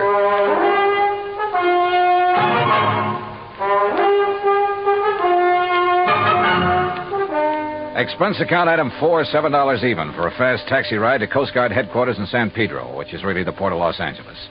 By dint of elbowing my way in, I got directly to Captain Barney Thorson. I'm afraid you got only half the story, Mr. Dollar. All I know, Captain, is that the Ellen Deer went down in some 600 feet of water in the outer channel. Total loss. That's correct. However, what you don't know is that the passengers, Mr. and Mrs. Berman, and the crew were picked up and brought in here. Oh? Outside of a little soaking and a little scare, they were perfectly all right. You see, the Ellen Deer had apparently had some engine trouble before she left Mazatlan. Yes, so I understand. Mexican authorities, with whom we fully cooperate, notified us we'd better keep an eye out for her. So when she reached the channel, we weren't surprised to get a radio call from her asking us to stand by that Universal joint was kicking up. Is that what happened? By the time one of our cutters got within hailing distance, she was on the way down. That propeller shaft had whipped loose, torn through the hull, and the Ellen Deer was sinking fast. Ask me, that boat was overpowered, Dolly. How do you mean? Well, it must have been because sheer torque tore the whole engine loose from its mountings. And it plowed through the bottom along with everything else on board that was heavy. There was a big safe, for instance, anchored amidships. There was a what? A safe, you know, a small, heavy steel vault. Yeah, I know. That went down, too? Yeah, with the engine. It was all our boys could do to keep the owner from diving over after it. It was crying like a baby. You'd think he'd had the crown jewels in it. Maybe you're not too wrong at that. What? Not the crown jewels, perhaps, but a collection worth something over $300,000. Now, what about salvage? Salvage operations in 600 feet of water in that channel? Oh, yeah. No, Dolly. Salvage, even if it were possible, it'd cost a couple of times the worth of that stuff at least. The only passengers were the Bermans, huh? That's right. Prove 3. And they weren't able to save anything? Nothing. Not of any consequence, that is. One of the crew didn't even have his shoes and shirt on. What about Berman and his wife? It's funny what people will do in an emergency sometimes. What do you mean? Well, you've heard about the man whose house catches fire. He gets panicky, throws all the china and the glassware out the window, and carries out the mattress. What are you getting at, Captain? The only thing that Berman saved in his excitement was 2 beat-up old hats and a fishing rod. Oh, yeah, I see what you mean. And all his wife brought along was a handful of nylon stockings. She was hanging on to them for dear life. Oh, yeah, a big hat box with an evening dress half hanging out of it. And that's all? That's all. Hey, you know, that Mrs. Berman's quite a dish. Not too bright, but a real looker. Where are they now, Captain? They're headed for Beverly Hills. Beverly, Wilshire was the hotel, I think. In any event, Dollar, I'm afraid your company is going to have a big, fat claim to pay. On the yacht, yes. What's that mean? What do you think? Item 5, 320, long-distance call to the police in Mazatlan. I wanted to be sure that the Bettenhouse collection had been on board the Ellen Deer when she left port down there. Inspector Romulo assured me it had, that he'd checked the safe on the boat himself before allowing it to sail. Furthermore, he had insisted his own maritime service keep tabs on it up to the point where it made contact with the U.S. Coast Guard. In other words, the loot couldn't very well have been passed to someone else at sea. Item 6, 580 cab fare to Beverly Hills, where I dropped in at Berman's office. No, Mr. Dollar. He and Mrs. Berman are at the Beverly Wilshire. I'm sure you understand it's been necessary for them to buy a lot of clothes and things. Yeah, but he will come here. Oh, yes, indeed. From his last phone call, I'd say he'll be here within the hour. All right, then I'll come back. Please ask him to stick around and wait for me if he doesn't mind. Of course, Mr. Dollar, I shall be glad to. Oh, incidentally, he has had me phone Mr. Arthur and ask that claim forms for both the Bettenhouse collection and the loss of the cruiser be brought here to the office just as quickly as possible. Yeah, I'd figured as much.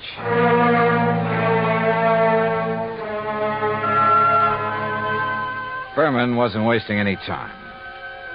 Oh, I know there still wasn't any concrete evidence that Berman was trying to pull a fast one. Ostensibly, the only reason for my trip out here was to watch over that fabulous jewel collection. A lot of good I'd been. He'd lost the collection and his boat, and the company'd have to pay. Then a wild idea hit me. I suddenly remembered something that had happened months ago. Last July, to be exact, when a big passenger liner, the Andrea Doria, had sunk off the Atlantic coast. According to the papers, when the survivors were brought into the port, the usual customs inspection was waived. And it occurred to me at the time that every one of those people could have easily smuggled in anything he could carry or conceal in his clothing. I'm not saying it did happen. I'm sure it didn't. But it could have. And if such an idea occurred to me, why not to a man like Berman, who was already pretty well known for his tricks to evade customs? Item 6, 20 cents, phone call to the Coast Guard and Captain Thorson. Thorson speaking. Johnny Dollar, Captain. Answer me just one question, will you? Sure, what? When you brought them in, were the Bermans required to pass through customs? Well, no, of course not. There'd hardly be any reason to... Thank you very much.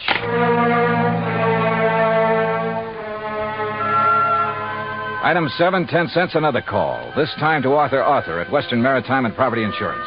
You caught me in the nick of time, Johnny. I was just walking out the door. On your way to Berman's office? Why, yes. With a handful of claims forms?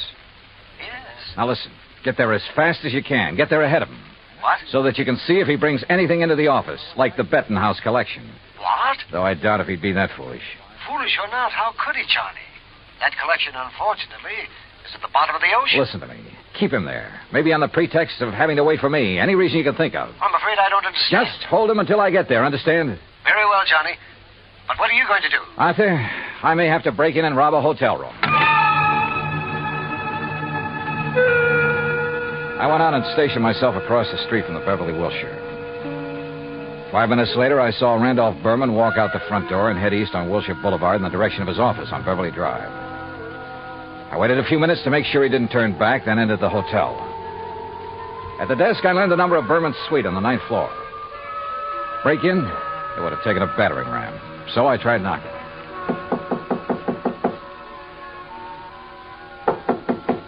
All right. You don't have to bust down the door. What's the matter? You forget your key and... No. Get out of here, buddy. Randy said not to let anybody in. He's out buying us clothes. Oh, he'd tell you to let me in, baby. Hey, who are you? Hernandez sent me up here from Guadalajara. Oh, well, then come in. Oh, you are in? Yeah. Well, have a drink then. No, thanks. A girl's entitled to a couple of drinks after that dousing in the ocean, and you might as well... What about Hernandez? Your husband sold him the wrong stone from that collection. Sold? Oh, he gave it to him. Oh, then you know about it. Oh, sure. So he could make a legit-looking change in the insurance and convince everybody he was on the up and... You sure you're from Hernandez? You kidding? How else would I know about the whole deal? I don't know. Hey, Randy said not to let anybody in here or he'd kill me. Dumb blonde, he called me. You? A smart, beautiful girl like you? Oh, hey, you're okay. My name's Vi. Come on, let's have a drink. No, thanks. Listen, Vi. I've got to get the right stone from that collection, the caliber diamond. Then I'll leave this one I've got in my pocket here. Which one you got? Let me see it. Oh, no, only Mr. Berman. And only when he gives me the caliber. Well, which one you got there, huh? Well, never mind. I'll show it to Mr. Berman. I just want to see it. Not until I get the caliber from the collection. So, if he isn't here, if he's taken it to the office, I'll just... You think he's crazy? Let everybody know he... Let me see the one you have, huh? Look, I just told you. Anyway, how do I know I can trust you? I didn't even see you in Guadalajara. Oh, now you sound like Randy. Dumb blonde, he said. Keep the door locked. But I let the bellboy in with the drinks, and I let you in, didn't I? Well, let me see the one you got. Will you, if I get you the other one? From the hat box that didn't have to go through customs? How did you know? Hey, you're a cutie. I'll bet you read about the Andrew Dorsey, just like Randy did.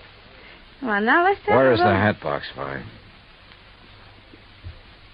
Now, wait a minute. Maybe I am dumb. Who did you say you are? Where's the hat box? No, I won't tell you. You get out of here. Now, without the collection, Vi. No, you can't. Randy would kill me. He'd kill me if he even knew I let you in here. Who are you? Johnny Dollar, insurance investigator. Oh, please, Johnny, get out of here. The stuff in the bedroom? You can't go in there. I mean it. He'd kill me. Sorry, but that's your worry. Oh, no. Stop it or I'll set your eyes out. Hey, Now you pull in those claws, baby. No, you... Well, I hate to do this, but... No, help! Oh, yeah, that's right. Get the manager up here. Get the police up here. Police? Oh, no. Oh, yes. Then you'd really be in trouble. You'd be better off if Berman tried to kill you. Now, where's the stuff? It's in the closet, on the floor, in the hat box. Thanks.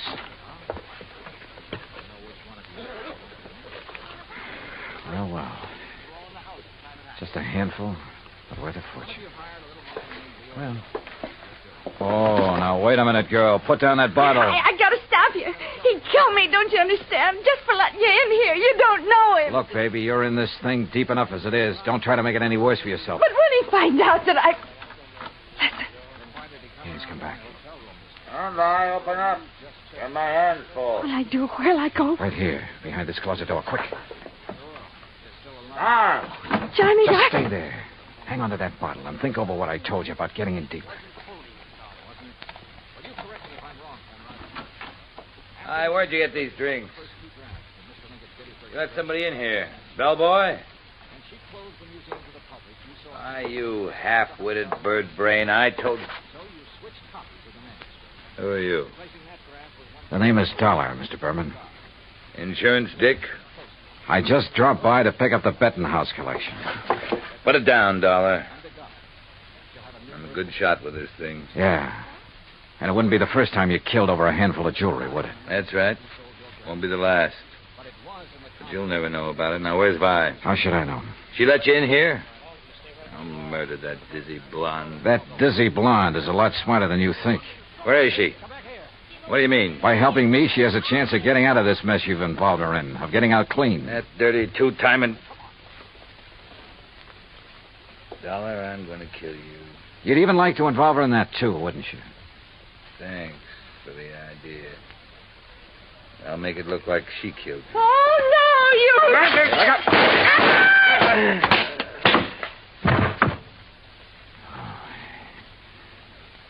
Nice work with that bottle, Vi. Sorry he missed you. Please, you won't let him... No, don't worry, baby. He won't bother anybody. Not for a long, long time. Item 8, $245 even. Incidentals during a couple of days of relaxation under the California sun and transportation back to Hartford. Expense account total, $453.95. Remarks? By way of getting off as easily as possible, Vi sang like a canary, and incidentally cleared up a couple of other of his shady deals. Result? By the time his prison term runs out, he'll be too long dead to collect the insurance on his yacht. End of remarks, end of report. Yours truly, Johnny Dollar.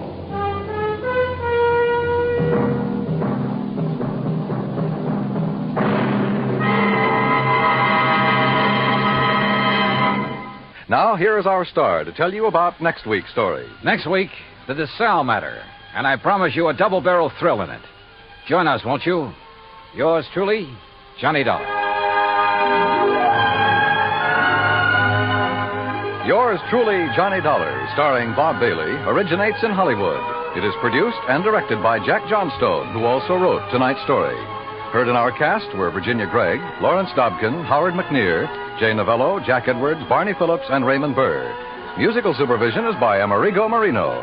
Be sure to join us next week, same time and station, for another exciting story of yours truly, Johnny Dollar. Dan Cubberly speaking.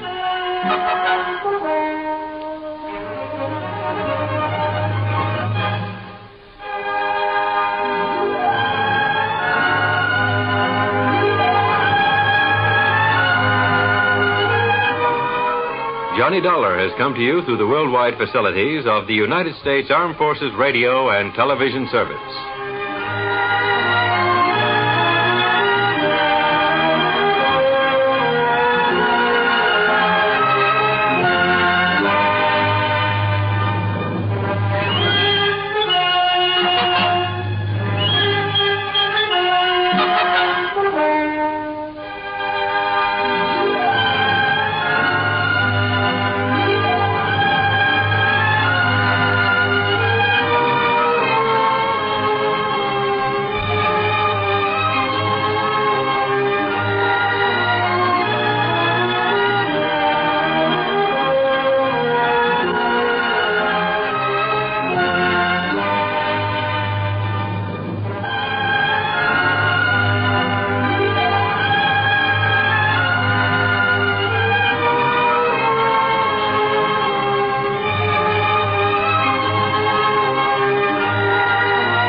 From Hollywood, it's time now for... Johnny Dollar. Pat McCracken, Johnny, Universal Adjustment Bureau. Oh, hi, Pat. What's on your mind? At the moment, you. Huh? Johnny, you've been working too hard. Oh, this I've been convinced of for years, Pat, but I've never been able to convince anybody else, especially you. Okay, I'm convinced. What you need is a nice vacation, all expenses paid. Whoa. Southern California is very nice this time of I year. just came back from there. The beaches, the swimming, sun, golf, nightlife. Look, Pat, thanks a lot, but no thanks. Well, now, Johnny. The last time you invited me to take one of your vacations, I got hit over the head, almost run down by a truck, and kicked around by a guy 7 feet tall. Yeah, but this one's different, Johnny. It's a real simple job. Oh, they all are, according to you. All I want you to do is pick up something out on the coast and bring it back here. That's all. Yeah, what? $100,000. Oh. I'll be right over.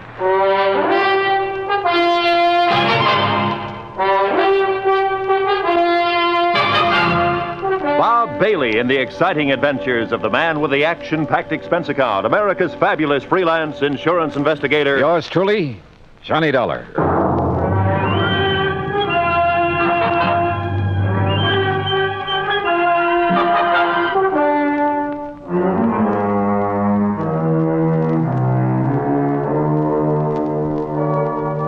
Expense account submitted by Special Investigator Johnny Dollar to the Universal Adjustment Bureau, Hartford, Connecticut.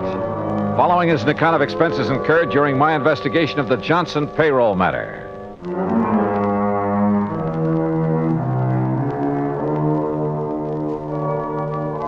Expense account item 1, $1.25 cab fare from my apartment to the office of Universal Adjustment Bureau and Pat McCracken.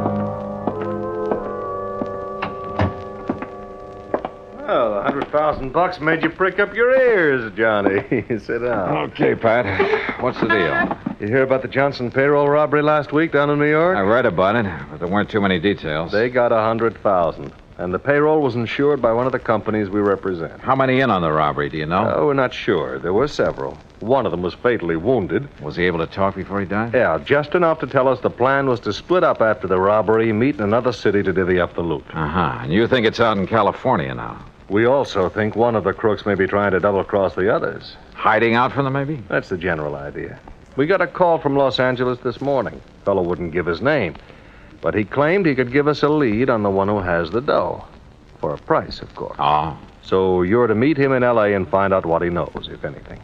What do you figure his angle is, Pat? Oh, maybe several, Johnny, but I don't care. What I do care about is getting the money back. All right. How do I contact this man in Los Angeles? You don't. He'll contact you. At your hotel, the Nestor. The Nestor. Okay, Pat, I'm on my way. Oh, just one thing, Johnny. Yeah? Maybe it's occurred to you, maybe it hasn't. There will be others looking for that money, too. The other guys involved in the robbery? Yeah. Of course, if you can get there first. I'll try. Oh, and don't bother telling me to be sure to get back here in one piece. That I'll really try to do.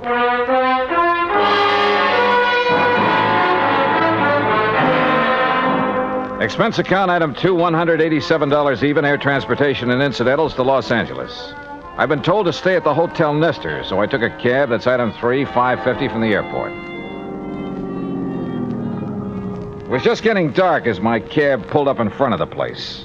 Before I could get out, somebody got in. Oh, I'm sorry. I didn't know this cab was occupied. Well, that's okay. Welcome aboard. Here, I'll get out and... It's okay. I've got you. Sorry, I lost my balance. Must have got my heel. You may be sorry, but I'm not. I can't think of a better way to arrive in a strange city than with a beautiful girl in your arms. If you'll let go of me. Oh, yeah, well, if you insist. Thanks. I'm sorry. Oh, wait a minute. You can have this cab as soon as I get my stuff out. Oh, that's all right. I'm in a hurry. I'll get another one. Goodbye. Oh, wait a second. I mean, after all... Oh, well.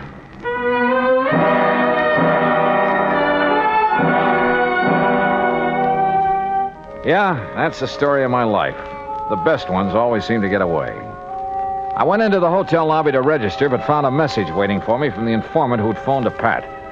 I was to drive to the little town of Corrado Beach down the coast and meet a man there first thing in the morning. There was a map showing me the way to a small pier where the meeting was to take place. Looked like Los Angeles had suddenly got too hot for him. Expense account item 4, $50 to rent a car. I left word where I'd be, drove to Corrado Beach, and checked in at a motel.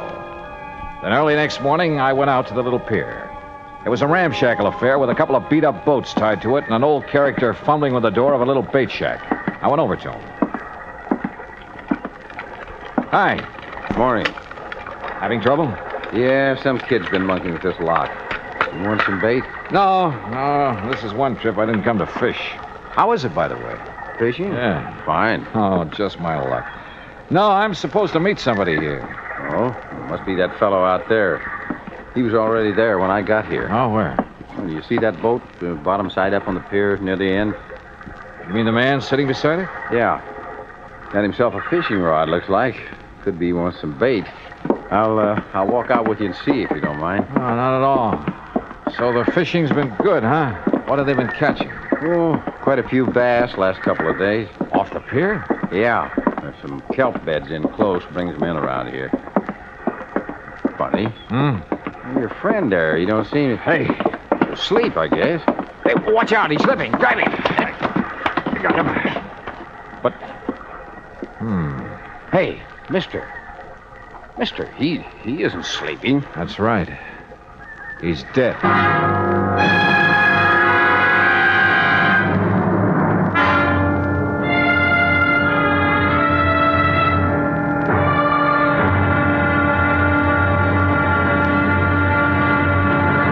Act 2 of yours truly, Johnny Dollar, in a moment. Our flag now numbers 50 stars, and behind each star there stands yet another flag representing one of the 50 states. Georgia's state flag displays the state seal on a strip of blue. The seal symbolizes the fact that constitutional government rests equally on the three major branches of government: legislative, executive, and judicial, and that all three must be guarded equally if a sound government is to be maintained. The greater portion of Georgia's flag is crimson. On it is superimposed the blue cross of St. Andrew, bearing 13 white stars for the original 13 colonies. This cross, made in the form of saltire, or X, was adopted from the national flag of Scotland. Georgia's state flag, the flag of the fourth state to enter the Union, was adopted in 1956. And now, Act 2 of yours truly, Johnny Dollar, and the Johnson Payroll Matter.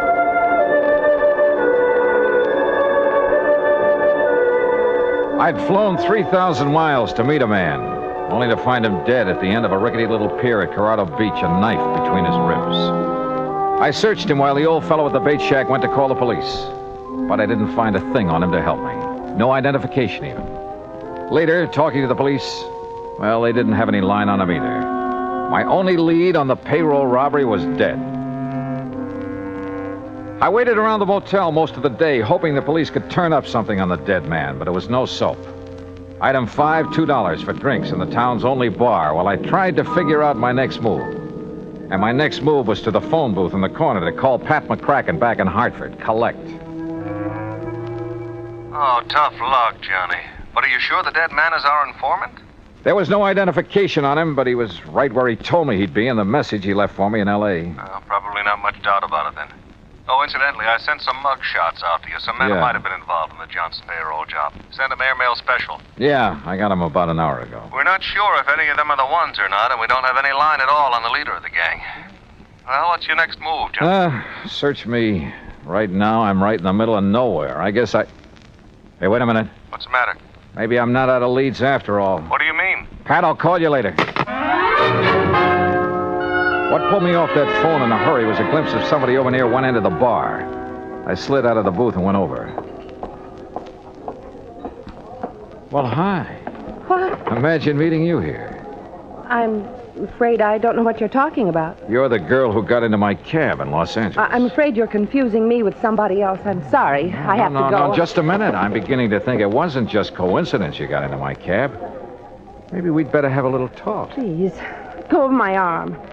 You've made a mistake, and there's nothing to talk about. Is he annoying you, lady? Now, look, bartender, I'm just trying to find... Yes, he is annoying me. Take your hands off her, buddy. Now, look, Joe. I mean it, and my name ain't Joe. I got you outweighed by about 40 pounds, buddy. You don't understand. Just let go of her, and we'll talk it over. Okay. Thank you. Now, just what is it I don't understand, buddy? Skip it, buddy. So she got away from me. I grabbed my top coat off a hook and stepped outside the bar. It was damp and foggy out there. I put on the coat and started looking around for her, but it was too late. She was just plain gone. Then, walking along with my hands in my coat pockets, I realized there was something in one. A key to a motel room, but not mine. Funny. Then I remembered I'd had the coat beside me in the taxi when the girl climbed in back in Los Angeles. Yeah, she could have slipped it in the coat pocket then. But why? Now, that's what I wanted to find out. I looked up the motel. It was about a mile down the highway from mine, room 7. Yeah, the key fit all right. Then as I opened the door, I realized I had company right behind me. Freeze, Dollar. Huh? Who are you? Never mind. Inside. Move. Okay. Get that blind down. Okay. Oh, wait a minute. Your face looks familiar. Yeah, those mug shots McCracken sent me. You must be Slattery. Right boy. One of the guys they suspect of pulling the Johnson Payroll job. Too bright for your own good, Dollar. You must be the one who killed the man out on the pier. The man who was going to tell me where the payroll dough is. That's a nice stall, Dollar, but it won't work. What do you mean, Slattery? Blake killed him, and you know it. Yeah? Who is Blake? You want to play it coy, huh, Dollar? Okay, we'll do it your way. Blake's got the payroll dough, and you're working with him. Just how do you figure that? Blake's girlfriend climbed in your taxi in Los Angeles. I figure she slipped you the key to this room. Hey, look, you got a few things all twisted. Shut up and stand still. This gun has a habit of going off sometimes. No kidding. So where's the dough? Take it or leave it, Slattery. I don't know. Well, it better be in this room. Yeah? And if it isn't? You guess. I don't think I need more than one. If it isn't here, I'm not leaving. That the idea? Oh, you leave, all right. It's just that you won't be walking out of here. Act 3 of yours truly, Johnny Dollar, in a moment. Over 150 years ago, the Swiss poet Henri Amiel wrote, "Heroism is the brilliant triumph of the soul over fear. Heroism is the dazzling and glorious concentration of courage." During the Korean campaign, Corporal Ronald Rosser was attached to the heavy mortar company of the 38th Infantry, 2nd Division, United States Army. Rosser, a veteran of World War II, rejoined the Army and shipped to Korea when he heard that his brother had fallen in the winter assault of the Chinese Communists. One day, Rosser's company moved into enemy territory. At the time, the corporal was a forward observer and carried a radio.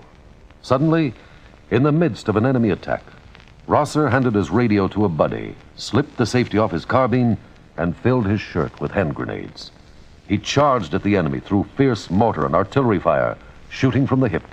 Straddling a bunker, he riddled its occupants. Still advancing, he accounted for 2 more of the enemy, shooting one through the head and clubbing another to death. Continuing his one-man charge, he jumped into a trench full of enemy soldiers, opened fire, and forced his way relentlessly down the length of the trench, killing right and left with grenades and carbine fire. Out of ammunition, he returned to his company, where he replenished his supply. Then he charged the enemy again and again. Finally, he returned to his own area, and taking the radio back from his friend, he moved out with his company. Corporal Ronald Rosser was awarded the Medal of Honor for his action. Action which had shown the enemy that his personal code of conduct wouldn't let them push around either his kid brother or his country. And now, Act 3 of yours truly, Johnny Dollar and the Johnson Payroll Matter.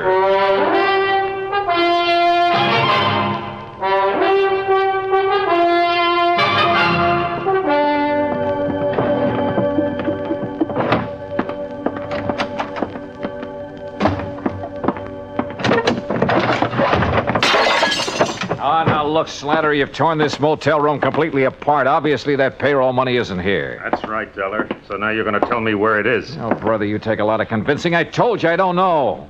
So why don't you put that gun away and listen? You're the one takes the convincing, Dollar, so I start convincing. That's not going to do you any good. No? Well, for sure it's not going to do you any good, so... Now, wait a minute, look. Look, I'll give you the whole story. And I'm supposed to believe it, huh? Staring down that gun barrel, I'm not about to lie. Let's have it. All right.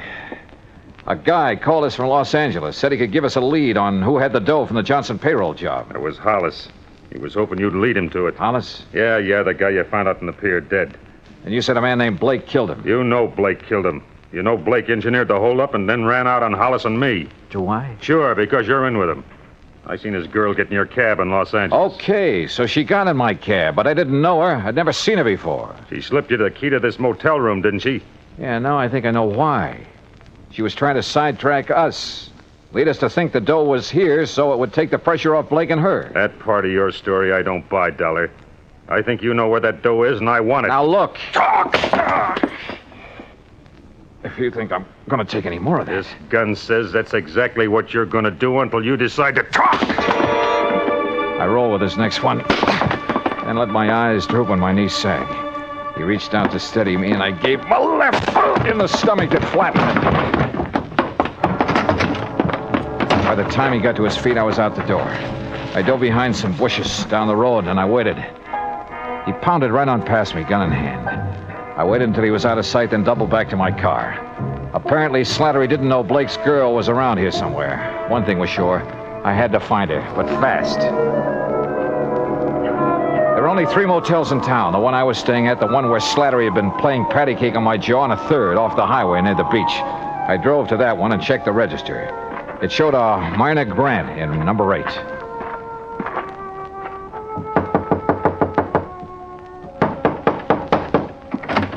Oh. Hello, Myrna. No, please get out. Oh, no, sorry. But we're going to have that talk right now. I tell you, you've made a mistake about me. Oh, come on. Drop the act, Myrna.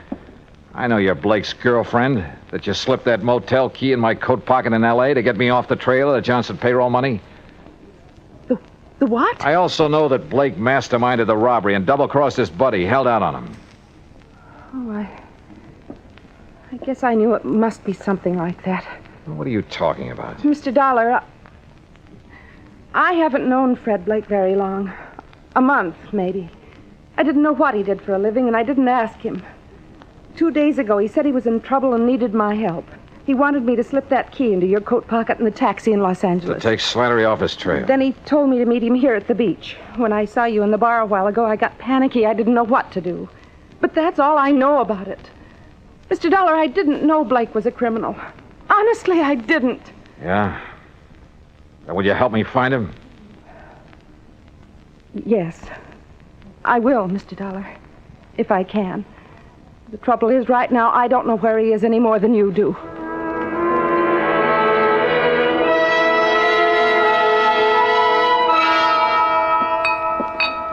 What'll it be, folks? Hey, wait a minute, buddy. Ain't you the one that was molesting this young lady an hour ago? Oh, Tarzan, buddy, my molesting days are over. Oh, it's all right, bartender. I'm sorry I caused you the trouble. No trouble, ma'am. Just glad it turned out all right. Things, happen fast here at the beach, I guess. I don't suppose you've ever heard of a guy named Fred Blake, have you? Well, not that I remember. You looking for him? Yeah. What's he look like? Medium height, dark hair and brown eyes, regular features. That description would fit half the guys that come in here. Sure, fisherman, salesman, vacation. Only that kind don't come in here anymore. Salesman? No, fishermen. I thought the fishing was good here. Been no fishing around here for months. Huh? A fella told me they were getting a lot of bass right off the pier. He was pulling your leg, buddy. There's a chemical plant nearby. A lot of stuff got dumped into the water by accident a few months ago. The fish haven't been back since. Wait a minute. Sure, right under my nose all the time. What do you mean, Johnny? Mine, I'll see you later. I got in my car and headed for the pier. As I turned off the highway, I could see a car a couple of 100 yards back following me with its lights off. But I couldn't stop now. I parked near the pier and headed for the bait shack. The windows were still boarded over, but I could see a crack of light between the boards. I eased over to the shack. Oh, no. I flattened against the wall as the door came open and Blake came out with a gun. I hacked it out of his hand. What? All right, hold it, Blake.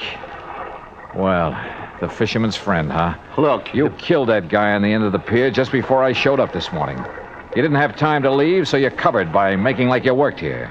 Then it occurred to you this was a pretty good hideout until Slattery got off your trail. Look, maybe we can make a deal, Dollar. Oh, we're going to. You turn the stolen money over to me, and I turn you over to the police. Drop your gun, Dollar. Huh? Drop it. Okay, Slattery. Hello, Blake. Glad to see me? Look, Slattery, I wasn't trying to cross you. I was going to get in touch with you when things quieted down. Sure you were. Let's have the dough. All right, it's in the shack. Blake half turned, and I saw his hand slide into his coat, a second gun. He whipped it out, but Slattery had seen it, too. He got Blake, but his eyes were off me for a lucky second.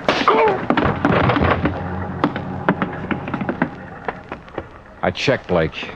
He was still alive. Yeah, they'd both keep. For a long time.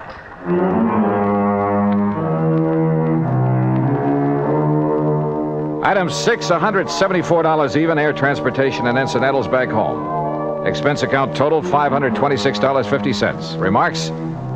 The payroll money is back where it belongs, and Slattery and Blake are back where they belong, with Blake facing a murder rap to boot. Funny, I probably wouldn't have nailed him if he hadn't told me that phony story about the fish biting near the pier. Teaches me a lesson, Pat. I'm not going to tell any more fish stories. They can kill you. Yours truly, Johnny Dollar.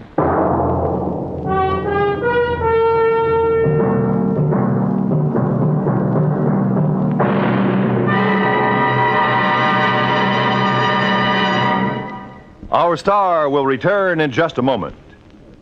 Our flag now numbers 50 stars, and behind each star there stands yet another flag representing one of the 50 states. Ohio's state flag is the only pennant-shaped flag, or burgee, as it is correctly called. The Buckeye banner is the creation of an engineer who created a blue triangle for the hills and valleys, red and white stripes for the roads and waterways of the state. There are 13 stars for the original 13 colonies, and 4 extra stars to indicate that Ohio was the 17th state admitted to the Union. A white circle with a red center represents the initial letter of Ohio and suggests its nickname, the Buckeye State. Ohio's state flag, the flag of the 17th state to enter the Union, was adopted on May 9th, 1902.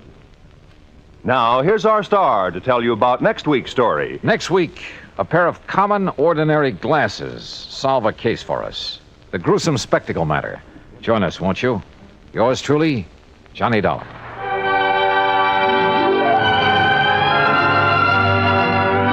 Yours truly, Johnny Dollar, starring Bob Bailey, originates in Hollywood and is produced and directed by Jack Johnstone. Today's story was written by Robert Stanley. Heard in our cast were Virginia Gregg, Lawrence Dobkin, Forrest Lewis, Shepard Menken, and Frank Gerstle. Be sure to join us next week, same time and station, for another exciting story of yours truly, Johnny Dollar. This is Roy Rowan speaking.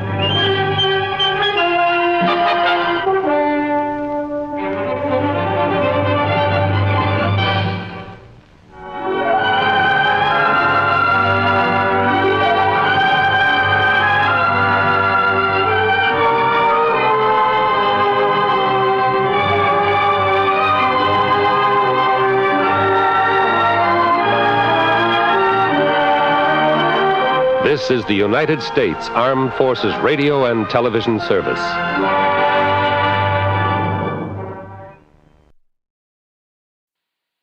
From Hollywood, it's time now for Johnny Dollar. Johnny, this is Lee Harkins, Continental Insurance and Trust Company. Lee, my old fishing pal. You still holding down the Ohio branch of the company there in Columbus? Yes, John, I am, but now look here. Well, brother, I never will forget the great fishing you and I had over on Darby Creek a couple of years back. Look, John. And along about this time every year, the urge really gets to me. Hey, have the streams cleared up yet from the spring rains? No, quite the contrary. As a matter of fact... How about Little Raccoon Creek down near Jackson? Boy, remember those big channel cats and the bass? Johnny, will you listen to me? Huh? Oh, sure, I'm all ears. The big river has gone on a rampage again. Spring floods. You mean the Ohio? Yes, and every other river of any size. The rains are still coming down. I see. Whole towns are being washed away by the floodwaters. Death and destruction all over. Oh, I'm sorry, Lee. I didn't mean to sound so... Well, you know, mention fishing and I lose my head. Look, Johnny, I need you out here. Can you come right away? Well, sure.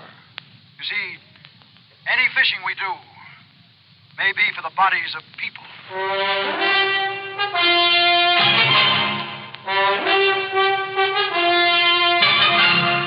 Bob Bailey in the exciting adventures of the man with the action-packed expense account, America's fabulous freelance insurance investigator. Yours truly, Johnny Dollar.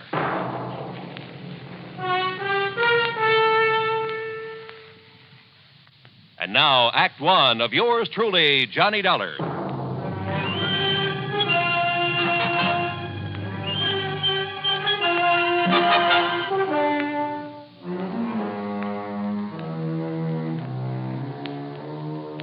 Expense account submitted by Special Investigator Johnny Dollar to the Continental Insurance and Trust Company, Columbus, Ohio office. Following is an account of expenses incurred during my investigation of the Wayward River Matter. Expense account item 1, $43.50, transportation to New York, then a flagship to Columbus, Ohio. It was 5:30 p.m. and raining hard when the big 4-engine plane set down gently at Port Columbus Airport, some 7 miles out of town. My plan was to go into the Fort Hayes Hotel and call Lee Harkins from there. So after picking up my luggage, I headed for the door in a taxi stand. But Lee, it seems, had other ideas. Here, let me help you with your bags. It's all right, son. I'm just looking for a taxi to... Lee! My car's right out here, Johnny. The sooner we get started, the better. Here now, right through this door. Yeah, well, wait. The sooner we get started, where? Where are we going? To the town of Carteret, about 100 miles or so south. Now, come on, if you want to get soaked. Oh, hey! Come on! Whatever you say. Come on now, hop in. Oh, brother. Phew. Why didn't you tell me to bring a raincoat? Why don't you read the papers? Been raining like this for long? Off and on for 3 or 4 weeks. We may have a mean ride ahead of us. Well, what's it all about, Lee? Well, the floods along the Ohio have been pretty severe this year, Johnny. They've been somewhat later than usual. Yeah, that much I did read about. Half a dozen of the big cities have been taking a real beating, in spite of all their preparations for the big runoff. I know. It's been through all over the country. Well, what you don't read about in the headlines, though, is the little places, like Carteret.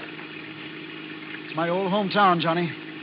I've sold a lot of policies there, particularly to the local shopkeepers, you know, on their stocks and merchandise. So there's been a lot of flood damage, and your company's having to pay up a lot of claims. No, not yet. So far, the town's been lucky. Most of the recent bad storms have been across the state line, up in Pennsylvania or over in West Virginia. Same was true last year and the year before. So? So the people down around Carteret, farmers mostly, haven't gone ahead with their flood control project the way they should have. Is Carteret right on the Ohio? No, it's in a valley, a few miles north. It's on the Crooked River, and parts of the town are actually below the riverbank. Now, you see what that means? Yeah, I sure can. Most of the year, it's a quiet, lazy stream about 50 or 60 feet wide. But when the feeder streams up in the hills start pouring water down... And if it overflows? Half the town will go with it. Be swept right down into the Ohio. Lee, don't they know enough to prepare for this sort of thing? Johnny, like I say, they've been lucky so far. This present storm has been bigger and longer than anything they've ever had. Well, what about the State Flood Control Commission, or whatever it's called? Can't they do anything? Let's face it. What's a little burg like Carteret when there are 100 bigger and more important towns in the same fix? Yeah, I see what you mean. Before the lines went down, I got a call from Fred Norlock, one of my big accounts down there. Big hardware firm. Unless the river goes down, he's going to lose the whole place. That means over a $100,000 insurance claim. But what can I possibly do, Lee? I don't know, Johnny. I just don't know. We were heading south on Route 23, and by the time we reached Chillicothe, the rain had led up to a drizzle. By the time we reached Jackson, where we left the main highway, it had let up entirely. But I noticed that every little stream we passed was overflowing its banks. Finally, it must have been after midnight, we pulled up on a low hill overlooking the town of Carteret. And it started to rain again, to rain hard. Below us, the Crooked River was a terrible, terrifying thing to watch. Power lines were out, but maybe hundreds of kerosene and gasoline lanterns, flashlights, and lights from cars showed only too plainly the perils of the brown, rushing, raging torrent that threatened the town. Men stripped to the waist, the banker and the ditch digger side by side, the farmer and the merchant, toiled frantically to reinforce the levee with bags of sand, stone, cement, anything they could find, while the river lapped hungrily at their feet, trying to undermine the embankment as quickly as it was built up. Back in them were others, filling the sandbags, bulldozing additional strength to the levee, hauling truckloads of sand and rock and gravel, digging, shoveling, filling, anything they could do. I'd never seen a more dedicated group of people, men, women, children, all working in a common cause, not just for themselves, but for the survival of their neighbors, their town. And the ugly river was like a thing alive, clawing at them, seeking to destroy them. Huge floating masses of debris flew by at express train speed, whirling now and then to strike out at the embankment, fighting to break it down. Thousands of tons of wreckage, parts of houses, chicken coops, trees, and brush, anything that would float. I stood there appalled and almost overwhelmed by a feeling of utter helplessness. Can't they see? If they were up here on this hill, they could see that they're losing ground, Johnny. The river's rising faster than they can build up the levee. Yeah, Lee, yeah, it looks that way. What's the matter with you guys? Can't you see they need help down there? Anybody doesn't help, I'll be shot. He's right, Johnny. We ought to go down there and help for whatever it's worth. Wait. That one section where they're all working. It's right above the cut into Perry Street. If the levee goes there, it'll sweep the whole section down the valley into the Ohio River. But look, Lee. Look, back there, behind us. The reason why the water's piling up, don't you see? That old railroad bridge. The trees, the mud, the ruffle that's piled up against it. That railroad trestle has become a regular dam. Hey, you're right. The more of that debris piling up there, the stronger it gets. And the higher it gets, too. With the water mounting up behind it that way, the levee over Perry Street will go in a matter of minutes. Right. But break that dam somehow, and the water will get through. Down the crooked river into the Ohio. Yeah. Break that dam, and it'll save the town. Yes. Oh, but how, Johnny? How? Yeah, how?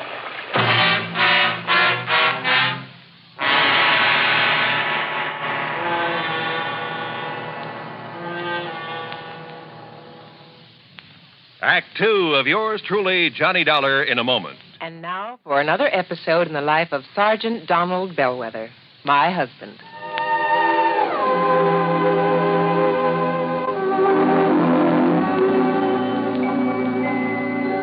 Reba, when are you going to serve dinner? Oh, in a few minutes, dear. Okay, I'll see you later. Wait a minute, Donald. I want you to hear my speech. You mean the safety speech for the PTA meeting? Mm-hmm. Oh, come on. Do I have to? You want dinner? You blackmailer. Okay, where do you want me to sit? On the sofa? No, in the dining room. I've got to practice projecting my voice. Projecting your voice? Are you kidding?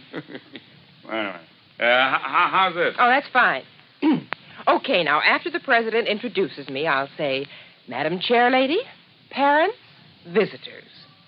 According to the National Safety Council, last year in the United States, 4,450 youngsters under 15 years were killed in traffic accidents. How many? Oh, please, Donald, don't interrupt. 4,450. Oh, that's an awful lot. Yes, dear, it is. Well, then I go on to say, ladies and gentlemen, how can we help prevent traffic accidents from killing and maiming our youngsters? We must remember that children will act like children. Therefore, when we drive by schools, playgrounds, and the neighborhoods where children are playing, we must act like mature adults and be on the sharp lookout for that sudden ball bouncing across the street with a little child running after. Hey, that's very good, honey. As soon as children are old enough to understand, it is up to us, the parents, to instill in their minds the dangers of playing near traffic. Children must be taught to obey all safety rules and safety patrols, to board and alight from the school bus without horseplay. And, above all, we adults should obey all safety rules, because children mimic their parents. Well, honey, you act and talk just like a professional speaker. Well, thanks. You know, you're really good. I'm proud of you. Oh, that's my Donald. That's my doll.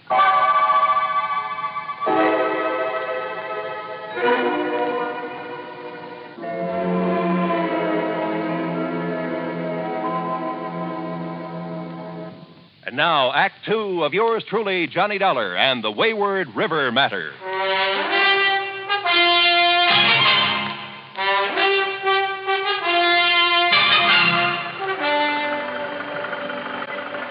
From our vantage point on the hill above the little town of Carteret, we could see why the Crooked River was rising so fast, threatening to engulf the town. You're right, Johnny. The debris against the old railroad trestle has made a dam. And somehow we've got to break that dam. But how? Lee. Yeah? Any stores down there, any of them carry dynamite? Yeah, down there on Perry Street. Norlock Supply Company. Then come on. Norlock's one of my biggest clients. If the levee breaks, his place will take the brunt of the flood. There, you see down there? He has men putting sandbags around it. They won't mean a thing if the levee goes. Why doesn't he send those men back on up to the river's edge where they can do some good? Johnny, he's the only man in town looking after his personal property. The only one selfish enough to...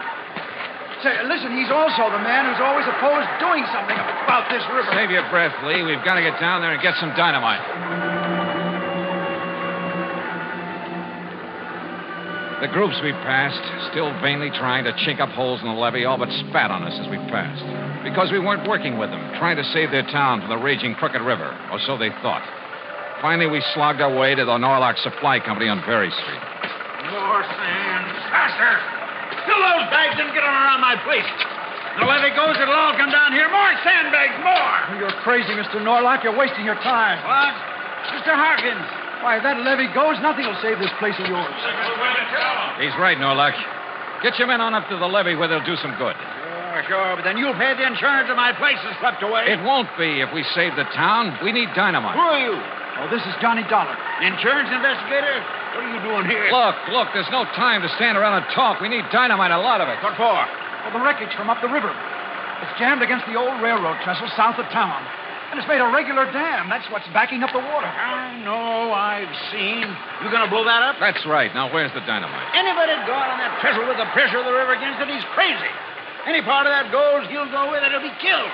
He's right, mister. Be suicide to go up there. Come on, let's have the dynamite. And you men, get up above where you can help. Now you wait Load that truck with all the bags you can, but get up there fast. If it's but my place here, what about my shoulder? Norlock, where's that dynamite? I won't give it to you. Oh, listen, Mr. Norlock. I refuse. It'd be suicide for you to go out on that railroad trestle. But if we don't, the whole town will go. And I tell you, Mr. Dollar, are you threatening to shoot me? Put that away. Oh, Johnny, wait. Let me handle this, Lee. You're crazy, Dollar. Put that gun away. All right, Norlock, it's up to you. What do you mean? Unless you give us the dynamite, I'll blast the lock off this place of yours and get it myself. Well? All right. All right. In here. But I tell you, you're mad. Or was Norlock mad? A victim of the panic that all too often seizes a man when the going gets tough. But he did give us the dynamite.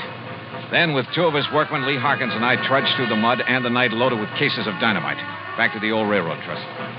And when we got there, I wondered if maybe Norlock wasn't right after all. If it wouldn't be suicide to go out on it.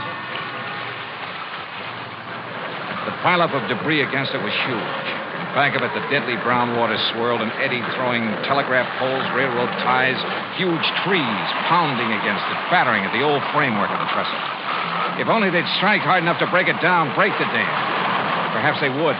By that time, the town of Carteret would be lost. Yes, somebody had to do this job, and it looked like I'd elected myself.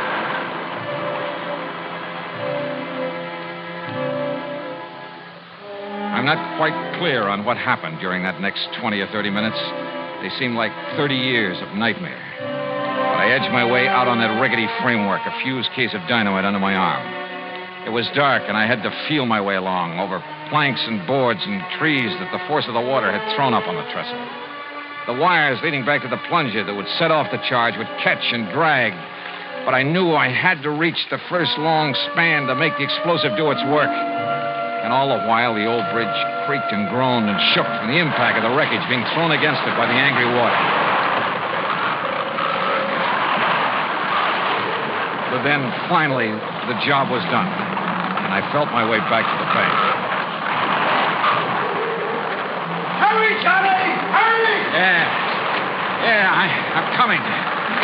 Everything ready here. Don't you see? The levee above. It's starting to go. Back over the town, there's a gap. The water's rushing now. Okay, Lee, the plunger. Here, sir. All ready. All right, then lie down. Quick, get down. Here she goes.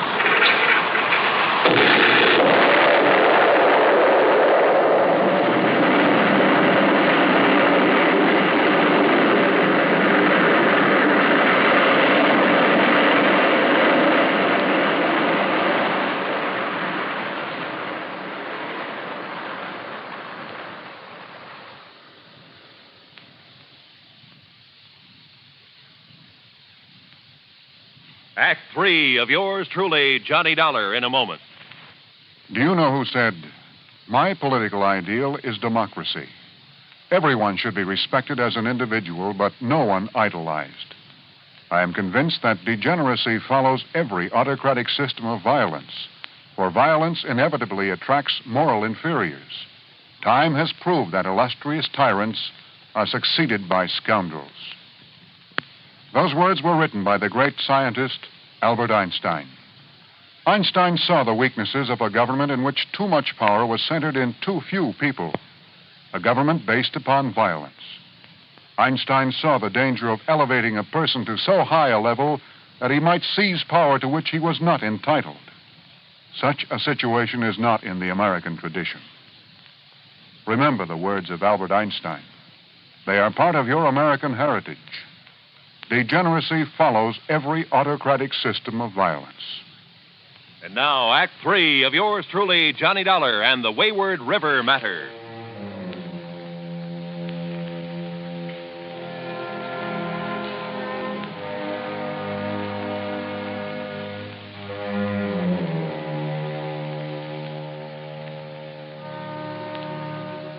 The charge of dynamite on the old railroad bridge had broken the dam that the angry river had thrown up against it. Had released the little town from the threat of being washed down the valley into the Ohio River.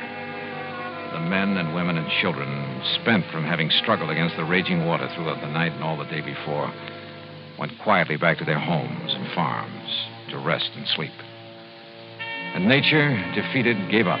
The rain stopped and the skies cleared. Even the charging yellow waters of the crooked river seemed to diminish in a sort of frustration.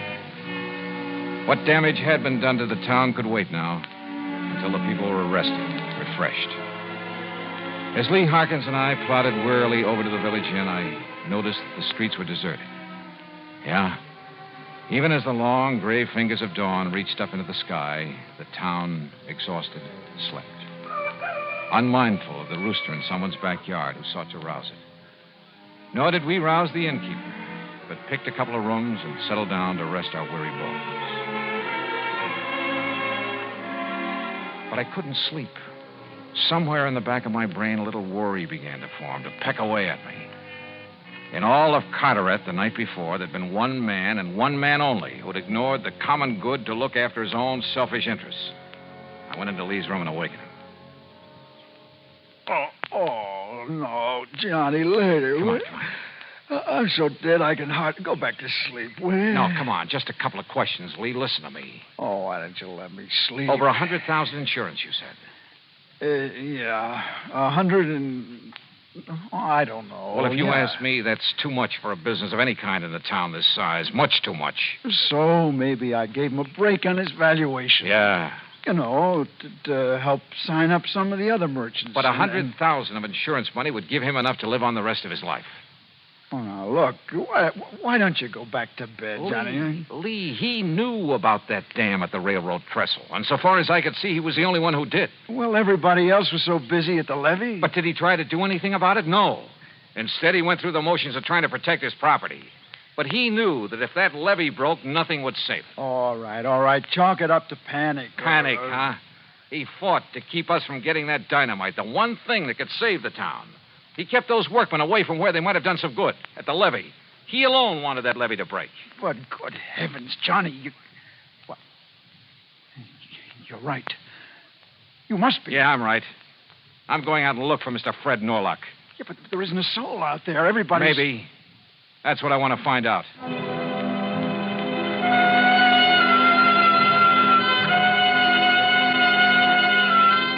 I found Fred Norlock, alone, up on the inner bank, the riverside of the levee, where anyone down below couldn't see him. And he was working with a shovel, a crowbar. Beside him was a pile of dynamite. I'd given him that idea.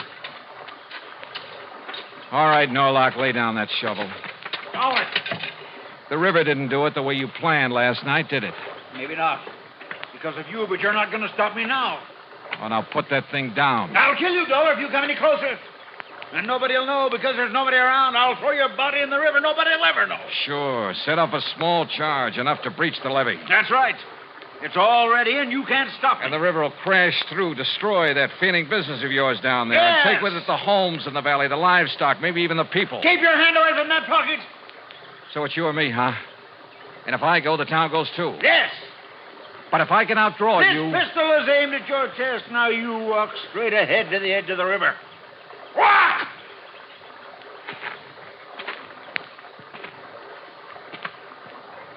Johnny! What? Now! No! Oh, yes!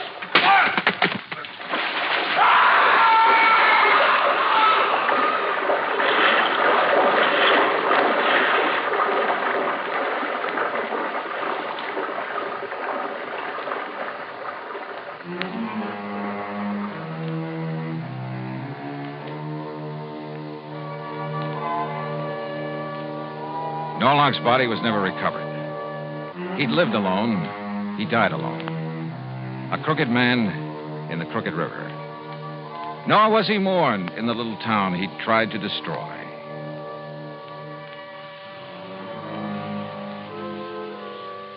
Expense account total, including transportation back to Hartford, $100 even. Yours truly, Johnny Dollar.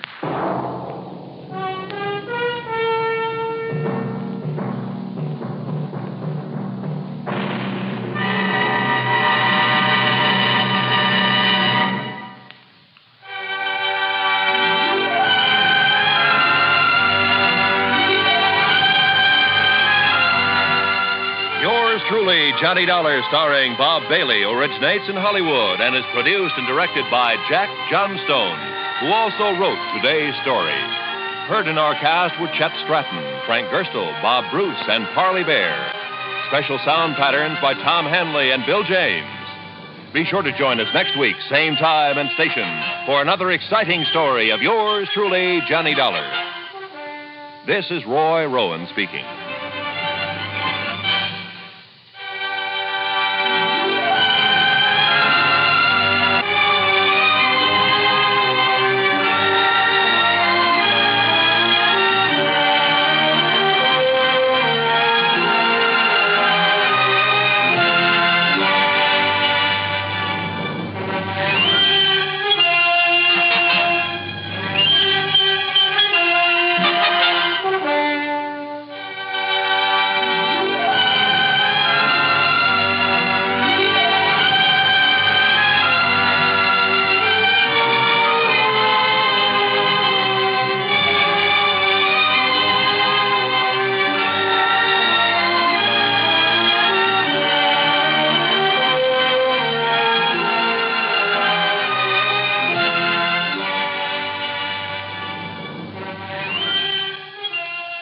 Yours truly, Johnny Dollar, has been a presentation of the United States Armed Forces Radio and Television Service.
Johnny Dollar. This is Harry Branson at Philadelphia Mutual Liability and Casualty Company. Harry, it's been a long time. What's on your mind? John, I have a case for you involving several of our very important clients. Good. Then it ought to pay me a nice big fee. I'm not sure about that, John. Of course, we'll pay your regular expenses and your regular commission. But no extra fee? I don't know. You, huh? That is to say, it all depends on what you're able to, shall we say, unearth. Something or someone, Harry. What? You said unearth, didn't you? What facts you're able to ascertain is what I meant. Oh. So what about these very important clients of yours? John, they have disappeared. Oh, well, then maybe unearth is the proper term. What? What have the police got to say about them? You did call in the police, didn't you? Oh, yes, but they gave up years ago. At least years in the case... ago? That's right. At least in the case... Now, wait a minute, Harry. You say they disappeared years ago. Well, some of them... But now, all of a sudden, you expect me to be able to... What did you say the extra fee will be on this case? I told you it all depends. Exactly. Yeah, on whether I'm able to literally dig them up for you. You know where they're buried? John, this morbid so-called sense of humor, of course. Okay, Harry, okay. I'll be down to see you. And you might have a good, strong shovel ready and waiting for me. John!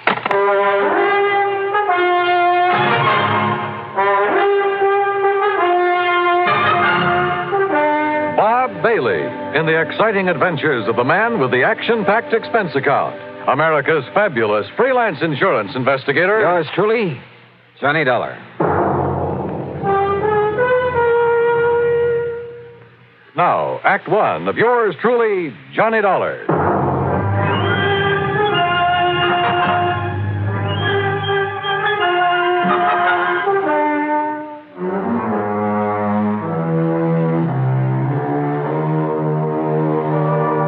Expense account submitted by Special Investigator Johnny Dollar to the Philadelphia Mutual Liability and Casualty Company.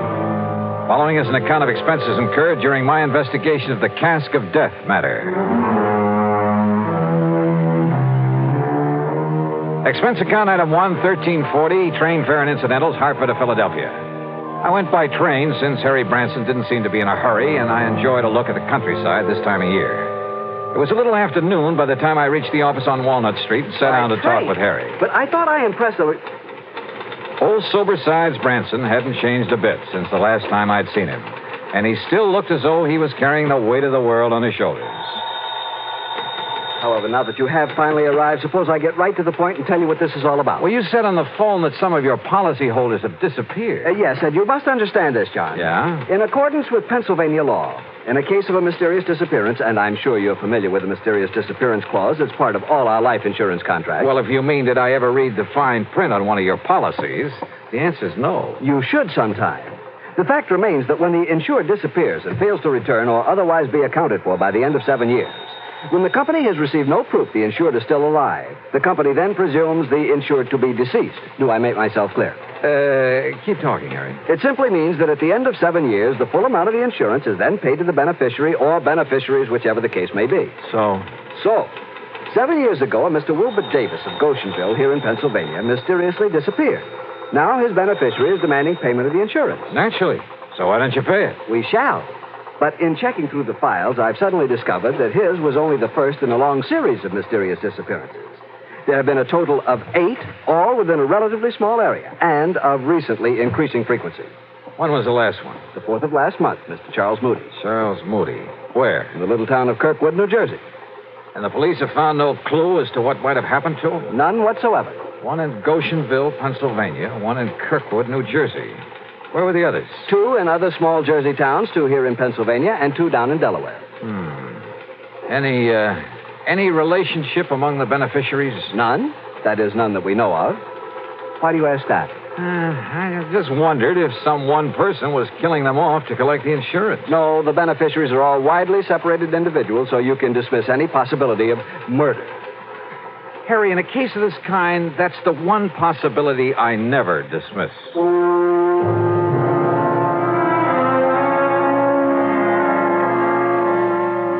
Harry's secretary put together a comprehensive list of the people we were concerned with. Their names, addresses, beneficiaries, and so on. In my room at the Bellevue Stratford that evening, I went over it carefully. All of these people had disappeared from their homes in small communities. All of them had been in their 60s, had been widowers or bachelors. As for the beneficiaries, they were scattered about all over the country. Early the next morning, I paid my hotel bill. That's item 2, $18 even for the room and a couple of meals. Then spent item 3, $50 deposit on a rental car. I drove first to the little town of Kirkwood, New Jersey, from which a Mr. Charles Moody had disappeared just about a month ago. I stopped to make inquiries at the general store. Thank you, Miss Peterson. I'll see you next week again. Now, as you were saying, Mr. Hurley? Yes, Mr. Dollar, I certainly hope Mr. Moody shows up again. You're a fine man. Fine man. Used to come down here at the store for a quiet game of checkers now and then. And the police have no idea where he might have gone or why? Yeah, well, I guess I'm about the only police we have here in Kirkwood. Oh? Of course, I notified the state police, and I presume they're still looking for him. Just, what happened, Mr. Hurley? Just took the bus into Philadelphia one day, and, well, that's the last we heard of him. Do you know anything about the beneficiary of his insurance? Let's see. According to my list... It's a nephew, Mr. Dollar. Yeah, Charles Moody. Lives out in California. Yeah, Mr. Moody always felt that he was the most deserving of his relatives. Left him everything, huh? Well, the insurance and his money, yes. Well, I know because, well, I'm the only lawyer here in Kirkwood, and I made out a will for him. You say just the money to his nephew? Except for his wine cellar, all his property will go to the town. Wine cellar? Yes. If Mr. Moody doesn't come back, or if he's proved to be dead, the wine cellar will go over to a man over in Philadelphia. Had themselves a sort of a gourmet club, I guess you'd call it. I see. But now tell me... You know, I kind of wish he'd have willed me that wine cellar. You see, you should see the collection he has there from all over the world. Yes. German wines and French and Italian. Yes, I'm sure. Swiss, but, Hungarian, now, Mr. Hurley, champagne. Is there anything else you can tell me that might help me to find him? How about his friends? Everybody was Mr. Moody's friend, Mr. Dollar. But as I started to say about those wines he had... So I checked out all of Mr. Moody's friends there in Kirkwood and ended up with no more information than I got from the storekeeper. But you know something? If I had had sense enough to realize it, I'd have gotten plenty from him. He had given me a real key to the disappearance, not only of Mr. Moody, but of the 7 other people on the list. And what a key. Yeah, to what turned out to be one of the weirdest cases I ever handled.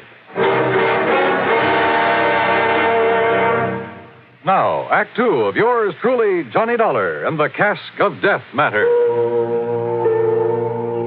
Item 5, $42.70, traveling expenses, food and lodging for the next 2 days. I drove my rental car to Pittsgrove and Malaga, New Jersey, Armstrong and Mount Pleasant down in Delaware, then Hickoryville, Pennsylvania, Goshenville, and the nearby town of Milne.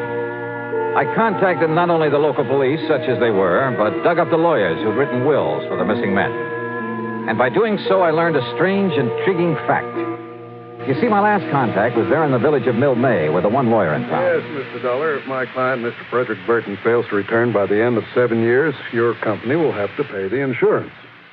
As for the rest of his estate... Including a wine cellar? Yes, a very excellent one. Its contents will go to a friend of his who lives in Philadelphia. Mr. Edward Alden Poley. Yes, that's right. How did you know? Well, I've been doing a little poking around these past couple of days. You understand, of course, that's only if we receive some definite evidence of Mr. Burton's death, or if he fails to return before the 7 years is up and therefore legally is presumed to be deceased. Do you know anything about this man, Poley? No, I don't. It seems they had a sort of epicures club. Do you know who the other members of it were? Well, Mr. Burton told me who they are sometime before he disappeared. If you'll just give me a moment, perhaps I can recall their names. You want to check them against this list of mine? Yeah, if you like. All right, let's see. Mr. Frederick Burton, that's your client. Yes? John L. Wakeman over in Hickoryville. Mm-hmm. Wilbur Davis in Goshenville. That's correct. Harmon Phillips and Ralph Hunter from down in Delaware. That's right. And finally, Charles Moody, Nathan Norwood, and William Harnell over in Jersey. Your list is quite correct, Mr. Dollar, except for one omission. There was another? Mr. Bradford W. Turner. Do you know where he lives? Yes, in the little town of Alloway here in Pennsylvania. That is, if he hasn't disappeared. Yes, Oh, good heavens. Do you mean to say that all the others... Well, I know, of course, that Mr. Burton did, but do you mean to say that all the others on that list have disappeared, too? Yes, sir. And I'm going to find out about this Mr. Turner right now. In the town of Alloway, did you say? Well, yes, it's about 18 miles north of here. Okay, sir. And I'm very much obliged to you. Mr. Dollar. Yeah? Do you really think there can be some connection between these disappearances and the fact that all these men have willed their wine collections to this Edward Alden Poley? What do you think? wait a minute. Had I told him the others all willed their wine collections to Polly? Or had he just come to that conclusion? Or what? Anyway, I drove due north to Alloway. The one large, rather nice home belonged to Mr. Bradford W. Turner, the man whose name was not on my list. So I hoped that he was still here in the land of the living. He was, and he turned out to be a very fine gentleman, despite his preoccupation with vintage wine. No, Mr. Dollar. Our little order of epicures has not been very active since several of the members have, disappeared. But not you or Mr. E.A. Poley. I was just preparing to make the trip over to Philadelphia to pay a visit to Mr. Poley. Oh? Mind telling me why, Mr. Turner? Not at all, sir. Not at all. I happen to have an excellent wine cellar. Yes, I rather guessed that. Oh, but it's nothing compared to that, Mr. Poley's. Edward is younger than I, younger than any of us. But his vast, labyrinthine cellar is a veritable treasure house of rare and priceless vintage. I see. Now... Even I haven't seen the full extent of it, but... Oh, if only I could get hold of some of that ancient, rare Amontillado he has so often told us about. Promised to show us so many times. Up until now, I've not had anything worthy to offer him in exchange. But now, I've acquired a bottle of very old and very fine Medoc, a de Grave. So I shall take it to him in the hope... You know, you talk as though this wine collecting were the most important thing in your life. Oh, it is, sir. And with Poley, it's an almost overpowering passion. It is his life. The kind of man who'd kill his own mother for a bottle of wine, huh? That's not the jest you may think it is, Mr. Dollar. Which is why I wonder if this bottle of fine Medoc will be enough. Mr. Turner, you're not taking it over to him. I beg your pardon. I am. Now, look here, Mr. Dollar. I've been awaiting this opportunity for years. Yeah, and you'd probably give just about anything. You're right, sir. I would. Your life?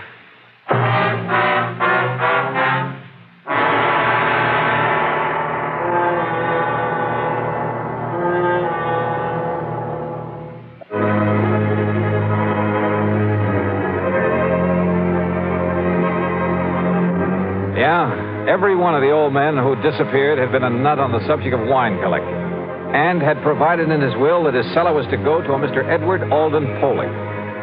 You know something? When I talked to Poley at his home in the old Germantown section of Philadelphia, I decided he was the biggest nut of all, and possibly a dangerous one. It was an old house and a big one. It must have been one of the original Philadelphia mansions. As for Poley himself, well, I'd say he was a man of about 50. He was short and heavy-set, and his face... Well, his face reminded me of a bird of prey. Very thin, with a long, aquiline nose. His eyes were far apart and almost beady. In spite of his shortness, he seemed to almost hover over things, including me. As he led me into the library, his eyes kept glancing at the package I carried, and there was a kind of inner glow in them. I could think of only one thing. Madness. Dollar, did you say? That's right. Johnny Dollar. I see. Oh? I mean, it's a very unusual name. I, can't help but admire this library, Mr. Poley. Only the best. I must have only the best, Mr. Dollar. Yes, it looks so. Nothing, no one must stand in the way of my having the rarest, the finest of everything. Sometimes it takes years, Mr. Dollar, but sooner or later I get what I want. I notice you have a lot of the works of Edgar Allan Poe. The greatest writer who ever lived. I am fortunate to bear the same initials. What? Oh, yeah. Look there. First copies of his works. And look there. The manuscript of one of them. Of the... Well, it has to do with a certain wine. Yeah, I see. Which brings us to what you have there. Well, it's a famous old Medoc, Mr. Poley, a de Grave. Its age, the vintage. Let me see it. What? Well, sure. Yes. Look at it. Well, I only brought it here for your opinion. Huh?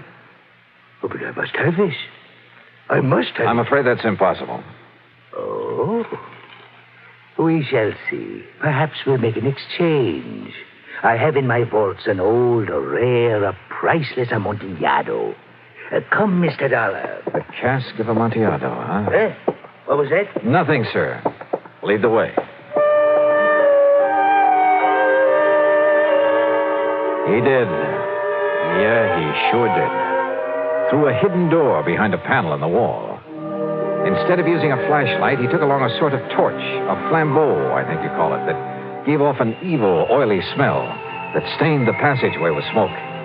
He led me down a long, winding staircase between the walls. Then finally we came to the vast wine vaults deep underground. This was really something out of Edgar Allan Poe. It was cool and damp with great drops of water slipping down the old stone walls. On one of them was a motto.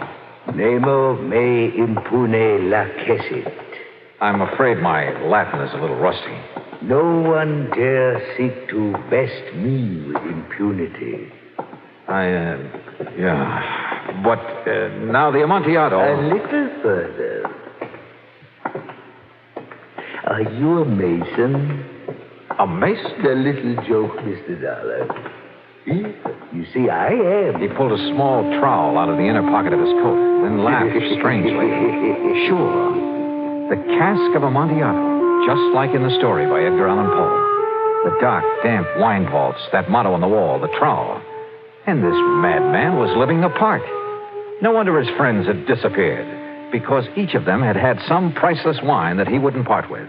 That is, until... The next vault, Mr. Dollar. A large crypt with niches in the wall, some of them blocked in, others empty, waiting. There I'll introduce you to my friends who are gathered there. Your friends? Of the Order of Epicures. They, too, have brought me wines for my collection. Davis, Norwood, Harnell, Hunter, Phillips, Wakeman, Frederick Burton. Those names. Even my old friend Charles Moody. You killed them, didn't you? Killed them? You brought them down here. Let me see the bottle of Durango. You promised to show them the Casque of Amontillado. Yes. Then buried them here in one of these crypts. Yes. But, Mr. Dollar, you must not keep our friends waiting. Yeah. There's the mortar and the bricks. And the Amontillado? In the niche behind you. The mortar box. A hole for mixing in that shovel. Yes, the shovel. And with it, you'll join my friends.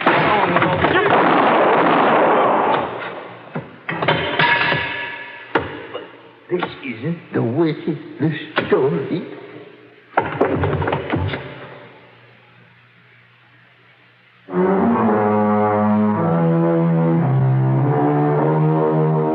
The 8 men who disappeared, yeah, they were all buried behind the bricks and mortar that walled up 8 of the niches in that deep underground vault. Funny, I completely forgot to look to see if there was a Casque of Amontillado in that cellar.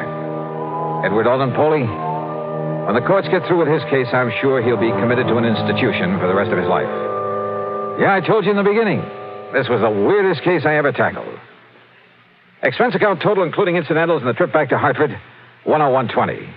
Yours truly, Johnny Dollar.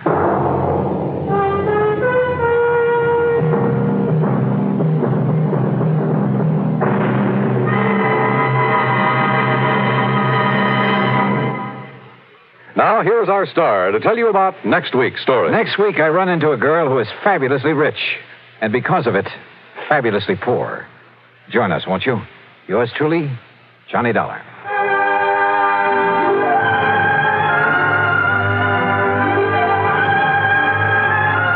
Yours truly, Johnny Dollar, starring Bob Bailey, originates in Hollywood and is written, produced, and directed by Jack Johnstone.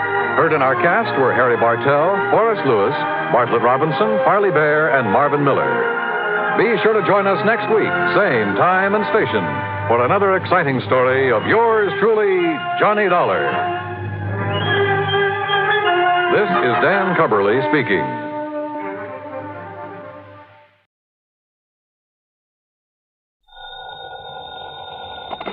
Johnny Dollar. Johnny, down here in Sarasota. Earl, so how's the insurance business down in Florida these days, to say nothing of the fishing? Well, why don't you come down here and find out for yourself? But now listen. I'm listening. You remember how my home is situated out here on St. Armand's Key? Well, sure, I ought to. I've been there often enough. It's near the end of a long bayou that comes in from Sarasota Bay. Yeah, and the bayou is lined with expensive homes, private docks, and it's full of mullets, sea trout, sheep's head, flounder. So what about it? Johnny, What would you think if I told you I'd sold a man $50,000 worth of straight life insurance? Well, I think you were just doing your normal... Huh? Did you call to talk fishing or business? Listen, will you? Okay. What would I think if you sold a man a $50,000 policy? And? And then, 3 days later, just this morning, as a matter of fact, found his body floating under my dock. Oh. Okay, Earl. I think I'd better grab the first plane I can. That's what I think. And not to go fishing.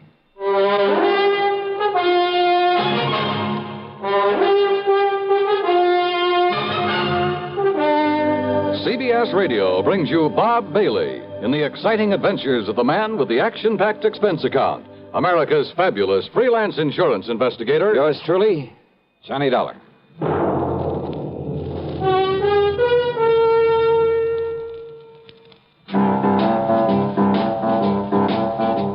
Talk about best-selling records.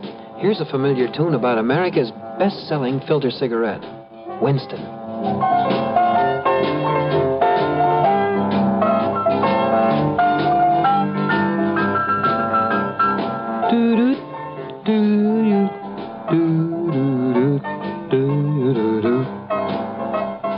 Winston gives you real flavor, full, rich tobacco flavor. And you know, that's because only Winston has filter blend up front. Choice, flavorful tobaccos, specially selected and specially processed for filter smoking.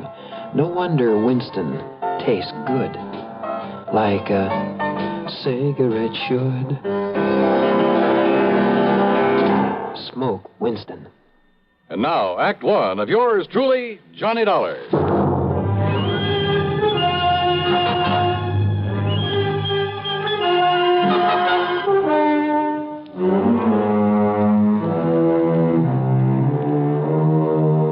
Expense account submitted by Special Investigator Johnny Dollar to the Tri-State Life and Casualty Insurance Company, Sarasota office. Following is an account of expenses incurred during my investigation of the Bayou Body Matter.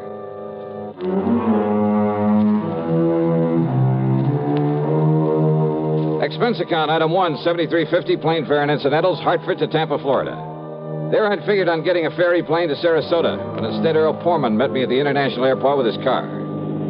Oh, Johnny, I'm glad you got down here so quickly. You realize I only phoned you about 5 hours ago? Yeah, Earl, I just finished my breakfast. Matter of fact, I called you before I even contacted the police. Then you probably aren't sure whether it was natural death or suicide or what, huh? We'll find out what the police have found out when we get to Sarasota. You ask me, though, I think the old man simply went out on his dock this morning, had a heart attack, keeled over, and by the time he floated down to my place, he was dead. Who was he? Well, his name, Johnny, is Ralph P. Carter. He lived in the fourth home up the bayou from mine. That new place that was just being built the last time I was down here? That's the one. He was a man of 64. Used to live in New York, where he had a business of some kind. But he had some heart trouble, so he quit and came down here to live and take it easy. Pretty well to do? Considering the house he put up, the way he and his wife lived, I'd say he was loaded.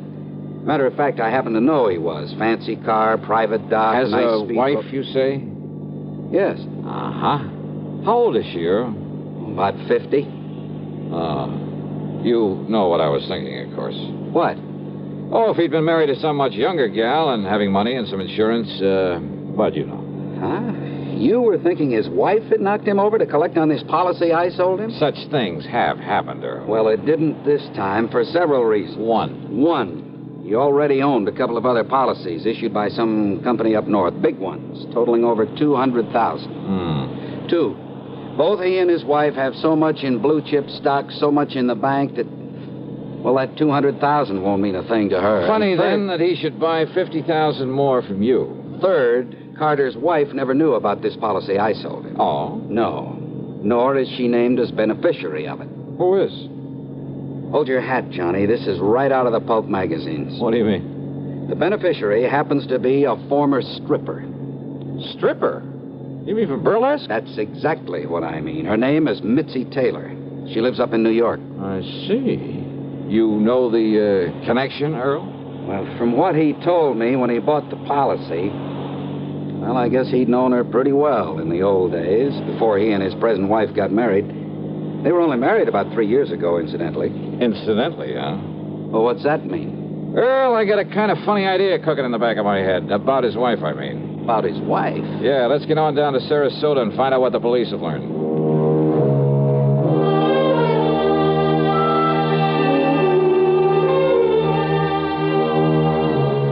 The police hadn't wasted any time. After recovering the body from the bayou, they'd immediately turned it over to the coroner, Dr. Phillips. Sergeant Edwards, who was in charge of the case, made us cool our heels until the coroner could finish his preliminary examinations. But why an autopsy, Sergeant? You mean you suspect foul play, something like that? He was alone. He was unattended when he died, Mr. Pullman. That means an autopsy is mandatory. Oh. Hey, tell me this, Sergeant. Do you yourself have any reason to be suspicious of how Mr. Carter may have died? You don't mind, sir. I'd rather wait until Dr. Phillips is through before we talk about it. Which means you did find something suspicious. I didn't say that, sir. Well, you might just as well have. Did you talk to Mrs. Carter? No, sir. What? It happens she isn't home. Then she doesn't know her husband is dead? Looks that way, doesn't it? Oh, come on. Now, wait a minute. Sergeant, that's a pretty evasive answer. Truth is, Mr. Dollar, it was meant to be. Oh, great. Then I can expect a lot of cooperation from this department. All we can possibly give you, sir. When we find out what we have to go on. Yeah. Earl, do you know if Carter had a regular physician? Yeah, Dr. Theo Foote, Johnny. We've checked with him, Mr. Dollar. And?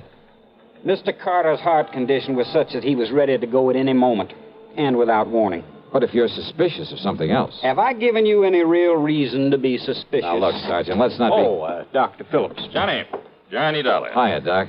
I might have known you'd be called in on this, Johnny. You certainly got down here in a hurry. Mr. Pullman. Hello, Coroner. Did you find out anything, Doctor? You were right, Sergeant. I've got a lot more work to do, of course, before making out my report on this case, but there's no question about it. Mr. Carter died neither from a heart attack nor from drowning. Oh? What did kill him, Doc? He was struck so hard at the base of the skull that death must have been instantaneous. Murder, Johnny. And without question, the murder weapon was the wrought iron poker that you found there in his home. No reason for suspicion, Sergeant? Thanks, Doctor. I'll get out an APB on Mrs. Carter right away. I think you'd better. And, Mr. Dollar, I'm afraid you'll just have to wait around until we pick her up. You, want to bet on that?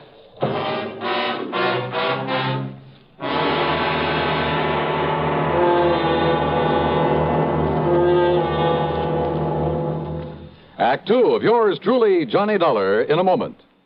Bonjour, I am Jacques Leroy, expert on the stereophonic phonograph. I will now clear up this whole subject. S'il vous plaît, listen to ordinary stereo. A girl crossing the street. Eh bien, now on Columbia Stereo 1. Ah, that was a pretty girl crossing the street. Quelle différence! The fantastic Columbia Stereo 1 phonograph gives you all the realism and excitement of a live performance. Oh, in a moment, mademoiselle. Oh la la. Oh, pardon. You see, only Columbia has exclusive stereo projection. Not just a few separated speakers, I know, but multiple speakers that send interlocking circles of sound through every inch of a room. See the Columbia phonograph, man, tout de suite. Columbia Stereo 1 portable start at $39.95. Consoles from $129.95. Attendez, ma chérie! Wait for me! And now, Act two of yours truly, Johnny Dollar and the Bayou Body Matter.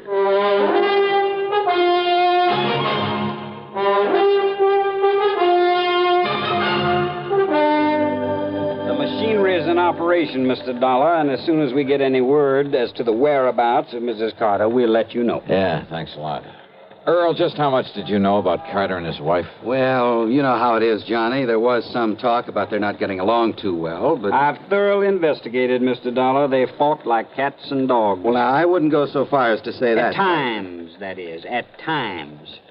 According to the people next door, they had quite an argument just last night. Oh? At one time, according to these people, she hollered at him, "I could kill you, Ralph. I could kill you." Yeah, well, that's not proof that she did. No? Then why would she say haven't you ever told somebody you'd like to kill him? Well, saying I'd like to, or saying I could or would are two different things. And look here, sir. If she didn't do it, then why would she hightail it out of town early this morning? All those neighbors reported that she did? Yes, sir. She drove away from their place at approximately the same time as the coroner says he was killed. Well, let's face it, Johnny. The sergeant must be right. She must have done it. No question about it, Mr. Dollar. But why? What could her motive have been? Who knows? Could have been most anything. Now that we know there was friction between them... And what about his money? She stands to be worth an awful lot with him out of the way. And don't you forget for 1 minute she's much younger than he was.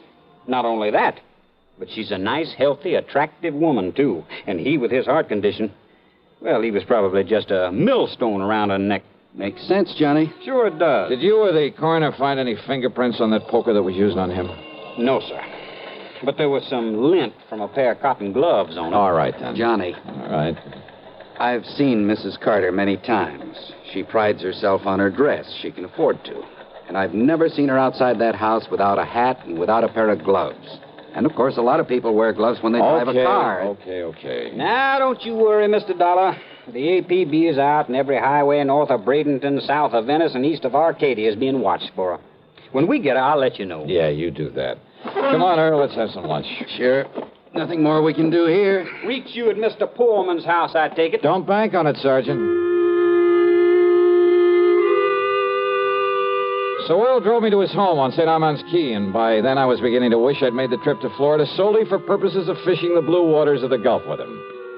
But then, after saying hello to his charming wife and having a drink and a good lunch with them, I walked over to the Carter place, 100 yards or so up the bayou. Much to my surprise, there was no policeman there to keep an eye on things in case Mrs. Carter should return. I was even more surprised to find a side door standing wide open. So, needless to say, I walked in and looked around. One of the first things that caught my eye in a den off the living room was a desk. It was locked, but I managed to pry it open without too much difficulty. And there, among other things, kind of half hidden away in a folder, I found some canceled checks, a whole series of them, written twice a year for a period of over 3 years.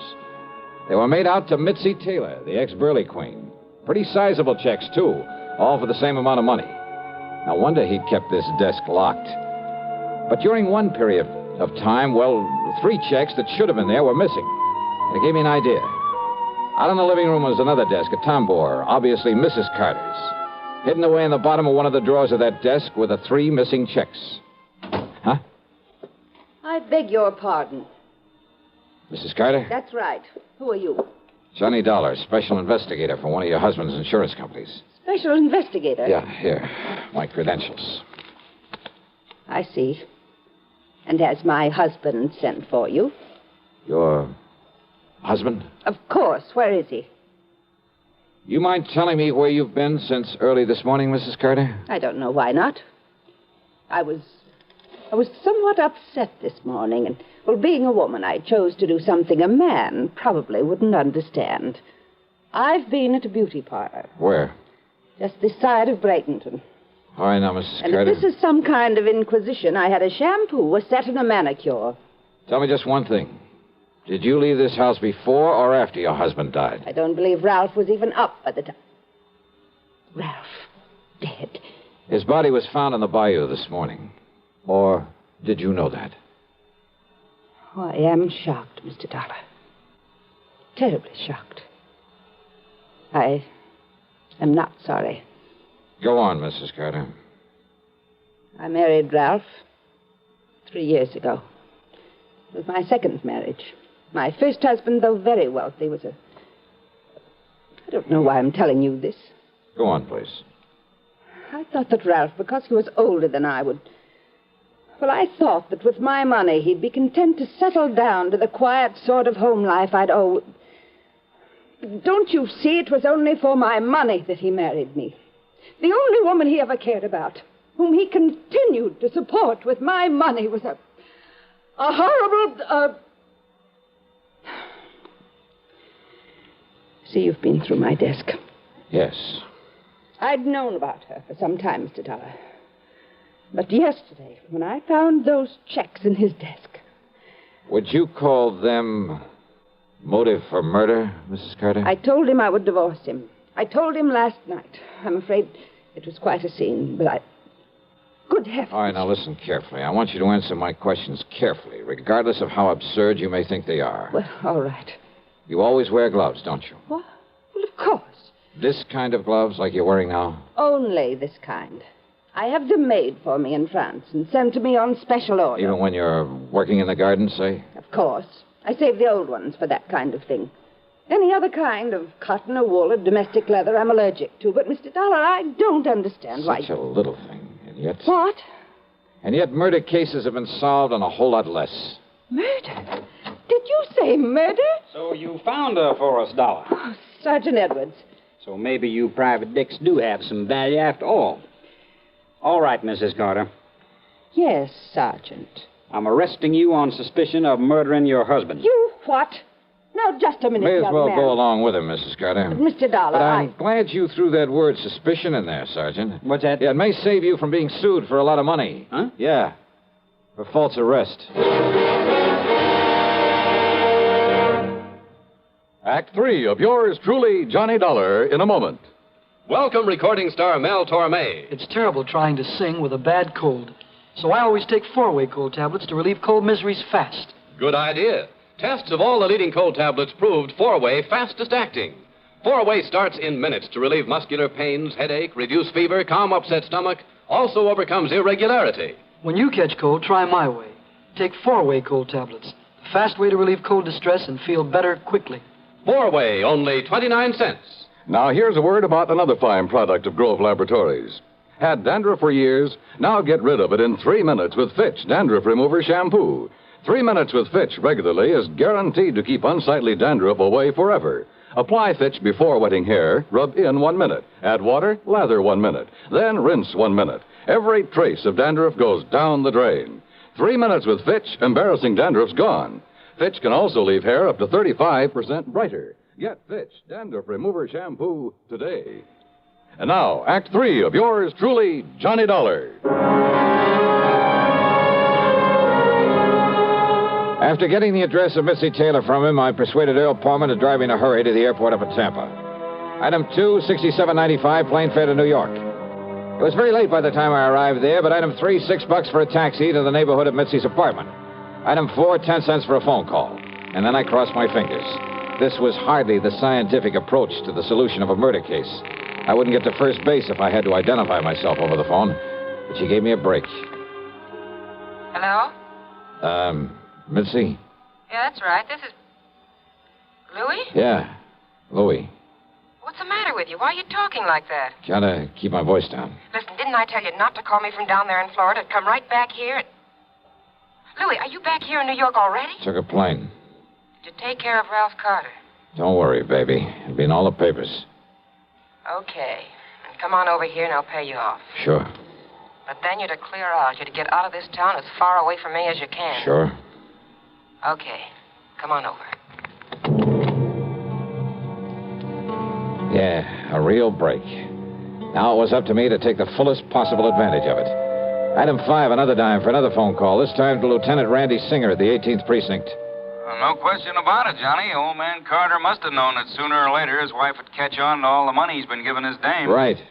And maybe he was getting tired of sending out those checks. Right. So to get off the hook and still provide for Mitzi, he named her as beneficiary to a $50,000 insurance policy.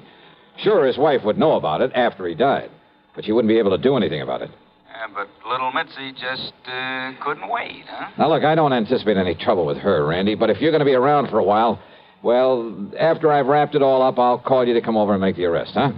Seems to me you have got it all wrapped up. Sit tight, Randy, and I'll call you.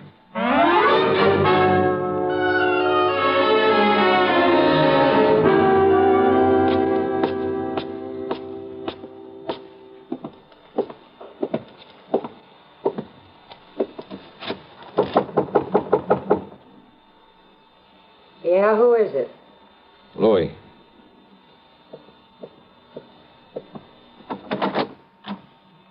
Louis, huh? Do you mind if I come in, Mitzi? Now, who are you? Johnny Dollar, special investigator. Yeah? For who? The company that issued that $50,000 policy you are not going to collect on. You know something, Johnny? That's where you're wrong. Oh, you think so? Did you see Ralph Carter's body floating around in that bayou down there in Florida? I'm afraid I didn't. Well, you should have, Johnny. Because then you'd know what you're going to look like floating down the dirty East River. Sorry, Mitzi, but, hey, wait a minute.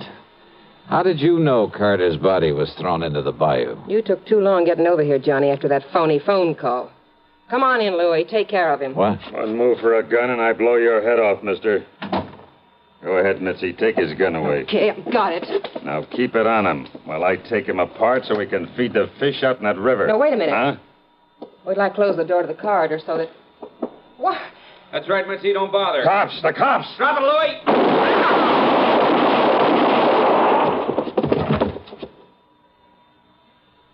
Okay, boys. Take what's left of them out of here. Right, Lieutenant. Maybe you better put some cuffs on the dame. Right. Come on, baby. Hiya, Johnny. Fancy meeting you here. Very funny. And, hey, what happened? I thought you were going to call me back. Oh, stop hamming it up, will you, Randy? But, thanks. Think nothing of it.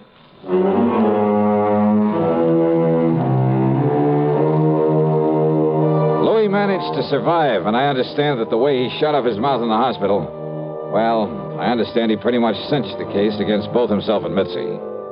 So, expense account total, including a big midnight supper for Randy and myself and a train back to Hartford, $168.65. Yours truly, Johnny Dollar.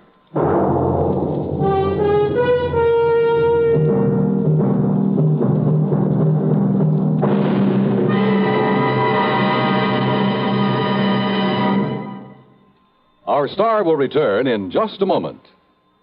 This is the cold season. What do medical authorities say about the common cold? Doctors tell us there is no known drug which will cure a cold. There are effective medications for treating complications, accompanying or following a cold. If you've been taking sensible precautions and still have one cold after another, it's best to see your doctor. And here's more good advice. When you have a cold and need a laxative, that's the time to rely on gentle X-Lax. Pleasant-tasting, chocolated X-Lax helps you toward your normal regularity gently overnight. X-Lax gets along with any cold remedies you may be taking, and X-Lax works where nature wants, in the lower tract, not the stomach. Taken at bedtime, X-Lax won't disturb sleep, gives you the closest thing to natural action the next morning. You're well on your way toward your normal regularity, without upset or discomfort. So when you have a cold and need a laxative, take X-Lax, the laxative you can use with complete confidence. X-Lax helps you toward your normal regularity gently overnight. X-Lax.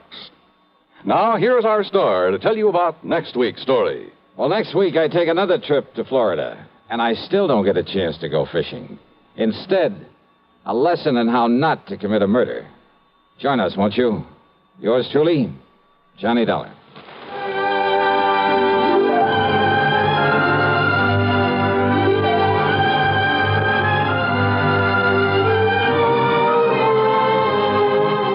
Yours truly, Johnny Dollar, starring Bob Bailey, originates in Hollywood and is written, produced, and directed by Jack Johnstone. Heard in our cast were Virginia Gregg, Lillian Bayef, Vic Perrin, Sam Edwards, Barney Phillips, Herb Vigran, and Frank Gerstle. Be sure to join us next week, same time and station, for another exciting story of yours truly, Johnny Dollar. This is Dan Cubberly speaking.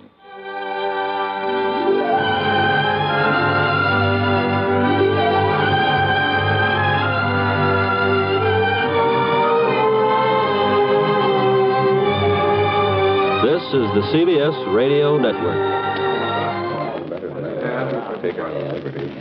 Gentlemen, your attention, please. Now, here's the problem. Your pilot is flying a 400,000-pound, 650-mile-per-hour B-52D Stratofortress. Now, with the weather, wind, and bomb load information provided on your test sheet, I want you to figure your estimated time of arrival at point X on the map, 2,109 miles away. Quite a knotty problem, isn't it? But not for the fledgling navigators in U.S. Air Force aviation cadet training. You see, these men have a firm background in astronavigation, electronics, engineering, and allied fields. They are eminently prepared to cope with the most intricate navigational situations. College men between 19 and 26 and a half. Find out today if you can qualify as an Air Force navigator. If so, you're in for a prestige position with a brilliant future. See your local Air Force recruiter today for complete details. WROW, Radio 59. From Hollywood, it's time now for Johnny Dollar. Dave Lawler, Johnny, over at Surety Mutual and Trust Company. Oh, hi, Dave. Long time. Yeah, I know. Listen, do you own a pair of dark sunglasses and some real loud sports shirts? Mine are so loud I have to keep them in a soundproof drawer. Great. But where you'll be at this time tomorrow, nobody will give him a second look. Oh, like where? Well, according to the travel folders, it's, quote, the land where the summer spends the winter, unquote. In other words... Palm Springs, California. Dave, you're on. Good. But don't forget, this could be pretty expensive for your company. Oh, more than you know, Johnny. $75,000 hard cash. Wowee. Unless you're able to prove the bracelet Dan Galloway gave to his child bride wasn't really stolen. For a trip to Palm Springs at this time of year, I think I could prove anything.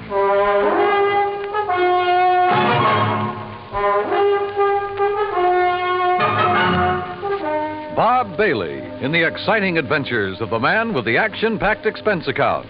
America's fabulous freelance insurance investigator. Yours truly, Johnny Dollar.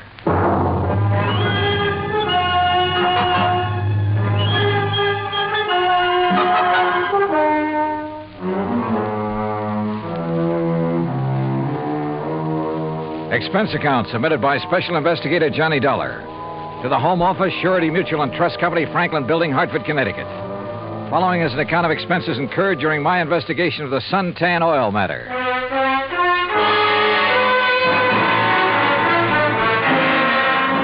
Expense account item 1, $197.40. Airline fare and incidentals, Hartford to Palm Springs, California. I registered at La Casa de Paz on South Palm Canyon Drive, changed into casual clothes, and sauntered over to police headquarters. Detective Sergeant Lacey was about to leave for lunch, so I went along with him. Yeah, Dollar. You'd be surprised at how much stuff is lost in this town during the course of just one season.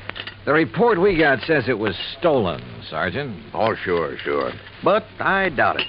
A $75,000 bracelet, just 5 days old? That'd be a little careless of the lady, wouldn't it? Well, if you were married to one of the biggest wildcatters in the oil business, maybe you could afford to be careless.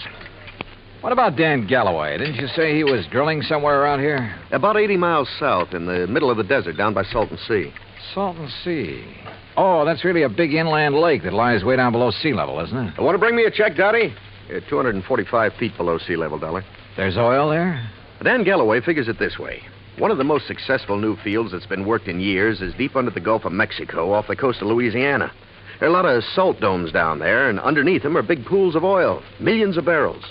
So, why not under the Salton Sea, which is all salt deposits? Who knows? Maybe he has something. Anybody else drilling down there? Just Galloway. Who else needs it? I mean, any more than he does. Well, does he? All yours, Dottie. How would I know if Galloway needs it? But there has been talk around. You know. But if he's hard up, how could he afford that fancy bracelet last week? Yeah, or the snazzy Italian sports car the week before that. I don't know either, Dollar. What about his wife? Oh, that Roberta. What a doll. And in 3D, if you know what I mean. How an old coot like him could ever latch onto a pretty little chick like her? Ruff. I take it Roberta is somewhat younger than her husband. Oh, not more than 35, 40 years. Oh, I see. How long have they been married? 2, maybe 3 years. Down in Dallas, I think it was. She's a Texas girl. Well, is it working out? I mean, are they happy? There's talk about that, too. What kind of talk? Oh, it's really just small-town gossip for the most part. Ever hear of Sonny Wyman? Wyman? No. Well, Sonny's around Roberta's age. One of those kids who came up from nothing, but all the time knew exactly where he was going. You know, made a point of meeting the right people, shaking the right hands. Real nice kid, too. What's he do? Well, when the season's over here, he works Pasadena, Beverly Hills, and L.A. Always has something that'll intrigue his wealthy friends. This season, it's Italian sports cars. Cosmo Romas, I think they are. And he's the one who sold the Galloways theirs, huh? He sold Roberta hers. Any angle there in connection with the bracelet? There is. You let me know. Well, if there isn't, what have you been working up to? Well, actually, nothing. You see, I still believe it was lost.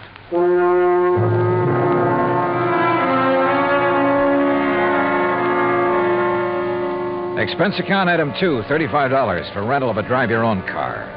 I found the Galloway place about 2 miles out north and east of town. As I parked in the broad U-shaped driveway, I noticed a low, shiny suntan color sports car standing in the shade of a date palm back by the garage. I started over to take a look at it, but the front door of the house opened, a Filipino boy appeared, took my name, and showed me into the living room. Through the solid wall of picture windows, I could see that the whole place was built around a kidney-shaped swimming pool. Mighty inviting. And so was Roberta, Mrs. Galloway, when she stepped into the room a minute or two later. Hi there, Mr. Dollar. My, it's nice of you to come all the way out here. Yeah, Sergeant Lacey was right. Roberta was a living doll. 22 or 3, trim, petite, and with a figure that... Well, let's not go into that. She said it would be more comfortable out on the lanai beside the pool. I just wish there was something I could tell you about that bracelet that'd help you find it, Mr. Dollar, but... Well, just must have been stolen. Well, it makes no difference insofar as your claim is concerned, Mrs. Galloway. The company will still have to pay up, you know, unless, of course, it's found. Oh, I know that. How do you go about your investigation? I mean, do you offer a reward or something? Usually, yes. Of course, it depends on... How much have they offered for my bracelet? Well, frankly, I haven't checked on that yet. But now, Mrs. How Galloway... much would you guess, Johnny? Well, claim this size, probably somewhere between 10 and 30%. What's the matter, Johnny? Your ear's out a mile. Nothing. I just thought I heard... Now, that's funny. I didn't hear a thing. But I had. Quick footsteps somewhere in the house. Then a door open and close. Then a few seconds later, the unmistakable growl of a high-powered engine thundering out through twin straight pipes. Oh, that. Probably some hot rod fan in the neighborhood just drove by. Aren't they She prattled on for another hour or so and again asked about possibilities of a reward for her bracelet. But so far as helpful information was concerned, she came up with nothing. So I excused myself and drove back to town. I wanted to talk to the driver of that sports car. I also wanted to check with Wilhoit Van Hook, the jeweler who had sold the bracelet. I found his shop on Palm Canyon Drive, a small place, but very ultra. As I was about to enter the door... Hey, Mr. Dollar, got a minute? Oh, yeah, sure. 2 or 3 minutes. And I like your car. Mr. Wyman, isn't it? That's right. How'd you know? How'd you know mine? Yeah, real cloak and dagger stuff, huh? You knew I was out at Berta's house, didn't you? Well, it seemed pretty obvious when I heard you hot-footed for the door and then heard this pint-sized monster of yours barrel off. Hey, you wouldn't like to buy a Cosmo Roma, would you? It's a real dilly. Oh, I'd like nothing better, but I'm out here on a job. Yeah, I know. That's what I wanted to talk to you about. Well, do you know anything that'll help me? Not much, I'm afraid. But I'll be glad to tell you anything I can. You going in to see Willie? Willie? Yeah, you know, Wilhoit Van Hook, the jeweler. I was, yeah. Why? Do you know him? Know him. I sold him one of these. One exactly like mine. And we're both going to be in the rally they're holding next Sunday. You ever see a good sports car race? No, I'm afraid not. Well, we'll soon fix that. And look, after you've talked to Willie, if you want to go down to where Dan Galloway is drilling his new well, I'll be glad to give you a lift. Good idea. But I don't want to take you out of your way. Oh, not at all. I was going that way anyhow. Besides, I thought it might give us a chance to talk a little. Sure, why not? Why not?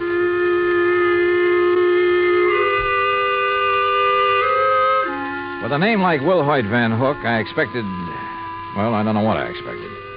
As it turned out, he was a smartly dressed chap of about 40, tall and slim, blonde hair and quick blue eyes, an alert mind.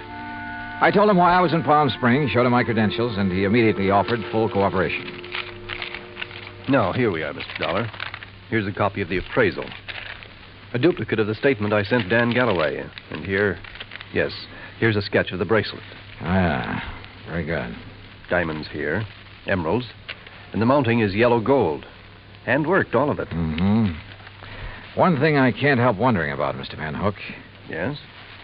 Isn't a $75,000 bracelet a bit unusual for a shop in a resort town? As a matter of fact, it is.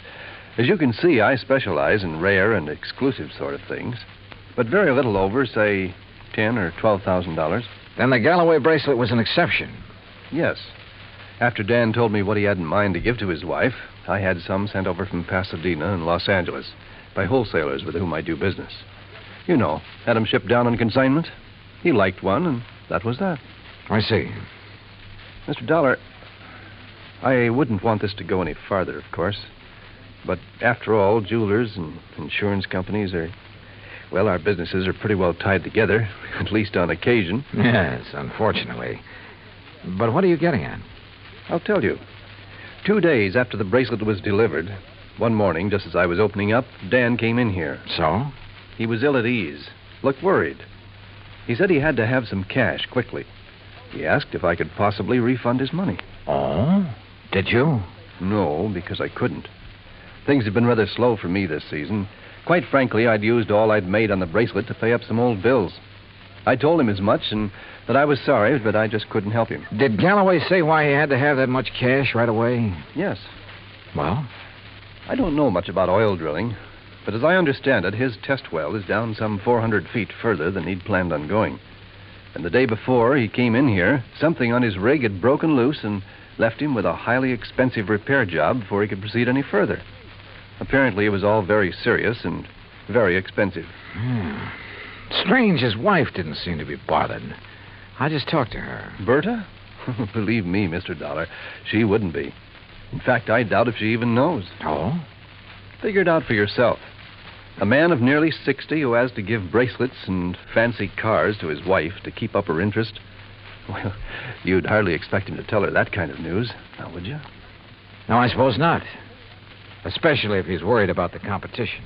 And if you ask me, he has competition. If only he could see it.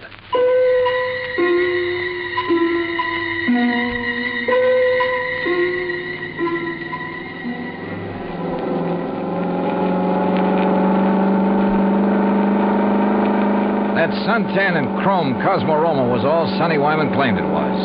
It purred like a kitten, performed beautifully. But I was more interested at the moment in what Sonny wanted to talk about. Johnny, I'm going to be perfectly blunt with you. I'll go along with that.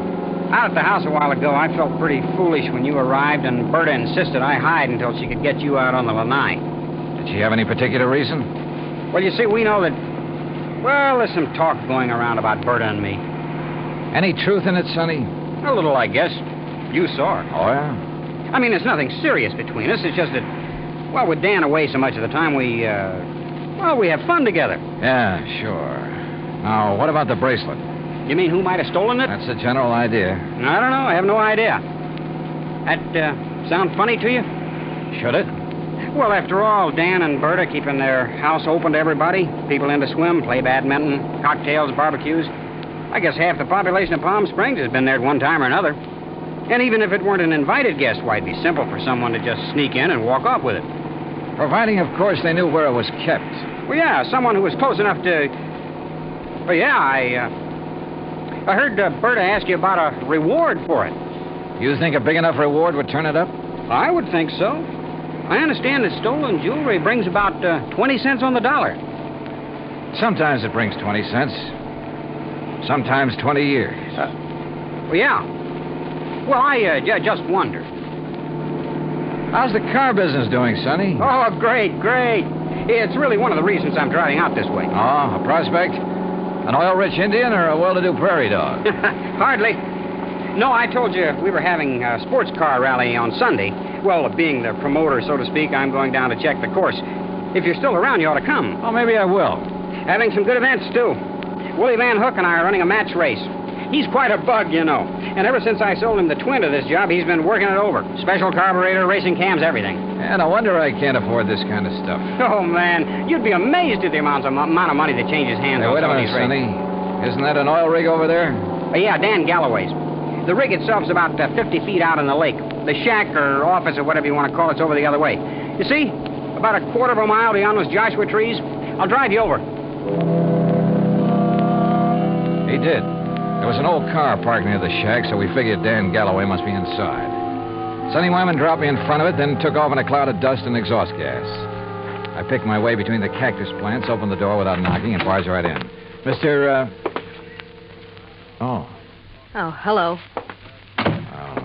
No use asking if Mr. Galloway is here. I can see he isn't. No, he isn't. Is it all right if I wait? I'm Johnny Dollar. I'm Mrs. Galloway, Mr. Dollar.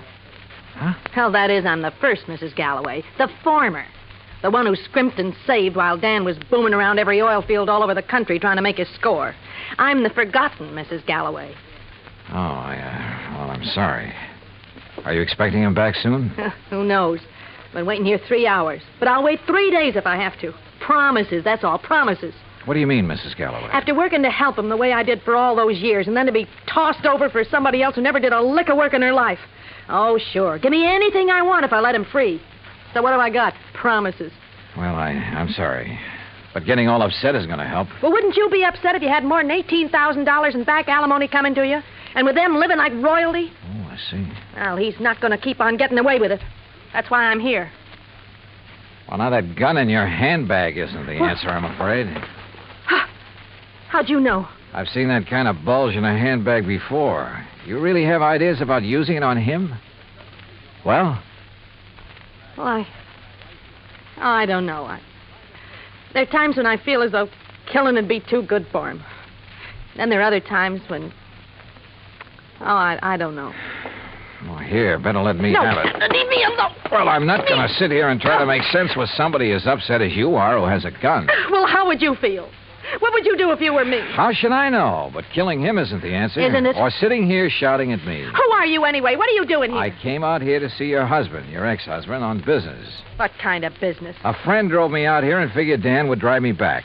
But since he isn't around, there's no point in my staying here. Or you either. Well, maybe you aren't going to You have a car, so you and I are driving back to Palm Springs. I'm not leaving here till I see Dan. Until I get some money from him. Or see him dead. Maybe he's at the well. All right. Maybe he is over there. Now, come on. Why I took this on, I didn't know. But I couldn't leave that slightly frantic woman sitting there, waiting, with murder in her heart. For all I knew, she'd murdered Dan already. Better inspect the gun later. The road down toward the oil rig was just a pair of ruts in the desert sand. Then, just as we cut in between some yucca plants and a wind-blown Joshua tree, I slammed on the brakes. There, in the middle of the trail, lay a man's body, crushed and twisted. Dan Galloway had been carefully, repeatedly, run over by a car.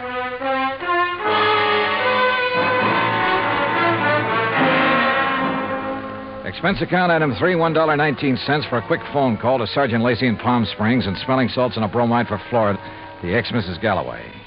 Then I dropped her off at the Galloway house. She and Roberta ended up consoling each other while I huddled with Lacey in his office at headquarters. Some of the boys are still out there, Dollar, checking tire prints, taking pictures, and so on. No clue as to who ran Galloway down? Not yet. Looked to me as though Galloway stepped out of his own car to see whoever had pulled up in the other and was run down for his trouble. The car that did it ran around in a circle over and over him. Any suspects, Sergeant?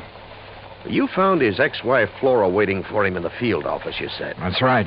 And she was pretty nervous, on edge, you said. So? Also, she was carrying a gun. Whoa, now, wait a minute. Any reason why she couldn't have run him down earlier, then gone back and just waited for somebody like you to come along? Somebody with whom she could then discover the body? Only one hitch. You told me yourself, Dollar, that she was pretty insistent about your going over there to look for Galloway. Yeah, I know. But, Sergeant, you're off on the wrong foot. Why? Because of the tracks left by the killer's car. They didn't match the tires on Flora's car. You checked? I checked. And if I were you, I'd have your boys find out whose car did make those tracks. I'm way ahead of you. Well, if you know, then what do you... wait a second. Yeah? Levine, Sergeant. I got news for you. Hey, listen to this, Dollar. About those tire tracks at the scene of the killing. Well, right on cue. They're the same make and size as the tires on Sonny Wyman's Cosmo Roma. You sure? Well, I told you, at the scene, I thought it was a sports car by the small size of the circle the tracks made. Yeah? And knowing the feeling between Wyman and Galloway, I went right over to his place. Nice, clean tracks all over. And they match. You holding Wyman? Oh, well, I don't know where he is, Sergeant. He wasn't at his place, and there was no answer to the phone at his showroom. Well, then get after him. Put out a flash on him. With that car, he shouldn't be too hard to find. Let me know when he's picked up. Yes, sir. What do you think, Sergeant? You know something, Dollar? I have a notion that when we find Sonny Wyman, we'll also find out what happened to that bracelet. Yeah, could be. One thing was certain. Dan Galloway could no longer be suspect in the case. But Roberta? Why not? Maybe she did know that Dan had run out of money. Maybe that's why she was so interested in the amount of reward for the bracelet. And what about Sonny Wyman? Well, it looked bad. A smart young opportunist out for the fast buck. And, of course, close to Galloway's wife. Anything he could do to hurt Galloway would help him. And now these tire tracks, the one solid clue to Galloway's killer. Sergeant Lacey and I drove out to the Galloway house. No, Johnny. I haven't seen Sonny since he left here this afternoon. That's when you were here. He didn't call up? Why should he call up? Why shouldn't he call, Roberta, if he'd heard that Dan was killed? Now, you listen here, Mr. Dollar. If you're trying to trick me into saying something about Sonny having anything to do with Dan's death, you're wasting your time. And what's more... Pardon me. Hello? Oh, yes. Just a minute. For you, Sergeant Lacey. Oh, thanks. Hello? Yes? Yes, when? Yeah, I see. Okay, Levine, thanks. Has he found Sonny Wyman? He sure has. And if you want to see him, you'll have to go to the coroner's office. What? Oh, no. Yeah, that souped-up car of his, a couple of miles out of town. Ran off a curve and over a 100-foot bank. Within minutes, Lacey and I were at the scene of the accident, looking things over with the help of flashlights. Yeah, he must have been really burning up the road to spin and roll this far off the highway. But surely he must have been familiar with that curve. Oh, sure. He knew these roads around here as well as anybody in the county.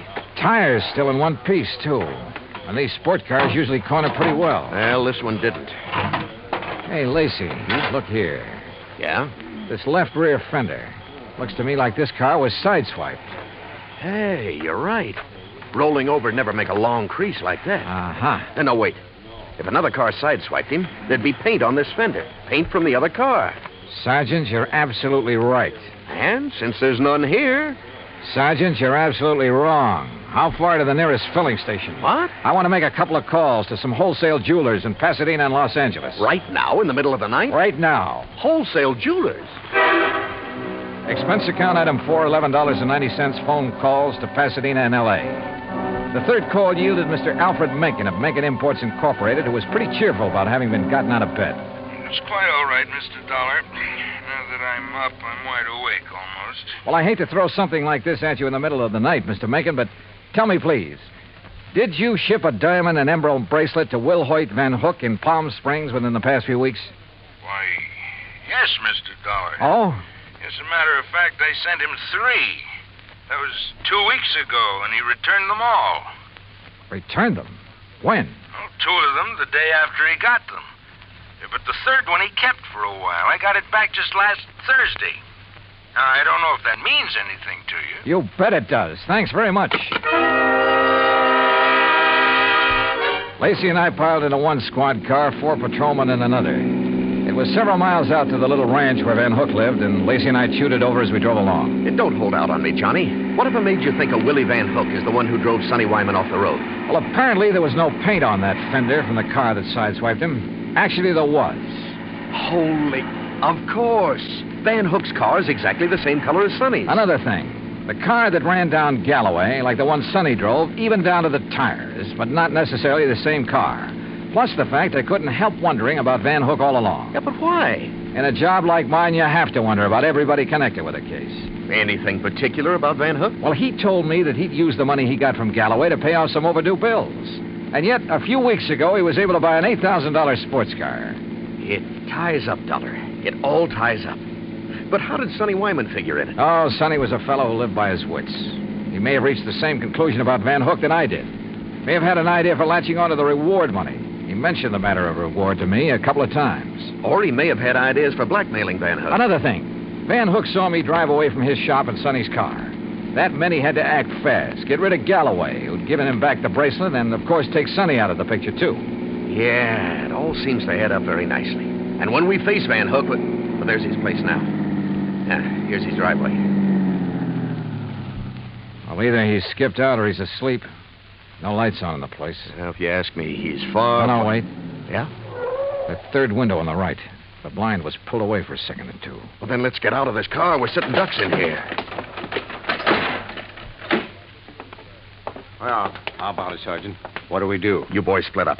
Cover the back and sides of the house. He's in there? Yeah. Okay, boys. Come on. Johnny, maybe you better keep out of this. Are you kidding? Hey, listen. That car door, I'm sure of it. Yeah, I know. Holy... What's he up to? Gonna lock himself in and take the monoxide route? Come on. Are there back doors in that garage? Not that I know of. Here, wait a minute. Van Hook! This is the police! We've got men all around this place. Turn off that engine and come out of there with your hands over your head. Don't be a fool, Van Hook. You haven't got a chance. Come out of that garage. Hey, did you see that? He drove right through the door of his garage. Come on, Lacey, the car. Get after him, you guys. Get moving. Yeah, come on, boys.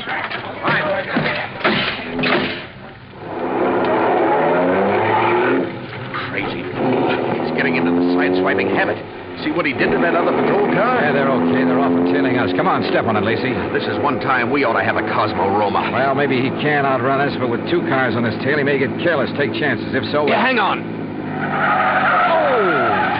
Lacey, you could qualify for some of those road races yourself. That guy's out of his head. Main highway like this, full of trucks and trailers. Oh, don't worry about those guys. Those interstate truckers will give you a clear road after them. They're the best drivers in the country. Come on, hit your siren. Right.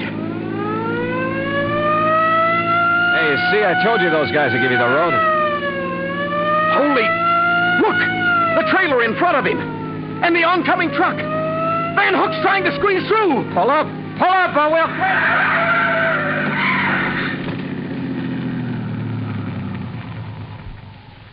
Well, he squeezed through all right. Squeezed right through the pearly gates.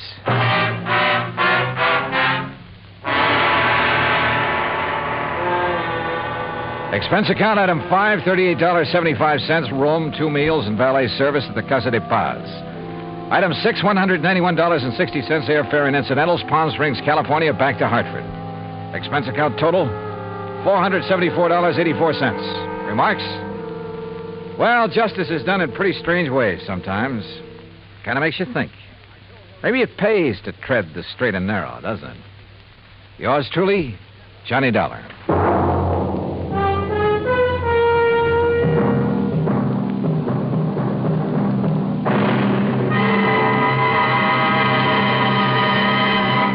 Now, here is our star to tell you about next week's story. Next week, international intrigue. A beautiful girl and a very clever chemist. Join us, won't you? Yours truly, Johnny Dollar.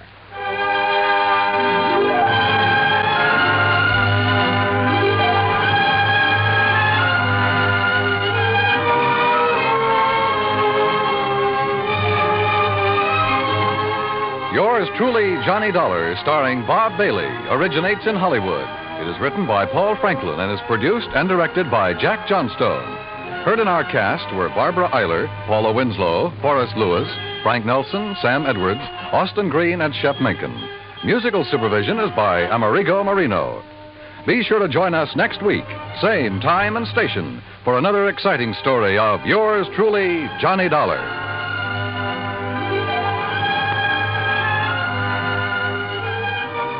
This is Dan Cubberly speaking.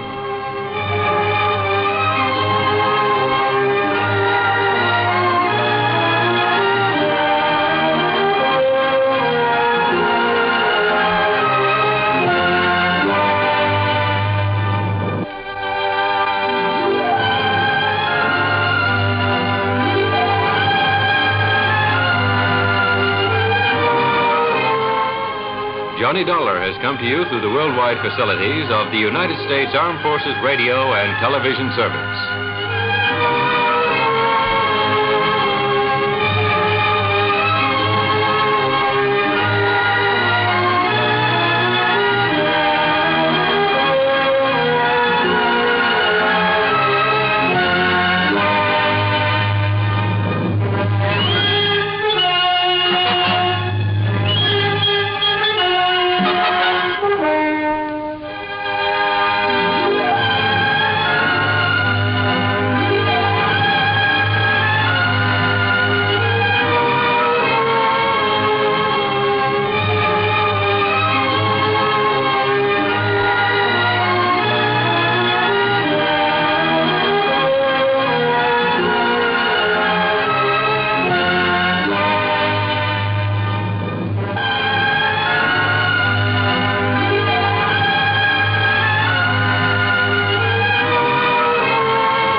Johnny Dollar. Johnny, this is Pat McCracken at Universal Adjustment Bureau. Well, hiya, Pat. How you doing this bright and sunny afternoon?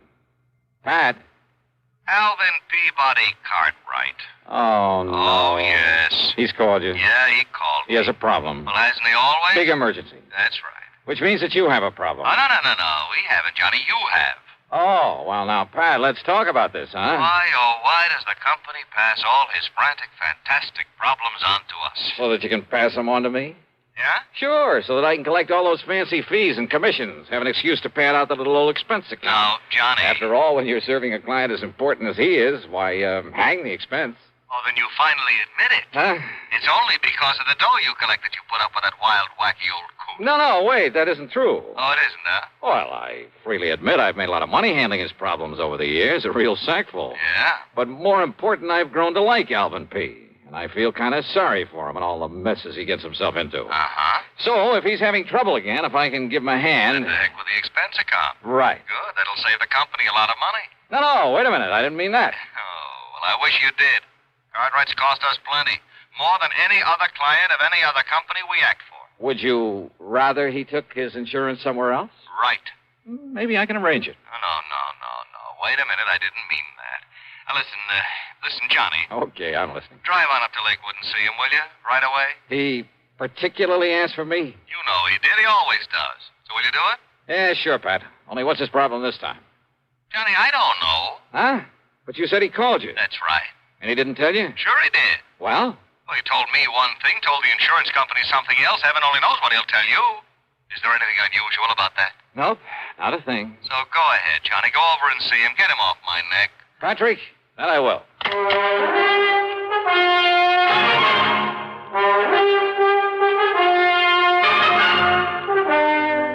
CBS Radio brings you Bob Bailey in the intriguing adventures of the man with the action-packed expense account, America's fabulous freelance insurance investigator. Yours truly, Johnny Dollar.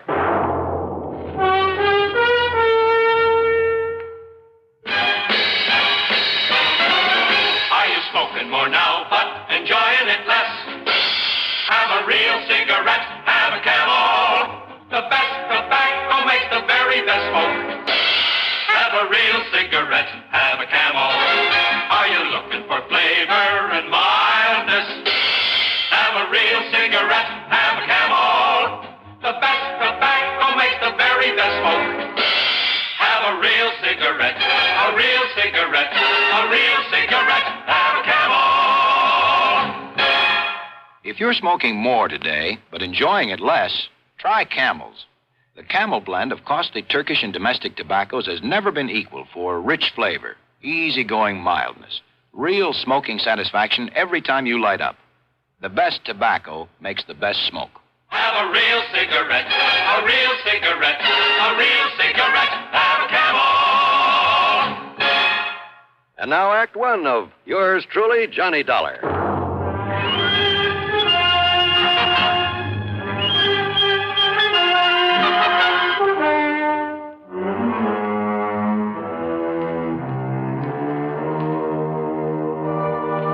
Expense account submitted by Special Investigator Johnny Dollar to the Universal Adjustment Bureau, Home Office, Hartford, Connecticut.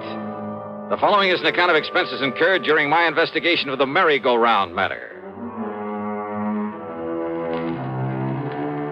Doing a job for Alvin Peabody Cartwright was like riding a merry-go-round, a shoot-the-chutes, a roller coaster, and a razzle-dazzle all in one. Anyhow, expense account item 1, $4 for a tank full of gas, and hoping the snowplows had cleared off the highway, I headed north to Lakewood.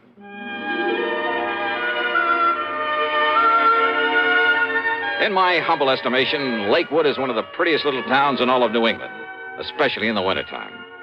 The Cartwright place where the old man lives by himself is on top of a low hill beside the lake. 3 or 4 acres, I'd say, with plenty of elms and towering oak trees guarding the sprawling old mansion.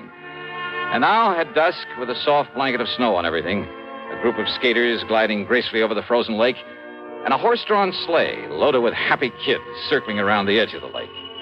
Well, it was mighty nice. Peaceful, too. Yeah, it was good being out here in the country again, breathing deep of the crisp, cold air. I felt real good. And I hoped the problem at hand would be no more serious than most of those that were handed to me by Mr. Cartwright. Hiya. Well, don't just stand there letting in the cold. Don't you know it costs a lot of money to heat a place like this? Yeah, I'll bet it does. Well, how are you? And did you stomp the snow off your feet? Yeah, I think I Don't did. want you tracking up the house. Now, what can I do for you, Mr. What? Huh? Why, it's Johnny Dollar. Oh, and I know it's a little late, but Merry Christmas, Johnny. Merry Christmas to you. Well, thanks, Mr. Cartwright. The same to you. I knew you wouldn't let me down, boy. Just throw your things here in the hall rack, will you? Yeah. Yes, sir, I knew you'd come. And so I saved it for you. Right in here, Johnny. Yeah, save what, sir? Saved what? Saved what? Why, your Christmas present, of course. You mean to say that's why you... Here you are, Johnny. Oh, well, now, listen. Go ahead. Open it up and see if you like it. Oh, okay, but now you shouldn't... Holy smoke. Well, do you? These are diamonds on this Of thing? course they are. What do you think it is, a piece of junk? Oh, hell no, this is too much, Mr. I Cartwright. don't see why, Johnny. Everybody should carry his money in a bill clip. Everybody. Just think how it will impress the folks. But a bill clip studded with genuine diamonds. Well, you like it? Well, sure. Well, I don't know how to thank you, You don't sir. need to, boy. You don't need to. If you like it, that's all that counts. So, Merry Christmas. Use it in good health. And before you go, yes, let me wish you a Happy New Year, too.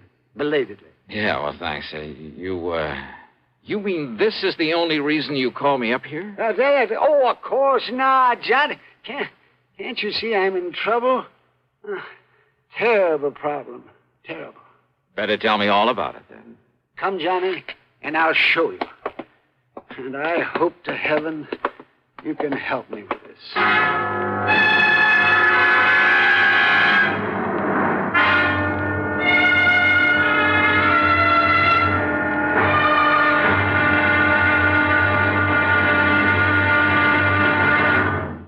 Act 2 of yours truly, Johnny Dollar, in a moment. Welcome, recording star Mel Torme. It's terrible trying to sing with a bad cold. So I always take 4-way cold tablets to relieve cold miseries fast. Good idea. Tests of all the leading cold tablets proved 4-way fastest acting. 4-way starts in minutes to relieve muscular pains, headache, reduce fever, calm upset stomach, also overcomes irregularity. When you catch cold, try my way. Take 4-way cold tablets. The fast way to relieve cold distress and feel better quickly. 4-way, only 29 cents. Now, here's a word about another fine product of Grove Laboratories. Had dandruff for years? Now get rid of it in 3 minutes with Fitch Dandruff Remover Shampoo. 3 minutes with Fitch regularly is guaranteed to keep unsightly dandruff away forever.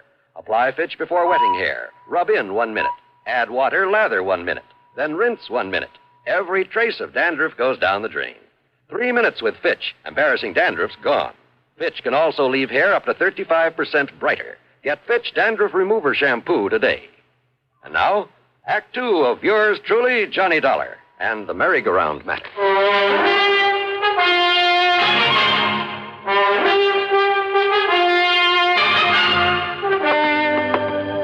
Better tell me what it's all about, Mr. Cartwright. What it's all about?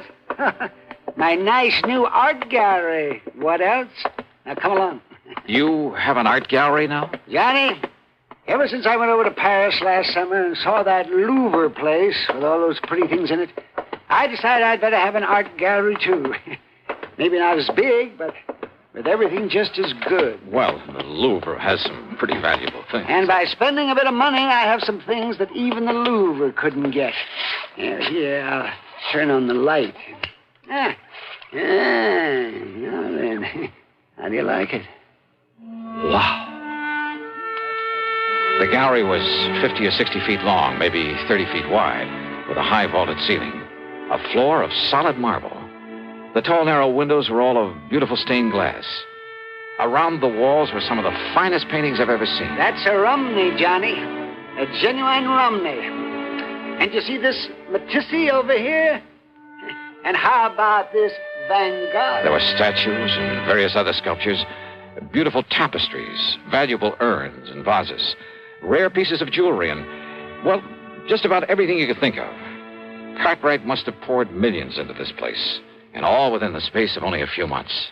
Isn't it nice, Johnny? Unbelievable. And when I get tired of it, it's showing it off to people. Then I'll give all these pretty things to that big museum over in Hartford. I think they'll like them, too. Don't you? Oh, sure. But I can see your problem, all right. Problem? What problem? The reason you asked for me to come here. Well, of course I did. Because of the possibility of theft. Theft?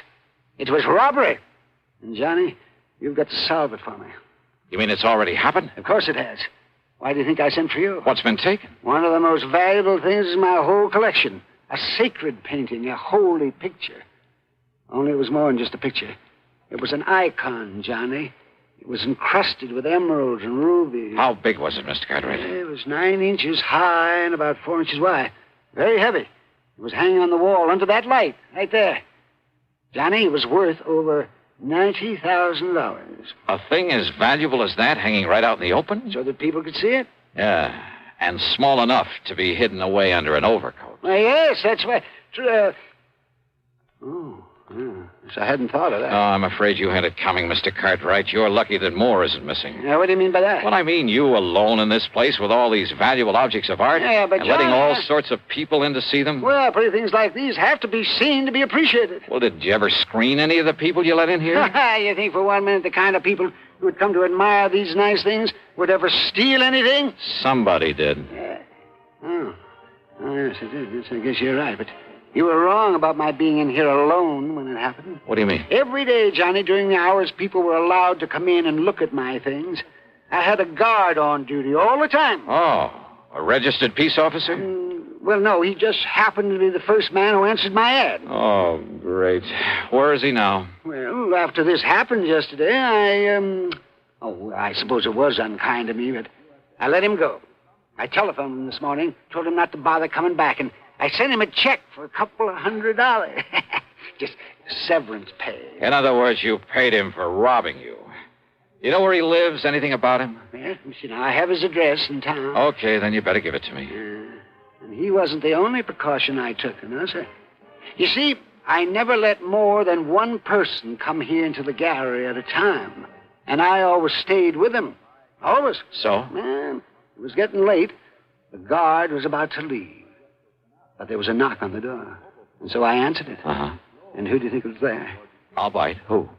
A sweet little old man. He was all dressed in rags. Oh. He said he'd heard about the icon and he'd like to see it. So I showed him in here. And did you stay with him? Well, no, because just then there was another knock on the door. And who do you suppose it was? Okay, who this time? Johnny, it was Jonathan. Jonathan? Yes, Jonathan Peebles. Oh, yeah. My oldest and dearest friend. He lives down in New York. Oh, yes, I remember him now. Yes, he's the oldest, most loyal friend I have. Yeah, sure. He was the one who gave me a hand that time we all thought you were lost at sea. A bit of an eccentric, though. Aren't we all? Yes, well, anyhow, it was Jonathan. And, of course, he gave me the usual lecture. Lecture? Oh, you know, the sort of thing that you would. I'm afraid I don't understand. You know, about it being wrong for me to have all these valuable things here in my home and being alone at night and maybe somebody might break in and try to kill me and get at them and, that sort of nonsense. Nonsense, huh? Now, you listen to me, Mr. Cartwright. Anyhow, as we were about to come in here to the gallery, I saw that the old man was leaving.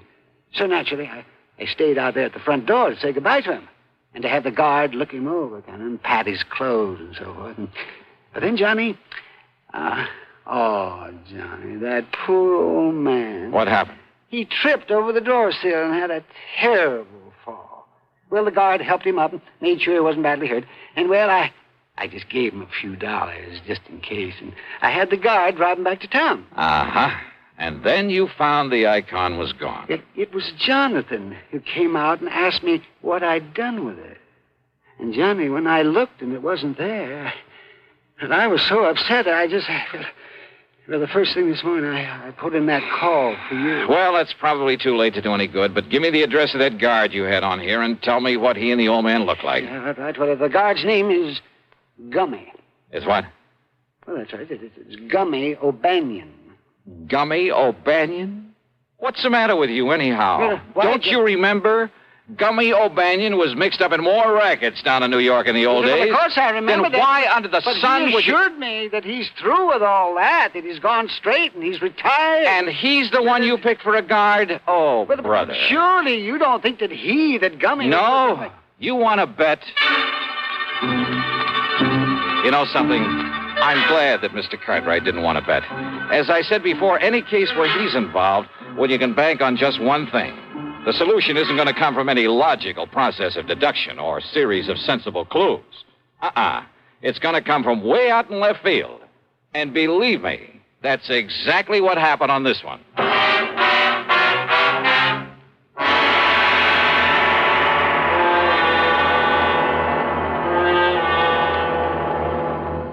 Constipation is something people don't talk much about, but it can be a problem for anyone, even doctors.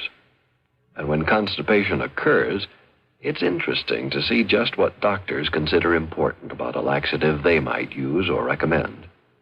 Now, a majority of the doctors we heard from had this to say: a laxative should be effective, gentle, as close to natural acting as possible, and a medicine that can be used with complete confidence.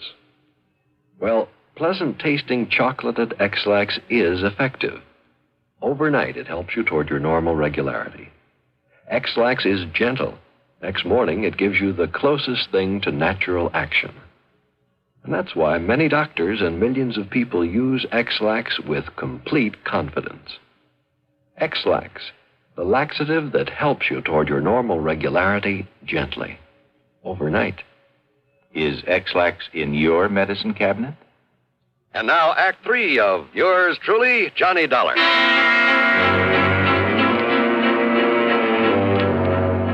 The address of Gummy O'Banion turned out to be little more than the shack at the south end of town. But there was a light inside, so I parked well on down the street, then pulled a peeping Tom act at the window the light was coming from. The window was slightly ajar. Inside, sitting at a bare wooden table, guzzling beer, were O'Banion and a ragged-looking little old man. On the table between them was a stack of bills.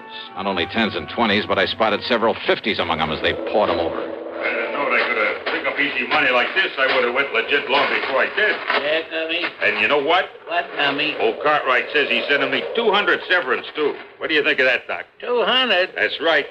So, with that and all this dough the other guy gives us for that act we pulled at the front door... Other guy? Why, Doc, you and me won't have to work for months. That's pretty good, huh, Gummy? Yeah, Doc, that's pretty good. Well, then open me up another bottle of that beer, huh? Sure.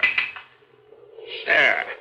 But, Doc, I still don't get it. Why that other guy wanted us to make all that fuss for him there at the front door. You falling down and me helping you up and all. A diversion, they call it, whatever that means. Diversion. Diversion? Yeah, and what'd you say his name is, the one that give us the dough, huh? Oh, crazy kind of name. Reminds me of a church like steeple, only it wasn't. I didn't wait to hear that name. I didn't need to. Because things had suddenly begun to add up the wrong way. Instead of disturbing the two lucky gentlemen, I got back into my car and drove hard. And I didn't stop until I got all the way down to New York, to a fancy apartment building on East 52nd Street. It was well after midnight, and the uniformed doorman was half asleep and a little grumpy about it all. Look, what do you think I am, your brother's keeper or whatever it is they say? And that crazy old man... And you have no idea at all where he might be, huh? Your name ain't Dollar, is it? What'd you say? I asked, is your name Dollar's all? Yeah, that's right, Johnny Dollar. Why? Well, why don't you say so? Here, little coot left this note for you. He what? Here you are. Dear Johnny, I have tried all day to reach you by phone. But with no success. Knowing you, I'm sure that sooner or later you will come to look for me here at my apartment. I can only ask your indulgence. My indulgence? And beg that when you return to Alvin Cartwright's home, you speak with me before you talk further with him. What? The icon, incidentally, is safely ensconced in the bottom of one of the large Roman urns there in the gallery. Sincerely, Jonathan W. Peoples. But now, will somebody please tell me? Huh? What's the matter, mister? Here's a 5-spot for your trouble. Well, thanks, Johnny. You're okay.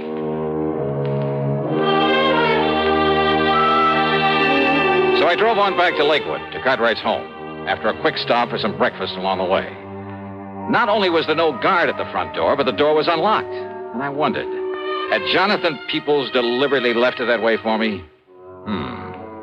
Anyhow, I sneaked inside, and there, sure enough, in the breakfast room, their backs toward me, were the two wild old characters. Or maybe just one such, and his really good friend. Fool, you listen to me. Oh, fool, huh? That's right, I'm convinced of it. Oh, you are? Unless you'll solemnly promise me two things. Promise? Promise? Oh, what are you talking about? That you'll immediately, mind you, that you'll turn this whole collection over to a museum, the way you plan to do sooner or later anyway. But, Jonathan, I haven't got tired of it yet. No. Well, by the time you do, somebody will come here and bash in that silly head of yours, Or at least come here and steal some of those things. Oh, with me around there? I'd just like to see anybody try to... Yes, that's right, the icon. Oh, it was such a lovely thing, too. And you'd like it back, wouldn't you? Yeah, you crazy? Of course I'd like it back. Well, you'd also have to promise to have some honest, legitimate guards around here now, immediately, 24 hours a day. You and your ex-gangster. Yes, I guess I was wrong about him. Of course you were. He might have killed you. Unless you make those promises, Alvin, somebody will, you stupid, incompetent old... Don't you talk like that. But it's true, isn't it? Of course it is. Oh, dear, of course it is. This whole thing was silly right from the beginning, and losing that beautiful icon, it just... Would you, like it back? Yeah, I'd do anything to have it back. Anything? Yes, anything. You can hear, can't you? I can give it to you, Alvin. No, I don't care what you can do. All I care about is that... You? That's right. I have it. I'll be glad to give it to you. Jonathan. Jonathan If you keep your word. You're a crook. That's what you are. I am not a crook. But if you have the icon, it's because you stole it. I did not. You're a thief. That's what you are, a thief. I am not. There's only one way you could have gotten it. No. By stealing. No, you silly old fool. Don't you see? Don't I see what? All I did was to hide it away from you in the hopes of knocking some sense into that thick skull of yours. Well, has it? Has it made you realize that you have no business keeping a valuable thing like that around here? All right, Jonathan. I'll admit you did the right thing. You brought me to my senses. But now, give it to me. Oh, come on, give it to me. Only on condition you make those promises to me. Didn't I say I would? Then do so. I do. Cross your heart? Yes, I cross my heart and I hope to die from there now. Now, give me back the icon. Well, I said I would, didn't I? Well, then do so. Well, I will. Well, now! All right. And if you think for a minute that was the end of it, you're wrong. Those two wild old men sat there for the better part of an hour, squabbling, shaking their fists at each other, and a half dozen times they almost came to blows. But finally they ran out of breath, put their arms around each other, shed some tears of repentance, and then, as they've done so many times before, quietly, solemnly swore undying friendship for each other. What a pair. The expense account? Why bother? After all, by now, Alvin Peabody Cartwright has probably forgotten he even sent for me. So, yours truly, Johnny Dollar.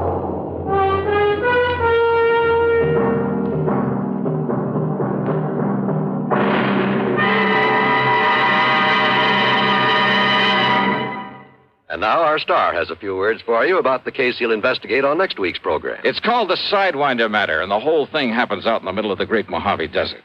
Believe me, it doesn't take long for me to realize the desert can be a mighty dangerous place. So join us, won't you? Right here on the station that brings you all the best in radio. Yours truly, Johnny Dollar. Yours truly, Johnny Dollar, starring Bob Bailey, originates in Hollywood and is written, produced, and directed by Jack Johnstone.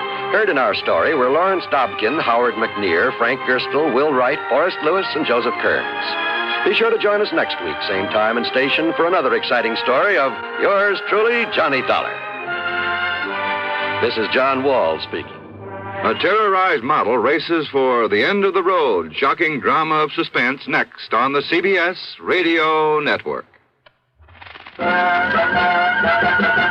Better buys are your reward at Orange Motors for a Ford. Get your orange guaranteed from the largest dealer in Albany, in the heart of Auto Row. Orange is the place to go. Orange Motors has the ports, it's true, plus 44 years of experience too. Orange Motors, if you're wise, for better service, better buys. Want a new Ford right now? Come to Orange Motors and choose from a large selection of new 1960 Fords. Orange has new Fords and new Falcons, lots of them. For a better deal, buy Ford. Buy at Orange Motors, 799 Central Avenue, Albany. Want a new Ford right now? Go to Orange Motors right now. Better Ford buys, used or new, at 799 Central Avenue. Orange Motors, if you're wise, for better service, better buys. Radio 59, WROW, first on the dial, serving Albany, Troy, and Schenectady. From Hollywood, it's time now for... Johnny Dollar. George Reed here. Oh, hello, Georgie. How's Floyd's of England doing these days? if payments keep on the way they started this morning, the company will go broke. What's that mean? One of our old clients, quite a character, by the way. Oh, now wait, George. For just once, give me a case involving some nice, ordinary, normal person. No, Johnny. First, it was that old fuss-budget Jediah Gillis. Yes, but now... Then big bad Michael Meany, who thought he owned half the state of Louisiana. Well, yes, I know, but compared to them, Durango Laramie Dalhart is as normal as they come. Durango what? Except for one thing, of course. The payment of his insurance premium this morning. What was the matter with it? $4,500, Johnny, in $100 bills. They're still here on my desk. $100 bills? You call this character normal? Listen, will you? Every one of these bills is counterfeit. Oh. I'll be right over.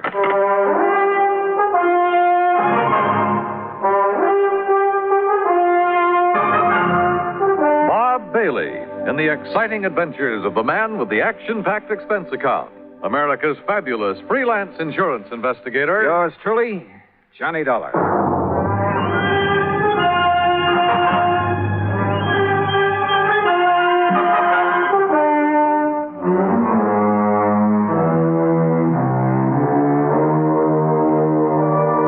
Expense account submitted by Special Investigator Johnny Dollar to Floyd's of England, North American offices, Hartford, Connecticut.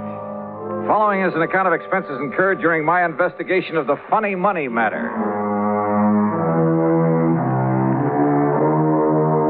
Expense account item 1, $1 even, taxi from my apartment to George Reed's office. I found him sitting, staring grimly at a pile of paper money spread around on the top of his desk. Well, there they are, Johnny. 45 $100 bills, and every one of them as phony as I've ever seen. Look at them. Yeah, I see what you mean. Whoever turned these out didn't even have sense enough to use the proper kind of ink. Yeah, it looks like he must have diluted it. Yeah. Have you ever seen such washed-out-looking money in all your life? Good tough paper, though, just like the real McCoy. Yes, real crisp and new. But, Johnny, look at those colors. Even the black isn't really black. Yeah. You'd think they'd at least have tried to wrinkle them up a bit and dirty them. Yeah. This is the most obviously flagrant... What are you looking at, Johnny? Well, this is unusual. For counterfeit, that is. What? Well, they've all been printed up with different serial numbers. See? Here. And here. Huh? How about that? Pretty smart. Funny, isn't it? The thing that usually makes this stuff easy to spot is the same number on all the bills. Sure. And whoever made these was clever enough to think of that. Had sense enough to use good paper, too. Uh-huh. But he certainly slipped up when it came to the color and quality of the ink. As for the press work... Well, I don't pretend to know much about phony money, George. Who needs to? And heavens knows I don't see too many $100 bills. But to me, this engraving looks just about perfect. That's just what I'm saying. Perfect plates, sense enough to change the numbers, good paper. Yet look at the result. Yeah. Has he ever tried anything like this before? What? Durango? Yeah. And just for the sake of the record, what is his real name? That's it. Durango Laramie Dalhart. Oh, I can't believe it. And the answer to your first question is no. Durango is as honest as the day is long. Well, maybe you mean he was. Well, maybe. But if so, I want to know why. There'd have to be a mighty good reason, believe me. Running out of dough is the best one I can think of. But he's always had plenty. After all, $4,500 to spend on insurance year after year. Well, just who is he? And where is he? He lives on a ranch in Oklahoma. What kind of a ranch? I don't know. But it must be awfully big. Where in Oklahoma? A place called Bum Spung. Bum Spung? Yes. Oh, now, look, George, this whole thing is beginning to get a little too thick. Durango, Bum, Spung, Laramie, Dalhart, whatever it is. Look, counterfeit money is for the Secret Service, so why don't you just put in a phone call to them and let them carry the ball? No. Why? Because of Durango. I simply can't believe he'd deliberately hand over a lot of phony money. He's been paying on that policy for years. Always in cash? Always in cash. Crisp, new, legitimate $100 bills. Up till now. Were you here when he left these? No. Now, look, Johnny, if somebody is trying to take him, it's up to us to protect him. Well, that's a big if, George, from where I stand. Johnny, we've always tried to give more personal service to our clients than some of the other companies. Look, I want you to investigate this thing for us, without Durango's knowing, of course, on a fee plus expense account basis. Oh, an extra fee? That's not usual, George. With you, it is. You know as well as I do, the padding that goes on your expense account is plenty fee for anybody. Oh, George, you cut me to the quick. All right, where is Where is Mr. Dalhart now? Back in Bum Spung, Oklahoma. Or at least on the way.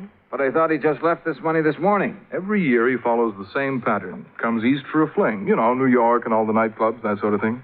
Then, just before leaving, he drops in here, makes his premium payment, and is gone. So? George, I still think you should have called in the Secret Service. But I'll take this on for just one reason. What's that? I want to find out what kind of a place could ever deserve the name of Bum Spung.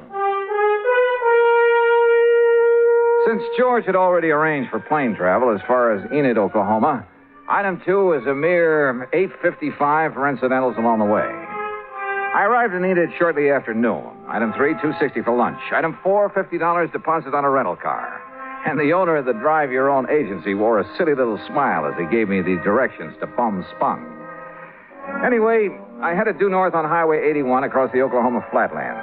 Some 26 miles or so further on, after passing through Pond Creek and crossing the Salt Fork of the Arkansas River, I spotted a rather crude, weather-beaten sign indicating that the place I was looking for was somewhere up a dirt road to the left. Road? That's a laugh. And it twisted and turned for seemingly endless rough miles along the riverbank. I just about decided that Bum Spung was a bum steer when suddenly I almost ran into the gate of an old wooden fence, surrounding some 2 or 3 acres of sandy ground.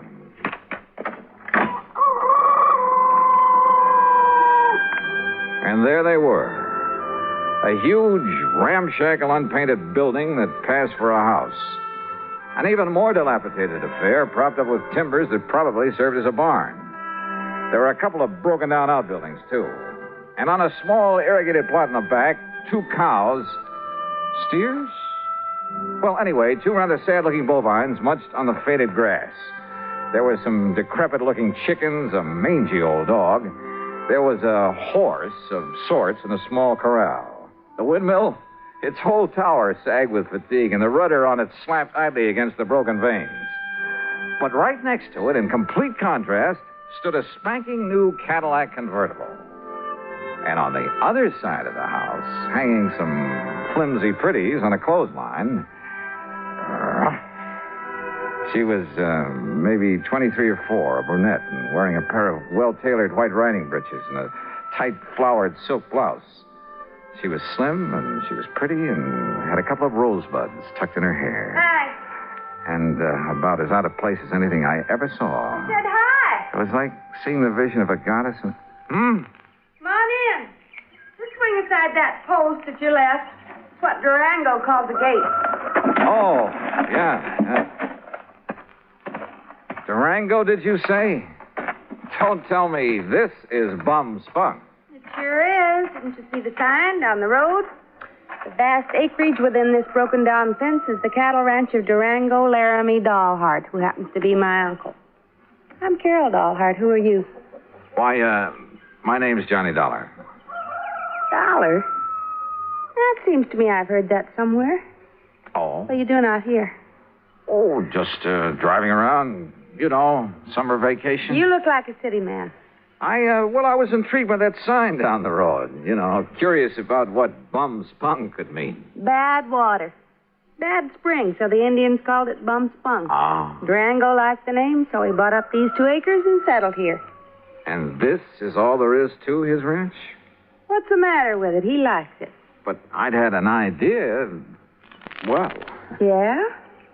Nothing. From what you've told me, I think I'd like to meet Durango. Is he around? You trying to kid me or something? I haven't told you anything about him. Now look, Johnny Dollar. Yeah, look! Suddenly she turned, drew an old Colt 45, and as I ducked, she let go with it. Holy! I got him, see? She got him all right. A small snake that had poked up out of a hole in the ground some 25 feet away, and she'd got him right through the head with both shots. Oh, God darn rattlesnake? Rattlesnakes? That looks to me like a poor old gopher snake. What's left of him? Oh, so what's the difference? Could have been a rattlesnake. Hey, you were plenty fast with that gun. Yeah, gotta be. Or old Durango wouldn't have me on the place. There's no use for anybody to... Hand me a couple of those clothespins, will you? I gotta get these things hung up. Yeah, sure. Here. You said you're his niece. That's right. Only one left to take care of the old buzzard. You live here with him? Part of the time. Oh, enough to look after him, make sure he don't get lonely, that he's got enough food in the house, that kind of thing. And I stick around when he goes out on the West Coast or back east for a fling. That's where he is now. Yeah, and he's due back. Hand me that slip out of the laundromat. Sure. Here you are. I take it that convertible's yours, huh? Yeah, that was my birthday present. Oh, your family must be pretty well heeled. Family. Me and Durango, we're all that's left. Give me them stockings now. Sure.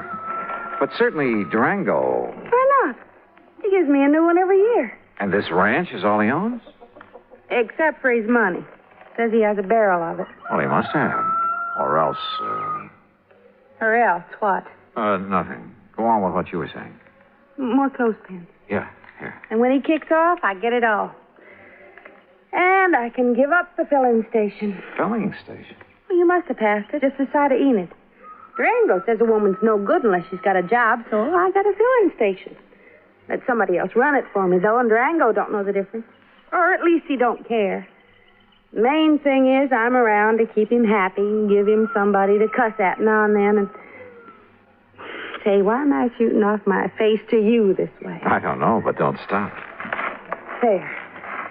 Them clothes will be dry in an hour, and if you're still here, you can help me take them down again. Okay. Carry that basket for me, and I'll give you a cool drink in the house. Hey, great. You say Durango's due back here, huh? Mm-hmm. Why don't save yourself time traveling by plane instead of train? I'll never... Johnny, if you're just around here on vacation, I'll eat my shirt. Why'd you come here? And don't give me any guff. All right, come on. Pour me that drink and I'll tell you. Now, I'll tell you. If you're here to pull something on... Oh! What's it? Son of a dog blasted gopher. Oh, Easy now. Easy. Don't you easy now, me. I busted my ankle. Oh, it's just a little sprain. Here, arm over my shoulder. Okay. Dang fool that I was to kill that gopher snake back there. Oh, Johnny, it hurts. Then I'll carry you. You know. Oh, that's better. And hey, boy, you got muscles. You know. Huh? What the? Well, take me over to the sofa. What's the matter, Johnny? What stopped me was the inside of the ramshackle old house. Clean, modern, well-furnished. Even the kitchen with its gleaming porcelain, electric range, huge refrigerator, and freezer.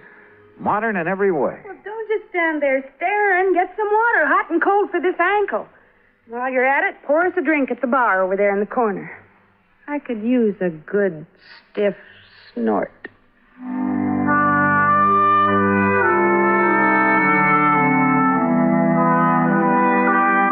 I did what I could to reduce the swelling in her ankle. But by the time I'd taped it up and she was snoozing comfortably on the sofa, it was getting dark. So I hied myself into the well-stocked kitchen to see what I could scratch up to eat. And I'll be honest about it, with this mighty attractive patient on my hands, I'd completely forgotten about my mission in these parts, the investigation of one Durango Laramie dollheart. I wasn't allowed to forget it long, though. As I opened and was about to reach into the ample freezer... Stop right there, you. Huh?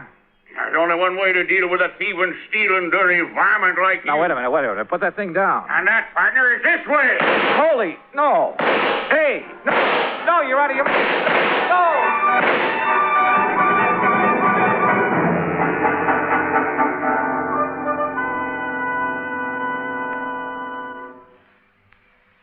Act Two of yours truly, Johnny Dollar, in a moment.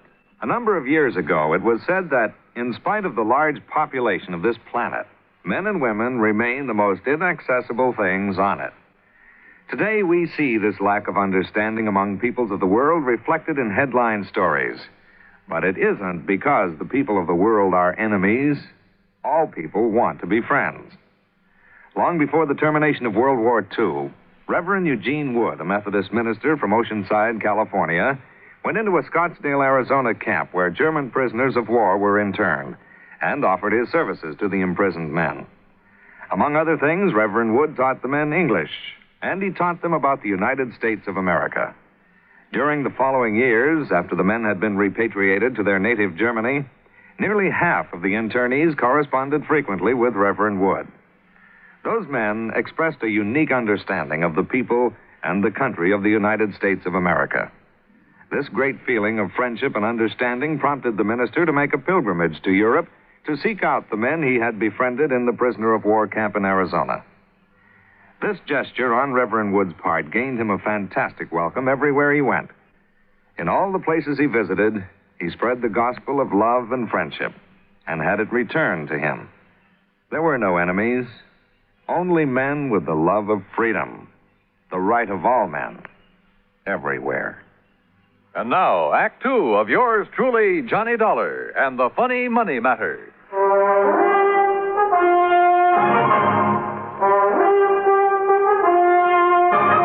Robbing my house, eh, you No. thief? Now, wait a minute. Not my old Durango's around. Durango, you old maverick! Watch it. Cut out that shooting while I'm trying to sleep. Ain't had a chance like this in years. Will you cut it out? Quit it! Cut it out, I say! Enough. Me, too. Take a swing at me, will you? Right. Holy Moses. Okay. Yeah, and here's your gun. Keep it in your pocket where it belongs. Sure. Now, what was the big idea? Well, whenever you bring one of these fancy boyfriends of yours around to my house, I got a right to have a little fun with them, ain't it? Fun? Is this your idea of You and fun? your crazy gall darn fun. Look what you did to the stove. You blowed it full of holes. The old wood stove would have held up. Here, buy yourself another one. There's $500 nice new dollars. Hey, wait, let Now, me what see about those. that window and the jars on the shelf? Okay, here. You should have saw him when I started throwing that lid all around him. Sure. Here, Johnny, let me wipe off some of that jam that fell on your head. Johnny? Johnny who? Johnny Dollar. And I take it you're Durango Laramie Dollheart. Nah, sure am. Fastest shot in the country, too. My pa learned how in Durango, my ma learned how in Laramie, and I'm better than both of them was. Only thing is, I get no chance to show off no more. Durango, you crazy idiot. What's the idea? No harm, man, no harm. Yeah, take a slug of this. You forget all about it. I'll get a glass. Glass, a man drinks out of the bottle. Go ahead, Johnny. Oh, well, thanks. Bad enough a he-man has to live around all this feminine fripsy and lace curtains and rugs all over the floor and You know, stuff. Dad, blame well, you like the way I fixed up this old dumpy ears, Durango. Yeah. Now, wait a minute. Look, you two. Yeah, you know dang well a man gets tired just sitting around, no matter how pretty it is. Why else do you suppose I got to get away every now and then to San Francisco or New York or some of them places where they got some noise and excitement? Is that right, Johnny Dollar? Just leave him out of this. Why? What's he doing here, anyhow? Well, Durango, I'll tell you why. Because he's just driving around on his vacation, and he happened to get to the end of the road, and I made him come in. That's why. Thanks, girl. You got any objections? Now, I'll say this. He's got a lot more get-up and guts than most of the boys you bring around here. That larrup on the chin he give me is... Yeah, well, I'm sorry about that, Durango. Sorry for what? Because you didn't act like some of them lily-livered kids she brings around and run for home? No, sir, boy, you're all right. Carol, what the Sam Hill you got on your foot? Well, it's high time you noticed. Well, what happened to it? I like to have busted my ankle and a gopher hole, and if it hadn't been for Johnny, I'd still be laying out in the yard howling with pain. Yeah, me, I'd seen that happen. I thought she'd broke her leg. I'd liable to took her out and shot her. But Johnny, boy, you done a real good job on my little ticket. Here, honey, I have to get back on the sofa. No, now, let Johnny. He's a lot gentler. And besides, well, I kind of like him. You hear that, Johnny? You better look out when a pretty girl starts talking to you like that. You're sure fixing to get lassoed and thrown. Well, I can think of a lot worse things. Durango, you just shut up and fix us up some victuals. We're hungry. Yeah, sure. No sooner than I get back here and some woman starts giving me orders. Take it easy now, girl. Oh, I don't need help. I'm feeling fine now. I just wanted to talk to you. Hey, you should have stayed on that sofa. What, missed all the fun? Fun? You too? You know. Oh, thanks.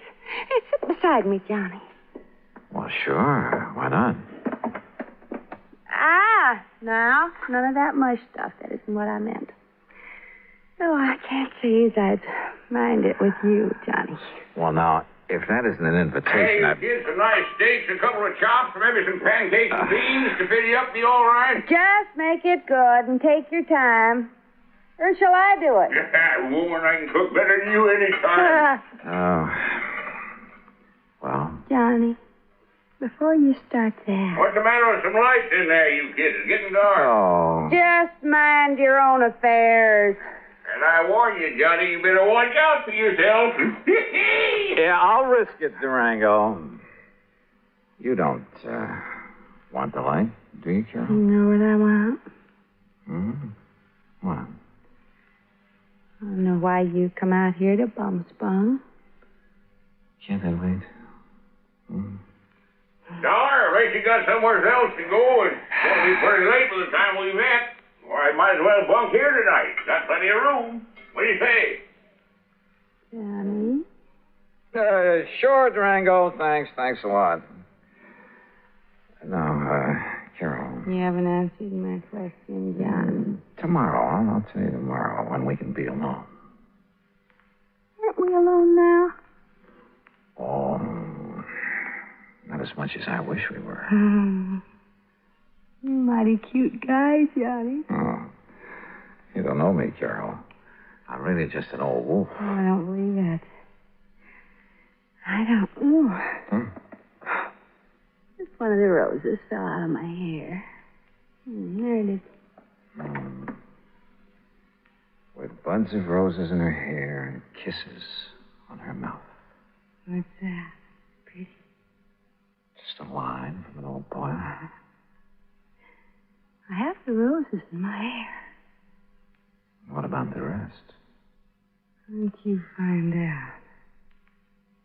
You kids want to bell down on the jug while you're waiting? Oh, why don't you tend to your cooking? Johnny? That Durango, he certainly puts together a meal in a hurry. Too much of a hurry. And the meal itself, enough for an army. And to see him pack it away, you'd think he'd been out on the range for years. Yes, sir. Nothing like coming home to give you an appetite.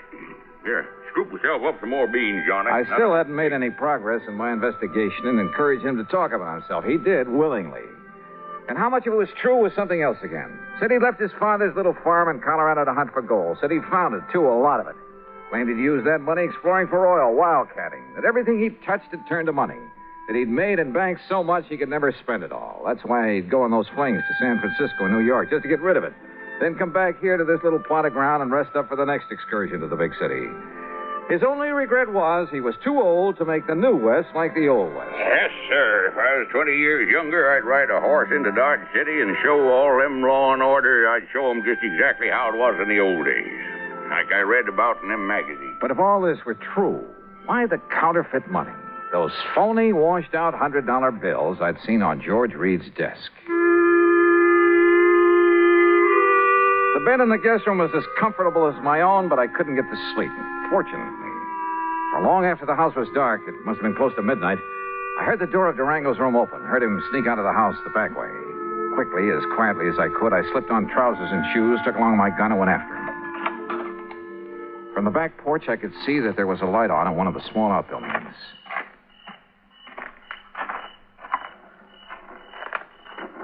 With my ear pressed tightly to the side of the little shack, I could hear it only too plainly. The printing press on which Durango was turning out the phony money. No question about it. And I was sorry. Kind of begun to like the old character. To say nothing of his beautiful... Johnny. Huh? Carol. What are you doing out here? If it's a walk in the moonlight you want, why didn't you ask me to come with you? Carol, listen. I'll lay my cards right on the table. What I really came to this place for was to find out...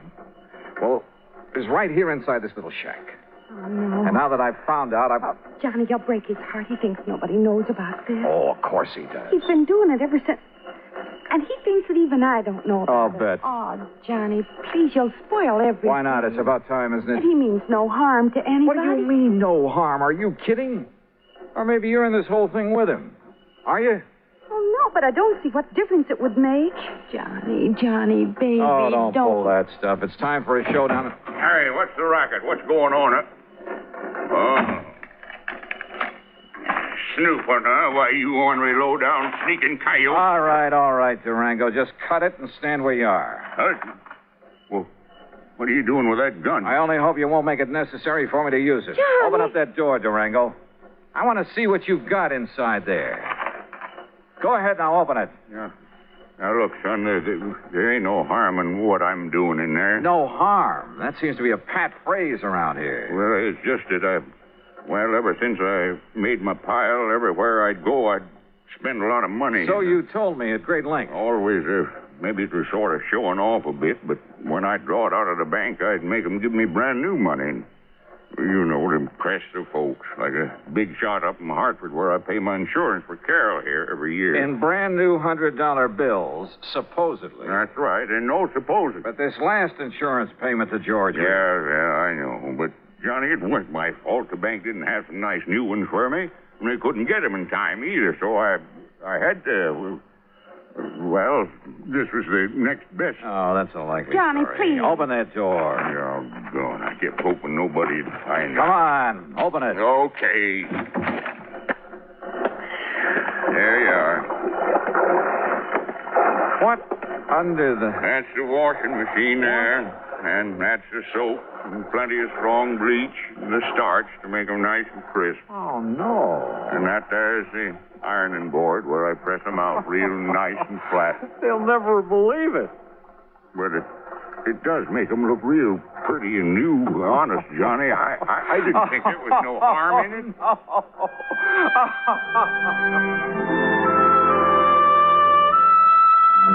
Well, there you have it, George. Full report on the funny money that turned out to be only cleaned up a bit. And the next time, call in the Secret Service, will you?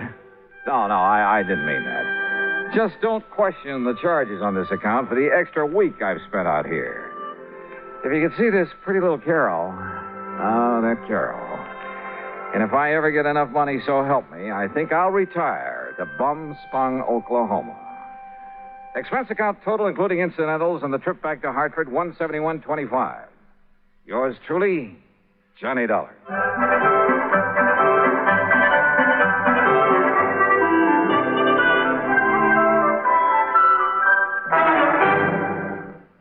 Now, here is our star to tell you about next week's story. Next week, well, just remember one thing. That old saying about a cat having 9 lives. And be sure to join us, won't you? Yours truly, Johnny Dollar.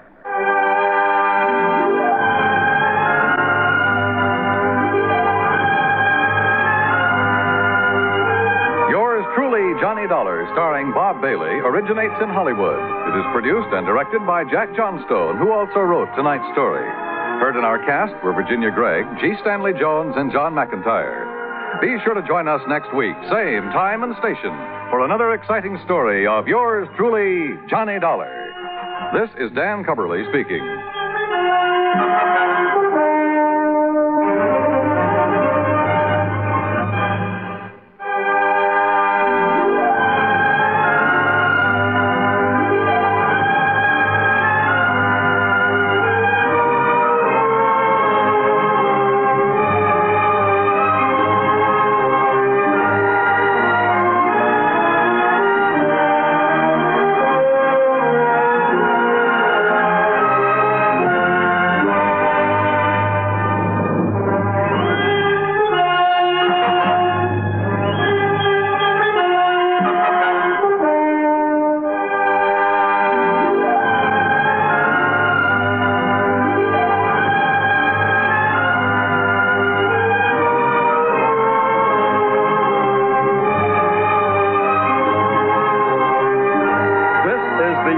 States Armed Forces Radio and Television Service.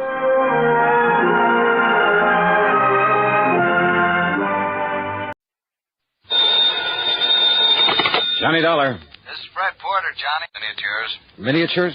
You know those tiny paintings, portraits usually done on porcelain? Oh, yeah, I know what you mean. But I don't think I ever heard of any Reimer collection. There are half a dozen of them stolen from the Reimer galleries in Philadelphia. Cost us something over $20,000 insurance. Never found them, huh? Well, here's the thing. I just got a phone call from Wilbert Reimer. He wants to see you just as quickly as possible. About those miniatures. He wouldn't say, Johnny, but I'll bet on it. And he insisted that you and only you be brought in. funny, since I had nothing whatsoever to do with the case. Well, why not, with your reputation? But I thought you usually had a staff man Plus that took the care of it. fact that our company investigator at that time was Jerry Pitcher. Jerry Pitcher? Yep. The one who was suspected of complicity in some of the cases he was supposed to be investigating? That's the one. Well, wasn't he suspect in that robbery? Yeah, but neither we nor the police could ever pin anything on him. All we could do was fire him and warn the other insurance companies to look out for him. Fred. Yeah? Any idea where Jerry Pitcher's operating now? Not the least. After the Reimer episode, he simply disappeared. There was talk of his having skipped the country, but nobody was sure of it. I wonder if Reimer's suddenly got a lead on him. There's one way to find out. Okay, Freddie, I'll grab the first train.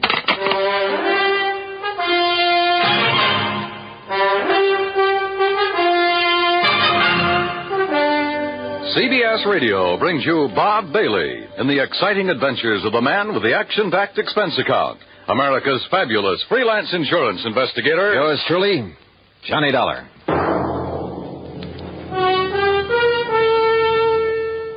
And now, Act One of yours truly, Johnny Dollar.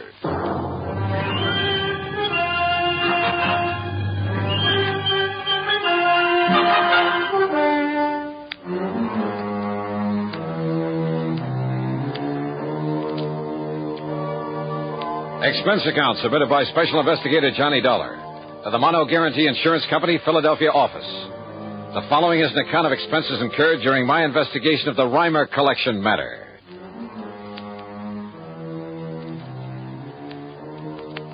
Expense account item 1, 825, train fare and incidentals, Hartford to Philadelphia, PA. Item 2, 70 cents for a taxi to the Reimer Galleries over on Walnut Street. Mr. Reimer turned out to be short, slightly gray, and very, very British. Let's go into my office, Mr. Dollar, where we can talk undisturbed. Yeah, sure, Mr. Reimer. Well, the art business must be pretty good with a crowd like this in the store. Pardon me, miss. In here, please. Hey, thanks. Well, the gallery is rather well patronized this morning, isn't it? Will sit down, please. Thank you. I must say, Mr. Dollar, that I many times wished that you had been assigned to the case when these priceless miniatures that I brought to me from Europe were stolen a year ago. Oh, how so? Well, they were so vastly uninsured, sir. A man of your capabilities would have been able to find them for me. Yeah, maybe. You, instead of that Jerry Pitcher. I understand that, although nobody could prove anything, you suspected him of somehow being involved in that loss. Oh, yes. If only because of his failure to investigate it properly. But now look here, son. This check has a direct relationship with the unusual number of people visiting the gallery this morning. Uh-huh. This check was made out by you? Yes.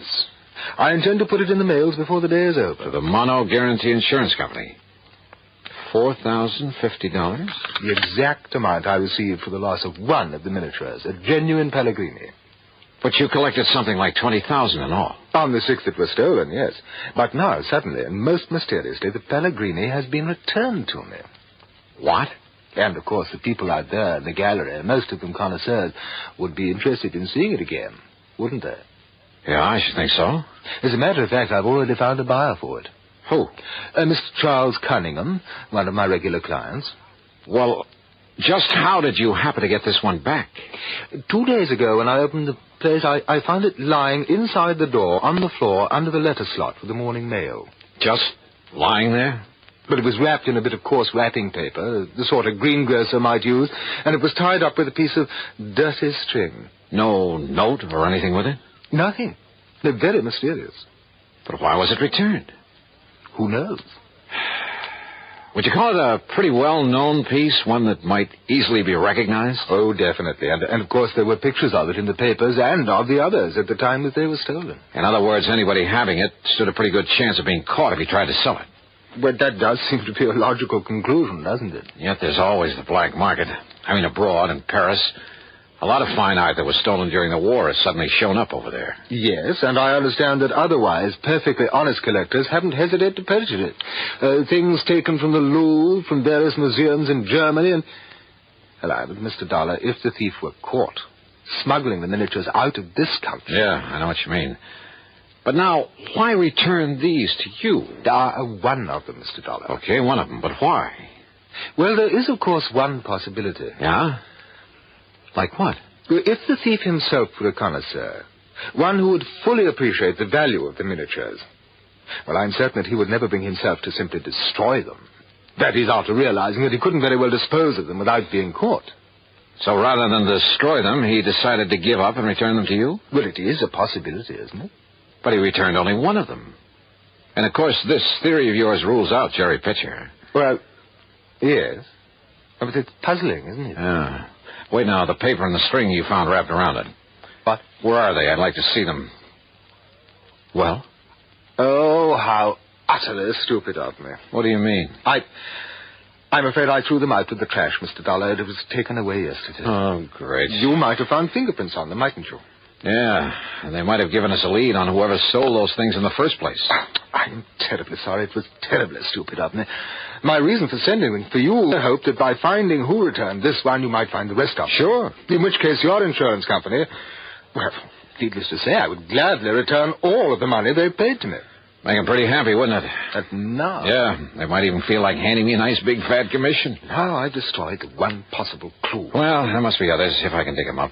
Oh, I hope so, Mr. Dollar. Or, of course, we could just sit here and wait for the other 5 to be returned to you.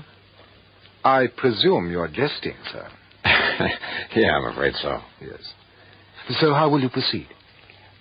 Well, I'll tell you something, Mr. Reimer. Yes? Yes, Mr. Dollar? I haven't the least idea.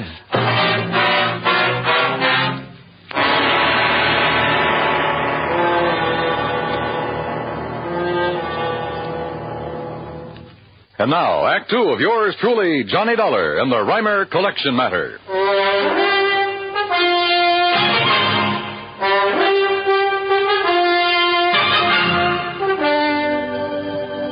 Expense account item 2, 60 cents per cab to Fred Porter's office at Mono Guarantee Insurance. And it was about the stolen miniatures that Mr. Reimer sent for you. That it was, Freddie. Over $20,000 worth, Johnny. Well, has he some idea now about who might have taken them? Fred, one of them, a Pellegrini, has just been returned to him. What? Yeah. Reimer's sending you a check in the amount your company paid him for that particular one. Well, who returned it to him? I don't know. He doesn't know. It was simply pushed through the letter slot in the door of the gallery. No clues, no nothing. Johnny, whoever returned it must have been the thief. Or someone who knows the thief has contact with him. So if you can find this person, whoever brought it back, we may be able to recover the other miniatures. Yeah. Did the police really do a job when they were stolen a year ago? Yes, and the only suspect was that so-called investigator we'd mistakenly assigned to Reimer because he seemed to know something about art. He was familiar with Reimer's place. That was Jerry Pitcher. That's right. But they couldn't prove a thing against him. And after all, it was only Reimer's theory that Jerry might have been mixed up in it. Why? I don't know. It may have been because of the sloppy way he handled his end of the investigation. And don't forget, it was about that time we learned that Pitcher's reputation wasn't all that it might have been. Have you got any idea where Jerry might be now? As I told you over the phone, Johnny, there was talk that he'd skipped the country. Reason in itself to be suspicious of him, if you ask me. I'll tell you this, Fred. If he did skip, and if he had those miniatures with him, the one place he might have gone to... Listen, mind if I use your phone? It's right beside you. Help yourself. Okay, thanks.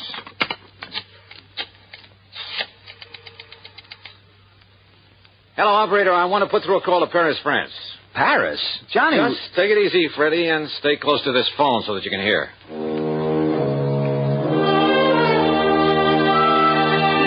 My call was to a strange little character whose name is de Marsac, but who calls himself a Chagris, the gray cat. His knowledge of the Paris underworld and everything that goes on in it is nothing short of fabulous. Yeah, because he himself is very much a part of it, of what goes on there.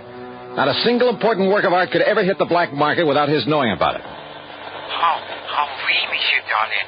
This is your oldest, your dearest friend, Le Chagris. Oldest and dearest friend, huh? But of course. Oh, sure. Now listen to Marsac. I want some information. Maybe you can give it to me. For a small fee, perhaps? Perhaps. Say, $1,000 American. 1,000? You're out of your mind. Oh, 500? Maybe a couple of hundred, if it's worth anything. Now, take it easy, Johnny. Let me handle this. Now listen to Marsac. Well, speak, monsieur. Well, I'm looking for a man named Jerry Pitcher. Ever see or hear of him? Jerry Pitcher? No, monsieur. You're sure? Yes, I'm sure. Then what about the Reimer collection of miniatures? Well, Oui. There's some tiny paintings on porcelain. Yeah, but of course, they were here on the black market. You get that? I sure did. Go on, Johnny. Monsieur? When, de Marsac? When did you see them? Well, it is important. You kidding? Of course it is. Then you will pay me, 400, perhaps? 200. Now when? Oh, me. Well, 3 years ago. 3 years ago? We won the purchase for the gallery there in the United States. Oh, well, that's a lot of help. But who brought them for the Reimer Gallery? Who purchased them, do you know? Well? Uh-huh. So that is the question. That's right. Well, then 300, perhaps? Oh, it's worth it, monsieur. Okay, 250. Now tell me who. Well, it was Monsieur Reimer himself. What? Reimer himself bought them there in the black market? Oui, monsieur. Ah, I see. Well, so perhaps it is really worth 400, monsieur? No, on second thought, de Marsac, I'm afraid it doesn't mean a thing. I'll mail you a check. Well, of course, the last time I saw it... What? What's that? Well? Okay, 400. Bien. It was 6 months ago, June. In June? Oui, June. At the shop of my very dear friend, that scoundrel, that terrible crook, Francois Dubesson, defense. But not for long. What do you mean? Because he could not sell them. They were what you call too hot. Huh? Because they were known to have been so recently stolen from the gallery there in America. Too hot, huh? So whoever had them brought them back here. You see, monsieur? All right, de Marsac. Who was that fence, that Dubosson? Who was he trying to sell them for? This man Pitcher? Oh, no, monsieur. I told you I never heard of him. Well, who then? Well, alas, I do not know. And with a clever man like Dubosson, well, perhaps for you, my oldest, my dearest friend, and it might take some time and expense. Then no bother, yet. Well, monsieur... Forget it. I'll send you a check. Only you can send it to him, Fred. Save putting it on my expense account. Oh, wait a minute, Johnny. If he can find out who was trying to peddle the miniatures over there... Oh, you underestimate Le Chagris. What? If he's seen them, he knows what they're worth. So what? By the time he got that information, you'd have to pay him 1,000, maybe 2. Well, even so, Johnny, if it leads us to the thief and the other miniatures that were stolen... Leads us to him or merely tells us who he is? What's the difference? And I thought you were convinced it's Jerry Pitcher. Well, who else? Why? I don't know. Ask the police. Ask Reimer. Maybe I will. Or maybe I got a better idea. Item 4, $1.50 for a taxi out to the Museum of Art, where I finally ran down one of the curators, a man by the name of Kingman. Well, of course I know the Reimer miniatures, Mr. Dollar. Priceless. And such a shame that they've been lost to the world of art. Stolen. Yeah. Stolen by a fool. How do you mean, sir? Well, I mean, the thief would never dare to try to sell them, but such well-known pieces, anyone, anywhere would recognize them, would see that he was brought to justice. Maybe. How much would you say those 6 little paintings are worth? About? 2 or 3 years ago, not very much. But now that their history is known, well, this often happens with works of art, Mr. Dollar. How much, Mr. Kingman? Well, somewhere, I would say, that is, if they're ever found. Yes? Somewhere in the neighborhood of $200,000. You're serious? Well, among them is a body, for instance, and a genuine Pellegrini, yes. A Pellegrini? Pellegrini the Elder. And one of our wealthy collectors, Mr. Charles Cunningham, would pay almost... Listen, do you know where I can find him? I believe I have his address and phone number in my office. Good. Come on. But why all this interest, Mr. Dollar? I'll tell you about it on the way to your office, Mr. Kingman. Item 5, 10 cents for a phone call, only to learn that Mr. Charles Cunningham was out of town for the day. So item 6, $14 even, is for a dinner, a room, and some breakfast at the Bellevue Stratford. Then early the next morning, item 7, another dime for another phone call. Insurance investigator, did you say? That's right, Mr. Cunningham. Well, what can I do for you, Mr. Dollar? Just answer one question, please. How much are you paying the Reimer Galleries for a Pellegrini miniature? You mean the one that was stolen a year ago that has been recently recovered? That's the one I mean. What's the price? Oh, well, now, I'm afraid that's something... How much, sir? It was a private sale, Mr. Dollar, a confidential transaction, and, Well? I don't know whether you realize it or not, but only recently has the value of those miniatures become... Yeah, I know all about that. How much, Mr. Cunningham? Now, look Or here. would you rather be hauled in as accessory to a fraud? Oh, it probably is. But you said I might be involved in a fraud. How much? I am giving Reimer $20,500 for it. Maybe you'd better call your bank and have them stop the check. Stop the Thank you, Miss check? Cunningham. It looks as though my hunch was right. What? Goodbye, sir.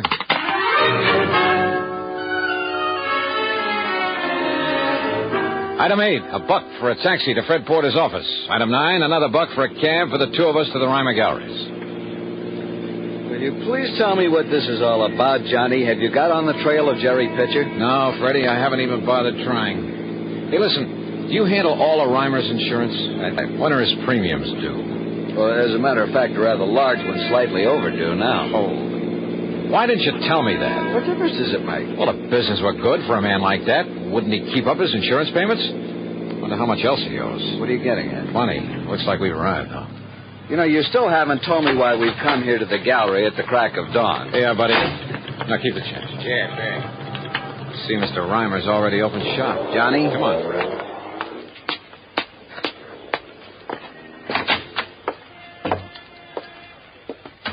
Well, Mr. Reimer. Oh, Mr. Dollar, I am indeed glad to see you. Indeed. Indeed.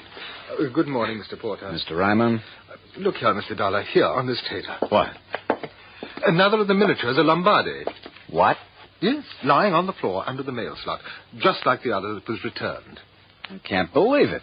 Here, let me see. No, don't touch it. And you see, Mr. Dollar, this time I saved the string and wrapper for you. Oh? Why? Fingerprints? Yes, of course.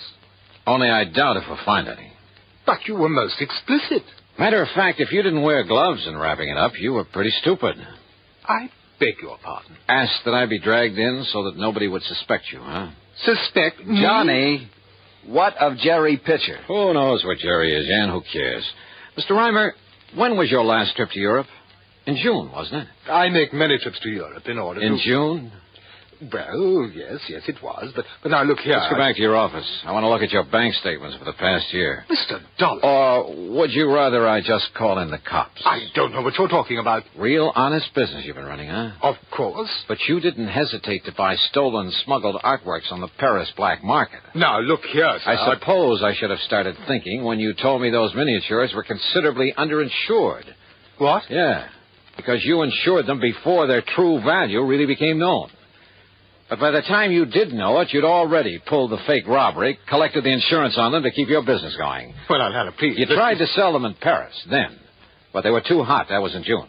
But you still needed money, didn't you? Well, have I denied So that you had to bring them back. After all, you'd only collected about $20,000 on them. And now you could sell them for $200,000 at least. Is this true? Pretty nice profit, even after you got through returning what you'd collected from the insurance company. Mr. Reimer? And how to get them back? Have them mysteriously reappear one at a time and give out that cock and bull story about the thief not daring to sell them without being caught. Well, Mr. Reimer? Well, do you think, if I produce the others, if I write and sign a full confession, the authorities will be more gentle with me?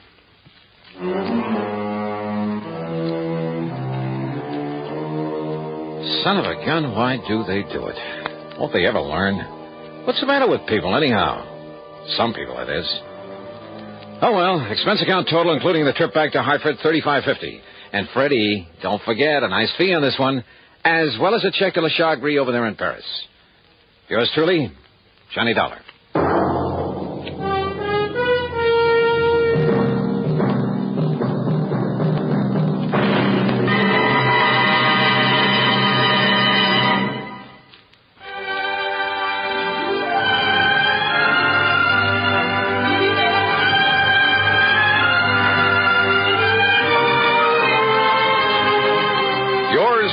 Johnny Dollar, starring Bob Bailey, originates in Hollywood and is written, produced, and directed by Jack Johnstone.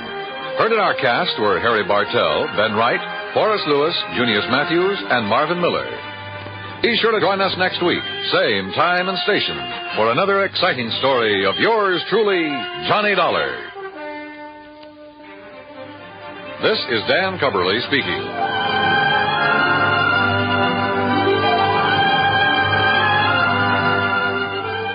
Johnny Dollar has come to you through the worldwide facilities of the United States Armed Forces Radio and Television Service.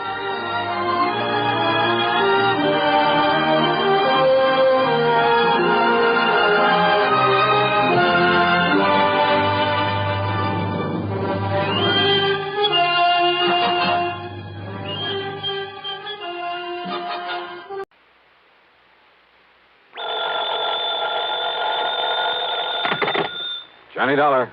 This is Al Turner at New Britain Mutual. Hi, Al. What goes with you these days? Johnny, one of our important clients is very anxious to get in touch with you. Says that she's an old friend of yours. Oh, who's that? Her name is Mrs. Virginia Haskell. Virginia Haskell? That's right. Sorry, Al, but I'm afraid I never heard of her. Before she got married, about a year ago, her name was Van Doren. Chinny Van Doren? Yes. Oh, well, now that's something else again. And I mean something. Well, then you do know her. One of the most delectable bits of feminine pulchritude I ever ran up against. Believe me, a young man's fancy didn't have to wait for spring to turn to thoughts of her. Now, what's that mean? Oh, Al, even I had serious ideas about that gal at one time. Oh? Yeah, right after college. Isn't every kid of that age intrigued by the idea of marrying into a fortune? And very beautiful. At least she was when I knew her. Still is, Johnny. So she's married to somebody by the name of Haskell, huh? Gordon Haskell. They live on Birch Brook Road, down in Bronxville, New York. Funny. What? Well, when I knew her, that blonde charmer didn't have eyes for anybody but Paul Snowden. Who's Paul Snowden? Childhood sweetheart, that sort of thing. Poor boy, making good on his own, you know the bit. Ah, yes. Too proud to marry her because of her money. But she swore that she'd never marry anybody else, that he was her one true love. But I guess she changed her mind. What did she want to see me about, Al? She didn't say. She did make it clear, however, that it has to do with some of the family insurance. Well, that's as good an excuse as any. Well, then, do you want to run on down there? For a longing look at the gorgeous Ginny Van Doren? But it'll cost you money, Al. Listen, Johnny, with the premiums we get for all the insurance she carries, life, house, property, and so on, the sky's the limit. Brother, have you stuck your neck out? Well, now, that doesn't mean you have Albert, to... I'll be in touch.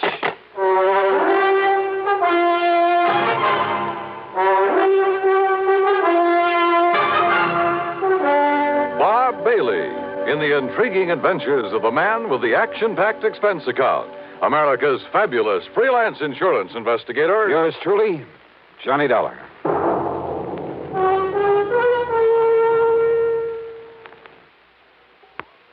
And now, Act One of yours truly, Johnny Dollar.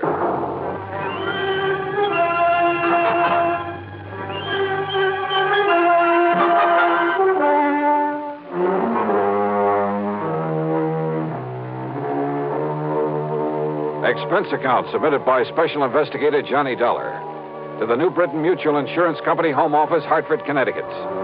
Following is an account of expenses incurred during my investigation of the Wayward Heiress Matter.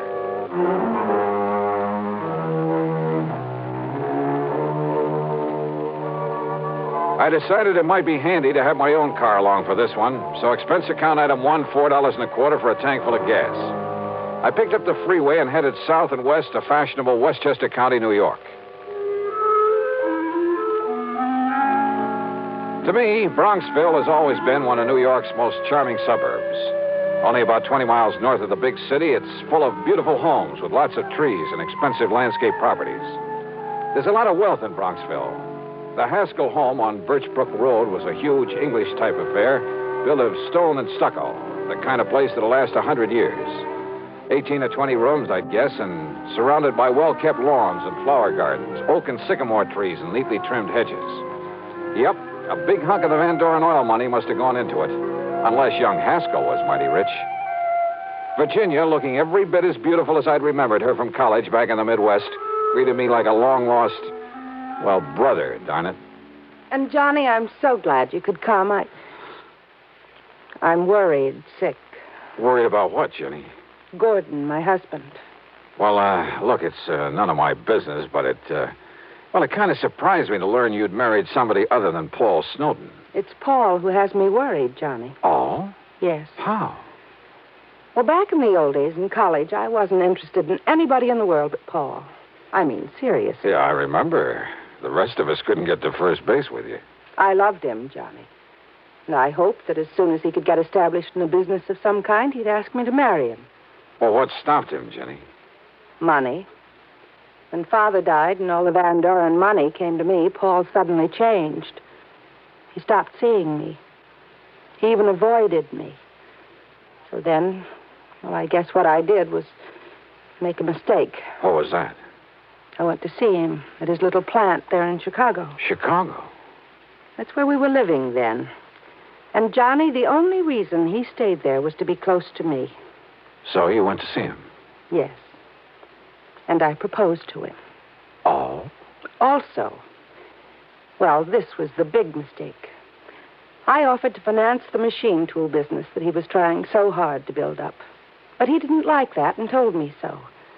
I'm afraid there was quite a scene there. You've just been looking down your nose at me all these years. It's been nothing but pity. Paul! Yeah, poor, timid little me. Needs help. Maybe needs mothering by somebody who pities him.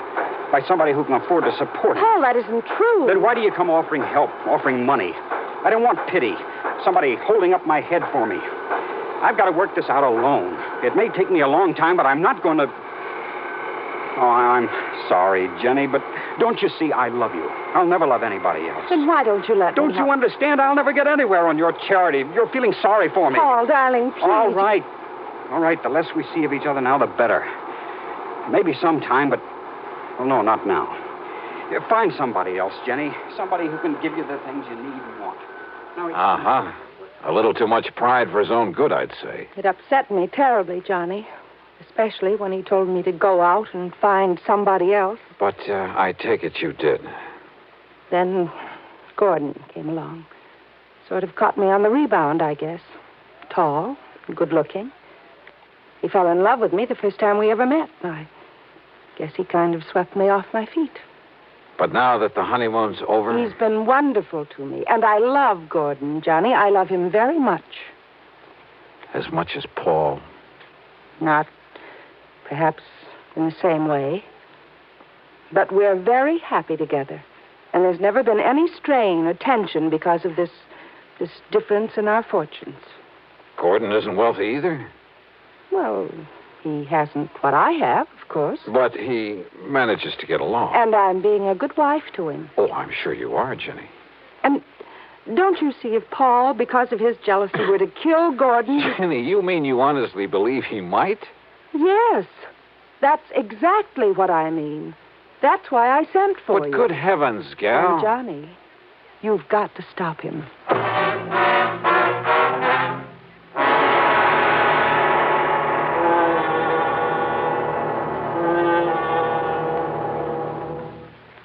And now, Act Two of yours truly, Johnny Dollar and the Wayward Heiress Matter.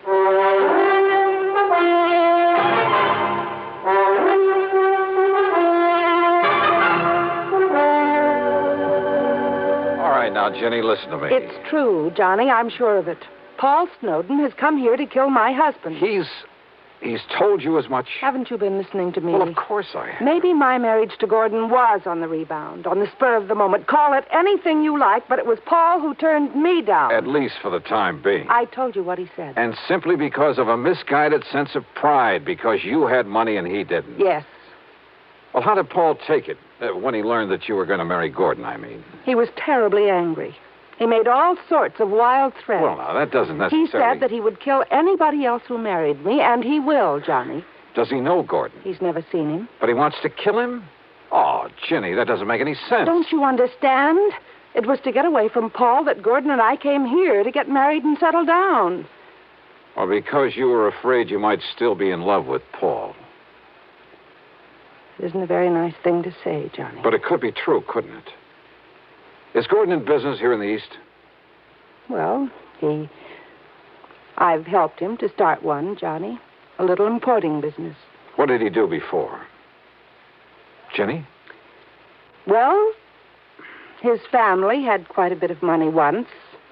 But they lost it all in some bad speculations. And, well, if you must know, Gordon just sort of played around for a while. Did Paul know all this? I don't know. Because if he did, maybe you shouldn't blame the poor, hard-working guy for not liking him. But Gordon is good, and he's good to me. He's good to you. Seems to me you're the one You who mustn't say that, Johnny. He is good to me. And he's all I have now. If only Paul hadn't found out where we've come to live. Oh, look, Jenny, I'm an insurance investigator, not a love counselor, and... Oh, what's the matter? Don't you believe me? All I've told you? Or are you just trying to be very cold-blooded about this? Jenny! All right, then. This happens to be a cold-blooded insurance matter.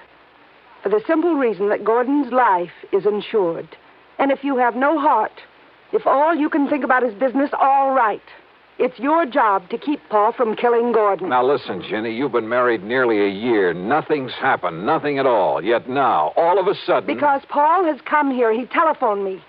And there can be only one reason why he's here. I doubt that. But where is he? In New York, at a hotel. What hotel? He didn't say. Well, is he coming out here to the house? He said he wouldn't come until he could be sure that Gordon was here. And then? Then to prepare for the worst. Those were his very words, Johnny. Prepare for the worst. Wasn't Gordon here when he phoned? Yes, but I didn't tell him that. Where's Gordon now? Over in Larchmont at the Beverly Arms. In hiding, in other words. I want him to stay there until something can be done about Paul, that's all. Well, if Paul's so all-fired determined... He is, Johnny. He always was. That could be a pretty admirable quality, Jenny. Of course it is. But when he's determined to do such a horrible... Johnny, I don't understand you, the way you're taking all this. Are you going to help me or aren't you? Yes. Okay, Jenny, I'll see what I can do. If by any chance what you suspect is true, if Paul really has come here to get him... Of course he has. Paul doesn't give up, no matter what he set out to do. Which is to say that sooner or later, if you'd kept your head, if you hadn't gone off the deep end, if you had waited and married him, Jenny... I know, I should have. I should have waited for him, no matter how long it took. And... Yeah? And what? No, Johnny, I didn't mean that. I'm married to Gordon now, and I must protect him. Okay, then. The first thing to do is get him over here. What? Sure. If Paul's staying undercover, it's the only way to bring him out in the open. But if anything happens to Gordon... Like you say, it's my job to see that it doesn't. I'll see you later. Yeah, like I've said many times before, in this business of mine, you run into some real wildies, and this was one of them. Made me feel like an advice to the love shorn column. And it was pretty obvious that Ginny was still in love with Paul, that she was sorry she had married and was supporting this Gordon Haskell, who, incidentally, must have been a smart cookie to have caught her on the rebound, latched onto her and her fortune.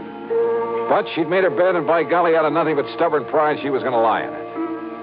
It was well after dark by the time I left her, and as I walked out to my car, I decided that what I'd better do first was to locate Paul Snowden, somewhere in some hotel in New York City.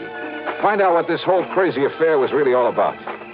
But then as I reached for the door handle on my car... Just a minute. Huh? Yeah? I've been waiting for you. Oh? Who are you? As if I couldn't guess. Mister, I found out all about you, why you came here. Me? Oh, well, if you don't believe me, take a look at these photostats from the police files in half a dozen western states. Well, now, just take it easy. Let me put on the dash light so I can take a look at them. You'll have plenty of time to look at them when I'm through with you. Well, just a minute. Mister, I want to kill you.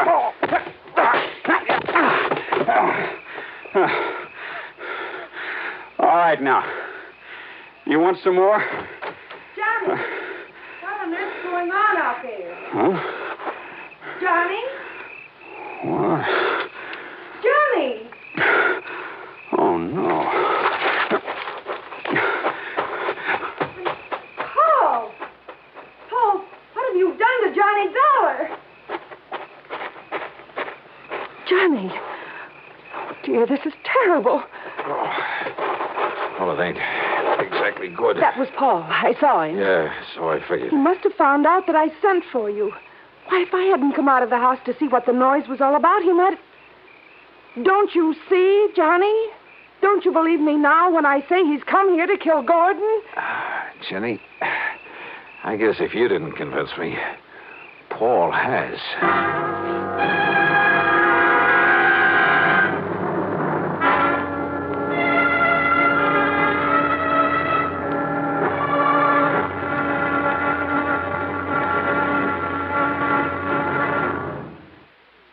Now, Act 3 of yours truly, Johnny Dollar.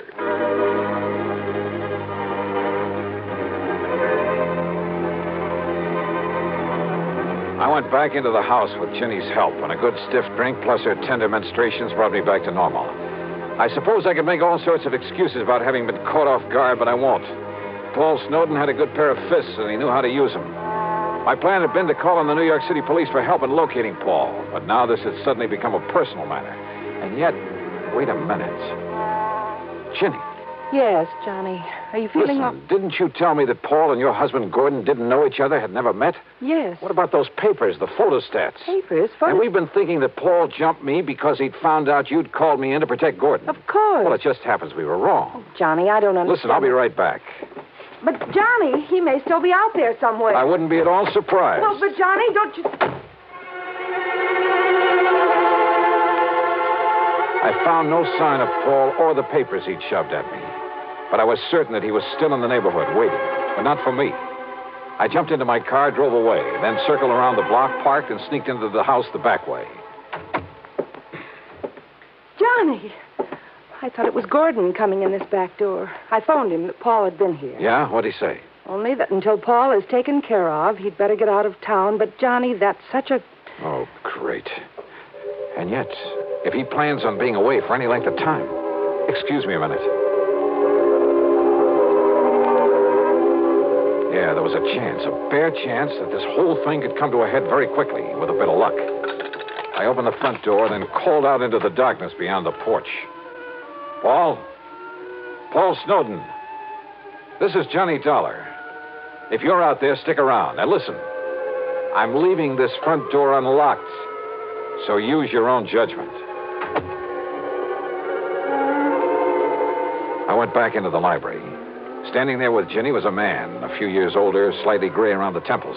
He had a worried, furtive look about his eyes. He was momentarily startled when I walked in on him. Johnny. Gordon, this is Johnny Dollar.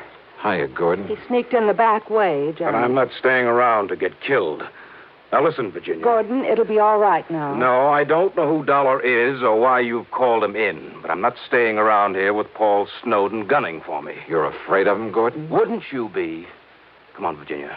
Open up the safe. You've got plenty of money in it, I know. But look, darling... Come on, get it for me. Give it to me. But to run away like this... Oh, because Paul wouldn't run away. You know that isn't what I mean. Give me the money, Virginia. Or do you want a dead husband on your hands? Well... Now listen, Gordon. You listen. This is none of your business. I wouldn't be too sure of that. Well, I am, Virginia. Now, just a minute. Will you keep out of this? No. Oh, yes, you will. You see what I mean? Gordon, that gun... Give me that money so I can save my life. Put that thing down, Gordon. Stand back, Dollar. I'll pull this trigger. Brother, that's what you think. Yes? Oh, I'll kill you.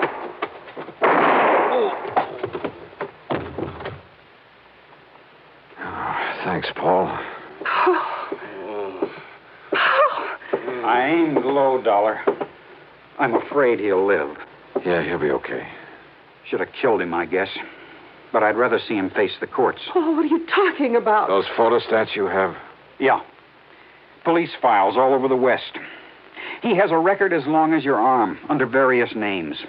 Wealthy women. Married them, took their money. Oh, no. Yes, Jenny. And some of them... Well, he killed them.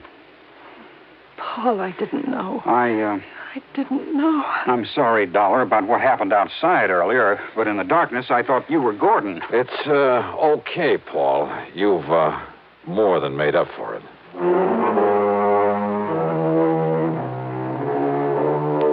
Well, maybe Paul and Ginny will finally get together for keeps. I don't know. I don't even know whether I care. I'm just glad I wasn't involved. That is, any more than I was. Expense account total, including mileage of my car back to Hartford, a lousy $10. Yours truly, Johnny Dollar.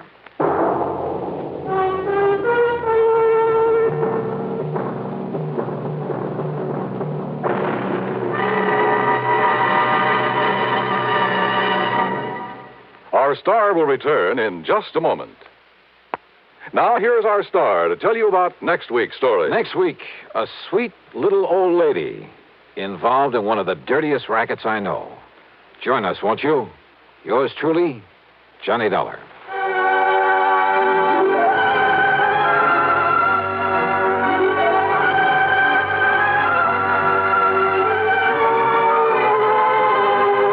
Your Johnny Dollar, starring Bob Bailey, originates in Hollywood and is written, produced, and directed by Jack Johnstone.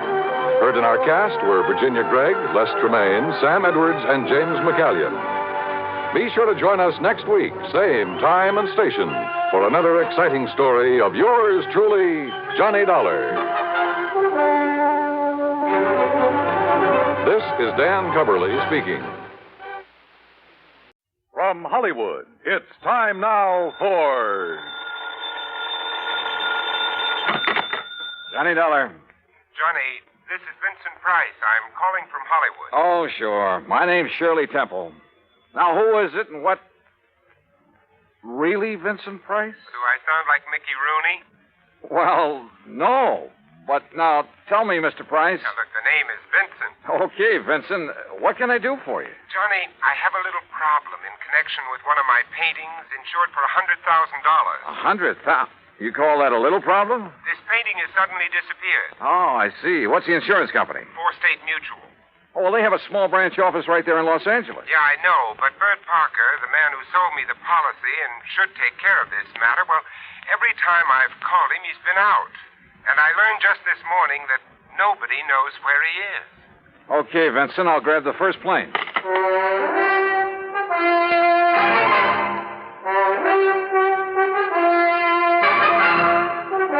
Bob Bailey in the exciting adventures of the man with the action-packed expense account. America's fabulous freelance insurance investigator. Yours truly, Johnny Dollar. And now, Act One of yours truly, Johnny Dollar.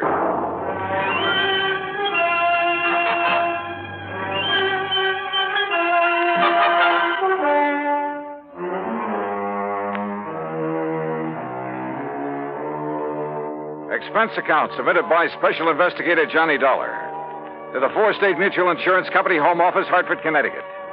Following is an account of expenses incurred during my investigation of the Price of Fame matter.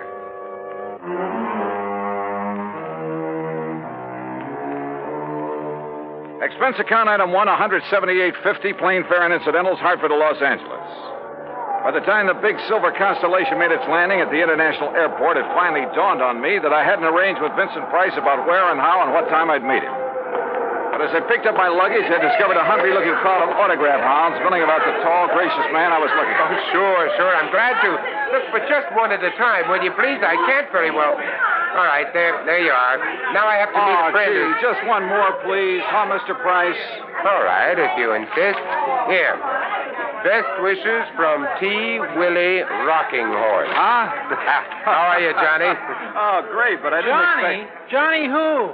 You mean to say you folks don't recognize Johnny Dollar? Oh, no, wait a minute. Attaboy, Johnny. Give 'em all. I'll wait for you in my car. It's right over here at the curb. Yeah, but look, will you? Hey. Right here, Mr.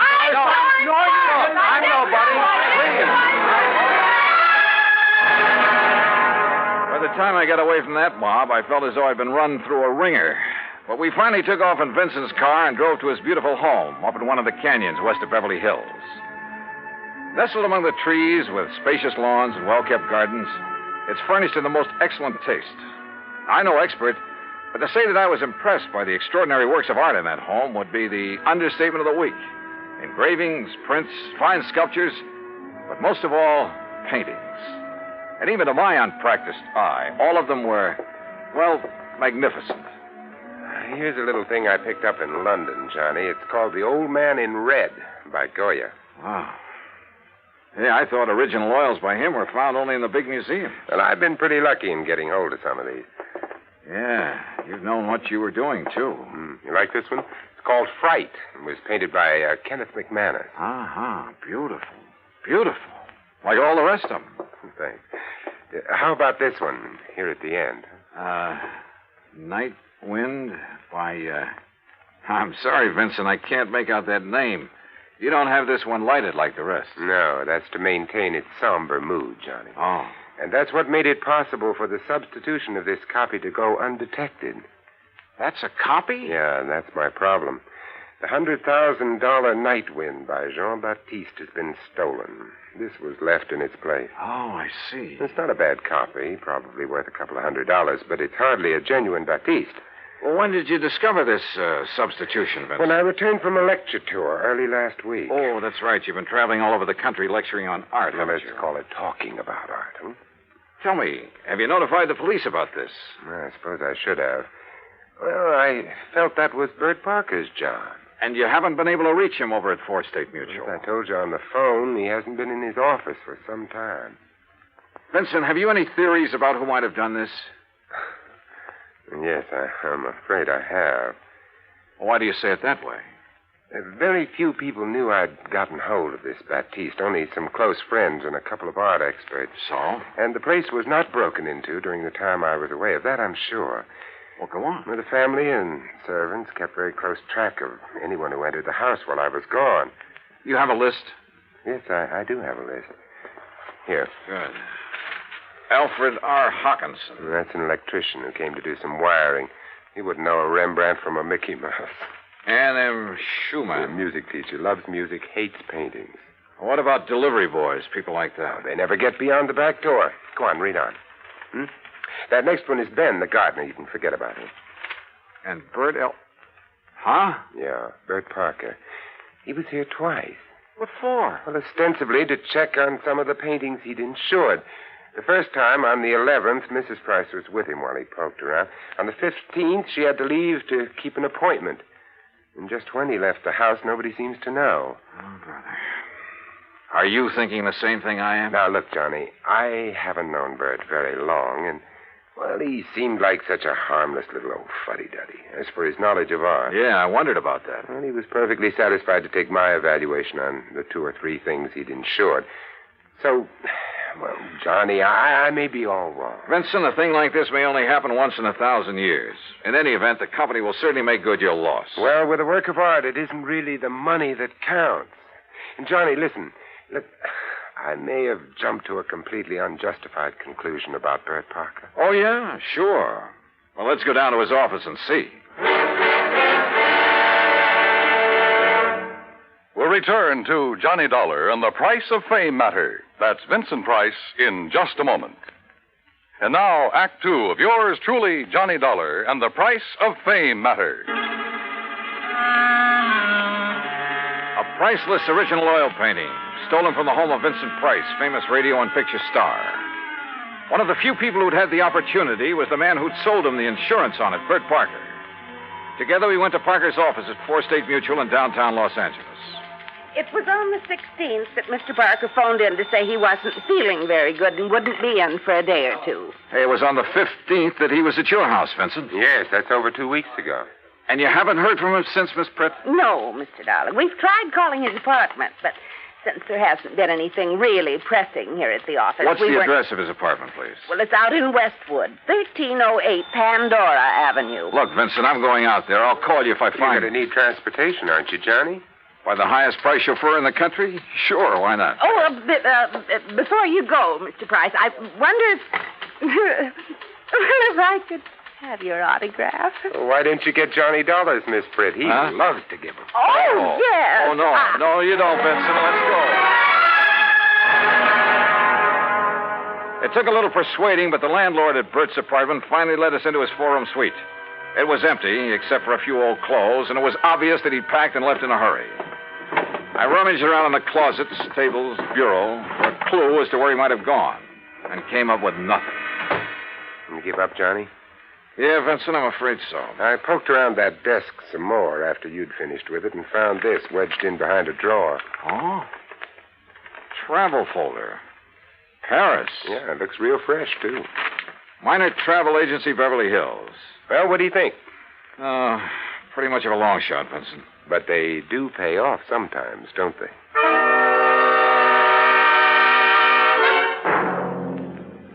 Planned a trip for myself, yes, sir. First class all the way. What was the departure date, Mr. Miner? 16th, first class, straight to Paris. Oh, brother. Paris is a pretty big place. Did you make any arrangements for him for after he got there? Only for when he arrived. Reservation at the Louvois.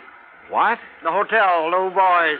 The Louvois, perhaps. That's what I said. Oh. First class, too. Said he wanted something not too far from the Montmartre. Montmartre, if you don't mind. That's what I said, yes. Now, Can I fix you gentlemen up with some plane reservations, too? Well, suppose you give me the same flight he took, and I'll stop at the same hotel when I get there. Hey, wait a minute, Johnny. You're not going to leave me out of this. Well, look, I'm still playing a long shot, Vincent, a very long one. What's the difference? Also, I don't know if my expense account will get by the home office. Expense account, forget it. I'm having a ball. Mr. Miner, start making those reservations.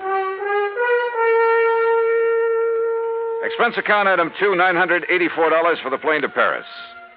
Well, it turned out to be the most interesting flight I've ever made because of the company of Vincent Price. An amazing conversationalist. He could talk about anything, including art.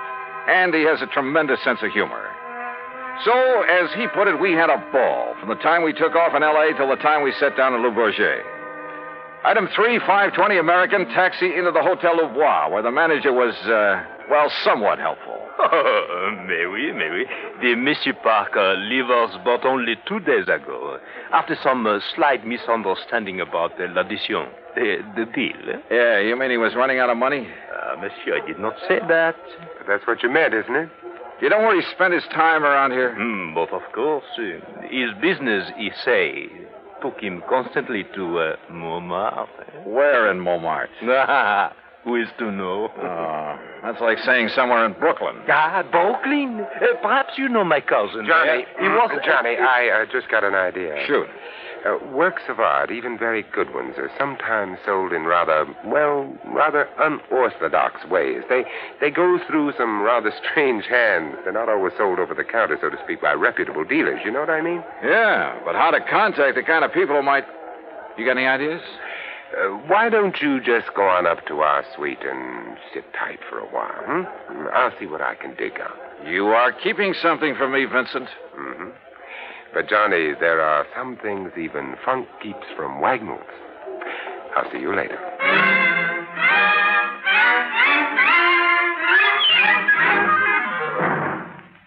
Act 3 of yours truly, Johnny Dollar, in a moment. And now, Act 3 of yours truly, Johnny Dollar, and the Price of Fame Matter. All of gay, romantic Paris just outside the door, and time on my hands. So what did I do? Took Vincent Price's advice, went back to my room at the Hotel Louvois, and waited. 2, 3, 4 hours. Finally, shortly after 8 p.m., Vincent came in bearing a couple of packages. Sorry to have made you wait, Johnny, but I think I'm on the trail of something. Looks to me like you've been on a shopping spree. Props, Johnny, for you. Have you found out where Bert Parker is? No, but I think you will. Here, try this on. Huh? What's this all about? A 10-gallon hat? Yeah, I had to guess at your size. Where in Paris did you find this? Try it on. Oh, what do you... Holy... What am I supposed to be, a refugee from Texas? Exactly. You made it in oil wells. Your name is Matthew. Huh? You're over here to see the sights, all the wild nightlife you've heard about, the Folie Bergère, Rue Blondel, Place Pigalle. Here, try on this shirt. Oh, brother. Look, I don't know what this is all about, but hadn't we better get something to eat? Try it on. If you don't take me to one of the world-famous restaurants in this town... Maybe tomorrow. Huh? Yeah, that's good. That shirt's going to be all right. What do you mean tomorrow? Here, now, stick this genuine simulated imitation diamond-type stick pin in the front.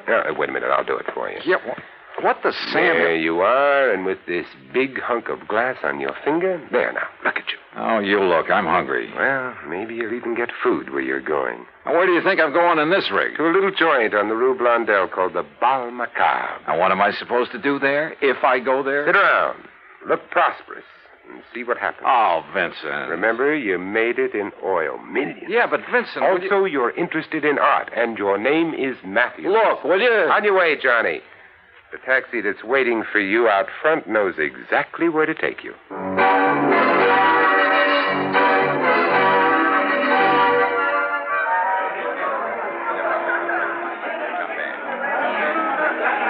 Bal Macabre was really a joint.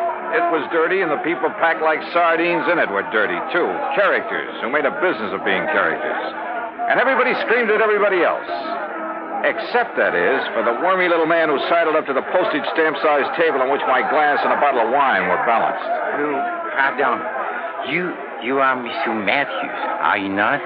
That's right. From Texas? No? Yes, sir, partner. The great and glorious state of Texas. Sit down and pour yourself a glass of this here red ink. Who are you? They call me La Chagrin. What's that mean? Well, they're what you call the gray cat. Hey, that's cuter than the name of my old friend Coyote Bill. Well, do you enjoy the Paris nightlife? You know something? I'm getting fed up with it. Yeah, I think I'll just buy me a couple of nice pictures and go on back home. What kind of pictures, monsieur? Well, good ones. Oil pictures. Like that Mona Lisa I seen at the Louvre. You know, good ones, I mean. Well, like a Jean-Baptiste, perhaps? You mean you know where a man could get a hold of a genuine one of them? Well, for a price, of course. Well, listen, I got money and I'll spend it. Well, I offered them $500,000 for that Mona Lisa, but they turned me down. But if I could get a hold of a genuine Baptiste, well, partner, you just name the price. Oh, well, I make no promises, mon ami. But I do have a friend. And for a slight consideration... Name your price and take me to it. I will be waiting for you at the corner with the taxi. That is what you call okay? Okay. I shall be waiting. I'll be there, partner. You bet I will. And I'd certainly like to know how Vincent set this up.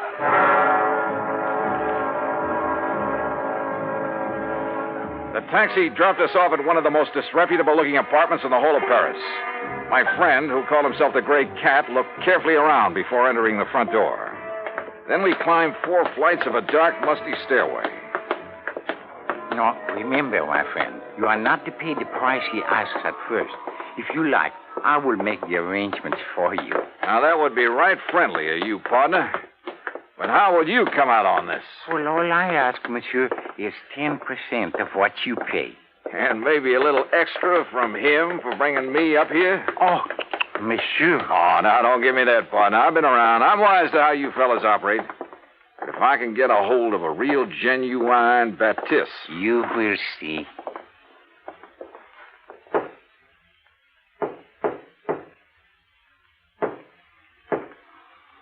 Yes? Who is it? I have brought a friend, Monsieur Matthews from Texas. Yes? He would like to buy The Night Wind by Baptiste. That is, if it's genuine. Genuine? Of course it's genuine. There, on the table. Can't you see for yourself that it's the original? Oh, no. Well, Bert Parker. Johnny Dollar. That's right. Insurance investigator. Investigator? Oh, I've just remembered somebody is waiting for me. That's right, I am. Mr. Price. Oh, no. Well, pardon, Monsieur Price, but I must go. Without your fee for taking care of Mr. Dollar? Listen, both of you, please. I'll give you back the painting. I'll do anything you ask. Oh, drop dead. Oh, dear. Dear. Well, Vincent, there it is. Yep. And it looks like the company has saved a cool $100,000. I have a confession to make about that, Johnny. Yeah, like how you happen to know the way to the painting through that squirmy little fellow who brought me here? Oh, well, that's how I got hold of the Baptiste in the first place. It's a lovely thing, isn't it? Yeah, it certainly is. And, Johnny, it is worth $100,000. Oh, I'm sure. But the truth of the matter is I paid only $300 for it. You paid... Oh, no. It's a fact. Well, you've got it back, thanks to your own efforts. Thanks to your being the front man. If I'd tried to get it back myself, these people would have run like scared rats. Oh, sure. Just tell me one thing, will you? Why aren't you an insurance investigator? Well, you know, it's every man to his own. Well, after all, why aren't you an actor? Let's get out of here.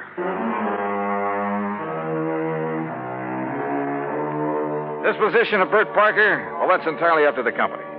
Vincent, now that he has the painting back, doesn't care one way or the other. However, from the company's standpoint, well, it's not the kind of black eye that's good for you. Expense account total, including incidentals and transportation back to the States, $2,341. Remarks? Well, to Vincent Price, my eternal thanks. Not only for the help on this case, but most of all because it's given me a chance to really know him. Yours truly, Johnny Dollar.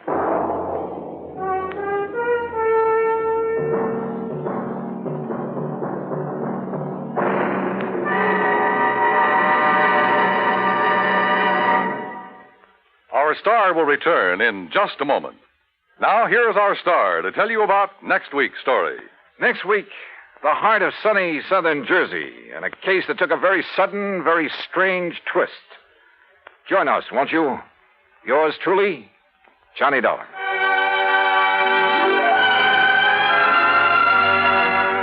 Yours truly, Johnny Dollar, starring Bob Bailey, originates in Hollywood and is produced and directed by Jack Johnstone, who also wrote today's story.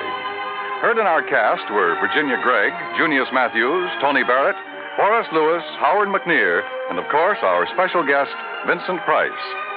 Be sure to join us next week, same time and station, for another exciting story of yours truly, Johnny Dollar. This is Dan Cubberly speaking.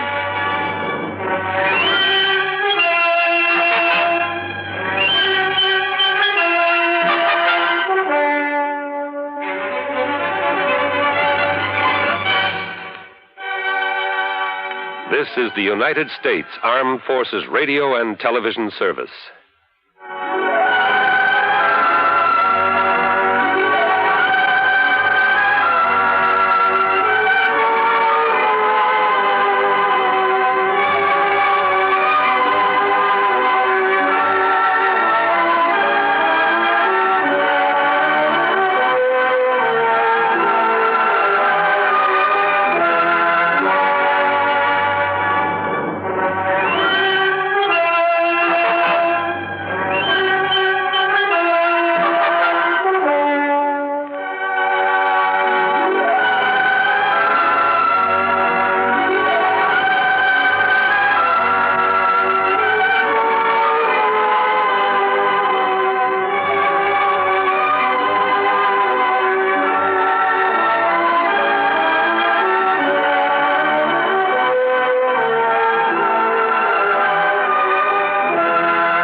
Johnny Dollar. Pat McCracken, Johnny, Universal Adjustment Bureau. Well, dear Santa Claus. Huh? All I want for Christmas is $1 million, a new convertible, a bevy of beautiful blondes, 2 redheads. Glad you're talking to Santa Claus instead of me. What's your problem, Pat?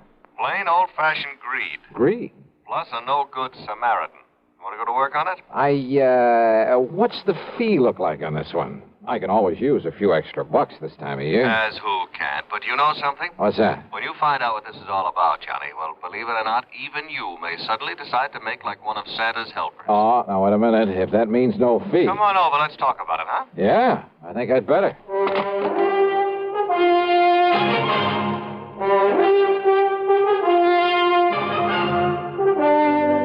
CBS Radio brings you Bob Bailey in the exciting adventures of the man with the action-packed expense account, America's fabulous freelance insurance investigator. Yours truly, Johnny Dollar.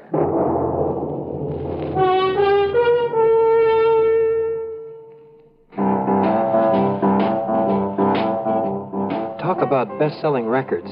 Here's a familiar tune about America's best-selling filter cigarette, Winston.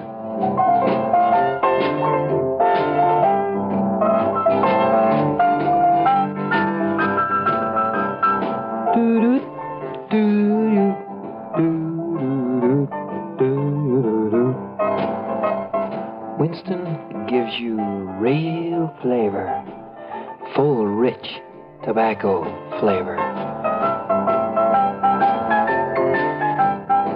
And you know, that's because only Winston has filter blend up front. Choice, flavorful tobaccos, specially selected and specially processed for filter smoking. No wonder Winston tastes good, like a cigarette should. Smoke Winston. And now, Act One of yours truly, Johnny Dollar.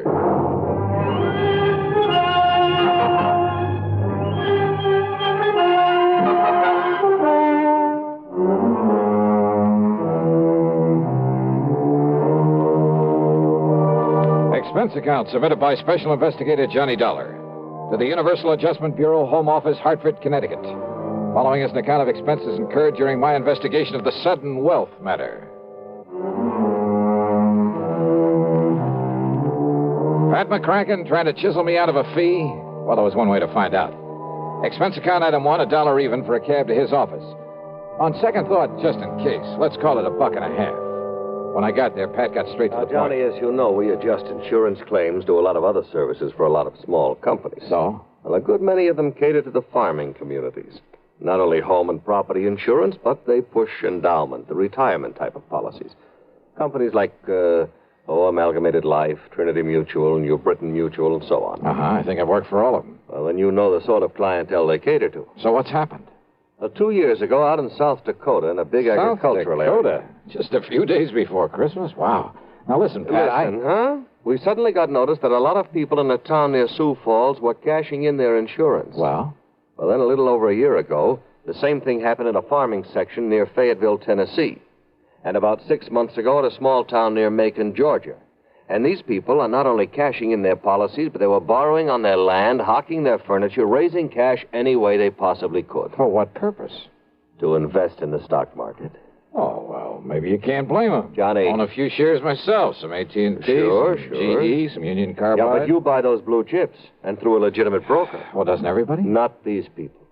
They were handing their dough over to some guy who moved into town and promised to double any money they gave him inside of 3 weeks. Oh, no. That old racket? That old racket. They'd give him $100 to invest for them, and 3 weeks later he'd return them $200? Yes.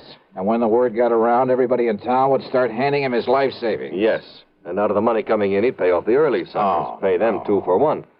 So they and all the rest of the pigeons would keep handing him more and more. And then, of course... Oh, sure. As soon as he got a really big bundle in his hands, he'd disappear. Exactly. Oh, brother. One of the oldest, dirtiest, meanest rackets in the world. And the poor, greedy people are still falling for it and getting burned.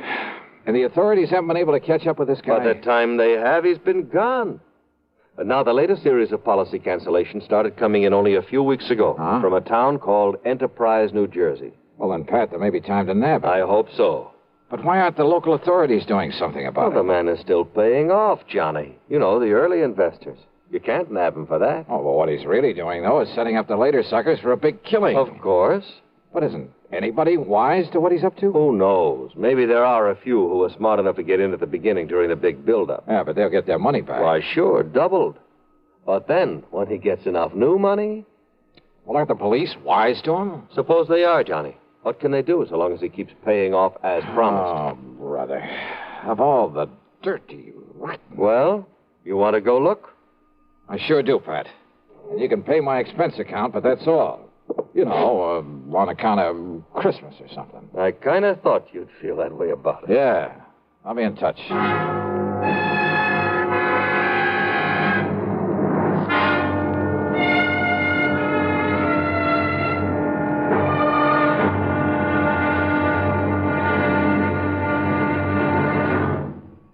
Take your teenagers, give them a Stereo One portable by Columbia, and there's a new sound of pleasure in your home and a brand new kind of fun.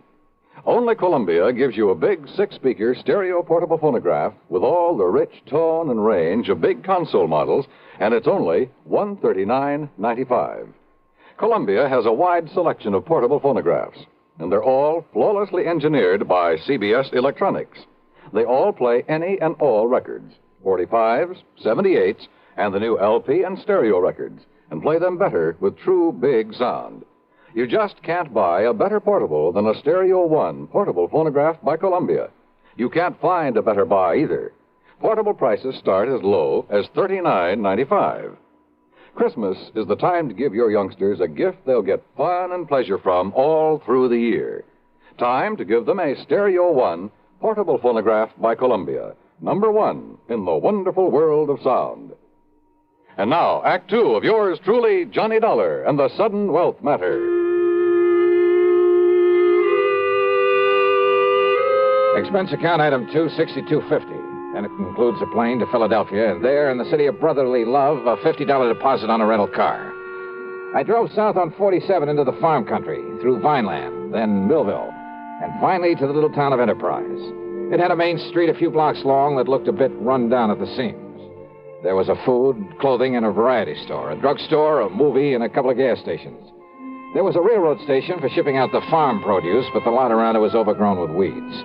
A block east of the station was the Well, it was an old, somewhat nondescript sort of building, but over the front door was a weathered wooden sign that told the world it was the city hall.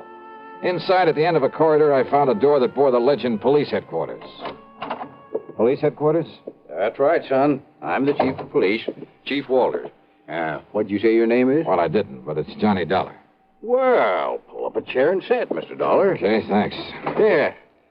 Now, what can I do for you? Chief Walters, I'm an insurance investigator. Huh?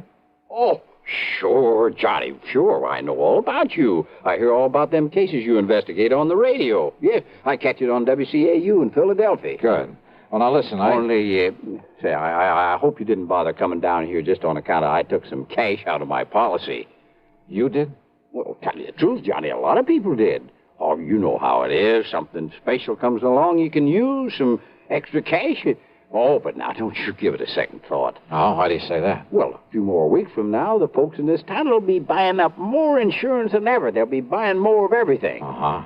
You mind telling me why? Well, because we'll all have a lot more money, that's why. In spite of what Mr. Lowry says. Oh, who's Mr. Lowry? Oh, he runs that piddling paper. You know, the Gazette. What he says about what, Chief? Well, I'll tell you this, Johnny. He puts any of them things that he says about Mr. Morgan in his paper, the folks won't buy it anymore. Morgan? John D. Morgan. Yeah, he's the man that's putting this town on its feet again, now that the farmer's dropped off. John D. Morgan. One of his grandpappy's relatives on his mother's side was a Rockefeller, and another one was a Morgan. Big financiers, just like he is. Uh-huh. Yeah, see, he belongs to that New York Stock Exchange. He told you that? That he did, son.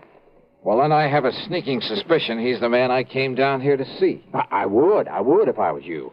Why, Johnny, when he come here, Jerry Chisholm gave him $20 to invest for him. 3 weeks, and he give Jerry back 40. Yeah, I've heard about this. And then the widow Pasquale gave him 25. So, 3 weeks later, he gave her 50 back. Yes, sir. So now she's going to dig up some more to invest. Well, just like everybody else in town, including me. Uh-huh. Has he told you why he's being so good to you folks? Yeah, sure has. And it's a mighty fine thing. Why? Well, because it was right here that one of his ancestors got his start. His name was Josiah Morgan. Josiah Morgan? Yes, sir. Back in 1800 something. I see. So he's come here to show his gratitude for the town that gave his family a start. That's what. Oh, yeah. So, Johnny, you just invest everything you can with him, and you'll be glad you did. Where'll I find this John D. Morgan? Over at the Parker house. Johnny, he made old man Parker turn the whole third floor into a suite for him and keep the hotel safe up there to keep our money in. Yeah, and you know what he spends for that suite of rooms? No. $100 every week. Whoa. Okay, Chief, thanks very much. Oh, of course, you being from out of town, though. Well, are you on pretty good terms with him? Oh, sure am. Well, I probably sent him more folks with their money than anybody. Oh, well, then maybe you can do me a favor, then. Well, sure, Johnny, sure. Anything you say. Well, look, Chief, call him up. Tell him you'll send me over. Tell him I'm, one of the hometown boys who made good in selling on the road, and that I've come back here for the holidays. Yes. All right. Now, I'm sure he'll let you in. Yeah, just like he tells us, Johnny, the more money he can get a hold of, the more he can make for all of us. Oh, sure. Only, why is it you don't want him to know what you really do? Well, personal reasons, and he might think I don't need the extra money. Aha. Okay, Johnny. Anything you say. Yeah, good. Meantime, I'll call on Mr. Lowry at the Gazette. Yes, well, now, don't you believe him, Johnny. That suspicious old crackpot don't know what he's talking about. All he is trying to do is to make up a lot of scandal for that lousy paper of his. Yeah? Yes, sir. We'll see.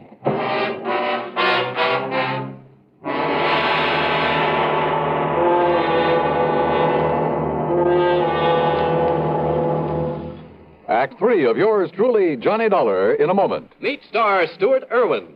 Nothing's worse for an actor than a nasty cold. To feel better quickly, I take wonderful 4-way cold tablets.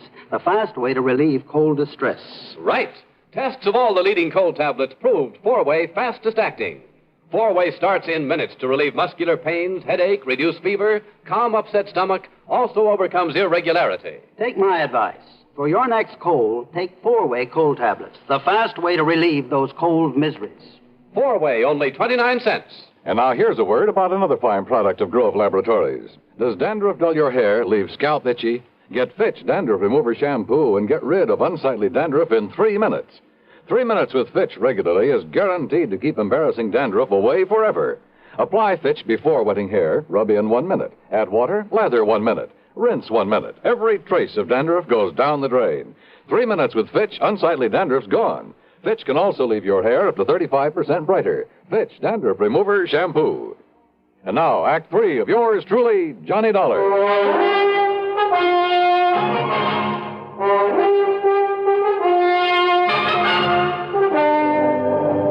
Believe me, I've tried to pound some sense into their heads, Mr. Dollar, but they won't listen to me.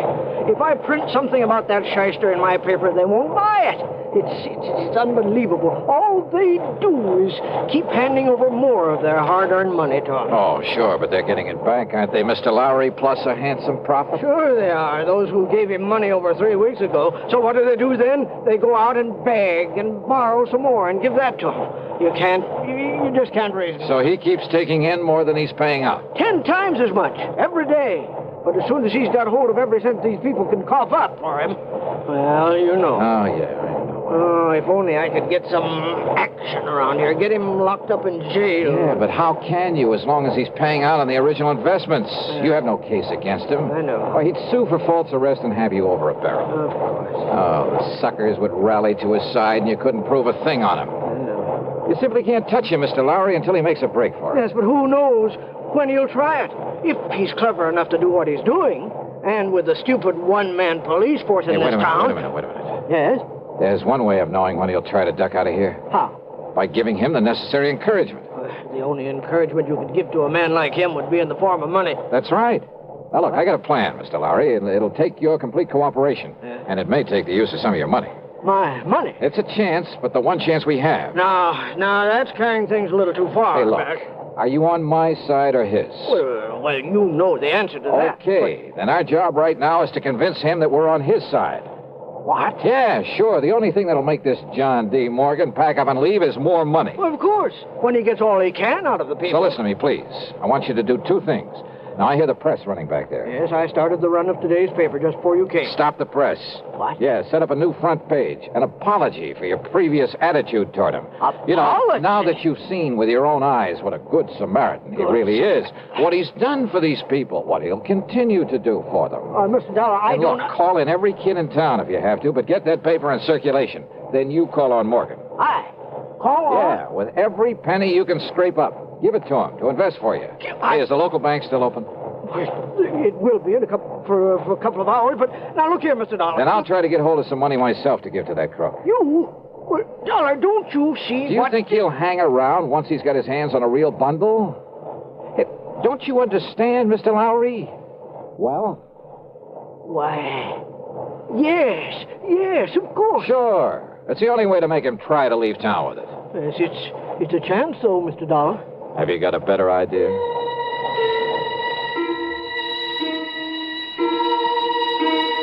While Mr. Lowry set up a new front page and got the paper back in the press, I went over to the city hall. Under protest, Chief Walters went through the old town records. And when he found no record of any Jodiah Morgan, he kind of changed his mind about John D. Then I spent item 3, $1.50 for a call to the Securities and Exchange Commission in New York. They'd never even heard of our shyster friend.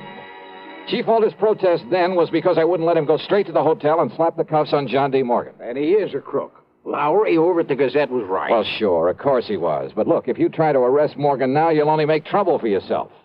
Until we get proof, we have... Bang that dirty crooked. What can I do, Johnny? Well, I got a plan going, Chief. I'll tell you about it on the way to the bank. Oh, what kind of a plan? Did you phone Morgan I'd be over to invest with him? Yes, sir. Good. And when I said your name, well, he made me repeat it for him. But I didn't tell him who you really are. I mean, what you do. Good. Now, you can help some more by taking everything you have out of the bank. Huh? Sure. To invest with John D. Morgan. What? Come on. I'll tell you what it's all about. At the bank, I laid the whole thing out to the president, a dignified old man by the name of Peterson. He, too, agreed to cooperate. Item 4, then $2.25 for a call to Pat McCracken back in Hartford. $10,000? Yeah, wire it to my account right here at this bank. Now, Pat, immediately. And you're going to hand it over to that crook? That's right. Well, Johnny, if something goes wrong, if he gets It's away... a chance we got to take, Pat. Well? Okay, Johnny, whatever you say. Attaboy. Now, Mr. Peterson. Mr. Dollar, my own wife has just gone to see Morgan with $5,000 for him. Oh? And if that doesn't, well, I guess flush him out is Yeah, the term. good. And yet, I wonder. Yes? Well, I just hope we aren't overdoing this thing now. Enough to make him smell a rat, I mean. No, of course not, Johnny. Ain't you seen the Afternoon Gazette? Precisely.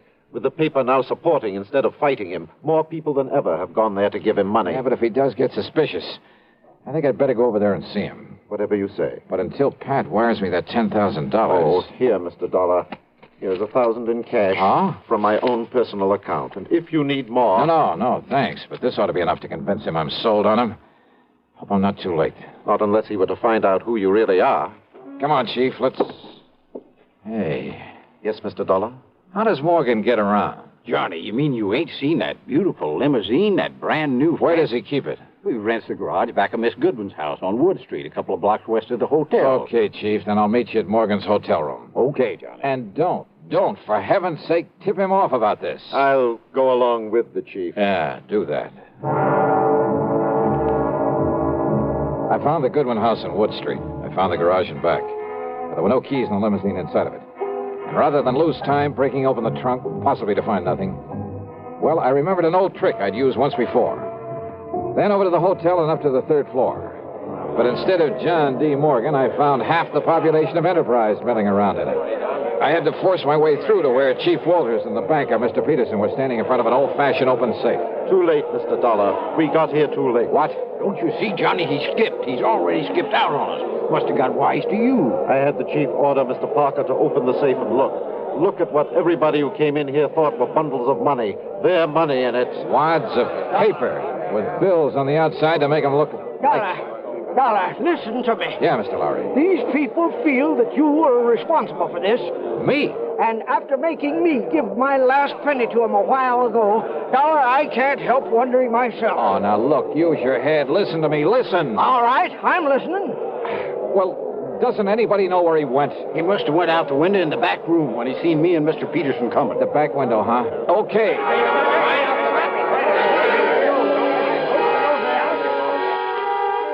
The very eagerness of that crowd to stop me was the only thing that let me get away and safely down the fire escape.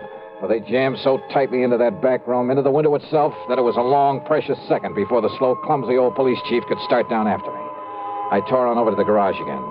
And there, sitting in the car, was John D. Morgan. One hand on the starter key, the other with a Colt 38 leveled at my head. You, huh?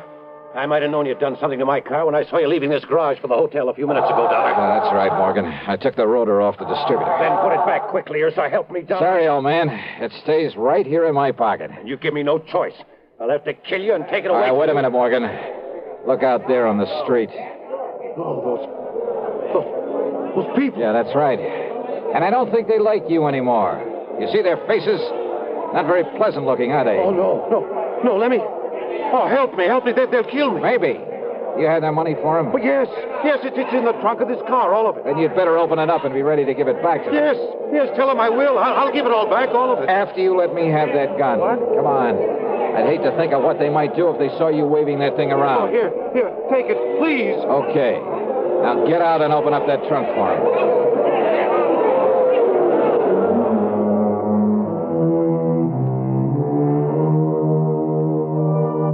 That mob, slowly, menacingly moving in on us, was something I won't forget for a long, long time. Matter of fact, it was Morgan tossing out the money, shrieking out a confession, promising to pay them all back that saved me from them.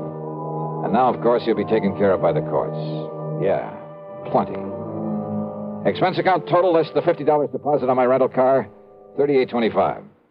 Yours truly, Johnny Dollar.